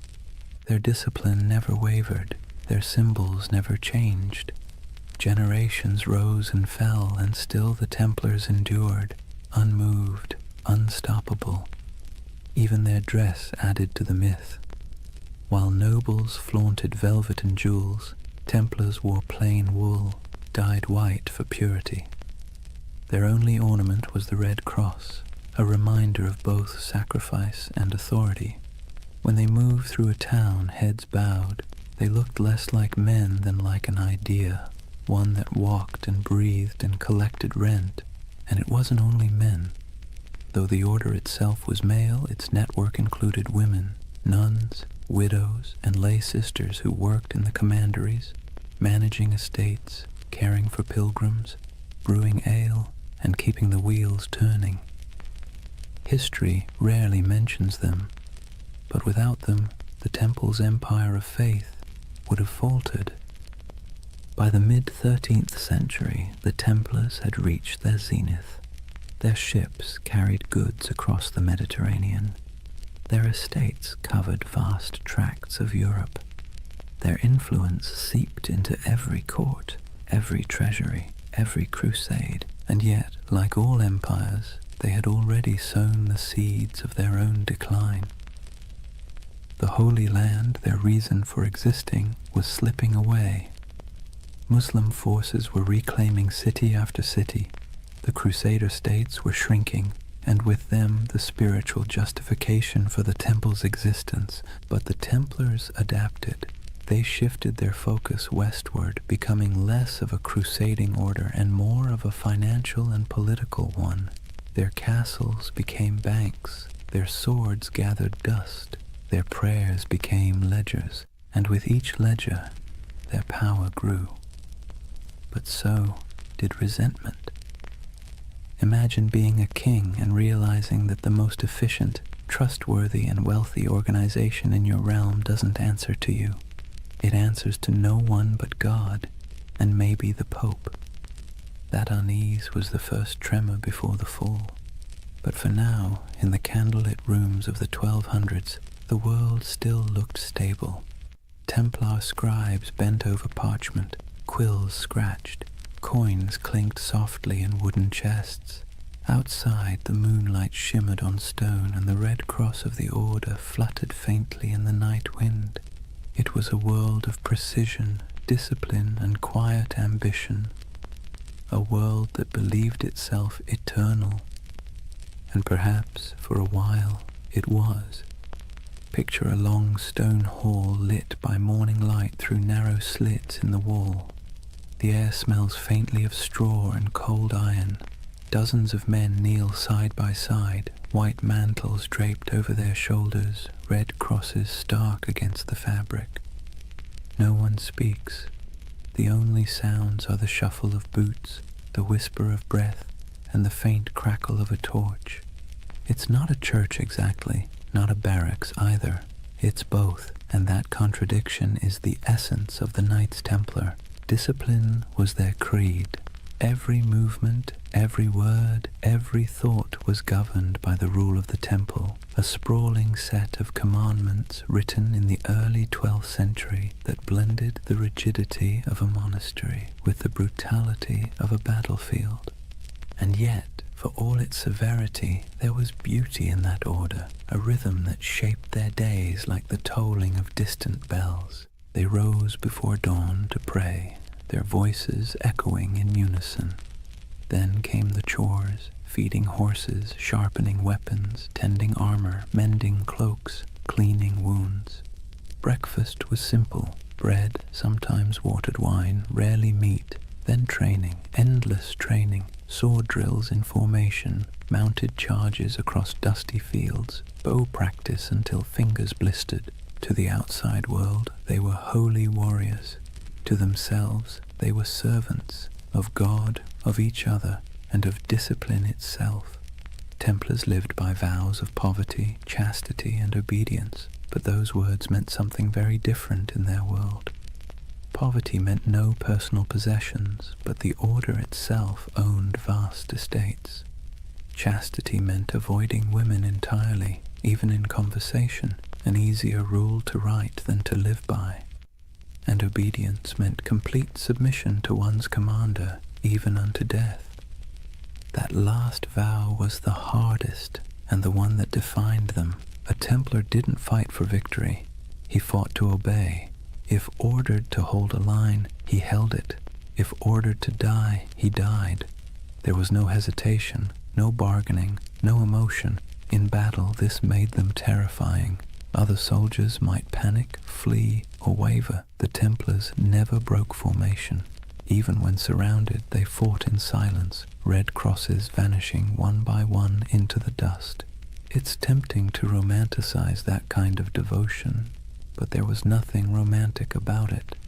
It was hard, mechanical, and often lonely. Templars were forbidden to embrace their own brothers without permission, forbidden to joke or sing frivolously, forbidden to play games of chance. Even laughter was discouraged, except in moderation. Their armor, too, reflected that restraint, plain, functional, unadorned.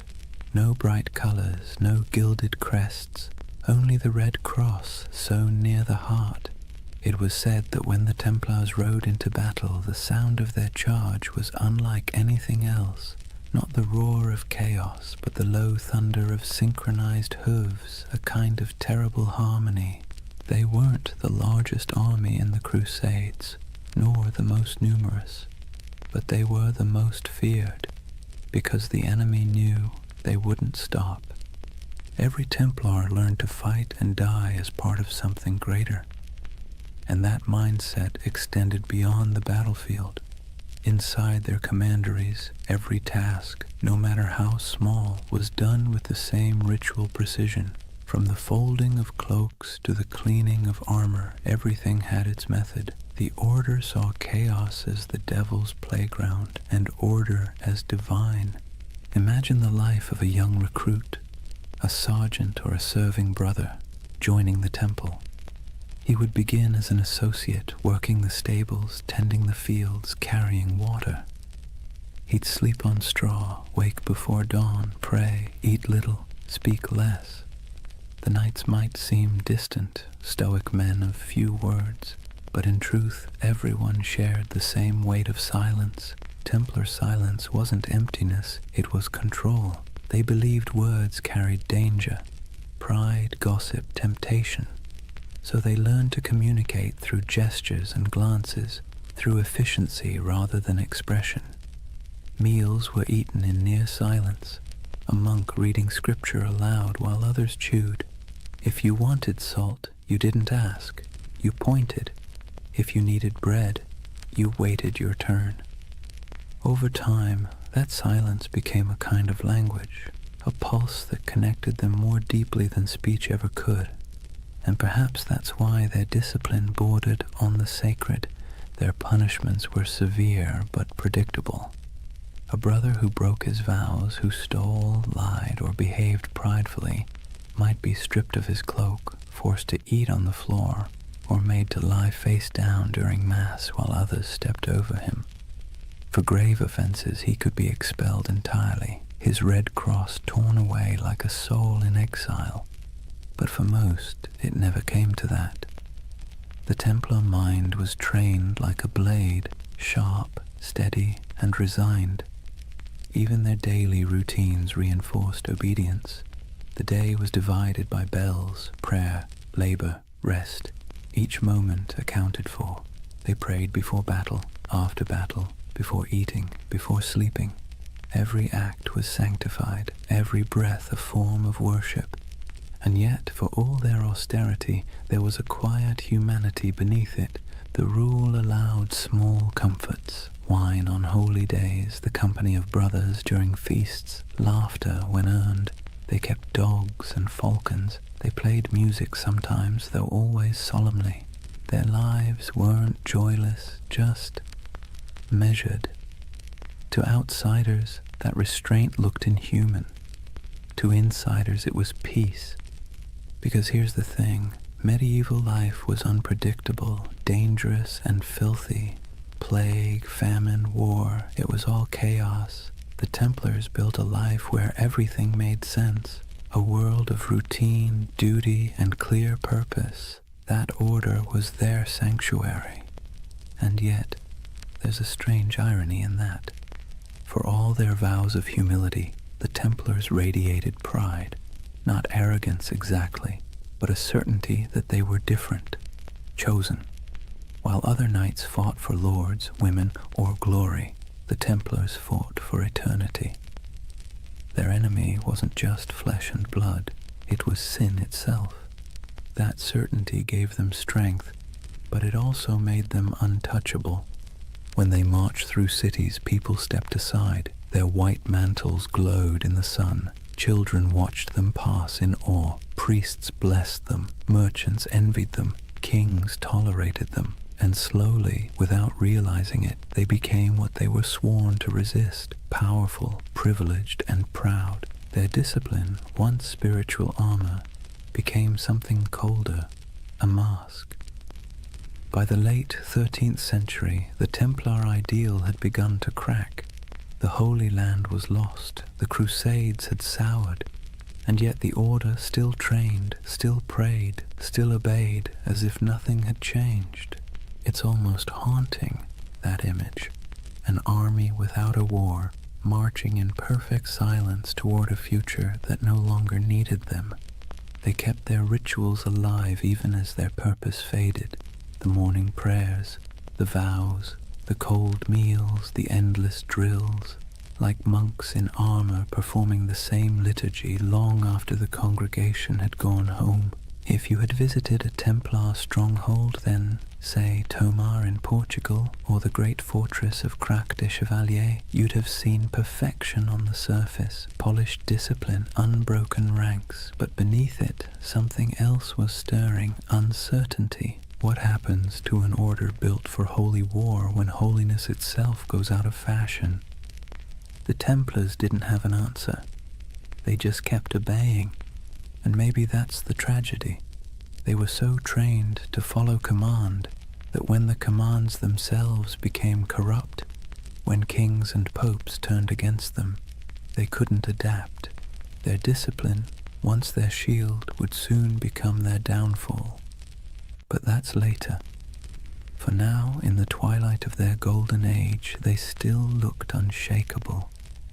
Picture them one last time. A column of knights riding through the gates of Acre, the last stronghold of Christendom in the east. Sunlight glints on their helmets. The sea wind carries the smell of salt and steel. Their banner ripples, a red cross against white. They move as one body, one will, one faith. And somewhere in the back of the formation, a young knight whispers a prayer he has said 1,000 times before. He doesn't know that in a few short decades, his order will be ashes and rumor. But in this moment, he is calm, because obedience is peace.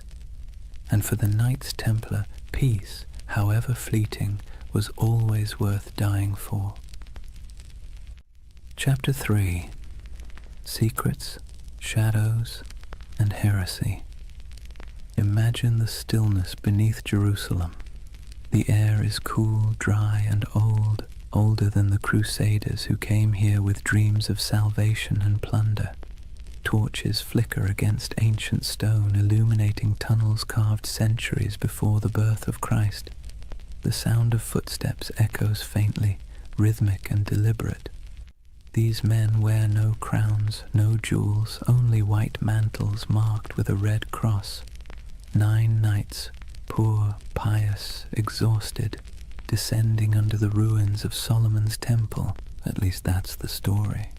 The first whisper in a legend that would stretch across continents and centuries. According to chroniclers, when the Knights Templar were founded around 1119, their official mission was humble: to protect Christian pilgrims traveling the dangerous road from Jaffa to Jerusalem. In reality, there were only 9 of them, hardly enough to guard a single caravan. And yet King Baldwin II of Jerusalem gave them quarters in one of the holiest sites on earth, the Temple Mount, believed to be the ruins of Solomon's temple itself. That's where the name came from, the poor fellow soldiers of Christ and of the Temple of Solomon. But for a group of destitute knights, their address was suspiciously prestigious. The Temple Mount was not just another ruin, it was a sacred puzzle layered in myth. Jews believed it was where the Ark of the Covenant had once rested. Muslims revered it as the site of the Prophet's ascent to heaven. Christians saw it as the home of God's wisdom and wrath alike. And somehow these 9 knights, without royal blood, without political clout, were allowed to live directly atop it. And for nearly 9 years, no one quite knew what they were doing down there. There are no surviving records, no letters, no official reports, just silence, the kind that history fills with imagination. And centuries later, that silence became the perfect soil for mystery. Some say the Templars were digging, not guarding, that they searched the ruins for hidden relics, ancient scrolls, or lost knowledge buried deep beneath Jerusalem. According to certain accounts, the knights conducted excavations under the temple itself, tunneling through ancient chambers that had lain untouched since biblical times. Archaeologists in the 19th century actually found evidence of Templar tunnels beneath the site, narrow shafts and corridors leading nowhere, carved by human hands during the Crusader period. That's when the myth took root, that the Templars had uncovered something extraordinary, something that transformed them from a handful of ragged knights into one of the most powerful organizations in the medieval world. What was it? The Ark of the Covenant? The Holy Grail? Secret knowledge from King Solomon himself? Or perhaps something less tangible? A myth so potent it didn't need to exist to be believed. It's easy to see why the story stuck. The Templars' rise defied logic. They appeared out of nowhere, impoverished, under-equipped and obscure. Then, almost overnight, they became legends.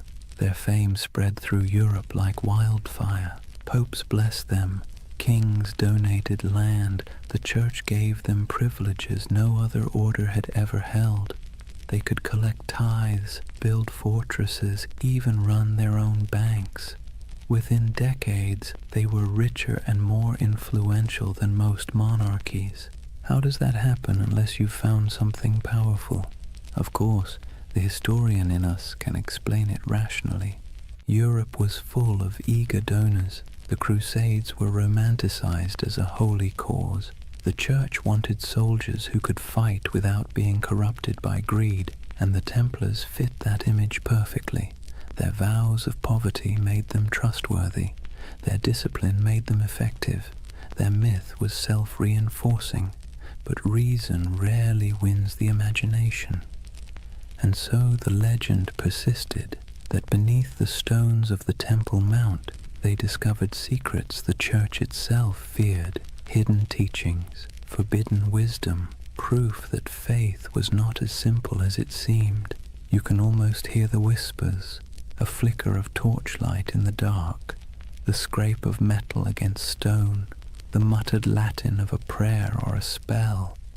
It's nonsense, of course, probably, but beautiful nonsense. That's the curious power of the Templar myth. It lives in the gap between faith and doubt, between the seen and the unseen. Take the idea of the Grail, for instance. In medieval Europe, the word didn't mean a chalice at first. It meant a vessel of divine mystery, something that contained the essence of truth. The connection between the Templars and the Grail only appeared centuries later, in 12th and 13th century romances, when poets like Chrétien de Troyes began weaving stories of knights, purity, and hidden relics. Those tales weren't history.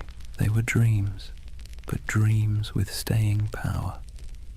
To the medieval mind, it made perfect sense that the holiest warriors would be the keepers of the holiest object. And to the modern mind, still restless in the dark, it makes perfect sense that an empire's rise must hide a secret. Maybe that's why the Templars continue to haunt us, because we can't resist the idea that someone, somewhere, found the truth and kept it to themselves. But beneath the mystique, there's something more mundane and more fascinating. The real secret of the Templars wasn't gold or relics, it was organization. While other Crusader groups floundered in chaos, the Templars built a system. They turned faith into logistics.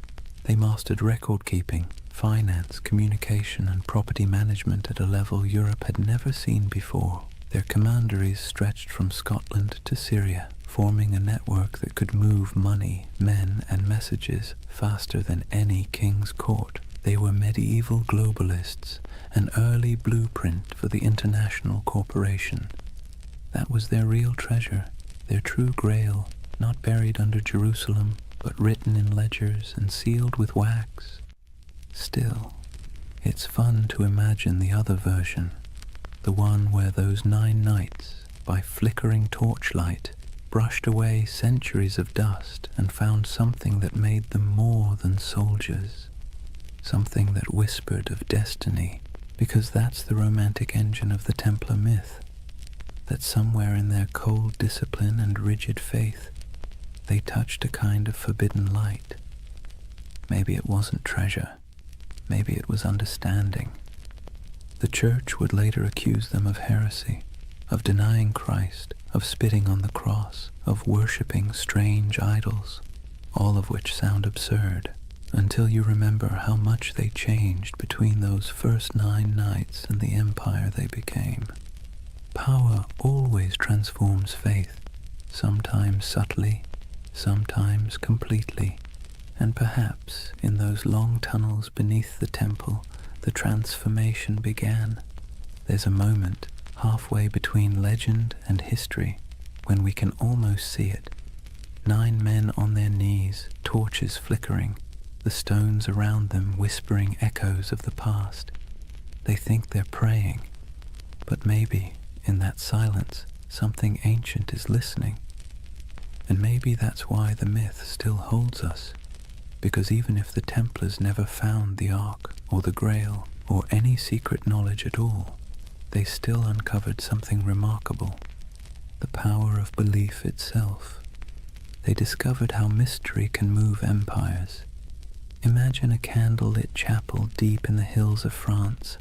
The walls are rough stone, the air thick with incense and dust. In the dim light, the symbol of the Red Cross flickers faintly across banners and shields stacked neatly against the wall. A handful of knights kneel in silence before an altar, not before the crucifix, but before something older, stranger, covered in a cloth of deep red. No one speaks, only the low chant of prayer, rhythmic and hypnotic, filling the space like the hum of bees in a summer field. This is the image that has haunted storytellers for centuries.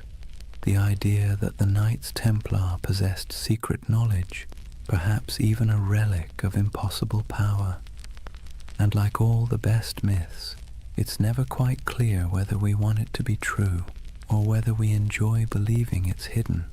The legend of the Holy Grail, for instance, didn't actually begin with the Bible. It began with poets.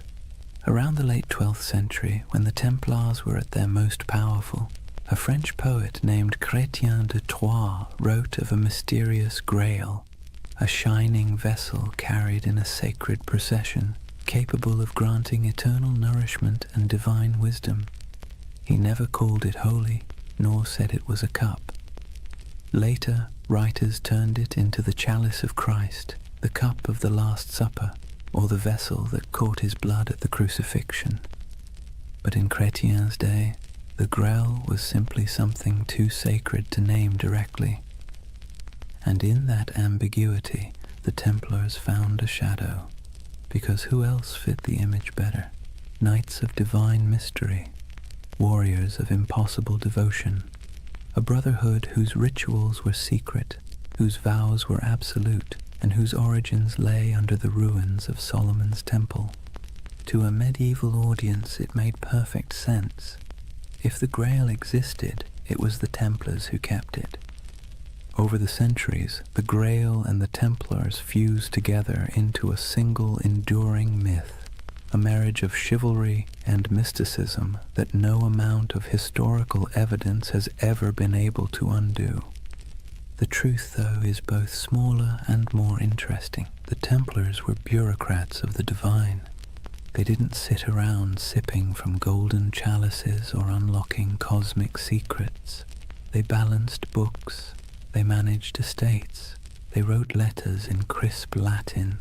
They were the spiritual accountants of a holy empire.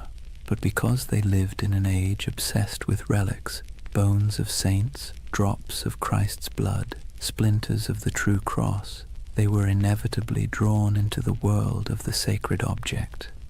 They guarded reliquaries. They escorted pilgrims who sought miraculous artifacts. They helped fund and protect monasteries where fragments of supposed holy items were displayed.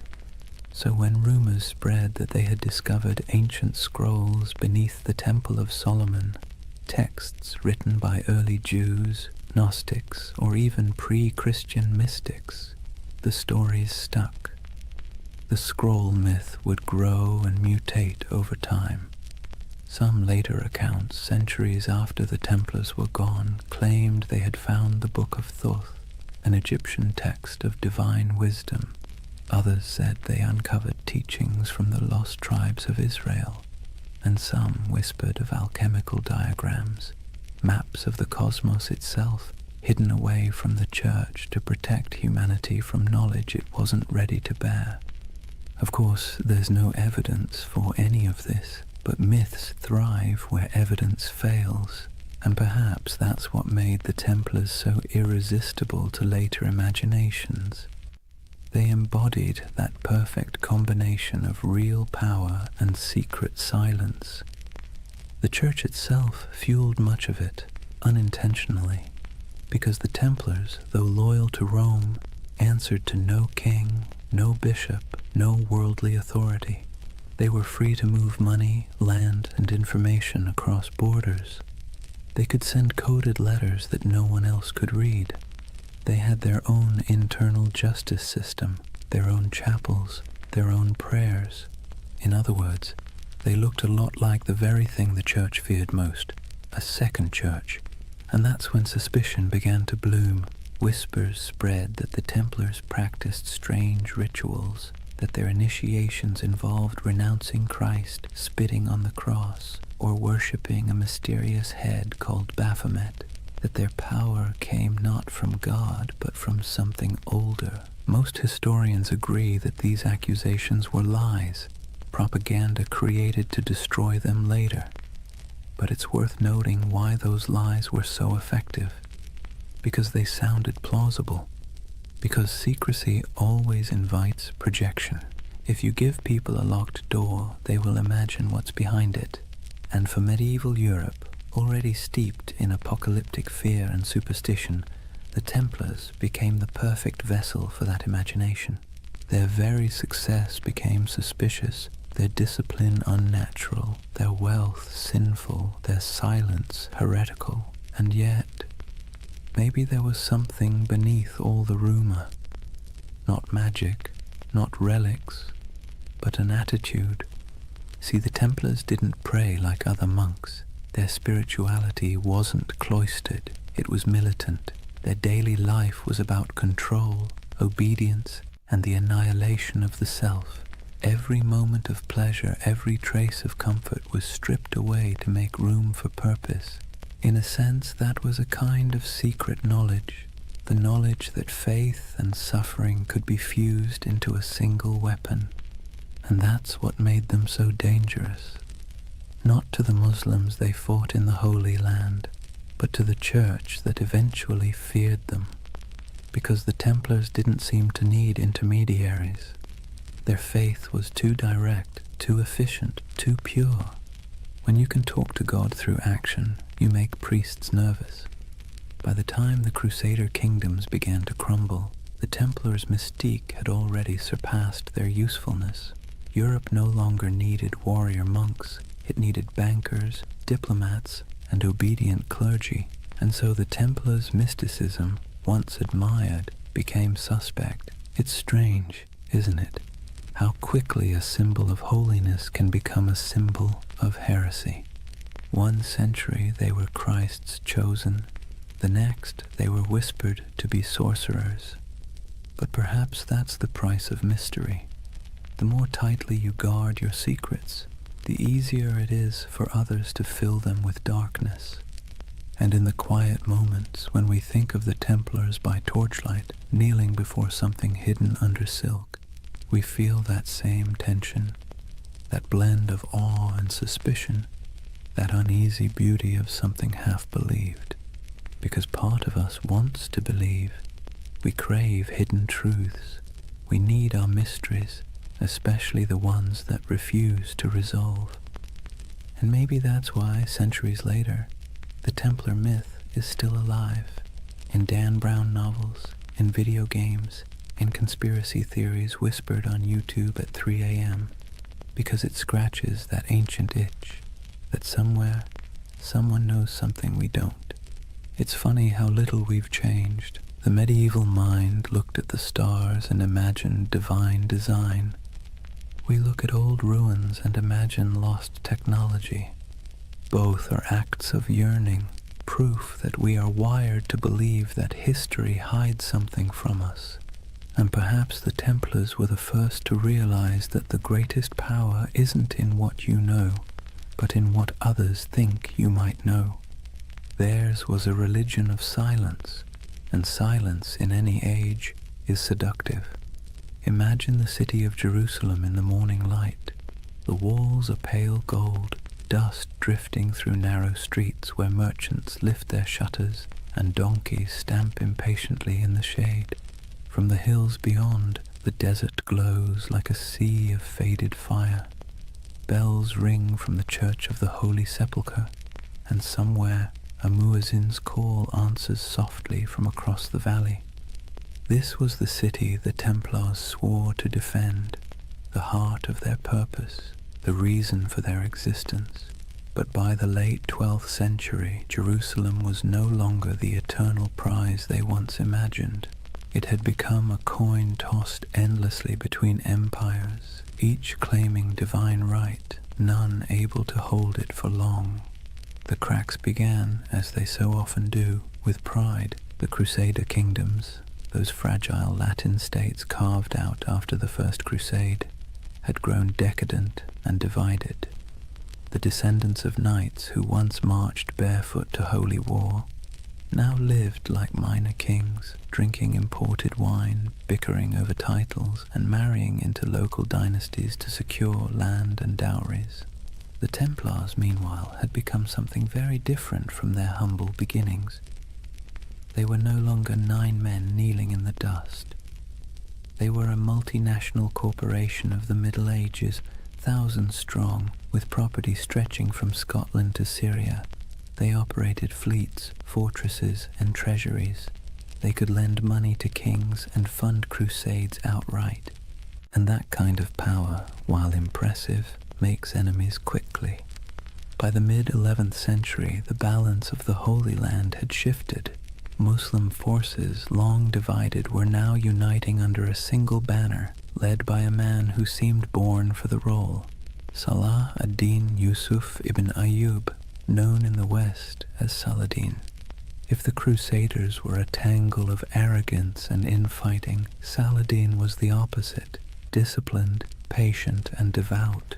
His armies were not the wild hordes described in European rumor. They were organized, loyal, and most importantly, fighting for home. The Templars met them on countless fields, Hattin, Ascalon, Arsuf, and though they fought with ferocious resolve, they were outmatched by unity and strategy. The Battle of Hattin in 1187 was the breaking point. It began with a cruel trick of the sun.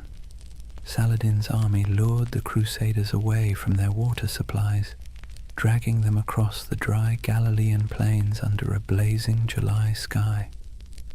By the time the Templars reached the horns of Hattin, they were half mad with thirst, their chainmail burning against their skin, their banners wilting in the heat. The Muslim forces surrounded them.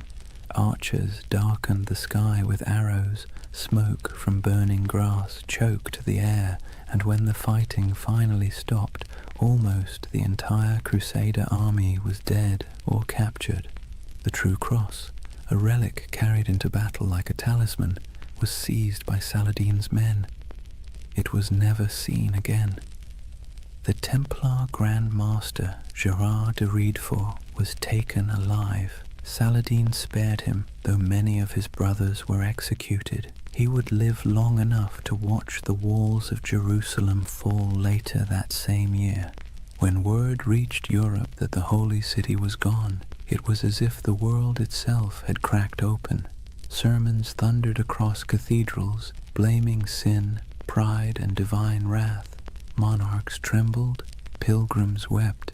The Pope called for another crusade, and through it all, the Templars stood in the ruins of their purpose. You can almost imagine the silence that followed. The once sacred city, its streets littered with the detritus of war, now echoed with the sounds of new rulers. The Templar headquarters on the Temple Mount was emptied, their altars dismantled, their treasures seized. What began as a holy mission now looked suspiciously like a failure of faith. For the first time, the Templars were without their holy ground, and without Jerusalem. They were forced to confront an uncomfortable truth. If the temple was gone, what exactly were they the knights of anymore? But endings have a way of becoming beginnings. Driven from the holy city, the Templars retreated to the coast, to Acre, Tyre, and Cyprus, where they rebuilt themselves as the guardians of ports and pilgrims rather than of the temple itself. Their castles became symbols of endurance. Crac des Chevaliers in Syria rose like a stone crown over the hills, its walls layered and massive, designed to resist even the most determined siege. Safed Tortosa, Athlit, each fortress a defiant miracle of engineering, built with geometry, patience, and faith in stone. In those high towers, the Templars kept the flame of their order alive. But it was different now. Less about holy destiny, more about survival. Their discipline hardened into something colder. Their prayers became shorter, their eyes sharper. They trained recruits not to imagine glory, but to endure isolation, hunger, and the dull ache of endless duty. And yet, despite all this loss, their legend somehow grew. Europe romanticized them even as the Holy Land slipped away. Chroniclers back home painted the Templars as holy martyrs, holding back the tide of heathens. Donations poured in. New recruits arrived from noble families eager for redemption. It's one of history's great ironies.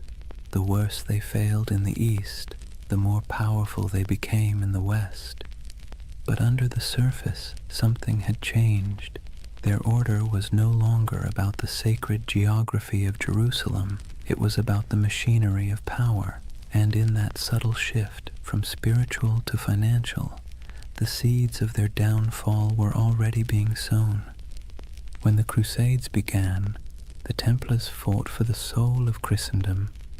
By the 13th century, they were its bankers. They lent to kings and nobles, secured transport for crusading armies, and managed estates that rivaled monasteries in wealth. Their temples in Paris, London, and Aragon became repositories for gold and secrets. Some said their vaults held the lost relics of the East. Others whispered that beneath their churches, tunnels led to rooms where initiates swore oaths in candlelight, swearing not to crown or cross, but to something older. In truth, those basements probably held nothing more exotic than ledgers and coin chests, but perception, as always, was more dangerous than reality. To kings in debt, the Templars' wealth was an insult. To the Church, their independence was heresy.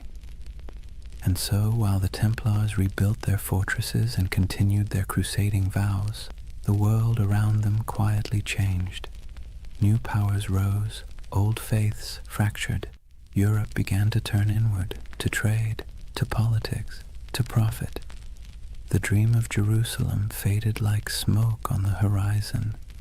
The Templars became relics themselves, living fossils of an age of faith that no longer fit the world they helped create. And perhaps that's the tragedy at the heart of their story. They were men who built a system so efficient, so disciplined, that it outlasted their original purpose. Their creed was supposed to die with Jerusalem, but it didn't. It calcified. It spread through Europe's veins into its banks, its armies, its bureaucracies. Even as they prayed for salvation, they were laying the groundwork for capitalism, for modern finance, for the idea that faith could be managed like currency. When you think about it, that might be their most heretical legacy of all. In the distance, though, back on those coastal walls, you can almost still hear the wind off the sea whistling through the battlements of Acre. The Templar banners still flutter there in imagination, crimson crosses fading against the salt air. They never stopped believing they could reclaim the Holy Land. They never stopped waiting for the day the horns would sound again. But faith, like empire, has tides, and the tide was already receding. Imagine standing on the ramparts of Acre at twilight. The sea stretches endlessly westward, glowing copper beneath the dying sun. Seagulls drift above the harbor where broken ships list in the water, their masts creaking softly. Behind you, the wind carries the scent of smoke and salt, and the low, steady hum of prayer from men who know the end is coming. This is the world of the final crusades, not the holy fire of the first generation, not the fevered marches of kings and saints, but a quieter, more desperate echo. The age of glory was over. What remained was a grim, bureaucratic persistence. Wars fought on borrowed faith, borrowed time, and borrowed money. By the late 13th century, the Kingdom of Jerusalem existed mostly on parchment and in memory. Its capital, if one could call it that, was Acre, a coastal city pressed between a restless sea and endless desert. It was crowded, rich, and tense, a city of pilgrims, traders, and soldiers living shoulder to shoulder in uneasy tolerance. Here the Knights Templar had built their final fortress, a marvel of engineering, all white stone and iron gates, its walls thicker than any catapult could breach. Within those walls, gold and relics were stored in vaults beneath torchlit halls. Above them, in chapels that echoed with Latin chants, the Templars still prayed for Jerusalem, though most knew they would never see it again. They had become the custodians of a dream already dying. The last crusades were not holy wars anymore. They were logistics operations, charters, supply lines, contracts. The romantic image of knights charging across the desert had long since been replaced by the grinding reality of politics. Kings back in Europe promised armies and delivered excuses. Popes issued bulls calling for redemption and sent none. The Templars and their rivals, the Knights Hospitaller, did what they could. They fortified the remaining coastal strongholds, trained recruits from France and England, and negotiated uneasy truces with Muslim rulers, who now viewed them less as enemies and more as relics of a fading age. For nearly a century, the Templars held their line. A few miles of coast, a handful of towers, and the weight of an entire lost empire on their shoulders. Then, in 1291, the inevitable came. A vast Mamluk army, disciplined, relentless, and armed with the confidence of history, swept across the plains toward Acre. Their banners blackened the horizon. Their engines rolled like thunder. Inside the city, panic spread like wildfire.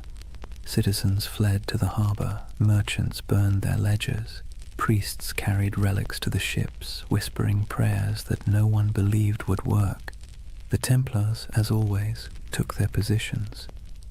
From the battlements, they could see the Mamluk campfires stretching endlessly into the desert night. The siege began with drums, then fire, then days of unbroken assault. It was not the glorious last stand of legend. It was chaos. Stones crashed into the towers, arrows rained like iron hail, walls cracked and bled dust. The Templars fought with methodical silence, their discipline unbroken even as everything around them burned. Eyewitnesses would later write that when the outer wall finally collapsed, the sound was like a mountain giving way. Within days, Acre was gone. The Templar fortress fell piece by piece, and those who survived fled to their ships, carrying little more than their order's banner and the bitter taste of failure. When the city burned behind them, so did the last true Crusader stronghold in the Holy Land. It was over. The Crusades had lasted nearly 2 centuries, and now, after all the pilgrimages, sieges, and sermons, the Holy Land was once again entirely in Muslim hands. For the Templars, the loss was more than strategic, it was existential. They returned to Europe as an army without a battlefield, an order without a purpose. Their castles in the east were gone, their mission obsolete, but they were still wealthy, still disciplined, and still bound by vows that made them useful or dangerous, depending on who was watching. They settled mostly on the island of Cyprus, rebuilding their headquarters there. From its harbors, they continued to dream of returning to the Holy Land, though it was clear to everyone that the age of crusades had passed. But faith is a stubborn thing. The Templars still believed that their duty was not complete. They trained, prayed, and planned as if the next crusade was always just one papal decree away. And Europe for a while humored them. Popes still called them the sword of the church. Kings still borrowed their money. Peasants still whispered prayers for them.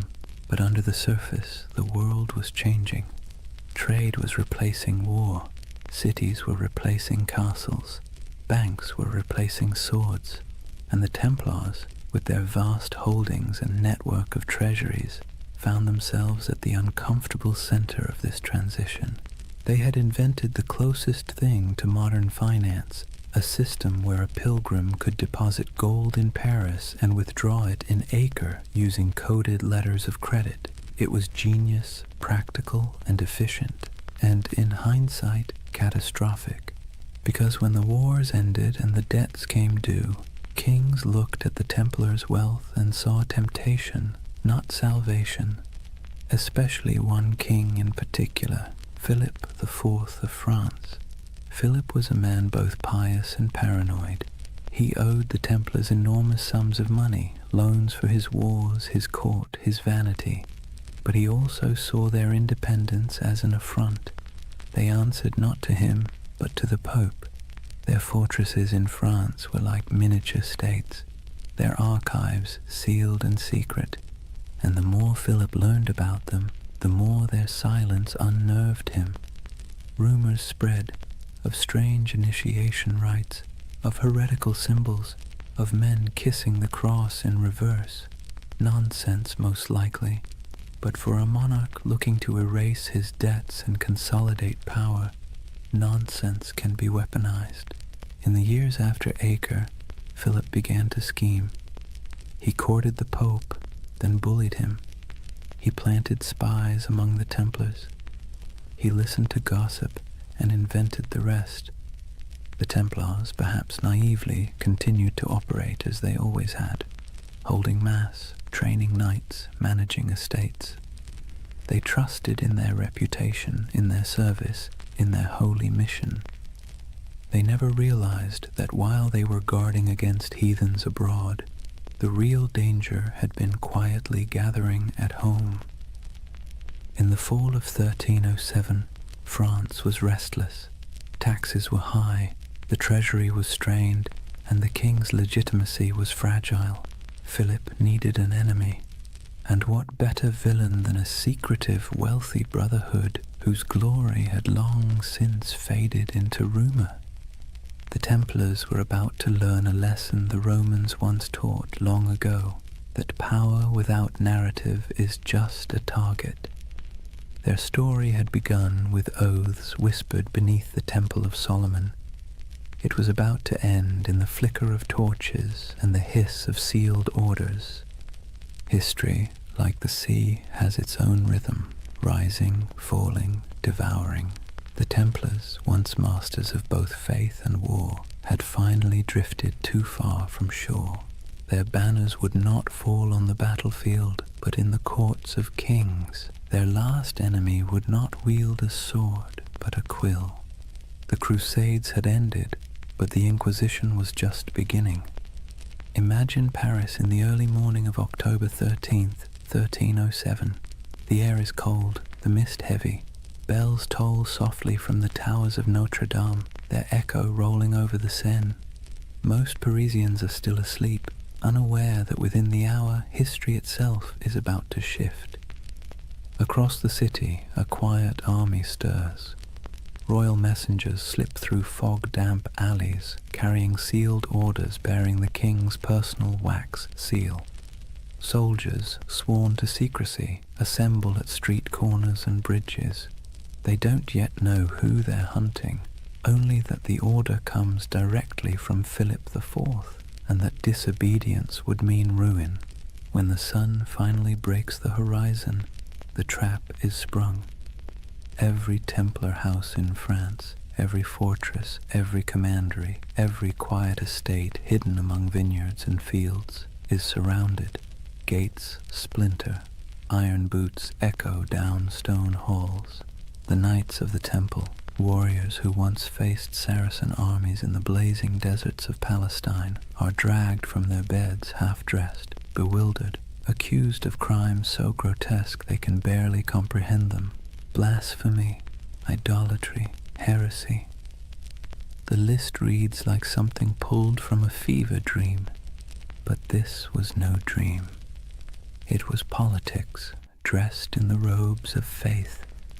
Let's be clear, Philip IV was not a fool.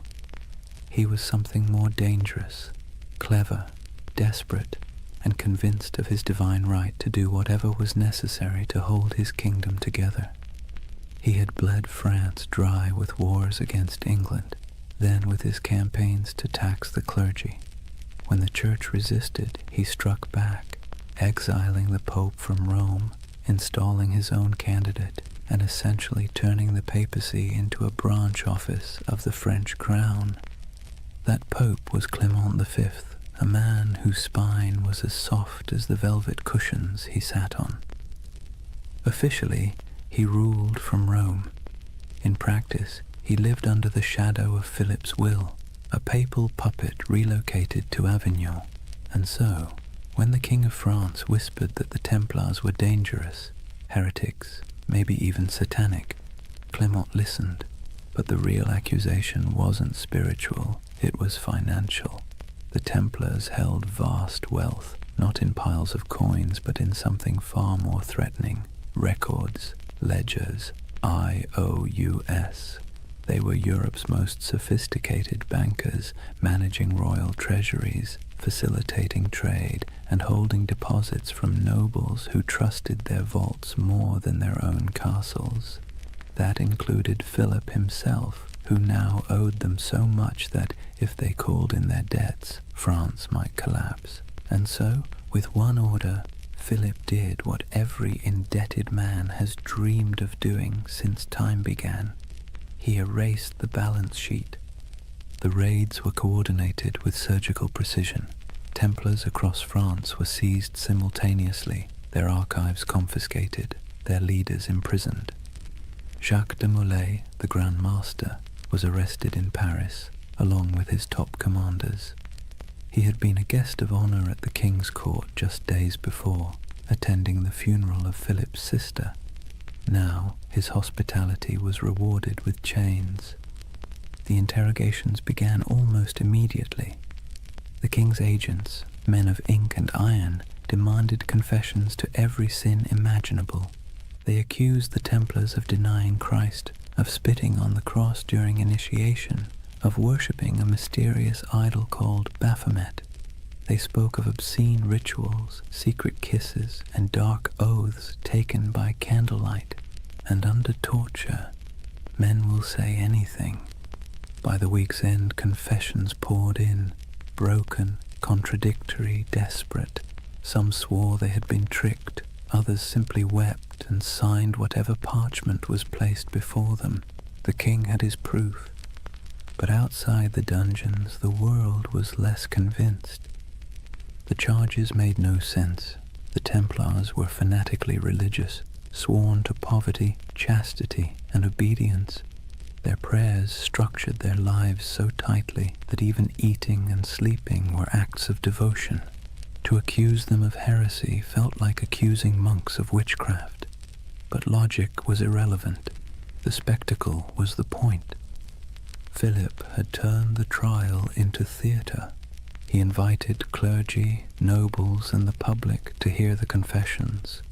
He displayed the trembling knights as examples of corruption and divine justice. He presented himself as the defender of Christendom, cleansing it of hidden rot. And for a public weary of taxes, famine, and failed wars, it worked. People love a villain, especially one that used to be untouchable. Meanwhile, Clement V hesitated. As head of the church, the Templars were technically under his jurisdiction, not Philip's, and he knew, deep down, that the charges were absurd. He issued cautious letters demanding the Templars be handed over to papal investigators, but Philip ignored him. France was already playing judge, jury, and executioner. When the Pope finally summoned his courage to intervene, the damage was done. Across Europe, the accusations had spread like wildfire. Other kings, seeing opportunity, followed Philip's lead. Why not confiscate a few Templar estates? Why not seize their gold, their horses, their lands? After all, if France was purging the heretics, who wanted to look soft on sin? One by one, Europe's monarchs turned on their former protectors. In England, Edward II hesitated at first. He actually liked the Templars, but papal pressure forced his hand. In Spain and Portugal, the order was dissolved and reborn under new names, with new insignia, to preserve their assets while appeasing the church. In Germany and Italy, their properties were quietly absorbed by the Hospitallers, rivals who had survived by being slightly less rich and slightly less suspicious. But in France, there was no mercy. The king's prisons overflowed with knights. Some recanted their forced confessions, and for that they were burned alive. Others were kept in darkness for years, their order formally disbanded by papal decree in 1312. As the walls closed in, Jacques de Molay remained calm. His life, by then, had been one long act of faith. He had fought in Outremer, negotiated with kings, and seen the fall of Acre. He knew what it was to lose everything. But this betrayal, this twisting of faith into a weapon, was something colder. He endured years of imprisonment, interrogation, and humiliation before being brought once more into public view. On March 18th, 1314, the king staged one final spectacle. Molay and 3 senior Templars were led onto a platform erected on the Ile de la Cité, a small island in the Seine, directly across from the royal palace. The crowd gathered in silence, expecting confessions and repentance. But instead the old man, gaunt, weary, his hair turned white in prison, stood tall and spoke words that would echo for centuries. He retracted every confession, declared the order innocent, condemned the lies, the cruelty, the injustice. The crowd gasped. The executioners hesitated. Even Philip's officials seemed unsure what to do, but the king, unmoved, ordered the fires lit immediately, and as the flames climbed, witnesses said Jacques de Molay did not scream. He stood, unmoving, until the smoke swallowed him. According to legend, with his final breath, he called down a curse, summoning the Pope and the King to meet him before God within a year. It sounds like myth, but here's the strange part. Both men did die within 12 months. Philip collapsed suddenly during a hunting trip. Clement succumbed to illness not long after.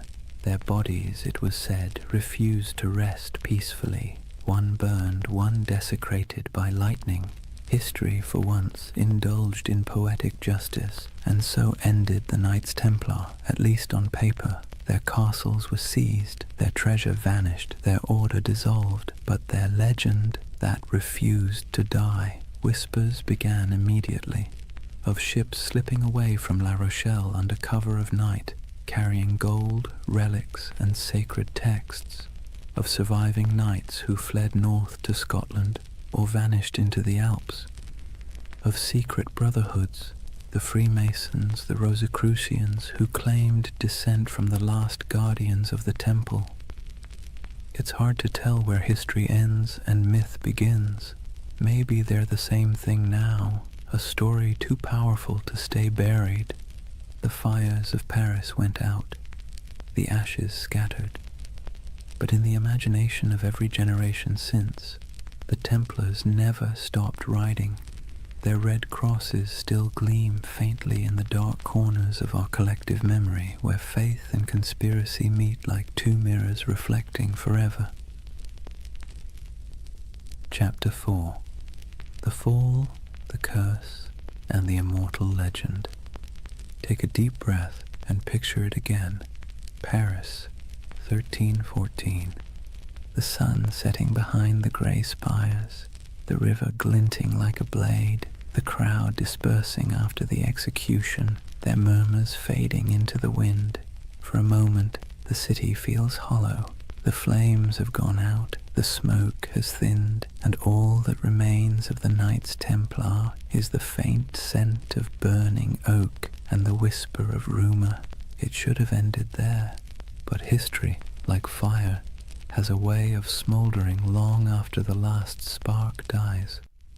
They say Jacques de Molay's final words were a curse. He called out from the pyre, summoning Pope Clement and King Philip to appear before the judgment of God within a year. The legend says his voice did not tremble. It carried through the crowd, past the walls of Paris, past the gilded windows of the royal palace, carried by the smoke as if heaven itself were listening. And then, as the flames consumed him, something strange happened. The air shifted. The crowd fell silent. Even the guards who had lit the pyre looked uneasy, like men who had just seen something they shouldn't have. You can almost hear the echo, soft, defiant, and final. Within 1 year you will answer before God. It's the kind of line that sounds too neat to be true. And yet, history, either by coincidence or poetic design, obliged. Within a month, the Pope fell ill. Clement V's body gave out after years of stress, guilt, and compromise. His corpse was placed in a monastery awaiting burial. But as if on cue, the monastery caught fire. The flames consumed the chamber, and the papal body, already lifeless, was said to have sat upright in the coffin, engulfed in flames, as though the curse had come to collect. Not long after, King Philip went hunting in the forest of Fontainebleau. A strong, healthy man, still in his 40s, he rode out in the crisp autumn air and never returned alive. Accounts differ. Some say he fell from his horse, struck his head, and lingered for days in agony. Others say he was seized by a sudden paralysis. Either way, the most powerful man in Europe died slowly, staring into nothing, as if haunted by something he couldn't see, and with their deaths, the curse of the Templars was born. It was a simple story. 2 men destroyed by the vengeance of a martyred knight, but it grew quickly. People whispered that France itself was doomed, that Philip's descendants, the Capetian line, would die out within generations, and, strangely enough, that too came true. Within less than 2 decades, all 3 of Philip's sons, each having worn the crown, were dead without heirs. The dynasty that had ruled France for centuries was snuffed out like a candle in a storm. The people of the time called it La Malédiction des Templiers, the Templar curse. To later generations, it became a parable, a warning about greed, corruption, and the strange persistence of divine justice. Of course, historians will tell you it was all coincidence, and maybe they're right. But that's the beautiful thing about history. It leaves just enough cracks for the imagination to pour through. When you close your eyes and think of those final days, it's not hard to believe that something larger was at work, a kind of cosmic balancing act, subtle and cruel. The Templars, who had built their order on discipline, loyalty, and faith, had been betrayed by those who claimed to uphold the same virtues. And perhaps, just perhaps, the universe took notice. Yet even as their bodies turned to ash, their legend began to breathe again. Within a generation, stories of the hidden treasure of the temple began to surface. Gold, relics, and ancient knowledge spirited away from France before the arrests. Ships loaded in secret at the port of La Rochelle, sailing west into the mist. Some claimed they vanished into Scotland, others into Portugal, and some said they crossed the ocean itself, centuries before Columbus, to lands unknown. The myth of the lost Templar fleet became the fuel for countless tales. Sailors swore that on stormy nights they'd seen ghost ships bearing red crosses on their sails, gliding silently across the waves. Monks whispered of secret vaults beneath cathedrals where the last Templars hid sacred relics, and among peasants and pilgrims alike a quiet belief took root. The Templars were not dead. They had merely gone underground, waiting for the world to be ready again. It was an idea too romantic, too mysterious to fade. The church had tried to erase the order's name, to burn their banners, melt their seals, and scrub their records. But the Templars had built something deeper than stone. They had built a story, one that couldn't be killed with fire or buried in royal decrees. And the story began to change shape. In the Middle Ages, people whispered that the Templars had discovered the Holy Grail beneath the ruins of Solomon's temple, that the treasure they carried was not gold, but knowledge, secret doctrines, ancient scrolls, perhaps even relics of Christ himself. These weren't just bedtime stories, they were expressions of longing for a lost wisdom, a purer faith, a world where the sacred and the powerful were one and the same. It's strange, isn't it? The church destroyed them for being too secretive, too independent, and yet that very secrecy made them immortal. The less we knew, the more we wondered. And wonder, as every myth-maker knows, is the soil in which legends grow. By the 14th century, the Templars were ghosts. By the 15th, they were saints of imagination. By the 18th, they had been reborn entirely, absorbed into the rituals of the Freemasons, who borrowed their symbols, their oaths, and their mystique. Masonic lodges across Europe adopted the Red Cross, the sword, and the language of brotherhood. In their dimly lit halls, among candles and geometry, men in powdered wigs whispered oaths not unlike those once spoken in Jerusalem.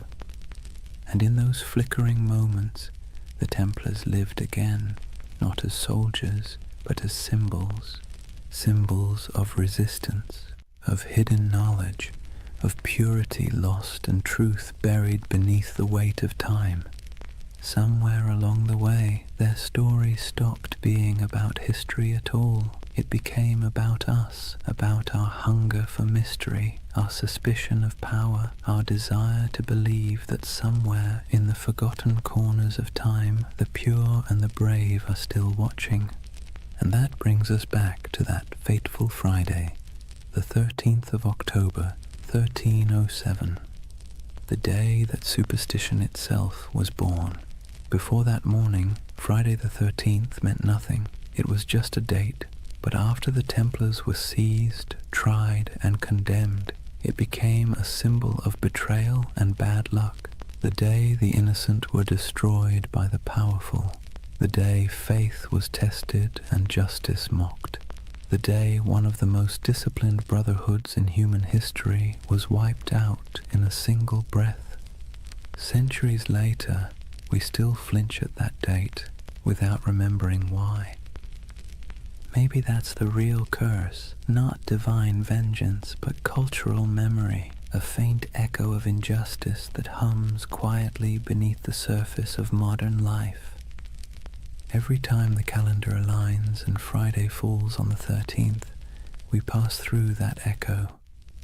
Most of us shrug it off, but somewhere deep in the collective mind, a voice whispers, "Be careful." It's the whisper of a fire crackling on an island in the Seine. The whisper of 9 knights kneeling in the dark, taking oaths no one else would ever hear. History loves to bury its ghosts, but ghosts, if nothing else, are patient, and so the legend of the Templars endures, not as a warning, not as dogma, but as a lullaby for the restless, a story that reminds us that even in corruption, there can be faith. Even in endings, there can be echoes. That the night, however dark, always remembers the shape of its stars. Close your eyes for a moment and imagine the sea, a cold wind blowing from the west, the smell of salt, iron, and rain. It's October of 1307, just days after the arrests began. France is tightening like a fist. Across the countryside, Templar commanderies, once bustling with horses, treasure, and prayer, now sit silent under royal seals. Soldiers ransack vaults, priests pore over ledgers, and the knights, those who survive the sudden sweep, vanish like smoke. Or at least, that's what history says. But if you listen carefully, beneath the crackle of parchment and the scratching of quills, you'll hear the ocean whispering another version. At the western edge of France, in the port of La Rochelle, witnesses claim they saw something strange. A convoy of ships flying the Red Cross of the Temple quietly slipped out to sea just before the arrests. The official records say nothing, but rumors say otherwise. Some say the ships were loaded with gold, silver, relics, and documents, everything the order held sacred. Others say they carried only men, brothers who refused to die in chains. Either way, when the king's men arrived to confiscate the Templar fleet, the docks were empty. Every ship was gone, vanished into the grey Atlantic mist. Where did they go? That question has haunted historians for centuries. Some claim they sailed north to Scotland, where King Robert the Bruce, excommunicated by the church, might have welcomed the outlawed knights. Scotland, after all, was in rebellion. Its land was cold, rugged, and far from papal reach. It's said that on the eve of Bannockburn in 1314, the same year Jacques de Molay was burned, a small band of armoured riders appeared on the battlefield, carrying the Red Cross. They turned the tide against the English, then disappeared as swiftly as they came. Is it true? Probably not, but as every good myth knows, plausibility is optional when the imagination takes hold. Others believe the Templars went west, farther than any Christian ship had gone, that they reached the shores of Portugal, and from there, the New World itself, centuries before Columbus. In Portugal, after all, the Templar legacy is easy to trace. King Denis, who admired the order's discipline and skill, quietly rebranded them as a new brotherhood, the Order of Christ. Same men, same property, same goals, different name. Under that new banner, they built fortresses, trained explorers, and financed voyages. Centuries later, one of their spiritual heirs, a man named Prince Henry the Navigator, would launch the Age of Exploration, and the Red Cross of the Templars would appear again, painted on the sails of caravels bound for Africa, India, and beyond. You've seen it before, even if you didn't notice it. The ships of Columbus, the sails of Vasco da Gama, the Red Cross fluttering against the wind. A silent inheritance, passed from the knights who once guarded pilgrims to the sailors who remapped the world. And so, some say, the Templars never truly vanished. They evolved. They traded swords for sextants and Jerusalem for the horizon. But there's another theory, quieter, stranger, almost tender in its melancholy, that many of the surviving Templars simply went home. Imagine them. Men in their 40s or 50s, scarred from years of crusade, watching everything they believed in collapse. Some fled across borders, shaving their beards, burning their mantles, blending back into ordinary life. A few became monks in other orders.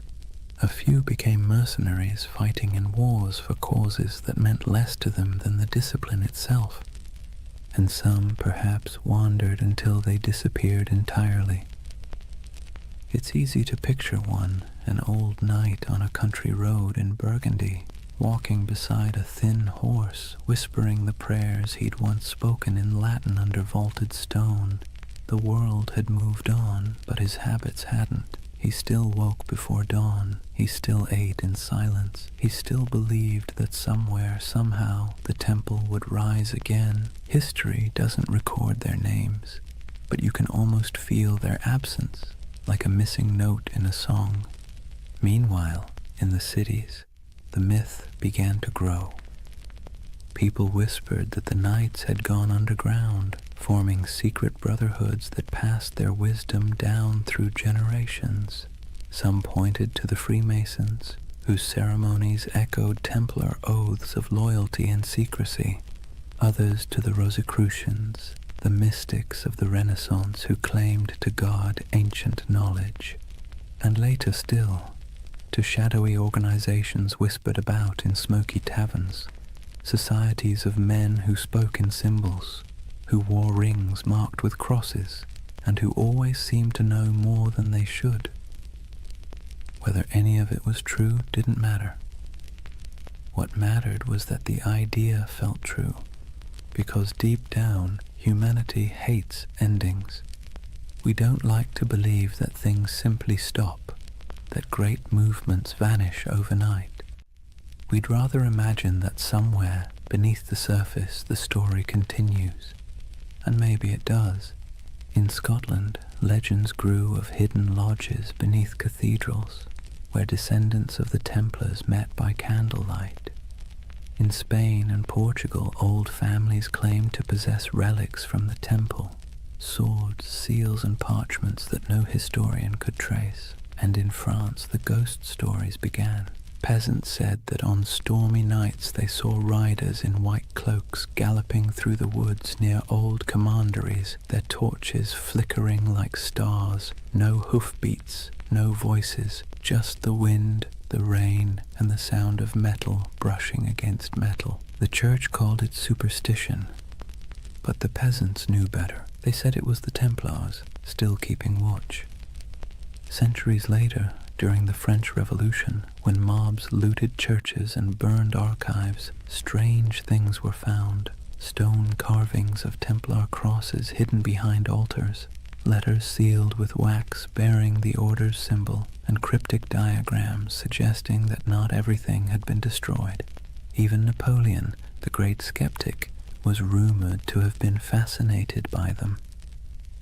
When he invaded Egypt in 1798, he brought with him not just soldiers, but scholars, engineers, and, oddly enough, men obsessed with the Templar myth. They saw the pyramids, the ruins of ancient Alexandria, and believed they were walking in the same footsteps as those mysterious knights who had once dug beneath Solomon's temple.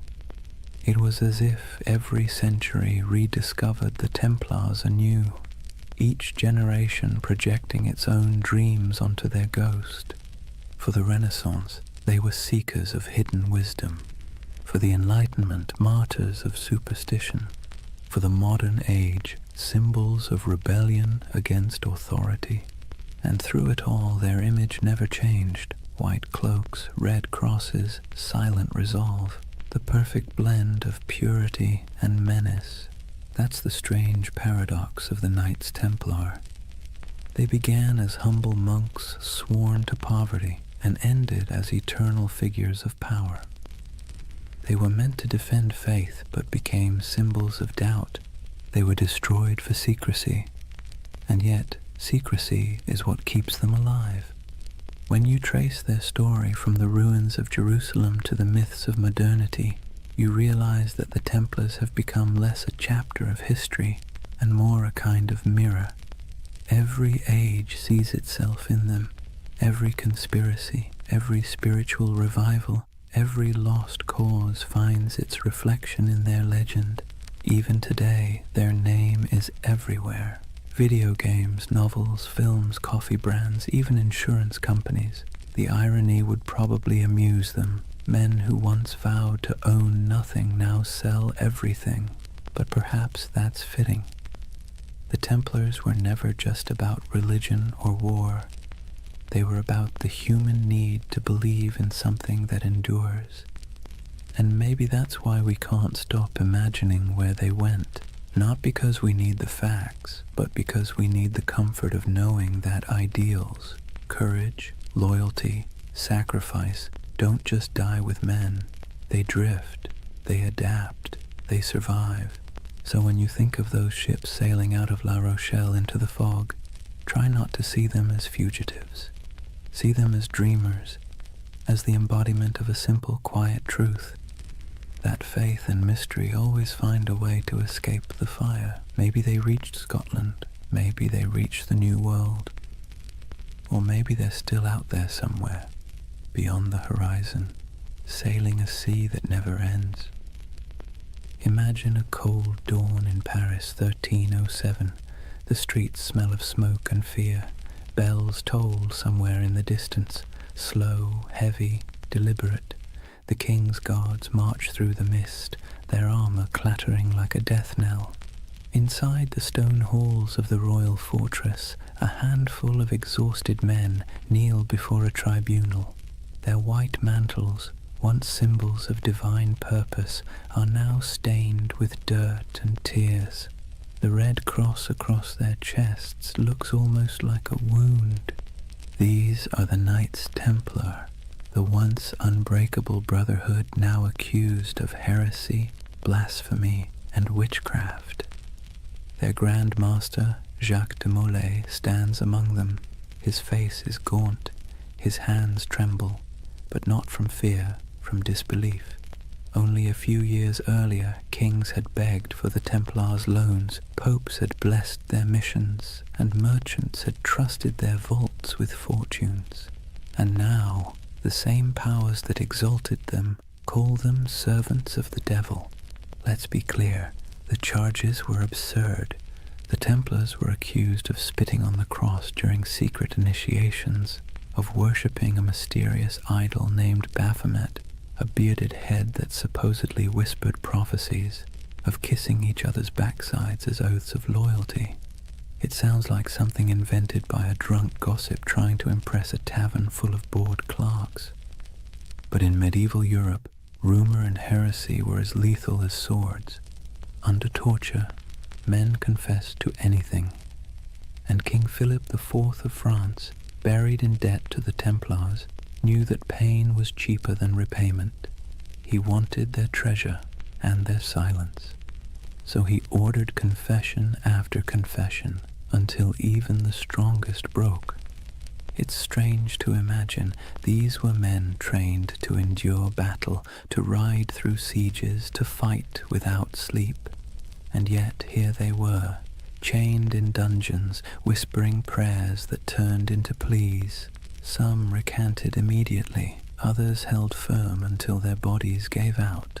But through it all, one question pulsed beneath the surface like a heartbeat. Where is the treasure? Because according to legend, the Templars had amassed unimaginable wealth. Gold from Jerusalem, silver from Europe, relics from the Holy Land. They were bankers to kings, landlords to half of France, and custodians of secrets no one dared write down. When their order collapsed, that treasure simply disappeared. The official records show nothing.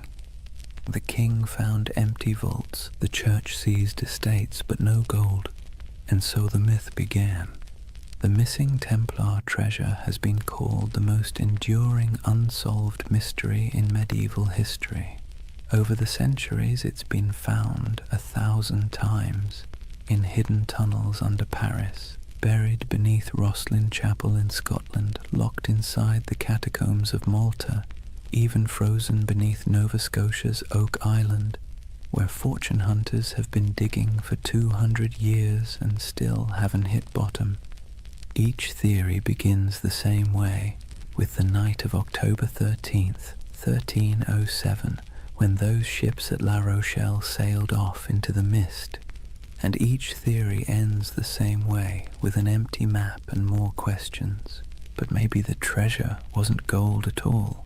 Maybe what they protected wasn't wealth, but knowledge.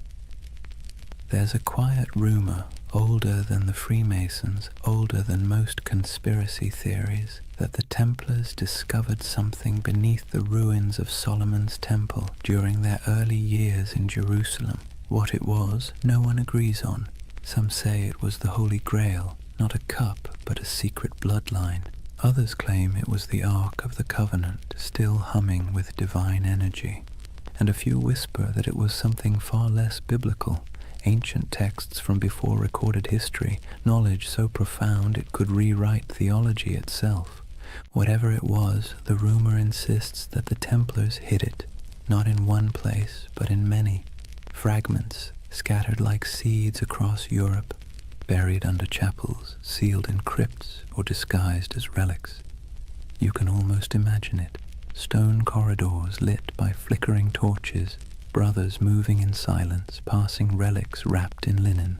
No words spoken, no records written, only vows that what was found in the Holy Land must never be lost again. It's beautiful, isn't it? The idea that knowledge can be smuggled through time, that truth, like treasure, can survive corruption, fire, and forgetfulness. But let's pause, because the historian's mind has a way of ruining poetry. The truth is, most of what the Templars had was painfully ordinary. Farms, mills, vineyards, warehouses. Their treasure was bookkeeping. Still, the legend persists, because it speaks to something deeper, a yearning for meaning behind mystery. We want to believe that somewhere beneath the dust, something sacred still waits to be uncovered, and maybe, in a way, it does.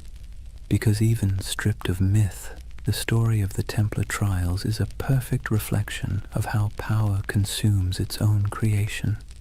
King Philip's campaign wasn't just about greed, it was about fear, the kind that festers when kings realize faith answers to no one. The Templars had grown too independent. Their wealth was international. Their loyalty was to God, not to any throne. They were an early version of globalization, efficient, disciplined, untaxed. They'd become everything monarchs hate: powerful, moral, and incorruptible. And so Philip did what tyrants always do when faced with something they can't control. He called it evil. By 1310, the trials had become theater. Dozens of knights were paraded through Paris to confess and repent before crowds. Some, desperate for mercy, repeated the false confessions they'd made under torture. Others refused, and for that they were burned. The flames were said to burn clean. No black smoke, only white. People whispered it was the Holy Spirit taking their souls. Others said it was the wind carrying away the last truth the church dared not hear. But one man's death would outlive them all: Jacques de Molay, the Grand Master. In 1314, after 7 years of imprisonment, he was led to a small island on the Seine. The executioner tied him to the stake as the king's men watched. When asked for a final confession, de Molay refused. He looked at the crowd and spoke instead to the heavens. He declared that both the king and the pope, Philip and Clement, would soon answer before God for what they had done. It was less a curse than a statement of cosmic bookkeeping, but it landed like a thunderclap. Within a year, both men were dead, and so legend turned to prophecy. The curse of Jacques de Molay was born. In taverns, people whispered that the Templars had struck back from beyond the grave, that the king's line was doomed, and when Philip's dynasty collapsed within a few generations, the myth grew stronger. History remembers it as coincidence, but myth doesn't care for coincidence. It prefers poetry, and in that poetry, the Templars became immortal. Their treasure, whatever it was, became eternal. Their curse became their revenge. You can see echoes of it everywhere, in novels about secret codes and grail quests, in stories of lost bloodlines and hidden orders, in the fascination that still surrounds their name. Because deep down, the story of the Templars isn't just about power or faith. It's about loss. The loss of certainty, of purity, of something once believed to be incorruptible. And perhaps that's why it still hums beneath our collective imagination, because when we stare into history long enough, we start to see ourselves. The way faith becomes ambition, ambition becomes greed, and greed becomes legend. So maybe the real Templar treasure isn't buried in stone or sealed in vaults. Maybe it's the myth itself, the part of human nature that refuses to stop believing, even when reason tells it to. The belief that something holy might still be hidden under all this noise and dust, that even in ruin there's a secret worth protecting, and somewhere, under moonlight or memory, a ship still drifts through fog, carrying not gold, but the weight of a promise, the promise that no truth ever really disappears. It just waits to be rediscovered. Picture this, the flames dying down on that island in the Seine, the crowd dispersing into the night, their faces glowing with the reflected orange of what they'd just witnessed. And above it all, the black smoke curling toward the spires of Paris, drifting into legend. Jacques de Molay was dead, but his curse, if you believe in such things, had already taken root. The chroniclers of the time, even the cautious ones, couldn't ignore what happened next. Within months, Pope Clement V was dead of illness. Within a year, King Philip IV was thrown from his horse and died suddenly. No heirs, no fortune, no redemption. It was as if the fire had leapt from de Molay's pyre into the royal bloodline itself. Whispered superstition turned to conviction. The Templars had called down divine justice. And that's where history ends and myth truly begins, because after that day the Knights Templar ceased to exist in the record. Their castles were seized, their lands divided, their members absorbed into other orders or driven into hiding. But their name, their symbol, only grew stronger. You can destroy a building, you can hang a man, but you can't kill an idea that has already become a myth. Let's be honest. The world loves a good mystery wrapped in moral ambiguity. The Templars were the perfect storm, part saint, part sinner, disciplined yet secretive, blessed yet cursed. And so, century after century, their shadow kept resurfacing in new disguises. In medieval Germany, people whispered that the Templars had gone underground, literally tunneling beneath mountains to guard their hidden treasure. In Scotland, they were said to have joined Robert the Bruce at the Battle of Bannockburn, their white mantles glowing like ghosts as they charged across the misty fields. In Portugal, they supposedly rebranded as the Order of Christ, quietly sailing under new banners as Europe's age of exploration began. Everywhere they vanished, stories bloomed like ivy over old stone. By the Renaissance, artists painted them into allegories. By the Enlightenment, philosophers invoked them as symbols of reason suppressed by superstition. By the 18th century, they'd re-emerged again, this time whispered to be the ancestors of the Freemasons, the supposed keepers of ancient wisdom and architects of secret societies that shaped revolutions and empires alike. No proof, of course. But when has lack of proof ever stopped a good story? And then came the 19th century, a perfect breeding ground for myth. Romantics were obsessed with lost causes, fallen knights, and tragic purity. The Templars became literary gold. Poets wrote of their courage, novelists embroidered their rituals, and painters gave them halos of melancholy light. They became a mirror for every generation's anxieties. The pure few against the corrupt many, the dream of spiritual order in a chaotic world. And that's the secret ingredient to their immortality. Each age reshapes them to fit its own fears and fantasies. For the Victorians, they were noble martyrs. For the mystics, guardians of sacred geometry and alchemical truth. For the modern internet, they're either ancient aliens or early bankers. The spectrum runs from the sublime to the ridiculous, and somehow the Knights Templar fit perfectly into both. But why? Why them and not some other crusading order lost to time? Maybe it's because they sit right on the fault line between faith and doubt. They were monks with swords, believers who killed, poor men who became rich, holy men who served kings. Their contradictions make them endlessly recyclable, adaptable to whatever mystery you want them to represent. And let's be clear, people love contradictions. They feel human, they feel possible. The Templars are not gods or demons. They're a reflection of how ambition twists faith, how purity curdles into power, and how power always inevitably invites its own destruction. It's almost poetic that they were accused of worshipping a severed head, because in a way, that's what their legend became, a body without a leader, kept alive by imagination, headless but somehow still breathing. Let's drift for a moment to one of those places still whispered about, Rosslyn Chapel, Scotland.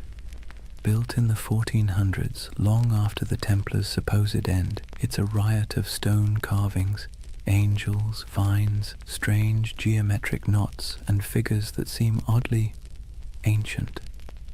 In the quiet of that chapel, with dust in the sunlight and the faint echo of distant hymns, you can almost believe the stories, that beneath its floor lies a vault, and in that vault lies a secret, one so profound it could change everything we know about history. But then again, maybe it's just a crypt, maybe it's just stone and shadow, and maybe that's the point, that the real magic of the Templars isn't what they left behind, but what we keep searching for. Even their curse, that famous curse of de Molay, wasn't a curse at all until later writers made it one. It was a final speech, a cry for divine justice, but humans can't resist dramatizing justice into vengeance. We want the universe to mean something, to balance the scales, so we turn dying words into cosmic verdicts, and over time, that became the mythology we know today. Friday the 13th, the day of the arrests, turned into a symbol of bad luck. Their crosses became icons of mystery. Their disappearance became proof of survival. It's all absurd, and yet strangely comforting, because buried within the fantasy is a wish that truth survives corruption, that goodness hides rather than dies, that somewhere there's still a secret order of noble souls keeping the flame alive in a world that's long gone dark. And who knows, maybe that's true, not in the literal sense, but in the sense that stories are secret orders. Each retelling keeps the memory alive. Each listener becomes an initiate, one more person who knows that once there were men who tried to turn faith into action and paid the price. So when you hear their name, the Knights Templar, maybe don't imagine treasure or curses or cryptic symbols. Imagine something quieter, a group of men kneeling under torchlight, making promises they could never keep but tried to anyway. Imagine their breath clouding in the cold air, their armor cold against their skin, their hearts probably as uncertain as yours or mine. And perhaps in that uncertainty lies their true immortality, because we don't remember them as saints or villains. We remember them as the dream that somewhere in the chaos of history, people once believed they could create something pure, something incorruptible, something worth dying for. And though their towers have fallen and their banners turned to dust, the idea still flickers in stone carvings, in folk tales, in the glow of every conspiracy theory forum at 3 a.m. The Templars endure not because they were flawless, but because they were human. And humans have always dreamed of perfection, even as we fall short of it. So when you finally close your eyes tonight, imagine the world they left behind. Imagine the quiet after the fire, the soft sound of waves against forgotten shores. Somewhere a candle burns low, somewhere an oath is whispered again, and somewhere in the deep rhythm of history, the order still rides, not in armor, but in memory, because the truth is, nothing truly holy ever dies. It simply changes shape and waits to be remembered. So now we reach the end, or rather, the echo. The story of the Knights Templar doesn't really end. It simply fades like candlelight in a long corridor, stretching further and further into shadow. If you've stayed with me through this entire journey, through crusades and curses, through deserts and dungeons, take a moment to notice the quiet. The world they built and the world they lost are both long gone, but the silence they left behind still hums with meaning. Imagine it, Europe asleep under frost, old cathedrals creaking with age, the moonlight brushing against statues of long-forgotten knights. In that stillness, you can almost hear them, the faint clink of armor, the whisper of prayer, the soft murmur of devotion and doubt braided together. because that's what the Templars really were. Not gods, not monsters, just men standing at the fragile intersection between the sacred and the human. They tried to build heaven with earthly tools, swords, stone, oaths, and hope. And like everyone who's ever reached too high, they fell. But falling doesn't mean failure. It just means the dream became too heavy for the age that held it. History loves to paint the Templars as symbols of greed, of purity, of secrets, of sin. But perhaps they were simply mirrors, reflecting what every civilization fears most. That no matter how powerful we become, or how righteous we think we are, time will eventually unmake us, fold us back into silence. And yet, the beauty is that silence isn't nothing. It's the space where memory lives, it's where myths breathe, and it's where you, right now, can find peace. As you drift, think of how strange it is that the same stones that witnessed their vows now lie beneath traffic, beneath cities, beneath centuries of dust. But if you look closely, the pattern is still there, in church floor tiles, in the geometry of modern skylines, in the lingering idea that faith, when coupled with discipline, can move empires. Every age finds its Templars, not in armor, but in conviction, not guarding pilgrims, but guarding truth, or art, or compassion, or whatever fragile thing seems worth defending in their time. Maybe you've been one of them without realizing it, someone trying to build something pure in a world that doesn't always reward purity. So tonight, as the story fades, let the noise of history recede behind you. The clash of swords, the whispers of betrayal, the long sermons and louder silences. Let them dissolve into the steady rhythm of your breath, because this is what remains when the myths fall quiet. A reminder that even the grandest empires, the greatest orders, and the most secret brotherhoods eventually return to stillness. And in that stillness, something eternal stirs, not banners, not blood, but the simple, persistent urge to remember that once humans dreamed of divine perfection, that they believed in sacred duty, that they tried, however imperfectly, to bridge the distance between heaven and earth. And maybe that's enough. If you close your eyes now, you might see them one last time, riding slowly into the horizon, the sun setting behind them, their white mantles glowing faintly in the fading light. No words, no music, just the sound of hooves in the sand, steady as a heartbeat. And then, quiet, the kind of quiet that carries centuries. So let the world of the Templars drift away. The wars, the treasures, the secrets, what's left is only peace, soft, steady, endless peace. Thank you for joining this journey through time, for wandering through cathedrals, deserts, and dreams. If you enjoyed this story and want to hear more journeys through history to help you sleep, please subscribe. And before you drift off completely, tell me what's keeping you up tonight. Maybe next time we'll dream through that too. For now, rest easy. You're safe. History will keep its secrets until morning. Good night.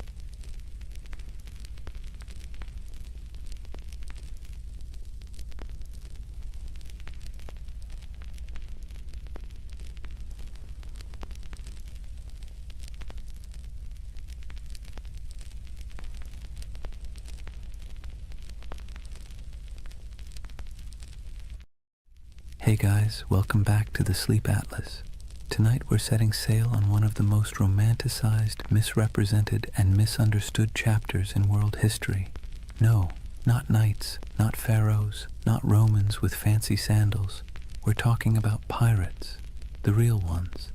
Not Johnny Depp wobbling around on deck, but the men and women who sailed the Caribbean and the Atlantic during the so-called Golden Age of Piracy. Now here's the thing, we all think we know pirates, eye patches, parrots, R-matey, treasure maps with a big red X, but spoiler alert, that stuff mostly comes from novels, theater, and later Hollywood rewrites.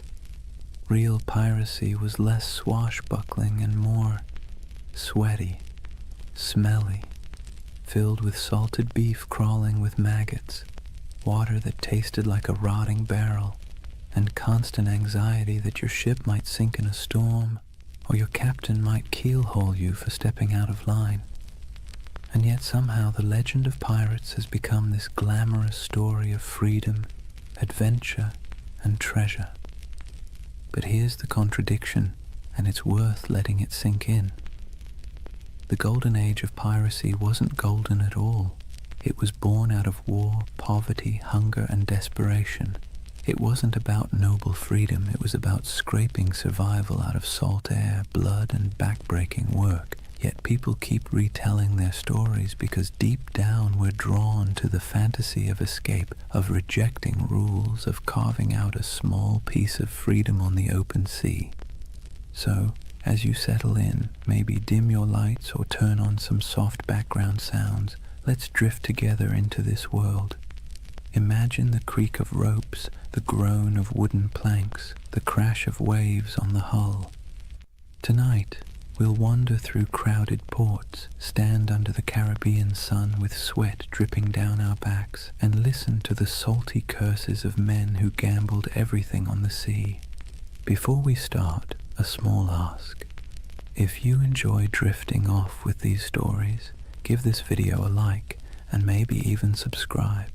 And tell me in the comments, what's keeping you up tonight? I'd love to know. Now, let's begin our first chapter with a world teetering on the edge of chaos, just perfect for the rise of piracy. Chapter 1. A world ripe for plunder. Picture the year 1690. Europe has been locked in endless wars, Spain versus England, England versus France, the Dutch fighting everyone. The whole continent is basically one long family feud where nobody remembers what the argument was about, but everyone is still holding grudges. And while kings and queens play chess with soldiers, their colonies across the Atlantic become treasure vaults waiting to be cracked open.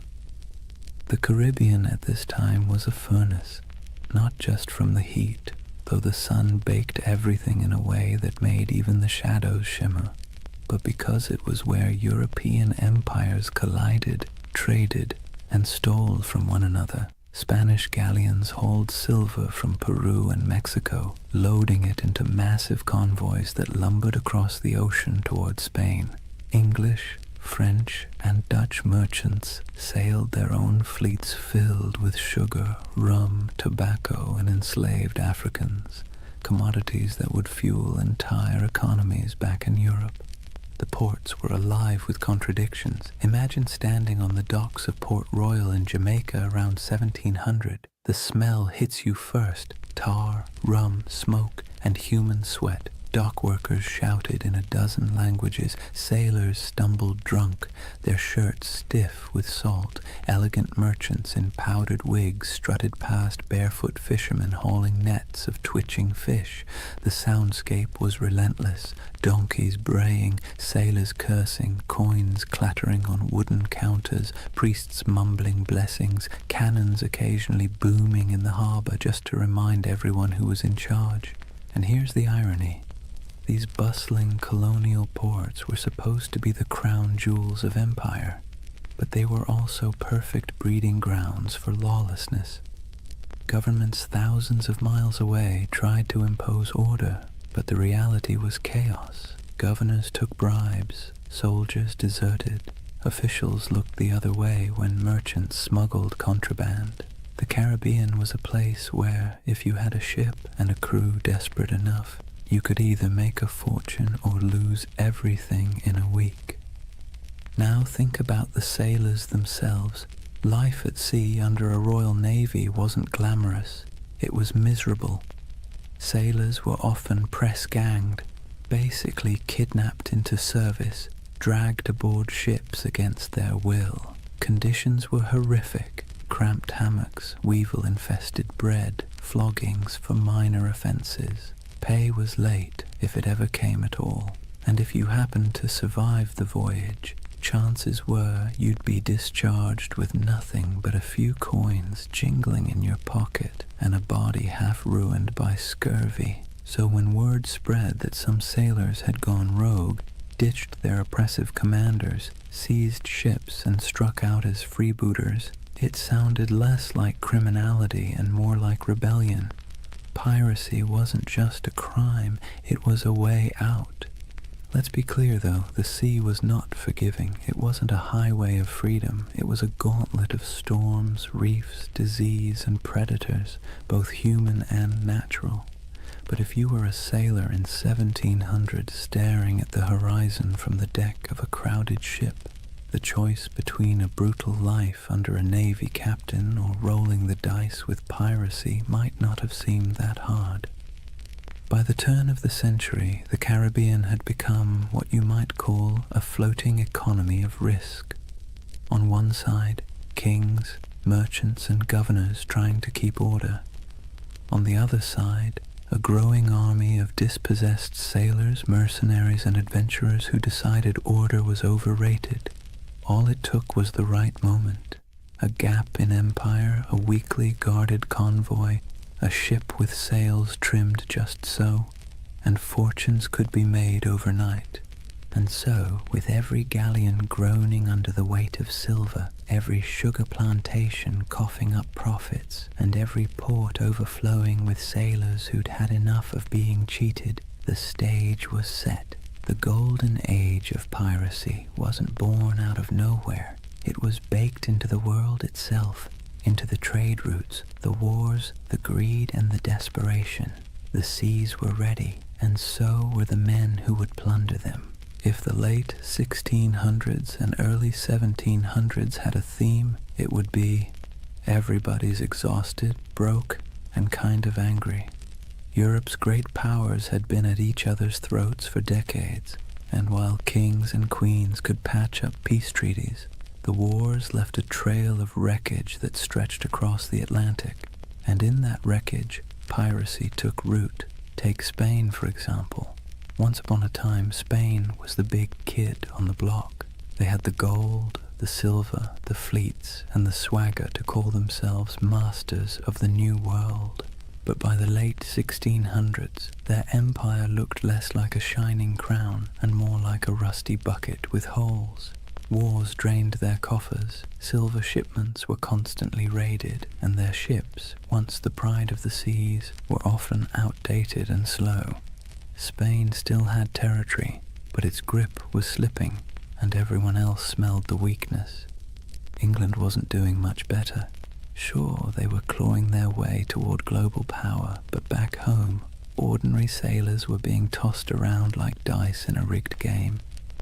One year they were privateers, government-approved pirates, with papers giving them permission to plunder Spanish ships in the name of the crown. Then, suddenly, the war ended. The crown said, "Thanks for your service," and those same men were dumped ashore with no pay, no prospects, and no sympathy. Imagine fighting for your country, risking death a dozen times only to be told you were now just another unemployed vagrant clogging up the docks. The Dutch Republic had its own story. Once dominant traders, their fleets crisscrossed the globe, but wars with England and France chewed through resources, leaving fewer jobs for sailors and merchants. France, meanwhile, under the grandiose reign of Louis XIV, spent lavishly on wars, palaces, and pretty much anything shiny, leaving French colonies stretched thin and their sailors restless. The result? A perfect storm of unemployed seafarers with skills nobody wanted, except in piracy. These weren't random peasants deciding to play pirate for fun. These were trained men, veterans of naval battles, Gunners who could load a cannon in seconds, carpenters who could patch a hull under fire, navigators who could steer through reefs in the dark, armies of skilled but bitter men, all with the same problem. No empire wanted to pay them anymore. And here's where it gets ironic. These empires had essentially created their own monsters. When Spain and England handed out letters of marque, those little slips of paper that legalized piracy during wartime, they encouraged men to attack enemy shipping. Privateers like Sir Francis Drake in the 1500s became national heroes. But once peace returned, those same activities suddenly became criminal. Imagine working for Uber, then one day Uber shuts down and declares, by the way, anyone still driving is now a car thief. That's what happened to thousands of seafarers who had been told plunder was patriotic until it wasn't. So what do you do when the wars end, your government abandons you, and you still have the skills to handle a ship and fire a cannon? You keep doing what you know best, but now for yourself.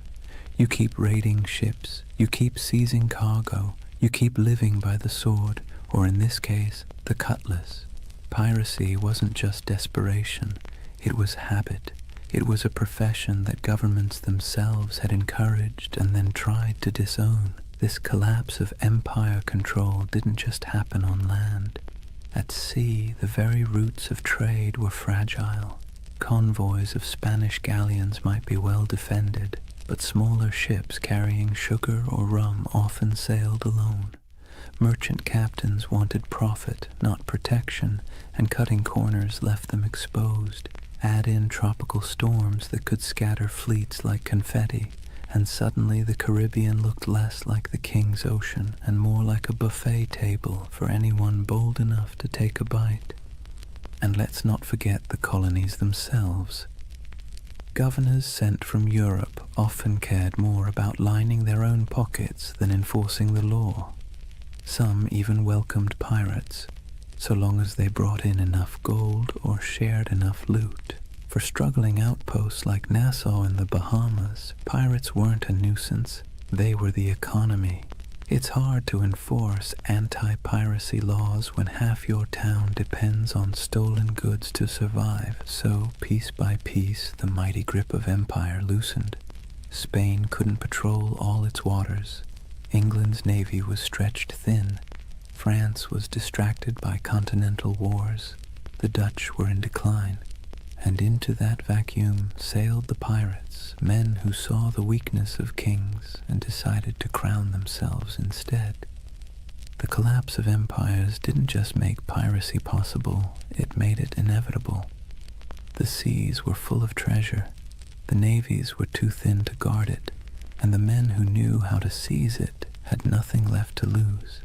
Out of that mix came not just scattered rogues, but an entire era, the so-called Golden Age of Piracy, when men and women from a dozen nations chose the black flag over the king's flag. Let's be clear, piracy didn't appear out of thin, salty air. It was the awkward child of privateering, a sort of legal piracy that governments were perfectly happy to use when it suited them. To understand how privateers turned into pirates, you have to look at how the lines between hero of the crown and villain of the seas were about as thin as a ship's rope after a rat problem. Privateering was, in theory, simple. A government at war, say England against Spain, would hand out a letter of marque. This was a fancy slip of paper saying, "Go ahead, raid enemy ships, keep a cut of the loot, and send us our share." It was piracy, but with paperwork. Sir Francis Drake did it in the 1500s, sacking Spanish ports and coming home loaded with plunder. England called him a knight, Spain called him a criminal. One man's pirate was another man's patriot. Fast forward to the late 1600s, and the system was still in play. Privateers swarmed the Caribbean and Atlantic during wars, seizing sugar shipments, Spanish galleons, and anything else they could get their hands on. The Caribbean became a giant chessboard, and privateers were the pawns, expendable but useful. As long as the war lasted, they were tolerated, even celebrated. But here's the twist. Wars end. And when they did, governments suddenly didn't need these men anymore. One day you're proudly waving the flag of your nation, attacking the enemy, and selling stolen goods back to friendly ports. The next day, the war is over, the letter of marque is revoked, and now you're just a thief with a ship. There was no retirement plan, no pension, no thank you parade, just a shrug and an unspoken suggestion to quietly disappear. The men, however, weren't built for disappearing. They were hardened sailors who knew the rhythms of the sea better than the rhythms of ordinary life. They knew how to fight, how to navigate, how to survive storms, and, most importantly, how to take wealth by force. These were not skills easily repurposed into farming or shopkeeping. So what did they do? They kept at it. The only difference was that now, instead of doing it for a king or queen, they did it for themselves. This transition was so common it almost feels inevitable. Many of the most famous pirates of the Golden Age had first cut their teeth as privateers. Men like Henry Morgan, who began under English sanction and later operated in a grey zone that looked a lot like piracy. Others, like Blackbeard, likely started out on privateering ships during the War of Spanish Succession before slipping into outright piracy when the war dried up. The habits, the networks, even the bases were already in place. It was just a matter of removing the official paperwork and keeping the cannons loaded. And here's the delicious irony. Governments created the very monsters they later tried so hard to destroy by training thousands of sailors in the art of state-sponsored looting. They gave them a taste for plunder. Then, by abandoning them in peacetime, they essentially shoved them straight into piracy. Imagine teaching someone to pick locks during a war because you need spies, then firing them when the war ends and expecting them not to use their skills. Of course they'll keep picking locks, only now it's your house. There was also the question of identity. Once a man had lived as a privateer, free from the crushing discipline of a navy, sharing loot with his mates, and living by the tides, could he really go back to scrubbing decks under the bark of some lieutenant? Navy life was brutal, punishments were harsh, pay was low, and the class system was rigid. By comparison, the life of piracy, even with its hunger, storms, and risk of hanging, offered more equality and excitement. It wasn't just survival, it was liberation from the grind of the empire. Ports like Port Royal in Jamaica and Tortuga off Hispaniola blurred the line even further. Merchants there didn't care if the goods were captured legally or not. Sugar, silver, rum, if it could be sold, it was welcome. Tavern owners, traders, even governors quietly winked at piracy, especially when it brought wealth into their struggling economies. Some governors even kept pirates as unofficial attack dogs, unofficial allies when convenient, expendable scapegoats when politics shifted. So, from privateers to pirates wasn't a sharp break. It was more like a slow, sloping slide into the inevitable.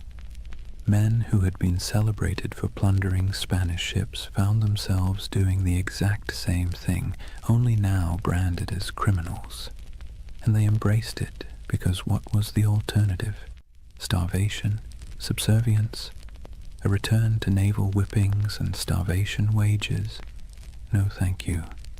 Better to live on your own terms, however short that life might be. It's easy now to think of pirates as chaotic rebels who suddenly popped up to terrorize the seas.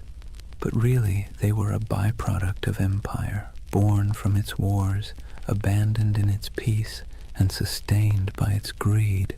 The Black Flag wasn't a rejection of Europe's system. It was its mirror, twisted and stripped of pretense. So when we picture those ragged sails appearing on the horizon, it wasn't random lawlessness at sea. It was the logical conclusion of policies that blurred morality for convenience. Privateering was piracy in a fancy coat, and piracy was privateering with the coat torn off, and for the men who lived it, there wasn't much difference at all. Now let's imagine, for a moment, what happens when thousands of unemployed sailors, disgruntled privateers, and general misfits all end up in the same place. No law, no oversight, no queen wagging her finger from across the ocean. Just wide open seas, islands thick with sugarcane and palm trees, and ports desperate for trade, even if that trade came dripping with blood. Welcome to the Pirate Republic, a loose patchwork of havens across the Caribbean that briefly turned outlaw life into a kind of anti-establishment experiment. The most famous of these havens was Nassau, on New Providence Island in the Bahamas. Today it's a tourist destination with beach chairs and cruise ships. Back then, it was more like a dusty stage set built for chaos. The island's harbor was shallow, perfect for the smaller, nimble pirate ships, but treacherous for the heavier Navy vessels. That natural advantage made Nassau nearly untouchable, and so it blossomed into the unofficial capital of piracy. If London was the beating heart of empire, Nassau was the loud, drunken laugh echoing across the Atlantic. Life in Nassau was a strange mix of desperation and freedom. Picture ramshackle huts leaning against each other like tired sailors, taverns spilling music and shouting into the night, and the constant smell of rum, sweat, and salt. Pirates from every corner of the Atlantic crammed together, English, French, Dutch, African, even a few indigenous sailors who'd escaped the crushing grip of European colonization. The result was something Europe would never have tolerated back home, a society stitched together by outcasts, running on booze, barter, and the occasional cannon. What made it so intoxicating was the sense of equality. A runaway slave could find a berth on a pirate ship and suddenly be treated, at least relatively speaking, like an equal. A woman could dress as a man, grab a cutlass, and carve her place on deck. Anne Bonny and Mary Read, two of the most famous pirates in history, lived that very reality. The rigid hierarchies of Europe, lords and serfs, captains and peasants, broke down in Nassau's taverns. Everyone was broke, everyone was sunburned, everyone was one bad decision away from the noose. That kind of shared peril made for a twisted kind of democracy. And then there was Tortuga off the coast of Hispaniola. French buccaneers had started it as a base in the 17th century, and over time it became another pirate haunt.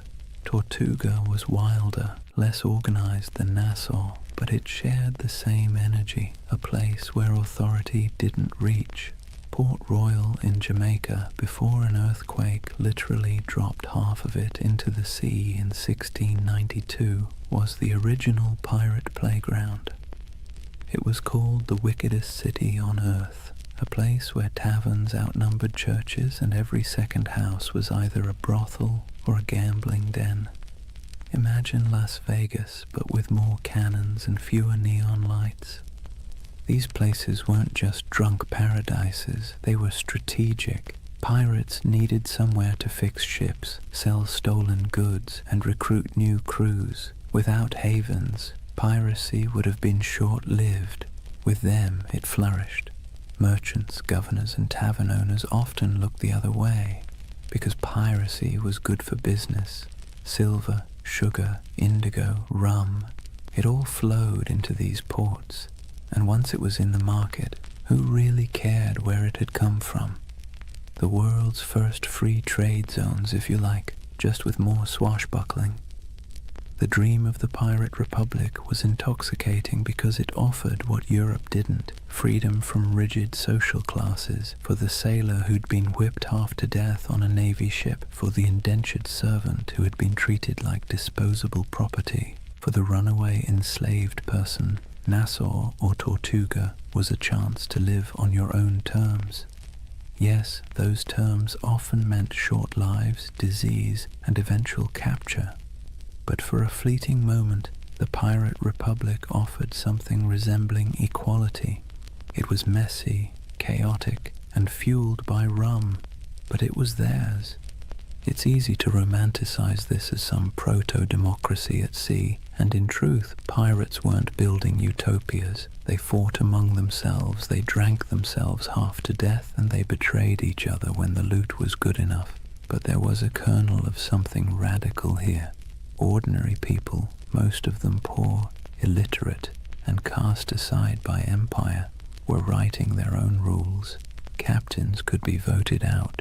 Plunder was divided more fairly than wages in most European jobs, and there was a sense, however fragile, that out here in the Caribbean heat, you weren't just surviving, you were free.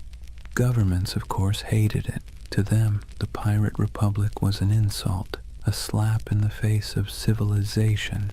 They saw it as a cancer spreading across the Caribbean, undermining trade and embarrassing the crown. And so, predictably, they began plotting its destruction. But for a brief, shining decade or two, the dream held. A world of tattered sails and lawless harbors, where outcasts became rulers, if only of themselves. So when you hear the phrase Pirate Republic, don't imagine marble halls or noble ideals. Imagine crowded taverns with lantern light flickering on sweat-streaked faces, mugs of grog slamming onto wooden tables, and the hum of 50 different languages mixing in the night. It wasn't a nation in any official sense, but it was a community, strange, fragile, reckless, that gave piracy its beating heart. By the early 1700s, piracy wasn't just a nuisance. It was a global scandal. Imagine you're a London merchant who's just sent off a ship full of sugar from Barbados. You're already dreaming about the profits, about the clinking of coins on your counting table. Then word arrives that your ship was intercepted somewhere between Tortuga and Nassau by a crew of outlaws who now plan to sell your precious cargo at a discount in the very next port. Frustrating, absolutely. Embarrassing, even more so. And it wasn't just London merchants, Dutch traders, French planters, Spanish governors. Everyone had a stake in the Caribbean economy, and pirates cut into all of them like barnacles on a hull. News of piracy spread quickly, carried in letters, pamphlets, and gossip that traveled almost as fast as the ships themselves. In coffee houses in Amsterdam or taverns in Boston, people swapped stories of Blackbeard's blockade of Charleston or of Bartholomew Roberts capturing hundreds of vessels. Pirates became both feared and oddly admired, the same way we talk about celebrities who behave badly. They were disruptive, scandalous, but undeniably fascinating. Governments tried to project strength, but the truth was they were embarrassed. The Caribbean was supposed to be proof of European dominance, a playground of plantations, trade, and naval power. Instead, it was crawling with independent outlaws who mocked imperial authority with every stolen sail. Spain, already stretched thin across its empire, struggled to protect the treasure fleets. England, riding high after victories in European wars, now had to explain why ragged men in patched coats could blockade entire colonial cities. France and the Dutch weren't faring much better. In a world obsessed with image, piracy made the great powers look incompetent. What made it worse was that ordinary people were often rooting for the pirates, at least quietly. Think about it.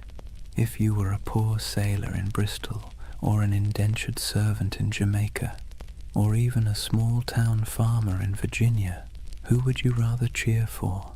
The faceless merchants and noble families who controlled your taxes, or the ragtag crews who thumbed their noses at authority and spread the loot, sometimes literally, among the lower classes? Pirates had a populist appeal. They were villains to the elite, but folk heroes to the downtrodden. Ballads were written, stories were exaggerated, and every port town knew someone who claimed to have once seen, or maybe even joined, a pirate crew. That uneasy admiration worried rulers as much as the piracy itself. It wasn't just about stolen goods anymore. It was about stolen loyalty. If too many sailors chose piracy over honest naval service, if too many colonists chose to trade with outlaws instead of legal merchants, the whole system could unravel. In this sense, the Pirate Republic wasn't just an economic threat. It was a political one. It represented a kind of freedom, however messy, that stood in direct contrast to empire. And so, as the first decade of the 1700s drew to a close, the world was watching. Governors wrote desperate letters to their monarchs begging for naval reinforcements. Merchants lobbied for protection. Admirals were dispatched with orders to stamp out the scourge. Yet for all this official outrage, the pirates kept sailing, kept raiding, and kept slipping back into the shallow harbors of Nassau, Tortuga, and Port Royal. The balance of power was precarious, and for a short, chaotic stretch of years, it seemed like the pirates might actually hold their ground. But as with all things in history, nothing so audacious lasts forever. The seeds of the pirates' downfall were already being sown, even as they toasted their freedom with mugs of grog under the Caribbean moon. Kings and parliaments were growing tired of being mocked.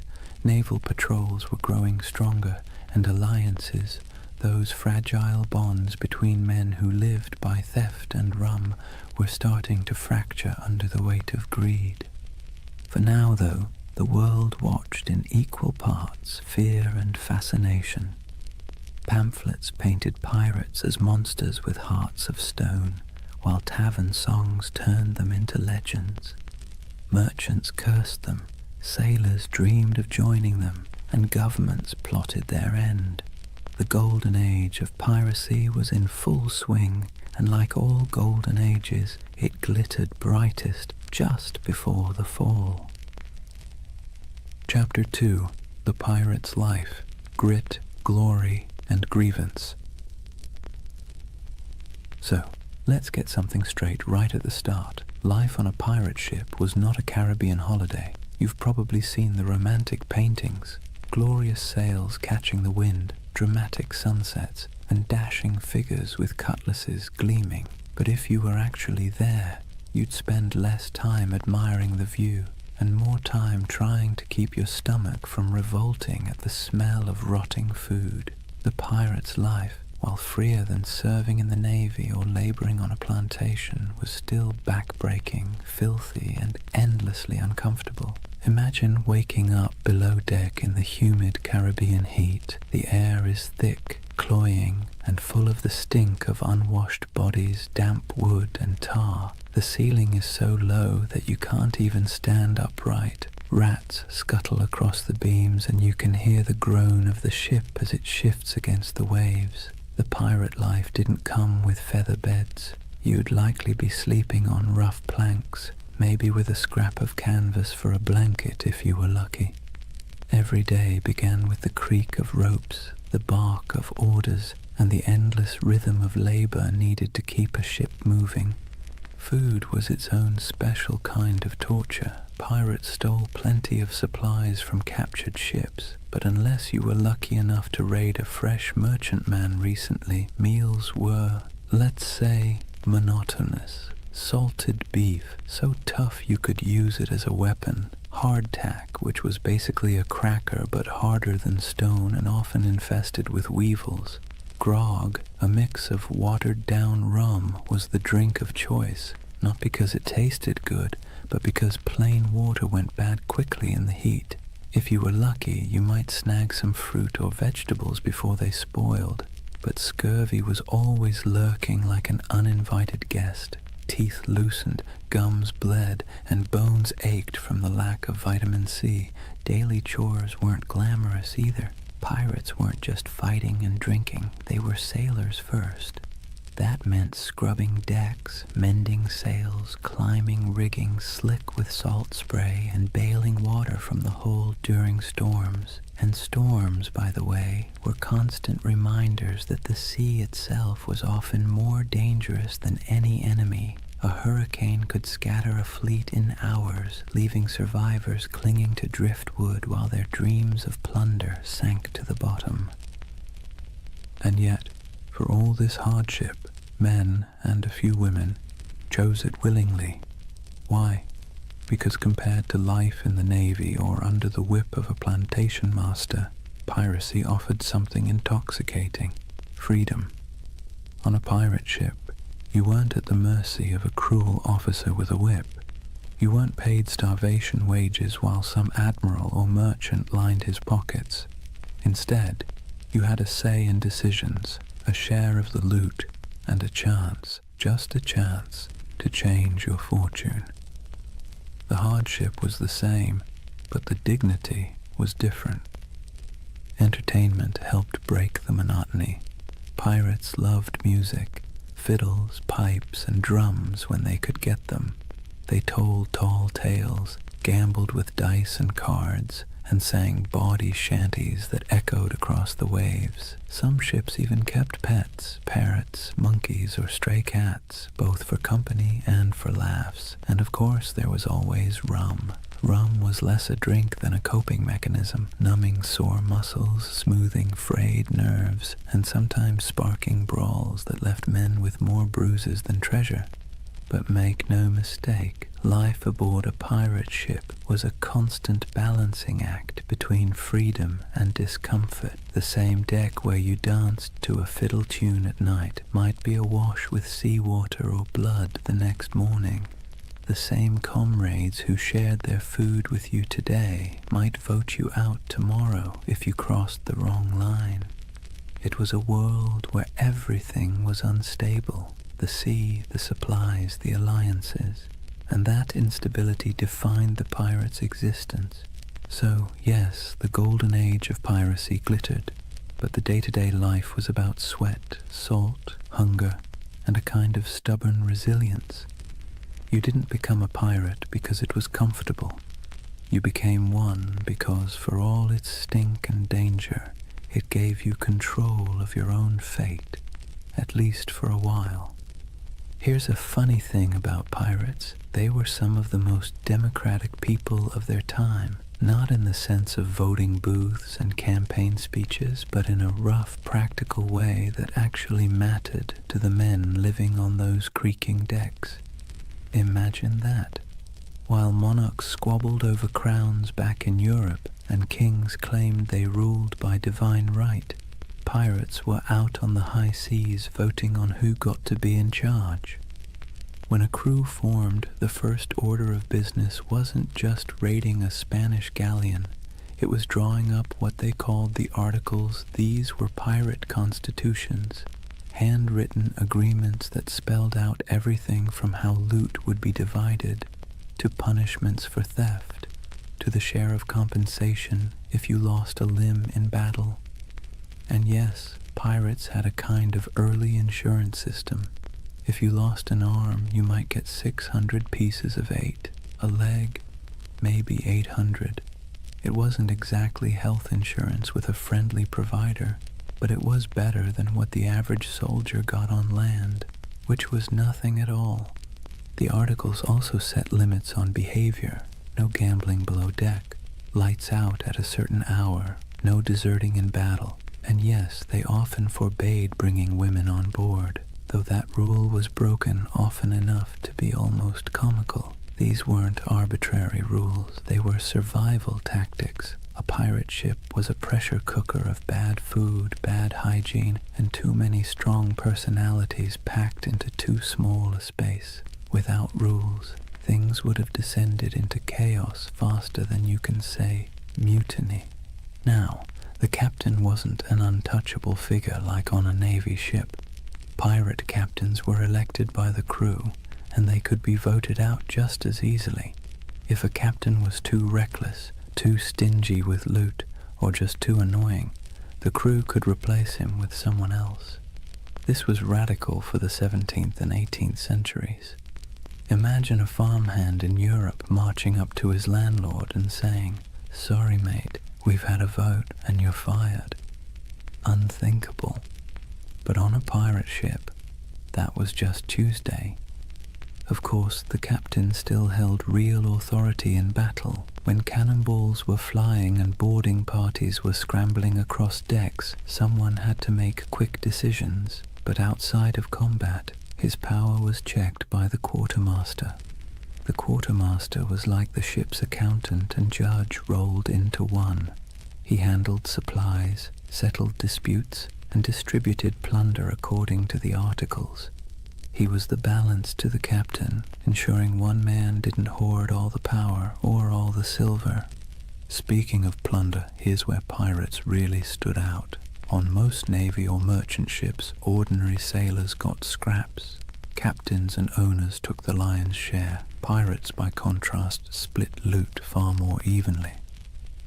Yes, captains and officers usually got larger shares, but the gap wasn't massive.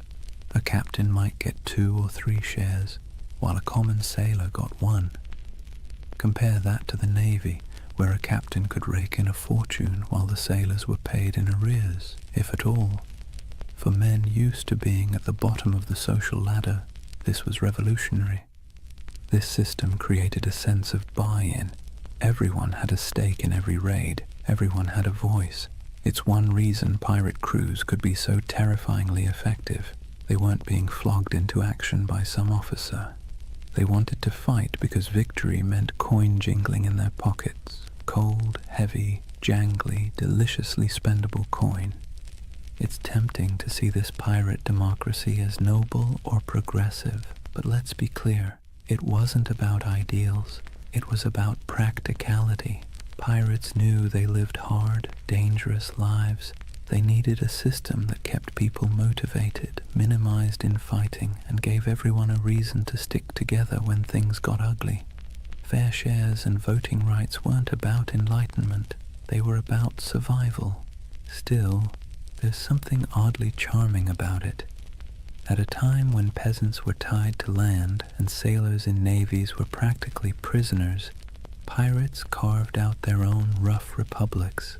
Nassau in the Bahamas was famously called a pirate republic, and while that sounds grand, it was mostly a sandy haven of broken-down taverns, makeshift huts, and a whole lot of rum.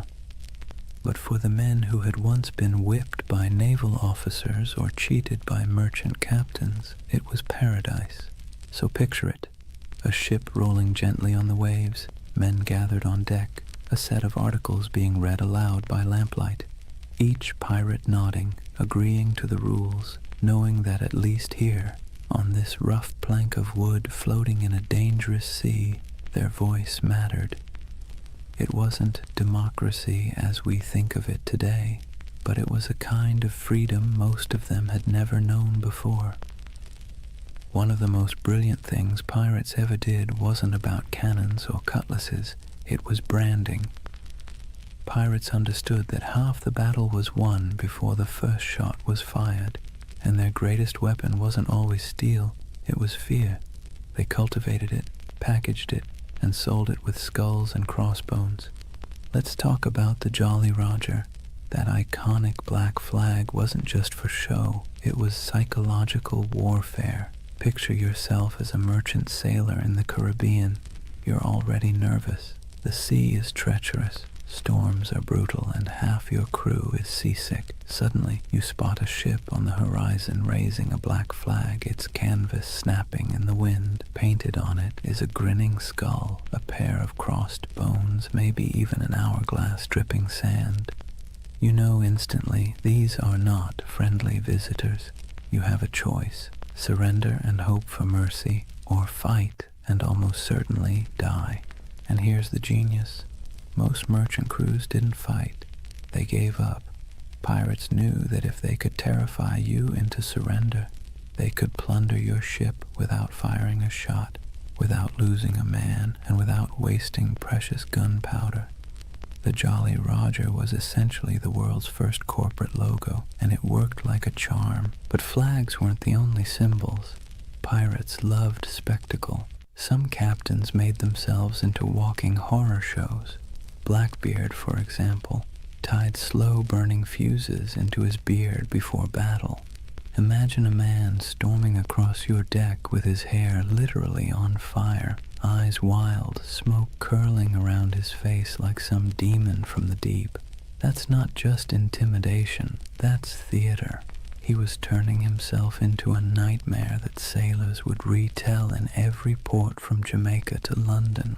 Superstition also ran deep. These were men who spent their lives on the unpredictable sea, so of course they looked for signs, omens, and rituals. Whistling on board was considered bad luck because it might whistle up a storm. Bananas were famously avoided on ships, tied to tales of vanished vessels and mysterious deaths. Cats, on the other hand, were seen as good luck, their twitching tails thought to calm the winds. Some pirates tattooed symbols for protection: crosses, anchors, mermaids, inked in crude lines that doubled as badges of identity and talismans against doom. Then there were the rituals before battle. Some crews would gather for a speech, others for a raucous round of rum-fueled singing. There might be a drum beat or a chant, something primal to stir courage. Pirates knew the value of theatre not just for their enemies, but for themselves. Fear is contagious, and courage sometimes needs a costume. Music, too, had its place. Sea shanties weren't just entertainment. They were tools for survival, helping men row or haul ropes in rhythm, but they also bound crews together, creating unity in sound and spirit. Picture the dark deck of a ship, waves crashing, lanterns swaying, and a chorus of rough voices rising into the night, carrying equal parts defiance and desperation. Symbols and superstitions gave pirates an edge. They were outnumbered and outgunned by naval powers, but they turned reputation into a weapon. Every skull painted on a flag, every whispered tale of a flaming bearded captain, every ritual chant before a raid, it all worked to magnify their presence far beyond their actual numbers. They made themselves larger than life, monsters of the sea, shadows that haunted every merchant sailor's imagination. And the beauty of it? Most of it cost nothing. A painted flag, a dramatic entrance, a bit of theatrical madness. Pirates didn't need massive armies or endless treasuries. They needed fear, and they knew how to conjure it.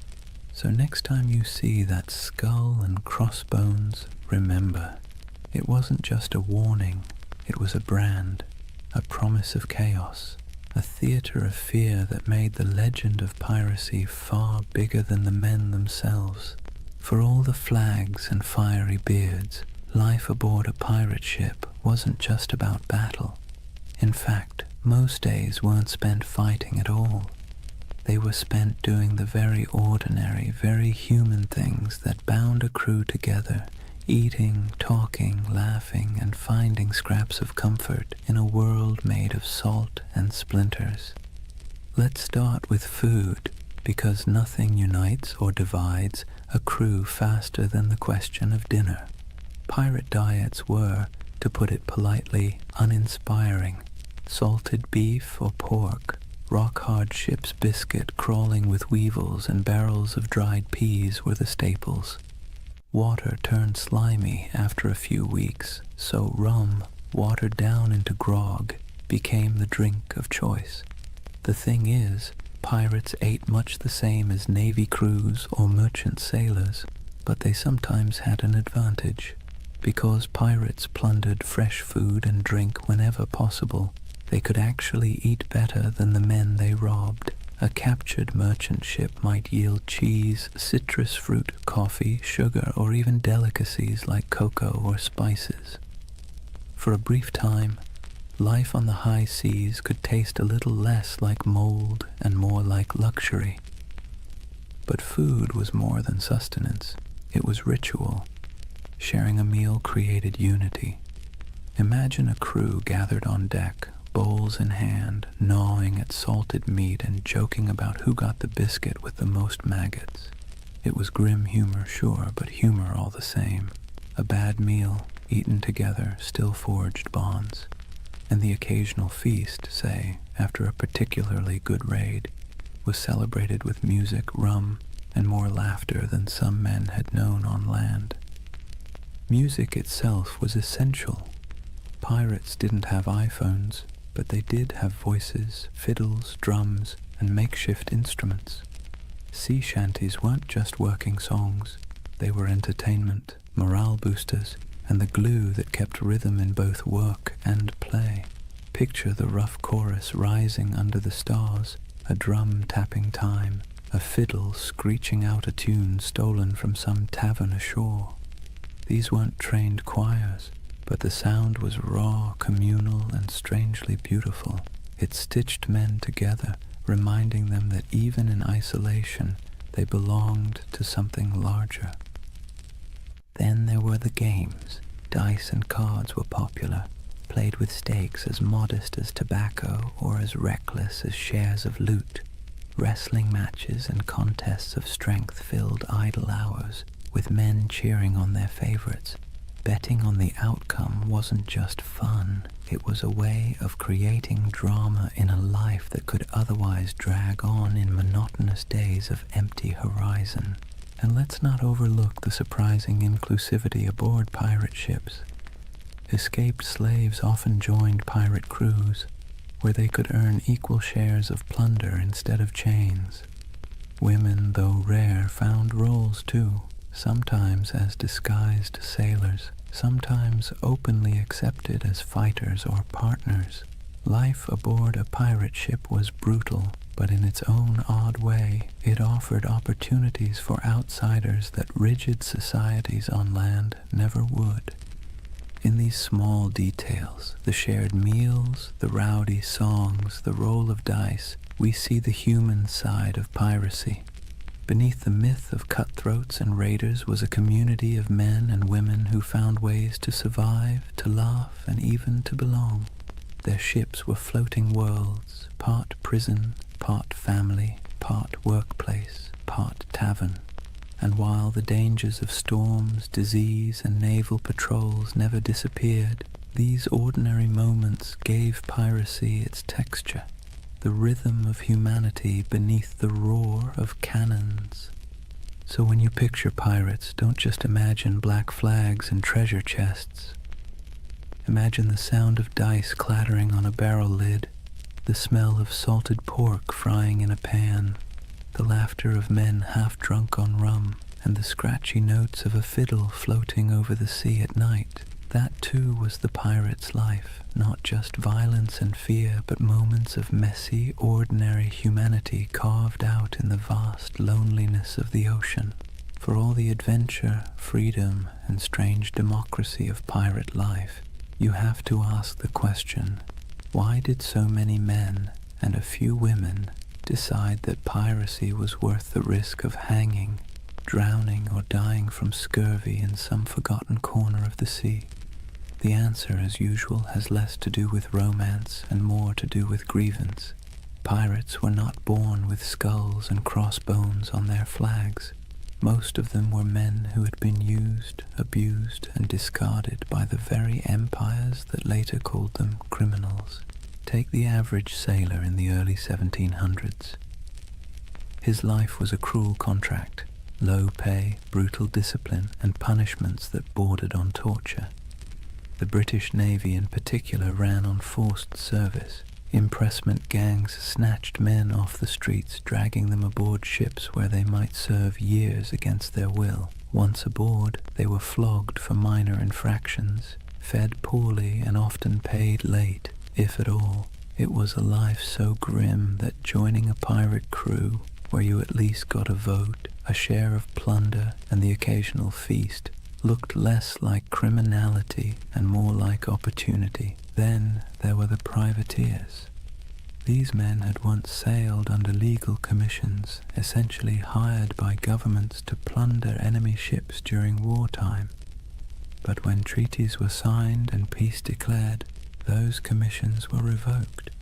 Overnight, skilled sailors became unemployed and unwanted. Some went home to poverty. Others, unwilling to give up the taste of plunder or unable to find work, simply kept raiding. The difference was only paperwork. Yesterday's patriot privateer was today's villainous pirate. Economic desperation played its part too.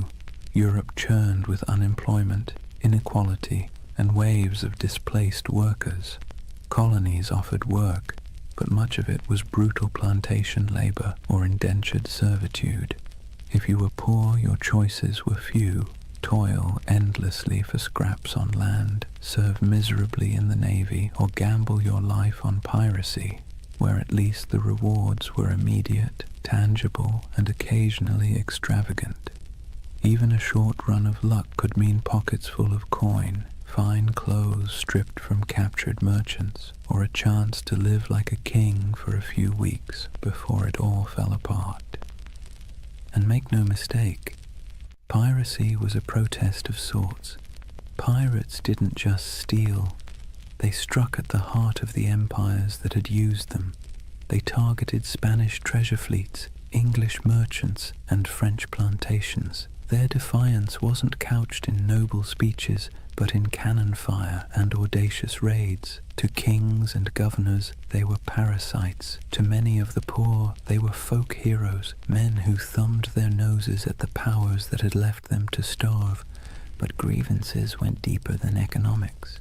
Pirates carried personal grudges, captains who had beaten them, navies that had cheated them of wages, merchants who had treated them as expendable.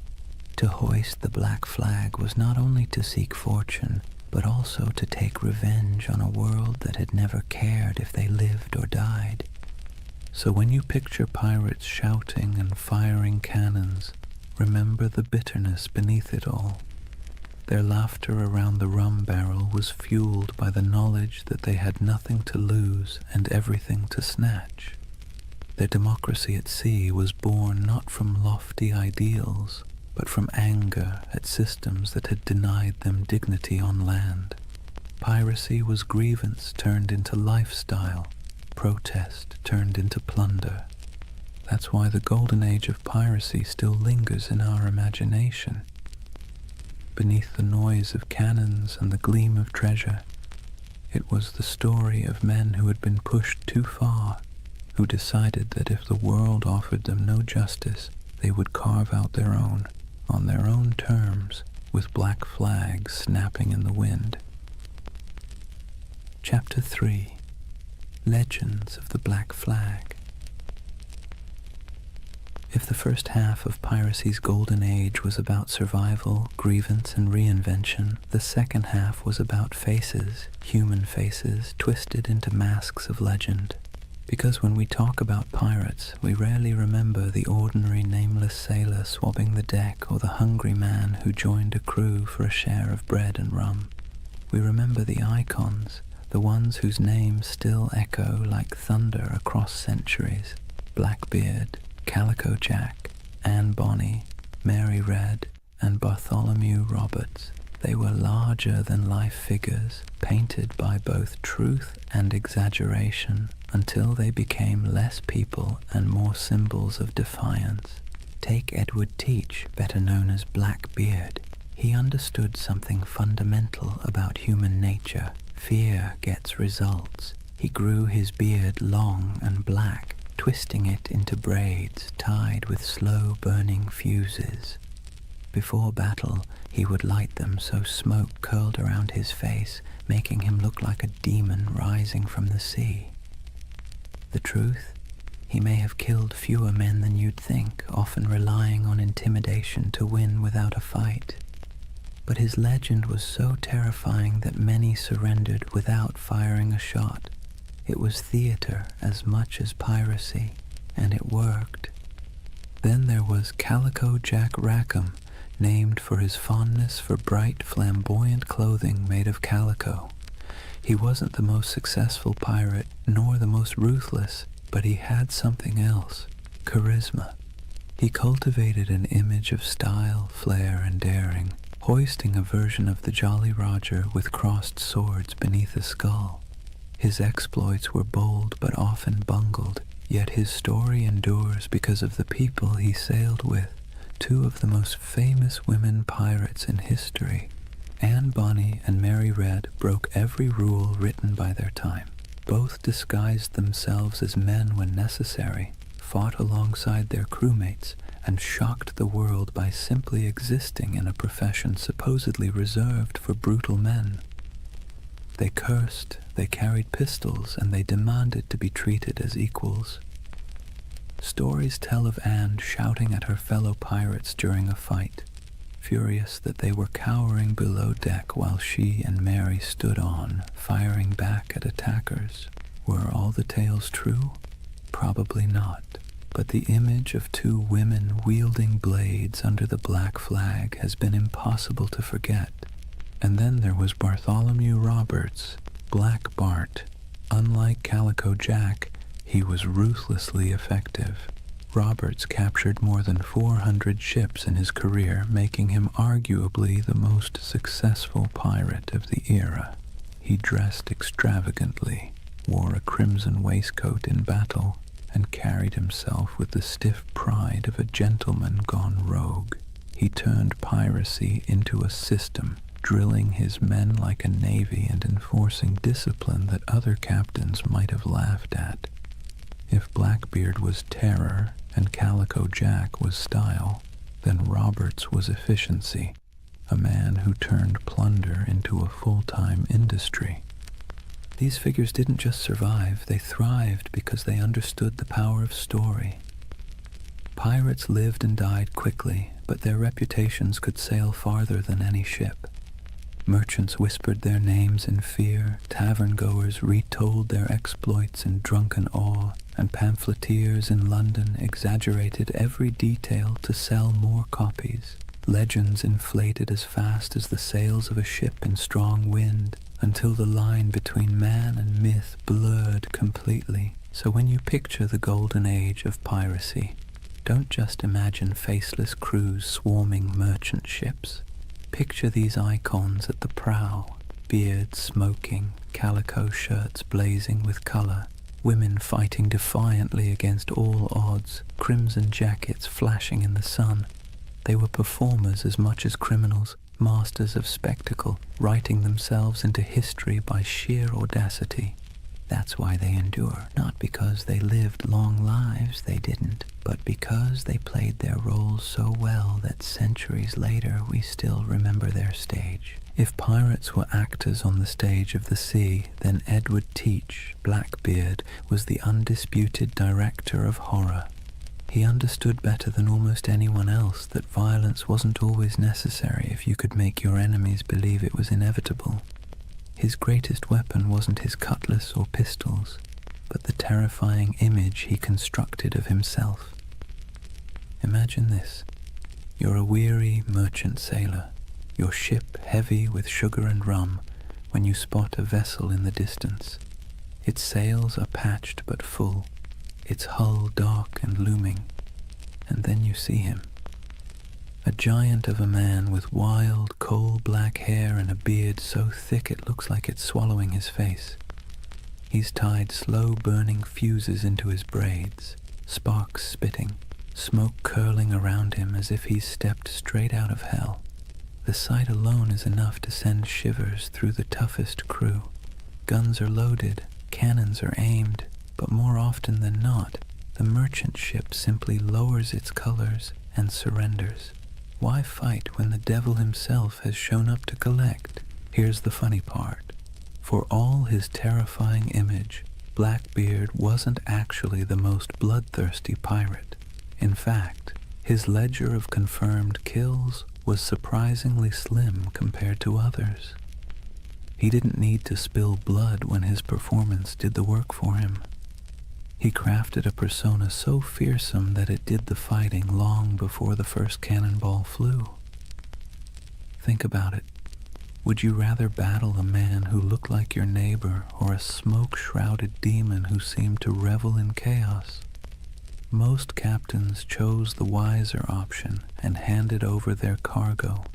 Blackbeard also knew the value of spectacle beyond the battlefield. He cultivated stories about himself, feeding into his myth. He'd fire pistols in the air just to startle his own crew.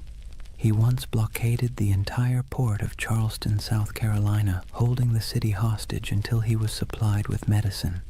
This wasn't just piracy, it was theater on a grand scale, a demonstration that one man and a few ships could humiliate an entire colony.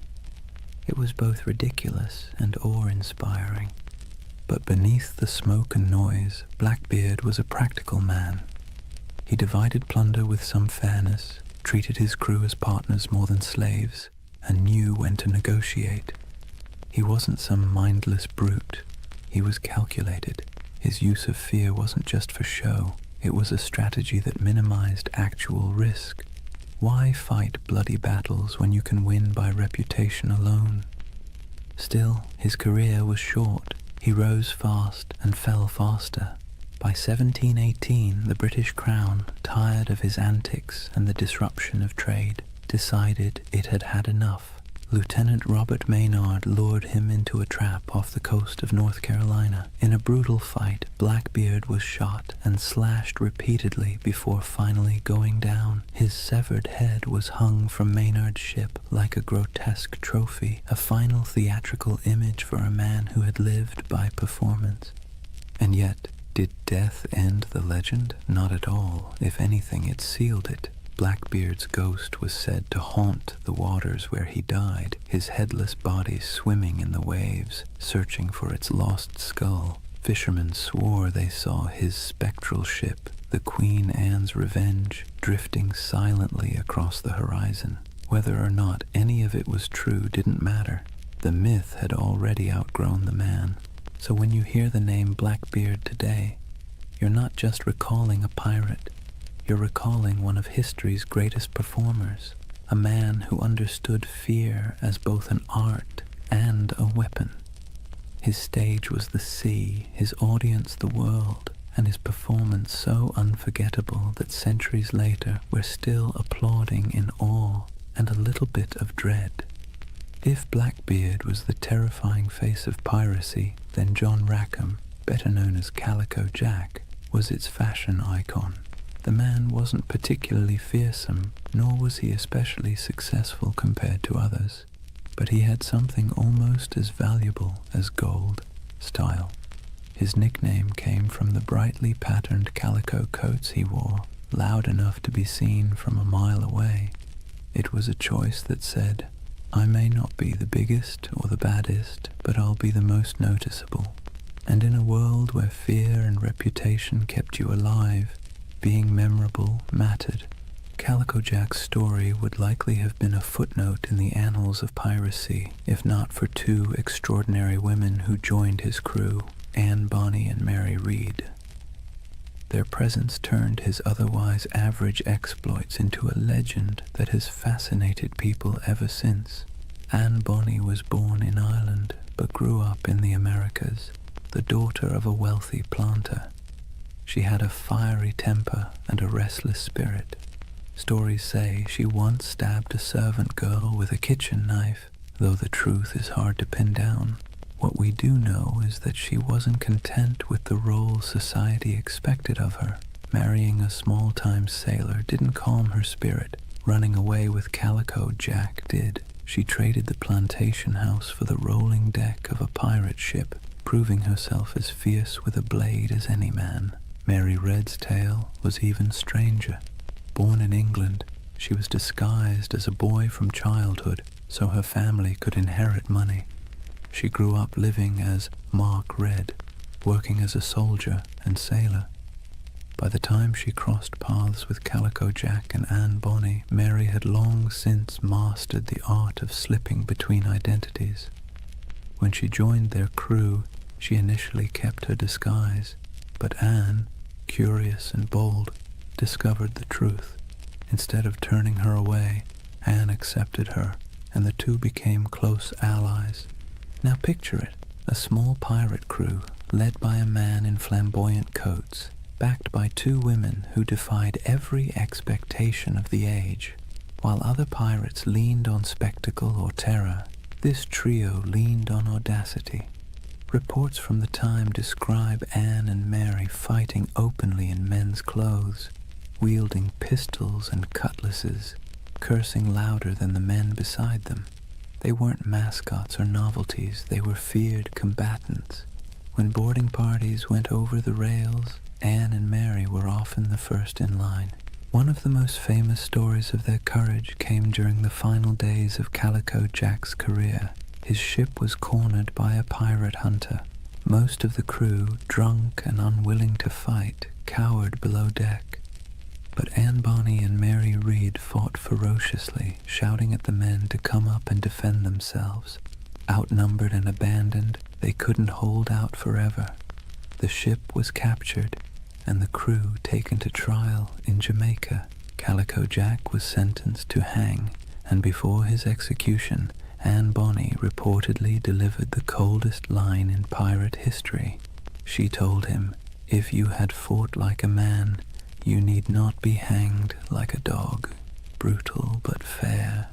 Anne and Mary both escaped the noose by pleading the belly, claiming they were pregnant, which delayed executions. Mary fell ill and died in prison not long after. Anne's fate is more mysterious. Some say her wealthy father intervened to free her, and she lived out her days quietly.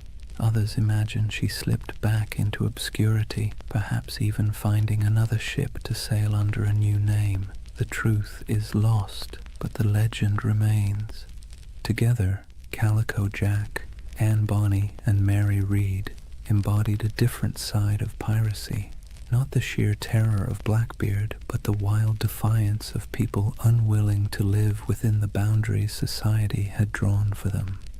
They weren't the richest or most feared pirates of their age, but they became symbols of rebellion, of choosing freedom over obedience, even if that freedom came at the cost of the gallows. And maybe that's why their story still resonates. Pirates are remembered not just for plunder, but for the dream of living life on your own terms, no matter how brief or dangerous that life might be. When people imagine pirates, they often picture chaos, rowdy drunkards waving swords, shouting curses, and stumbling around the deck. But not all pirates fit that mold. Some, strangely enough, insisted on discipline, manners, and even a touch of elegance. Enter Bartholomew Roberts, also known as Black Bart, the most successful pirate of the Golden Age. Not in legend, but in sheer numbers, the man captured over 400 ships in his career. That's not exaggeration, that's bookkeeping. Roberts wasn't the kind of pirate who stumbled into the life because he liked rum and adventure. He was originally a skilled navigator, forced into piracy when his ship was taken. At first, he wanted nothing to do with it, but the pirates saw his talent with charts and stars, and when their captain died, they elected Roberts as the new leader. He reportedly said he didn't much care for the pirate life, but since it offered a short life but a merry one, he might as well make the most of it. That short life turned out to be remarkably eventful. Roberts stood out for several reasons. For one, he had standards. He banned drinking on his ships, which sounds downright heretical for a pirate crew. He also enforced strict rules against gambling, desertion, and even bringing women aboard. His ships ran more like naval frigates than floating taverns, and yet his men respected him because under his command they grew wealthy and untouchable. He also had a flair for presentation. While Blackbeard relied on smoke and fire to terrify, Roberts leaned on fashion. He dressed in fine silks, wore a crimson waistcoat, and carried himself with aristocratic dignity. Imagine him standing on the quarterdeck looking more like a nobleman than a pirate, with the Jolly Roger snapping in the wind behind him. His enemies saw not a ragged bandit, but a man who looked born to command. And command he did. Roberts didn't waste time on small targets. He hunted big merchant convoys and naval ships, taking prizes in the Caribbean, West Africa, and even the coast of Brazil. His reach was global. He was so effective that insurance rates for Atlantic shipping skyrocketed. Governments cursed his name, and merchants prayed never to see his sails on the horizon. Roberts also innovated. He used smaller, faster ships to outmaneuver larger warships, and he created a distinctive black flag showing a figure holding an hourglass, a grim reminder that time was running out for his enemies. His leadership was sharp, his men drilled, and his tactics effective. If piracy had generals, Roberts was one of them. But despite his elegance and order, he wasn't merciful. Roberts's raids often ended in executions or burning ships. His reputation sharpened not just by his appearance but by his ruthlessness. Yet unlike Blackbeard's wild terror or Calico Jack's flamboyant defiance, Roberts's menace came with a chilling professionalism. He was less devil of the seas and more CEO of piracy. His downfall came, as it often did, from the tightening noose of empire. In 1722, near the coast of Africa, the British Royal Navy finally cornered him. During the battle, Roberts was struck by grapeshot and killed instantly. His men, knowing what capture meant, dressed him in his finest clothes, weighted his body with chains, and cast him into the sea, denying the Navy the satisfaction of displaying him in death. Bartholomew Roberts's reign lasted only a few short years, but in that time he reshaped piracy. He proved it could be efficient, disciplined, and terrifyingly successful. More than Blackbeard, more than Calico Jack, he showed that piracy wasn't just chaos on the waves. It could be a well-oiled machine, run with precision and purpose. And in a way, Roberts's legacy marks the peak of piracy's power. After his death, the Golden Age began to dim. The seas grew less welcoming to outlaws, and the balance of terror shifted back to the empires. But for a moment, one elegantly dressed pirate managed to turn the oceans into his empire, and he did it not with smoke or theatrics, but with order, discipline, and an iron will.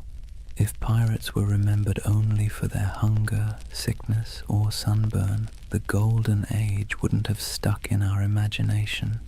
What really carved them into legend were the moments when ragged crews on creaking ships went toe-to-toe with empires and lived to tell the tale. These were the epic raids and showdowns that spread their reputation across oceans like wildfire, whispered from tavern to tavern, and exaggerated until they felt larger than life. Let's start with the Caribbean, where Spanish galleons groaned under the weight of treasure hauled from the New World.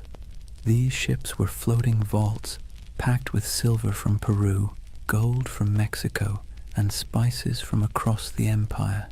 They were also well-armed and heavily guarded, but that didn't always save them. Pirates struck with speed, knowing that a single galleon could fund a lifetime.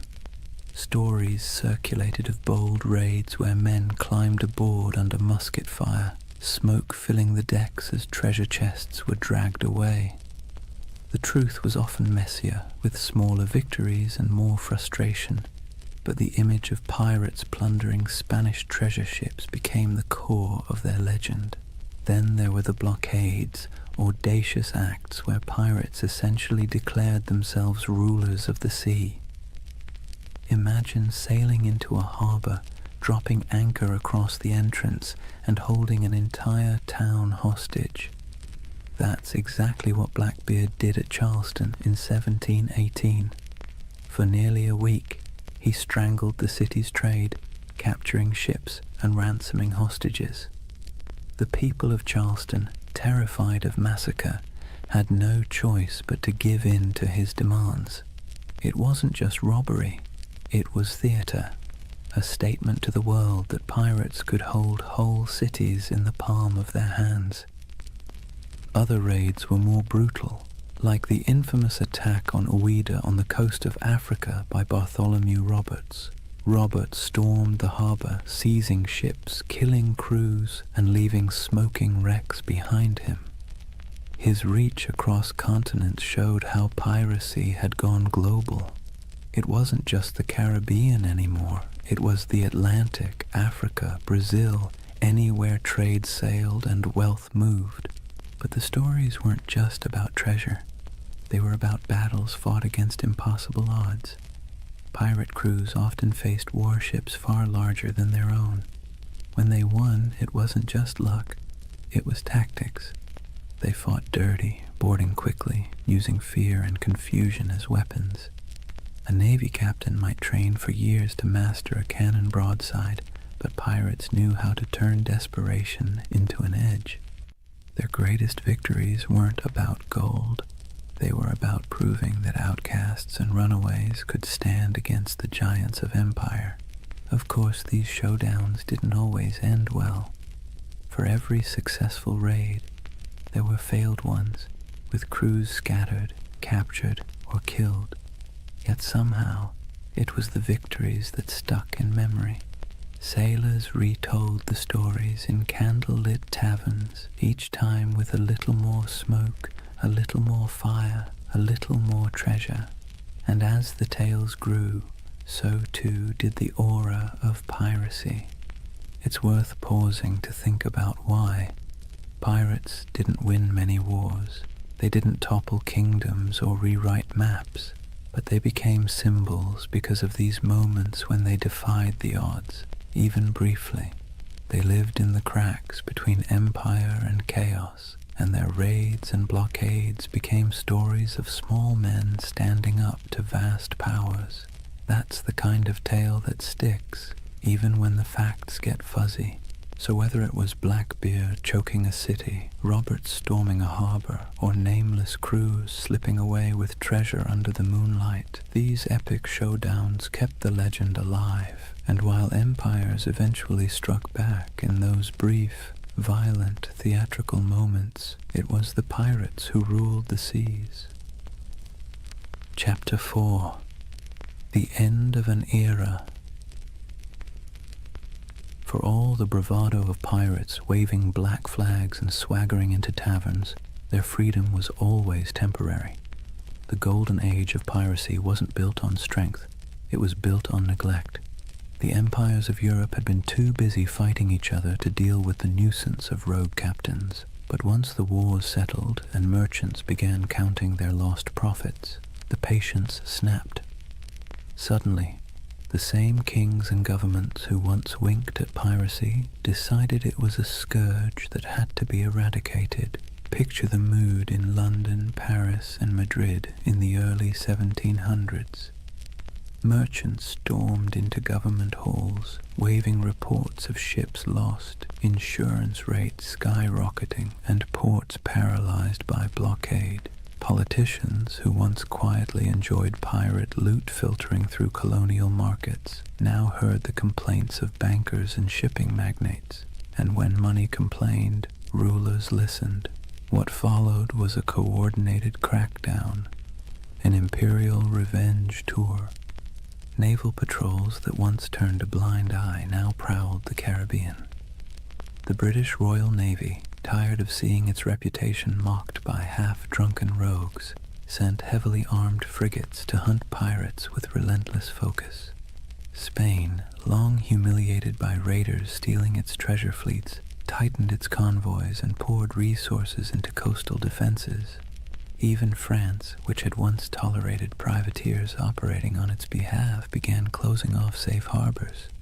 The age of indulgence was over, but it wasn't just the ships, it was the laws. Governments realized they needed not only cannons, but also courts. Piracy was declared a universal crime, meaning that any nation could capture and prosecute pirates, regardless of where the crime occurred. Admiralty courts popped up across the Caribbean, in Jamaica, in Nassau, in Charleston, offering swift, brutal justice. No long trials, no sympathetic juries, just a quick hearing, a guilty verdict, and the inevitable walk up the gallows. For men who had once toasted their freedom in Nassau taverns, the sight of bodies hanging along harbor entrances was a chilling message. The retaliation wasn't always fair, nor was it always accurate. Sailors unlucky enough to be mistaken for pirates were sometimes swept up in the dragnet, condemned alongside the guilty. Colonial governors eager to prove their loyalty to crown and profit made examples whenever possible. A pirate's end was no longer a quiet slip into obscurity. It was designed to be a public warning, a spectacle meant to terrify anyone thinking of hoisting the Jolly Roger. And yet the crackdown revealed something ironic. For all the talk of pirates as savage criminals, many common folk sympathized with them. They saw governments that taxed them harshly, navies that conscripted them unwillingly, and merchants who grew fat while ordinary sailors lived on scraps. Pirates, for all their brutality, had lived outside that system, at least for a while. So when governments retaliated, it wasn't just pirates who grumbled. It was the people who sometimes saw in those outlaws a shadow of their own frustrations. But sympathy wasn't enough to save them. Once the combined might of Europe's navies and courts turned fully against piracy, the end was only a matter of time. The sea that had once seemed wide open suddenly felt crowded with warships.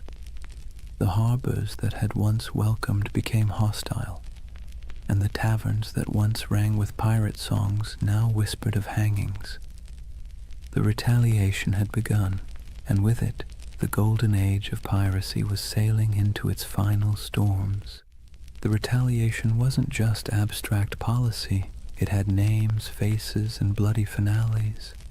The Golden Age of Piracy closed not with a quiet fade, but with dramatic hunts that read like the last acts of a tragic play. If pirates had been the rock stars of the seas, their final chapters were their public downfalls, staged for maximum effect. Take Edward Teach, better known as Blackbeard. His reputation had grown so outrageous that even his enemies described him with a shiver of reluctant admiration. He cultivated fear like an artist, braided his beard with smoking fuses, glared from beneath a tangle of hair, and moved through battle with pistols strapped across his chest like a walking arsenal. But in the end, fear was not enough. In November 1718, the British Navy decided Blackbeard had outlived his usefulness as a legend. Lieutenant Robert Maynard sailed out from Virginia with a pair of sloops and cornered him off Ocracoke Island. The battle was brutal and up close, fought with pistols, cutlasses, and grit, and though Blackbeard fought like a demon, he fell. His head was hung from Maynard's bow as proof, a grotesque trophy meant to tell every sailor what became of even the fiercest pirate. But Blackbeard wasn't the only one. Across the Atlantic, Bartholomew Roberts, Black Bart, was sailing at the peak of his fame. Unlike Blackbeard's flair for theater, Roberts was all about efficiency. He raided with precision, commanded fleets of captured ships, and dressed in flamboyant crimson coats that made him as much a spectacle as his raids. He captured more ships than any other pirate, nearly 400 by some counts, yet even he couldn't outrun the noose tightening around piracy. In 1722, the British Navy cornered him off the coast of West Africa. A cannon shot cut him down mid-battle. His men, fearing what the British would do to his body, buried him at sea almost immediately, sending their captain to the depths before his enemies could claim him as a prize. And then there was Nassau. For years it had been the pirates' dreamland, a ramshackle republic of grog shops, makeshift huts, and lawless camaraderie where men and women reinvented themselves under the black flag. But in 1718, Woodes Rogers, backed by the British Crown, sailed in as governor. His arrival marked the beginning of the end. pirates were given a choice: accept a royal pardon and live, or resist and hang. Many, weary of the chase, accepted, others fled, and a handful fought to the bitter end, only to be cut down. The pirate republic evaporated almost overnight, replaced by British order, courts, and gallows. These final hunts didn't just kill individual men, they killed the dream. Piracy had thrived on the cracks between empires, on the moments of chaos when law couldn't keep up with ambition. But as the empires recovered, they sealed those cracks. The end of Blackbeard, the fall of Roberts, and the capture of Nassau were not just events, they were symbols.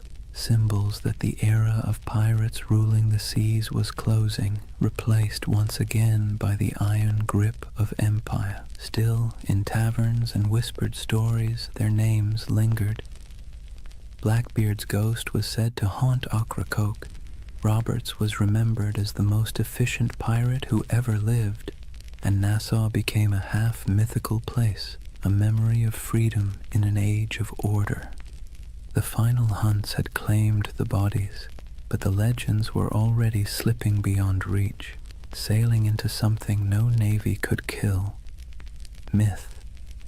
When the nooses were tightened and the bodies left swinging in the Caribbean sun, it wasn't just individual men who were gone, it was a way of life.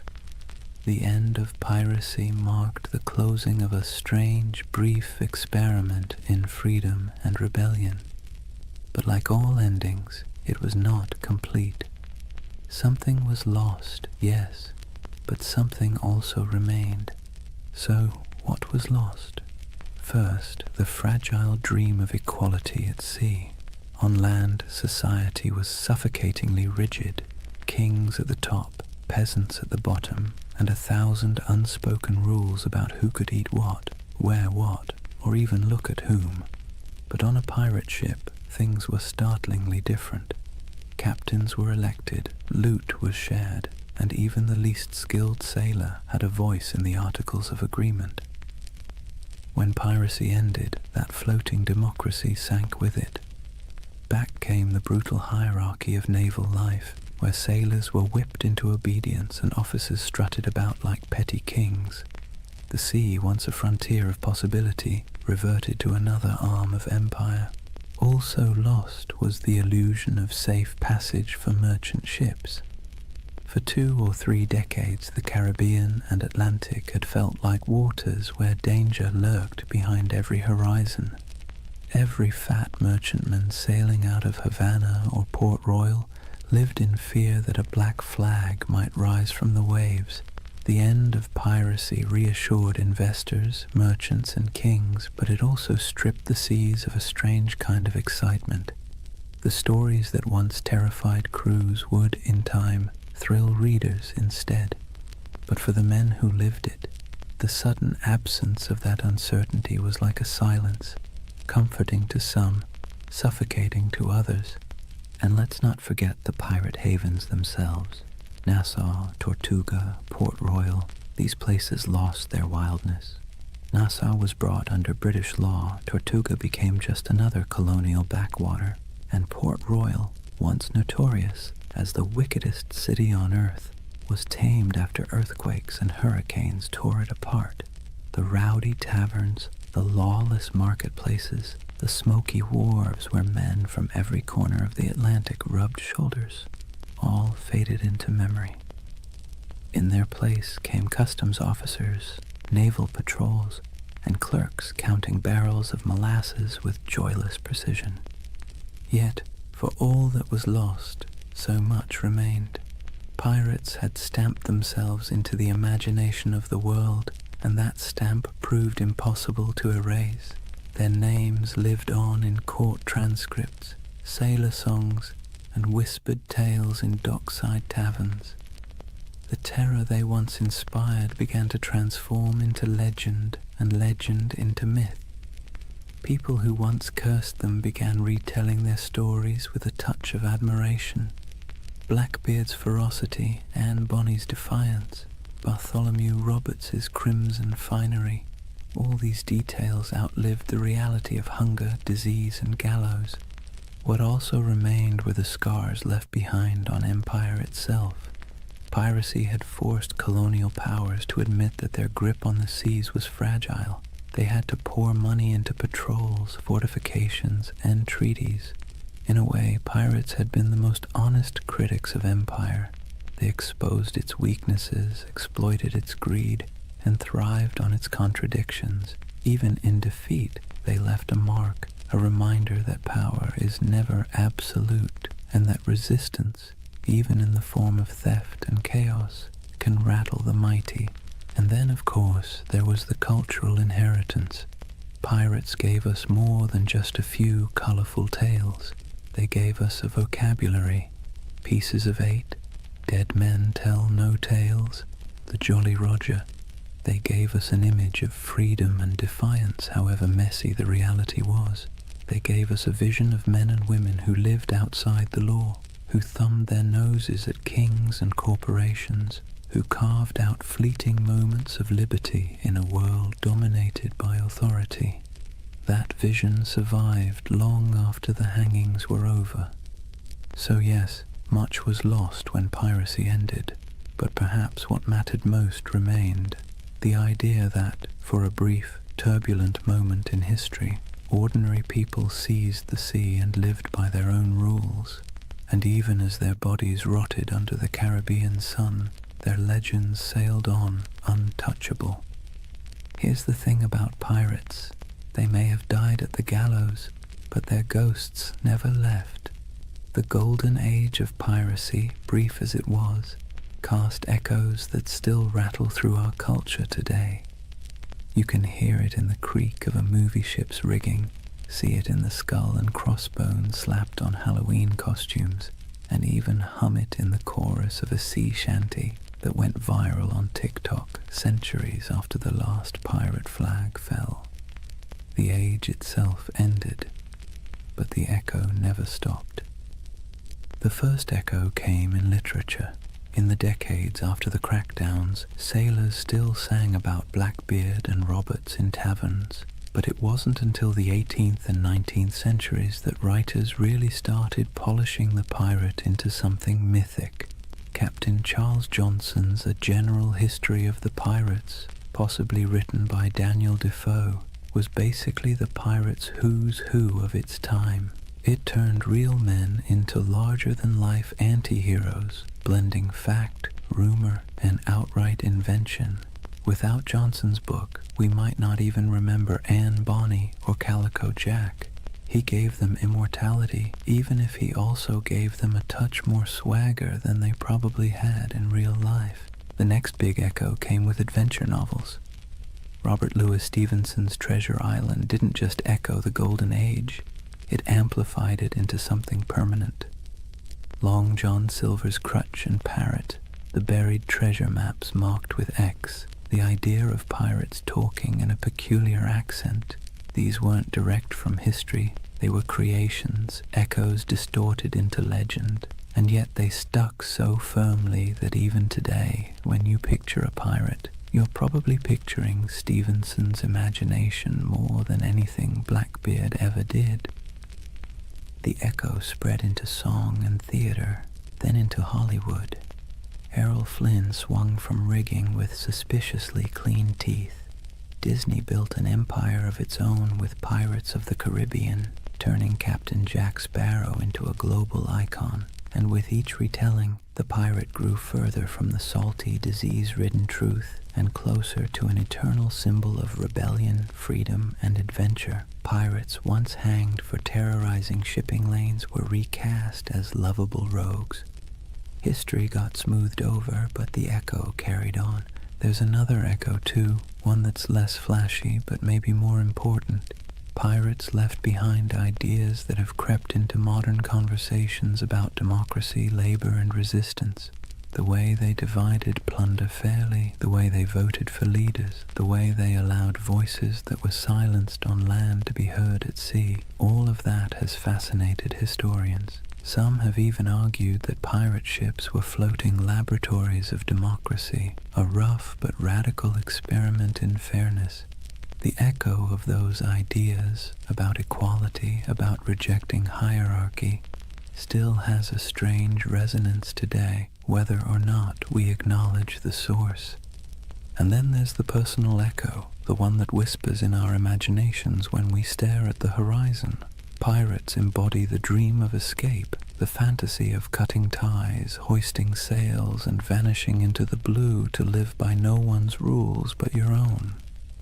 Most of us would never want the reality, the scurvy, the lice, the constant threat of death, but the dream lingers. It's why pirate flags still flutter on college dorm walls, why people still hold talk like a pirate day, and why buried treasure stories still make kids dig holes in the backyard. The echo isn't just in books and movies, it's in us. So when we talk about the Golden Age of Piracy, remember, it didn't just end, it transformed. The flesh and blood pirates are gone, but the shadows they left behind still sail. Their flags wave in our stories, their songs ring in our ears, and their ideas, twisted, exaggerated, but stubbornly alive, still haunt the edges of culture. The seas are quieter now, the Caribbean no longer stalked by men with pistols and cutlasses, but in the echo of their age, they never truly died. So here we are, at the quiet end of a noisy age. The Golden Age of Piracy burned bright and brief, just a few decades of chaos, rebellion, and salt-stained dreams. In reality, it was cramped decks, spoiled meat, diseases that lingered like unwelcome passengers, and the constant threat of capture. Yet somehow, from those harsh conditions came a legend that refuses to sink. Think of what we've walked through tonight. We've seen how wars and collapsing empires set the stage for piracy. We've stepped onto ships where men voted for their captains and shared their plunder in a rough version of equality. We've met figures who blurred the line between myth and reality. Blackbeard with his smoky theatrics, Anne Bonny and Mary Read defying expectations, Calico Jack turning piracy into style, and finally we watched as governments cracked down, the nooses tightened, and the so-called Republic of the Seas faded back into dust. But of course the story didn't really end there. Pirates didn't just vanish, they drifted sideways into imagination, into tavern songs, into novels, into Hollywood, into Halloween costumes and internet memes. Their Jolly Roger still waves, not from a mast, but from the collective imagination of every generation that sees in them a flicker of freedom, rebellion, or adventure. They were criminals, yes, but also dreamers, and maybe that's why we can't quite let them go. As you lie back now, let the rhythm of the waves soften in your mind. Picture the creak of a ship's timbers rocking gently in the swell, the lanterns swinging in the dark, the faint hum of a sea shanty fading into the night. Out there, beyond the horizon, the pirates have gone, but their echoes remain, half history, half myth, all carried forward by our restless need for stories. And unlike those sleepless men who once scanned the waters for sails on the horizon, you don't need to keep watch tonight. You can rest easy, knowing the only thing waiting for you is the calm of sleep. Close your eyes, let the waves carry you, and drift peacefully into dreams. Good night.